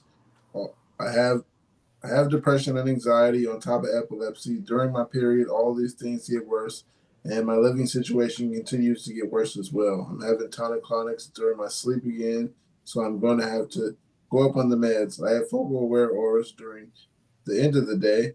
Of course, catamenial seizures too. I don't have a consistent job right now, even though I'm actively applying. And if I get an interview sometimes, it's so exhausted from epilepsy that I have to cancel.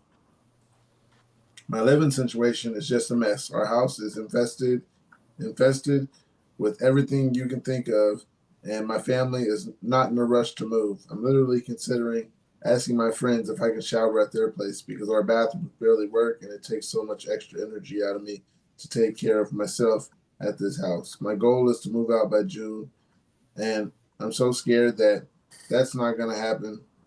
I turned 26 in April, and I need insurance, but I can't find a job. I know I can use state insurance, but it's not that great for my situation. I'm having all these other issues health wise, and I need to make an appointment for for health issues. And of course, I can't drive, so I have to get an Uber or Lyft, and that takes all my money. The family gives me 200 almost every 2 weeks, and that's for me to Instacart groceries and all of us for all of us. And I don't know what to do. What do I do to not feel like I'm going crazy?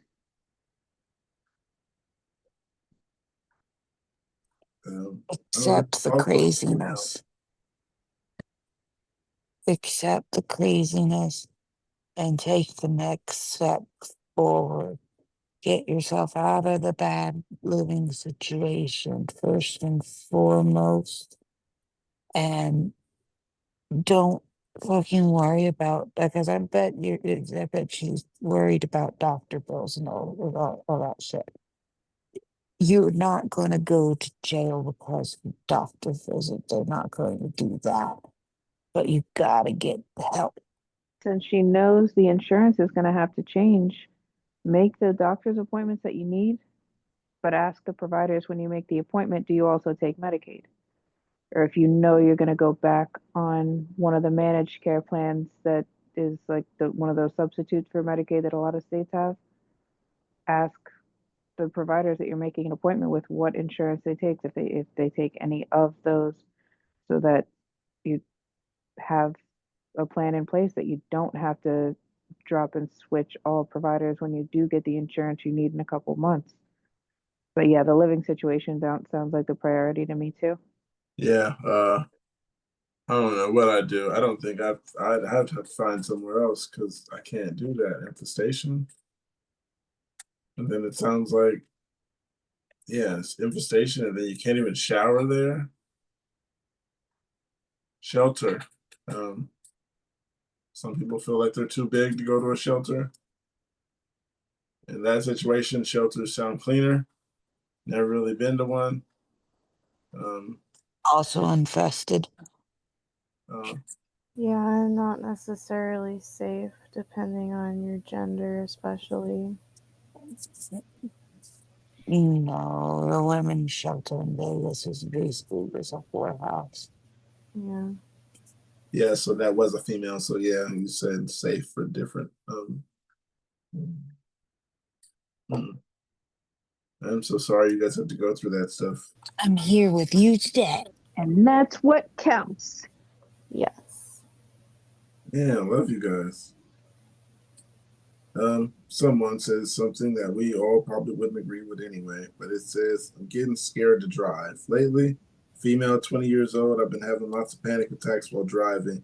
They've been happening more and more frequently since I almost went to a seizure while driving by myself. About 3 weeks ago, I was driving with my buddy home.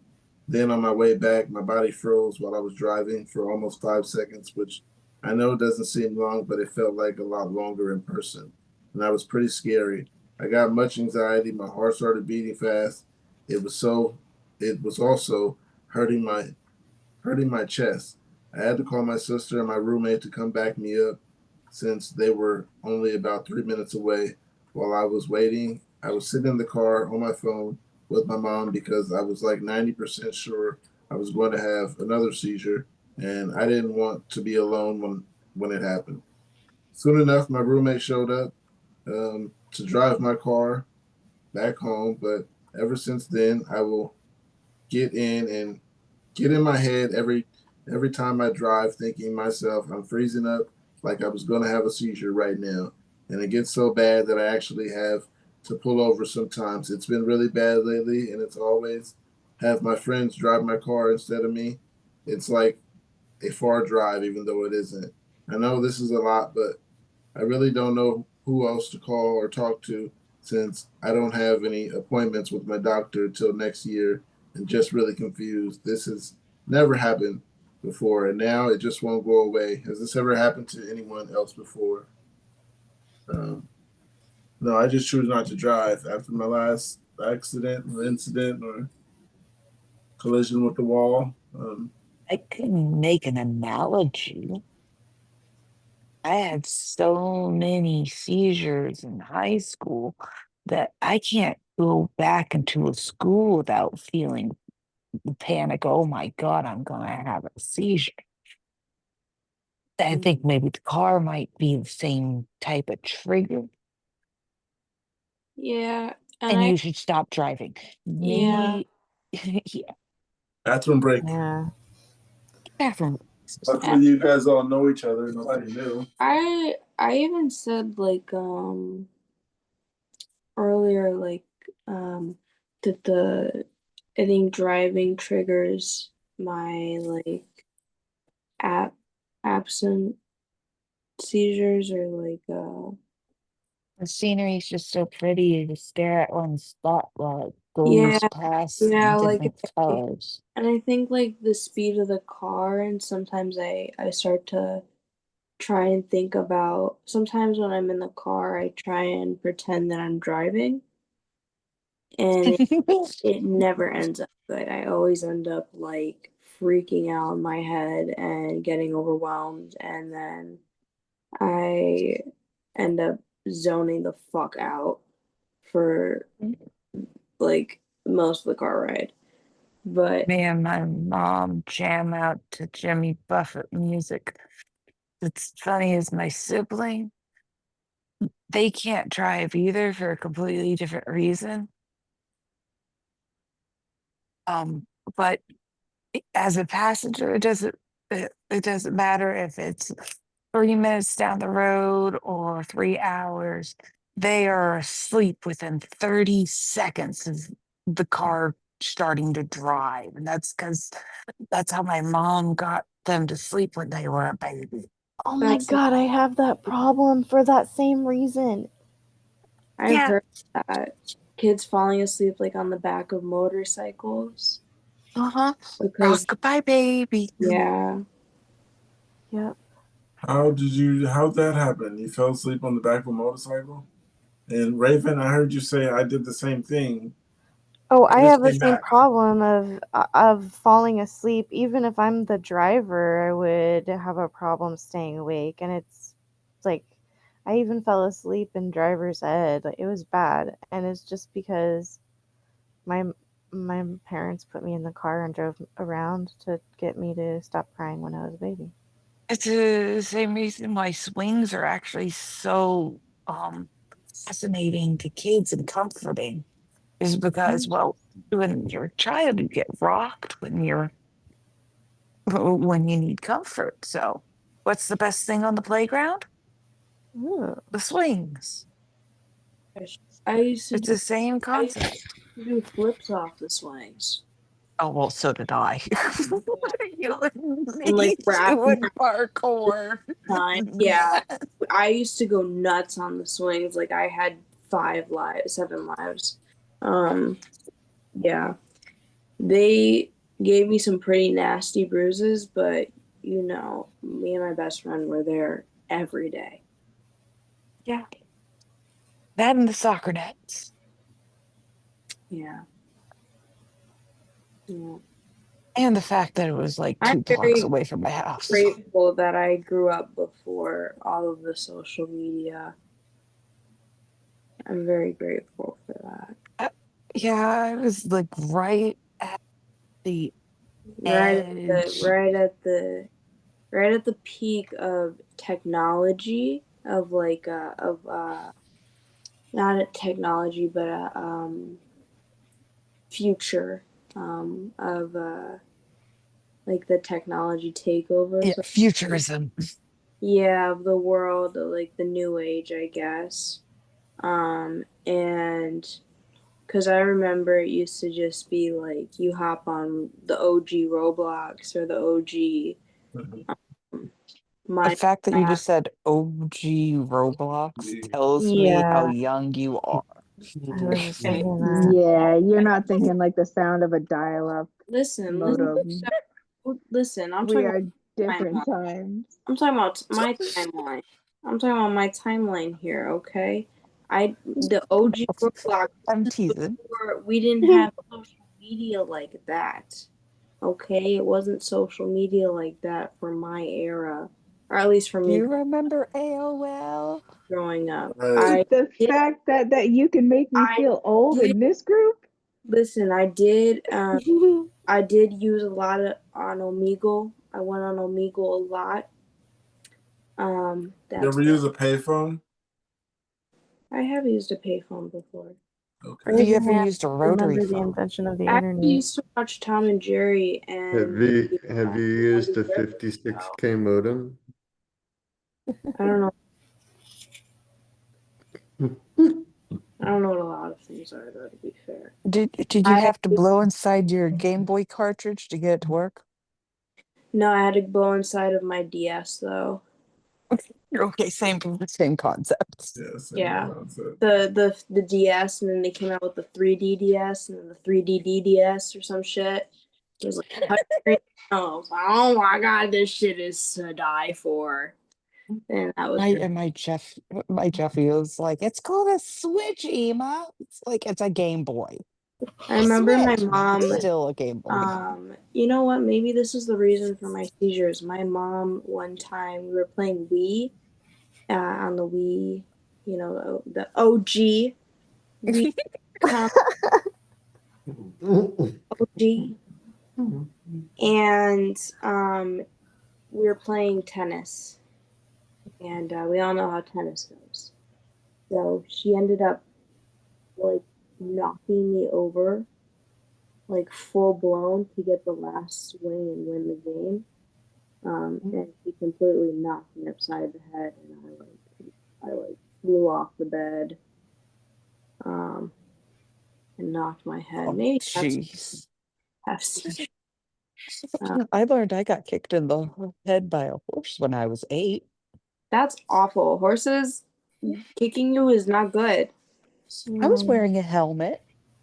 I think the funniest part is the horse's name was High Hopes. that is funny.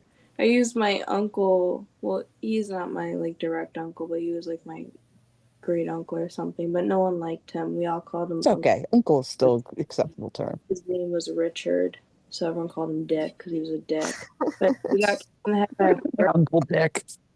going to school, so I used him being kicked in the head as by a horse and him like dying as an excuse to not be in school and to leave school early. And then he ended up surviving, and I had to like explain to my teachers that he survived.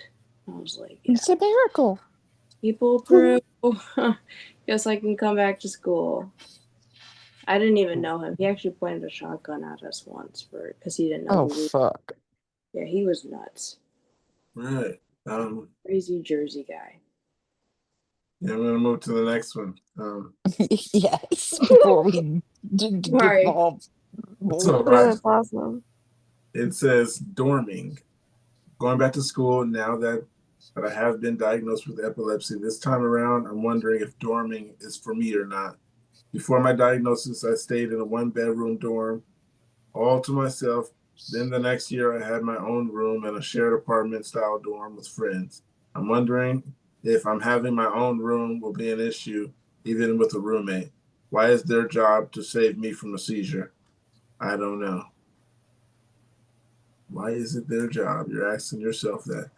Dorming, I wouldn't do that. I wouldn't stay by myself. And I really like to know somebody if I am dorming with them. I don't want to be a burden on them instantly. And we're in college. Oh, dorming with someone's not bad. I mean, you're not going to be sleeping in the same bed with them.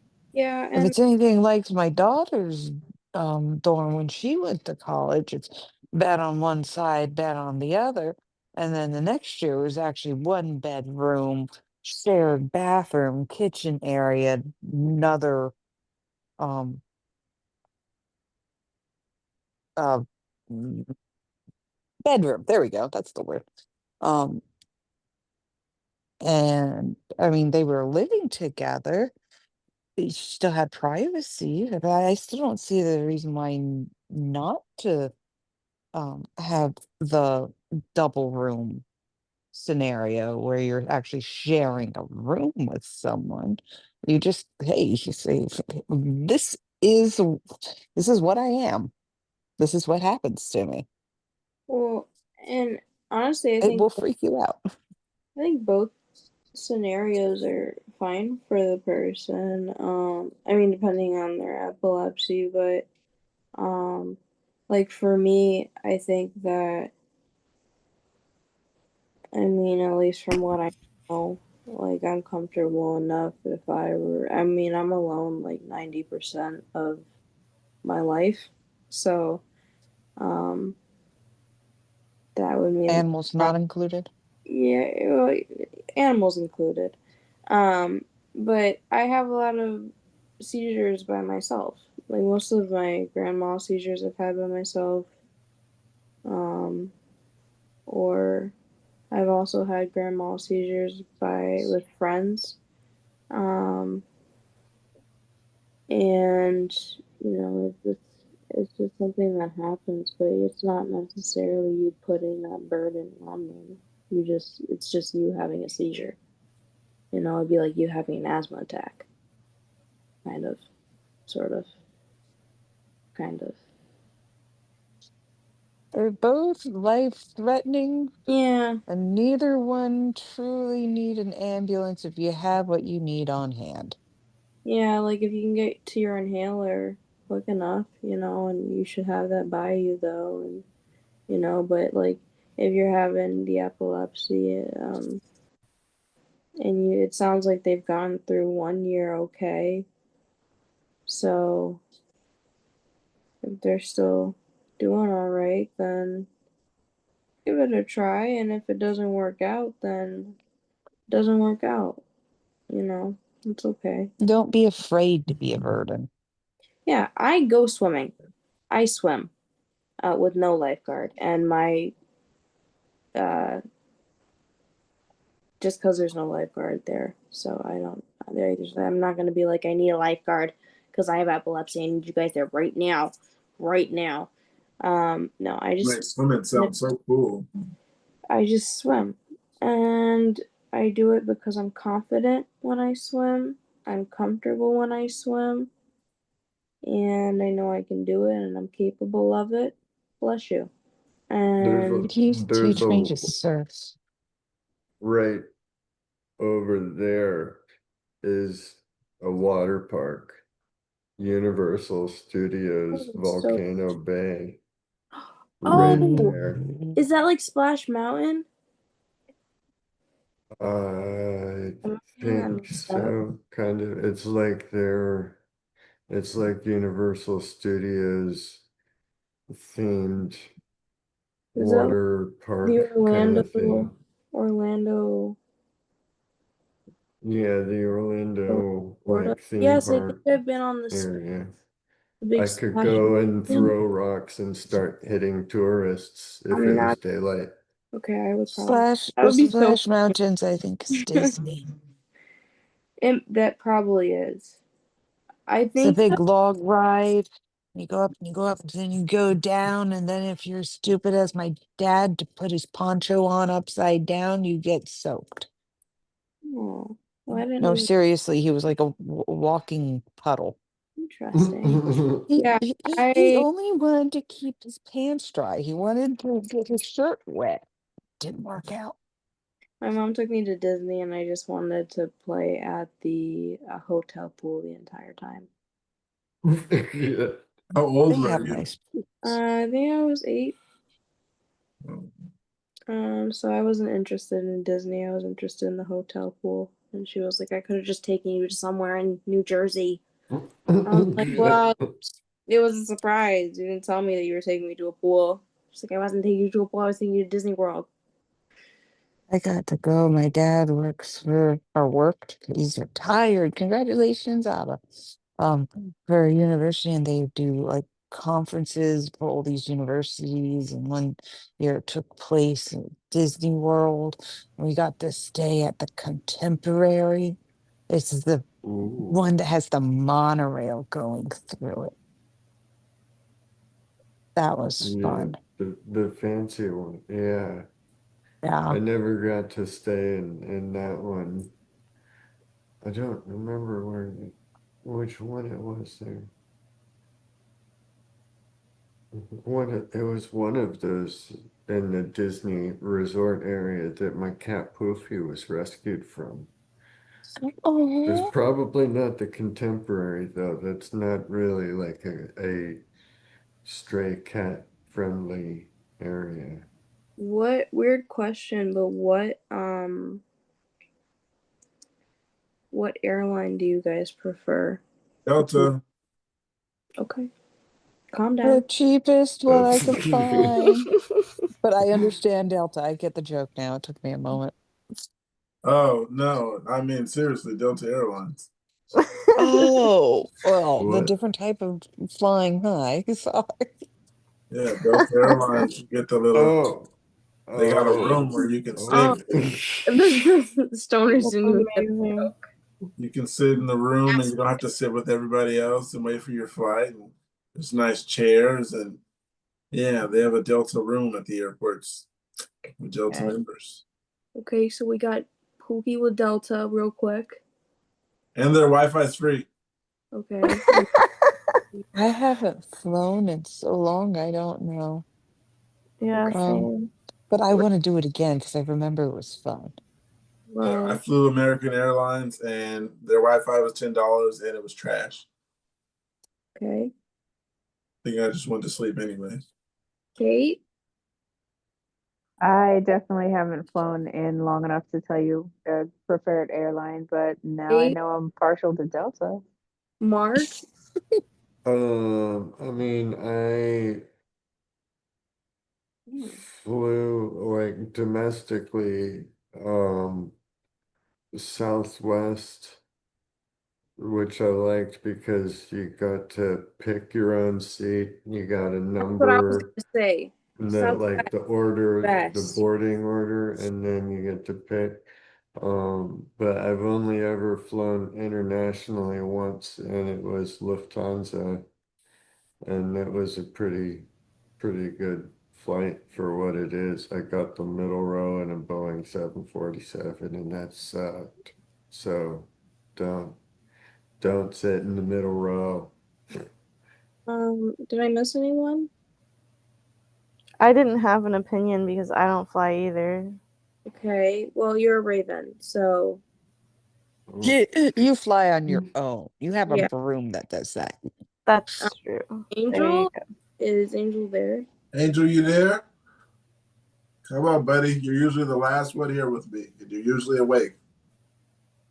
It's okay, I'll remember He's it. flying on wings we can't see. He's currently on cloud 9. He's flying Mine to the Excalibur. is Southwest as well. I love and swear by Southwest. I've been flying Southwest since I was an unaccompanied minor. So, Nice. what prompted this question? Because people, I find, I didn't think that you guys would because we're epileptics, and a lot of epileptics don't fly or don't fly often. But I do know that within like people in the business community or for people who fly a lot or for business and whatnot, they are very like, I only fly this airline, or they're it's kind of sports team, or having a sports team. Some people are very like they'll Yeah. only fly this. Like my aunt will only fly in first class. She has to be first class. So, but for me, I like Southwest. I love Southwest. They have a great record. I like that I can sit all the way in the back and I can choose my seat. And I find that it's very cheap. It's very easy. Breezy, beautiful cover girl. I love it. Love Southwest.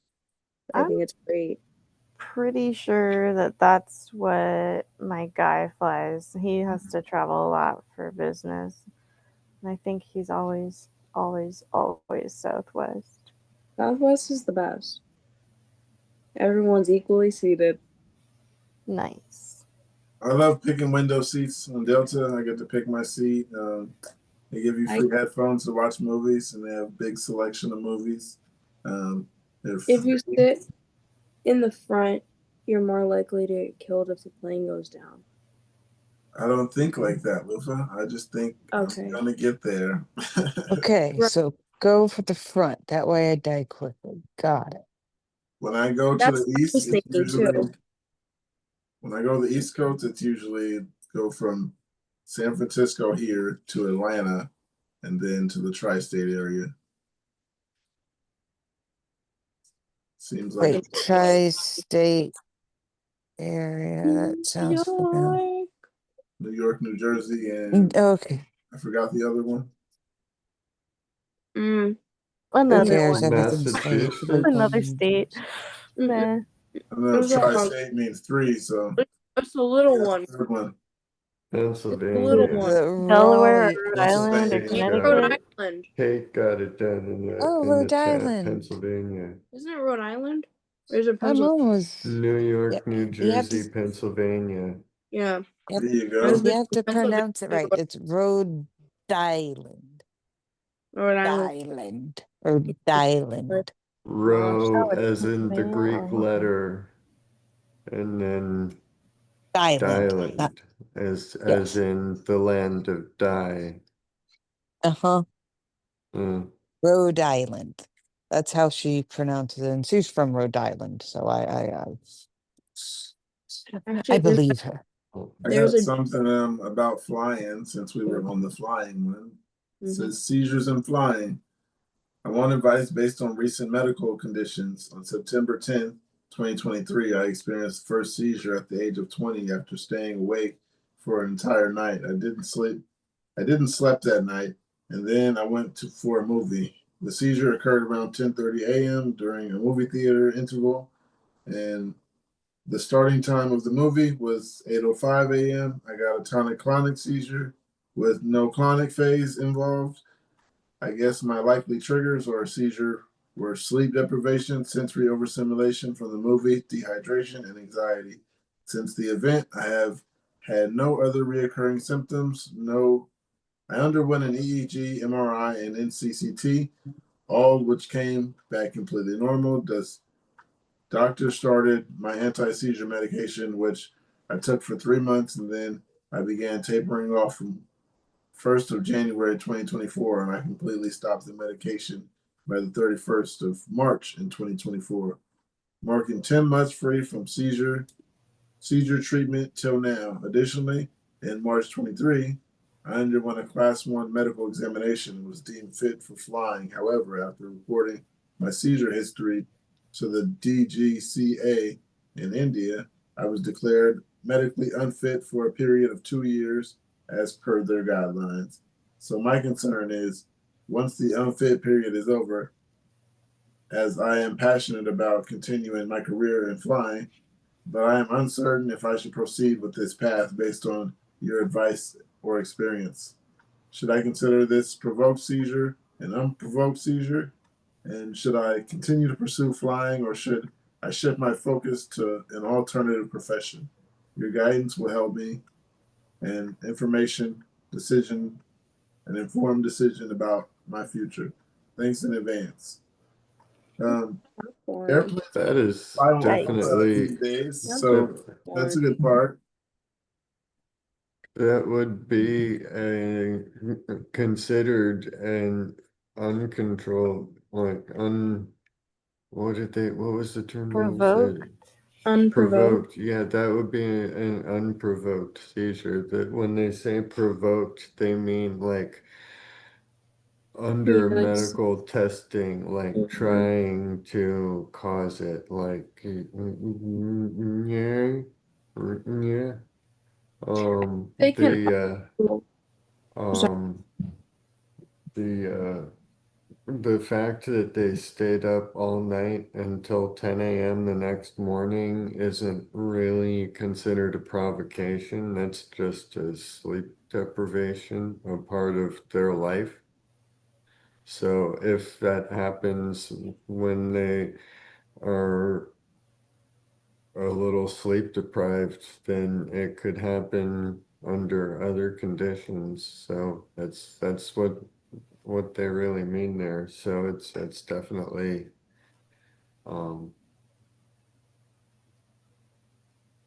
that's definitely the end of my thoughts on that right now.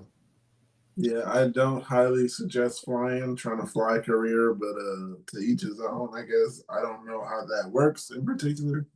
But Well, Yeah, it also doesn't sound planes like they're in planes the also US. autopilot these days, so being that they do the autopilot a lot, you might be able to do that. All you got to do is really land and well, the thing is, well, that's actually the most dangerous part is taking off and landing.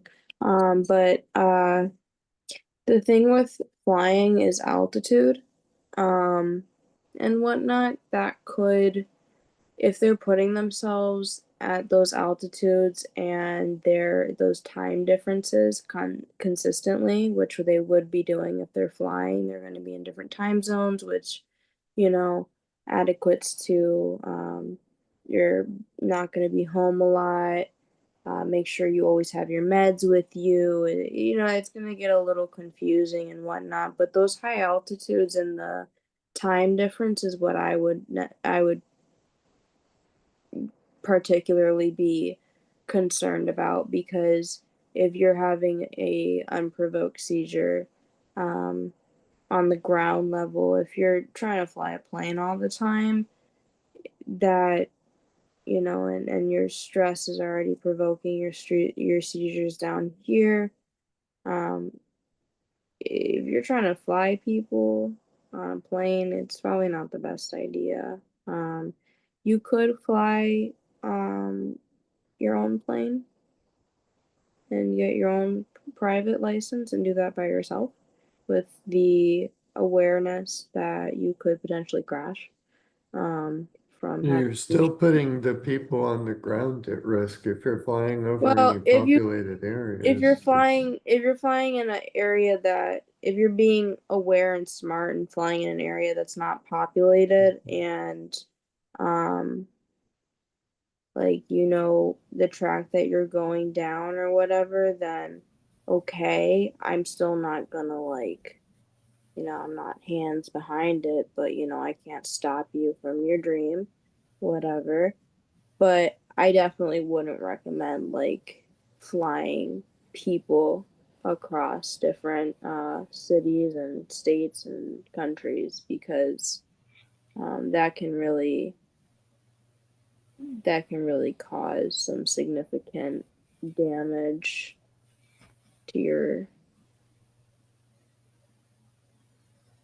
I'll give nervous some system. comments It's here. putting people's lives in your Yeah, hands. you're putting people's lives at risk, and you're also like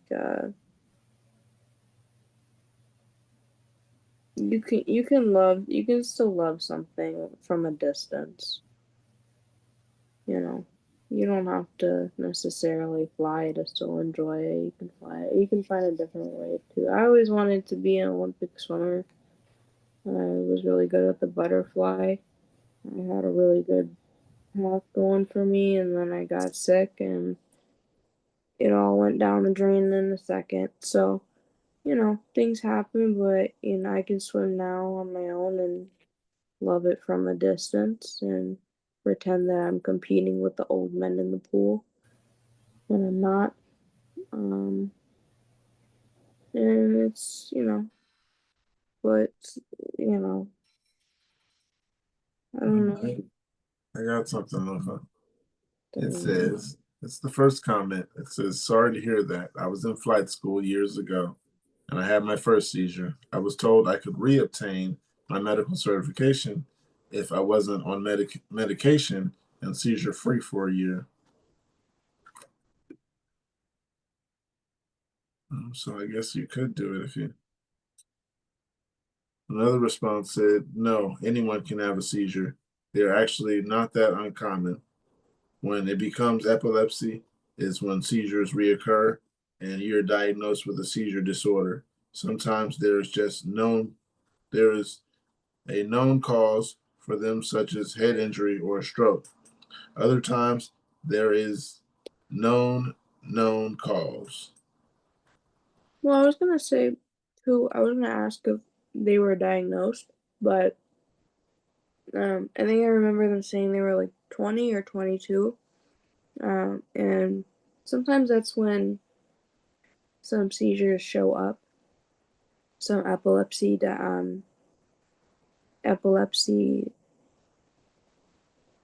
diagnoses start to show up or peak is in around like your teens to 20s.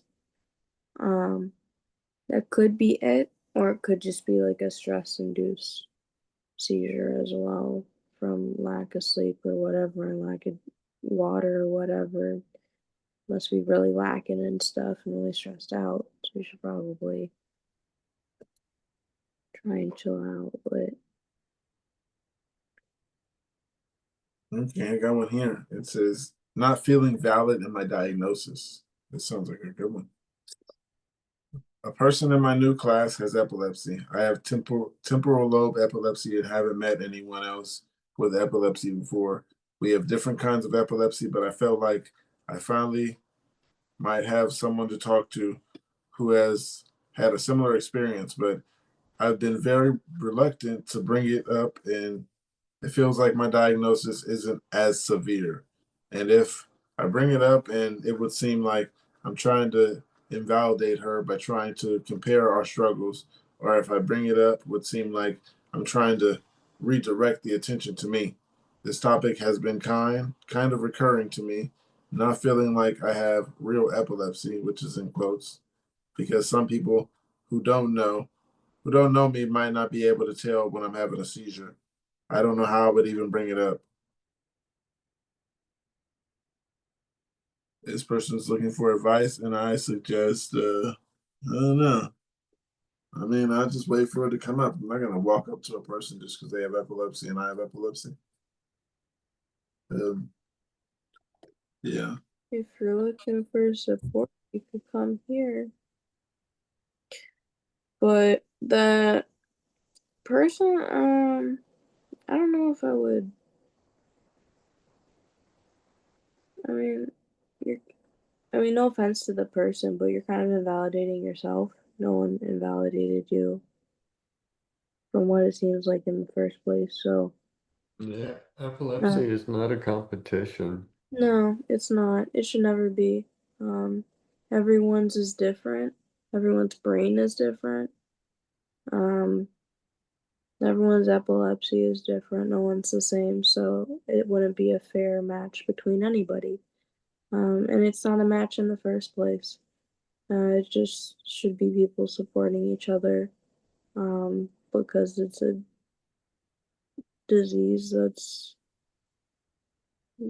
chronic illness that's chronically misunderstood. So, you know, How much more gas you got in the tank? I don't know. What about you? You're the one who's been here the whole time, right?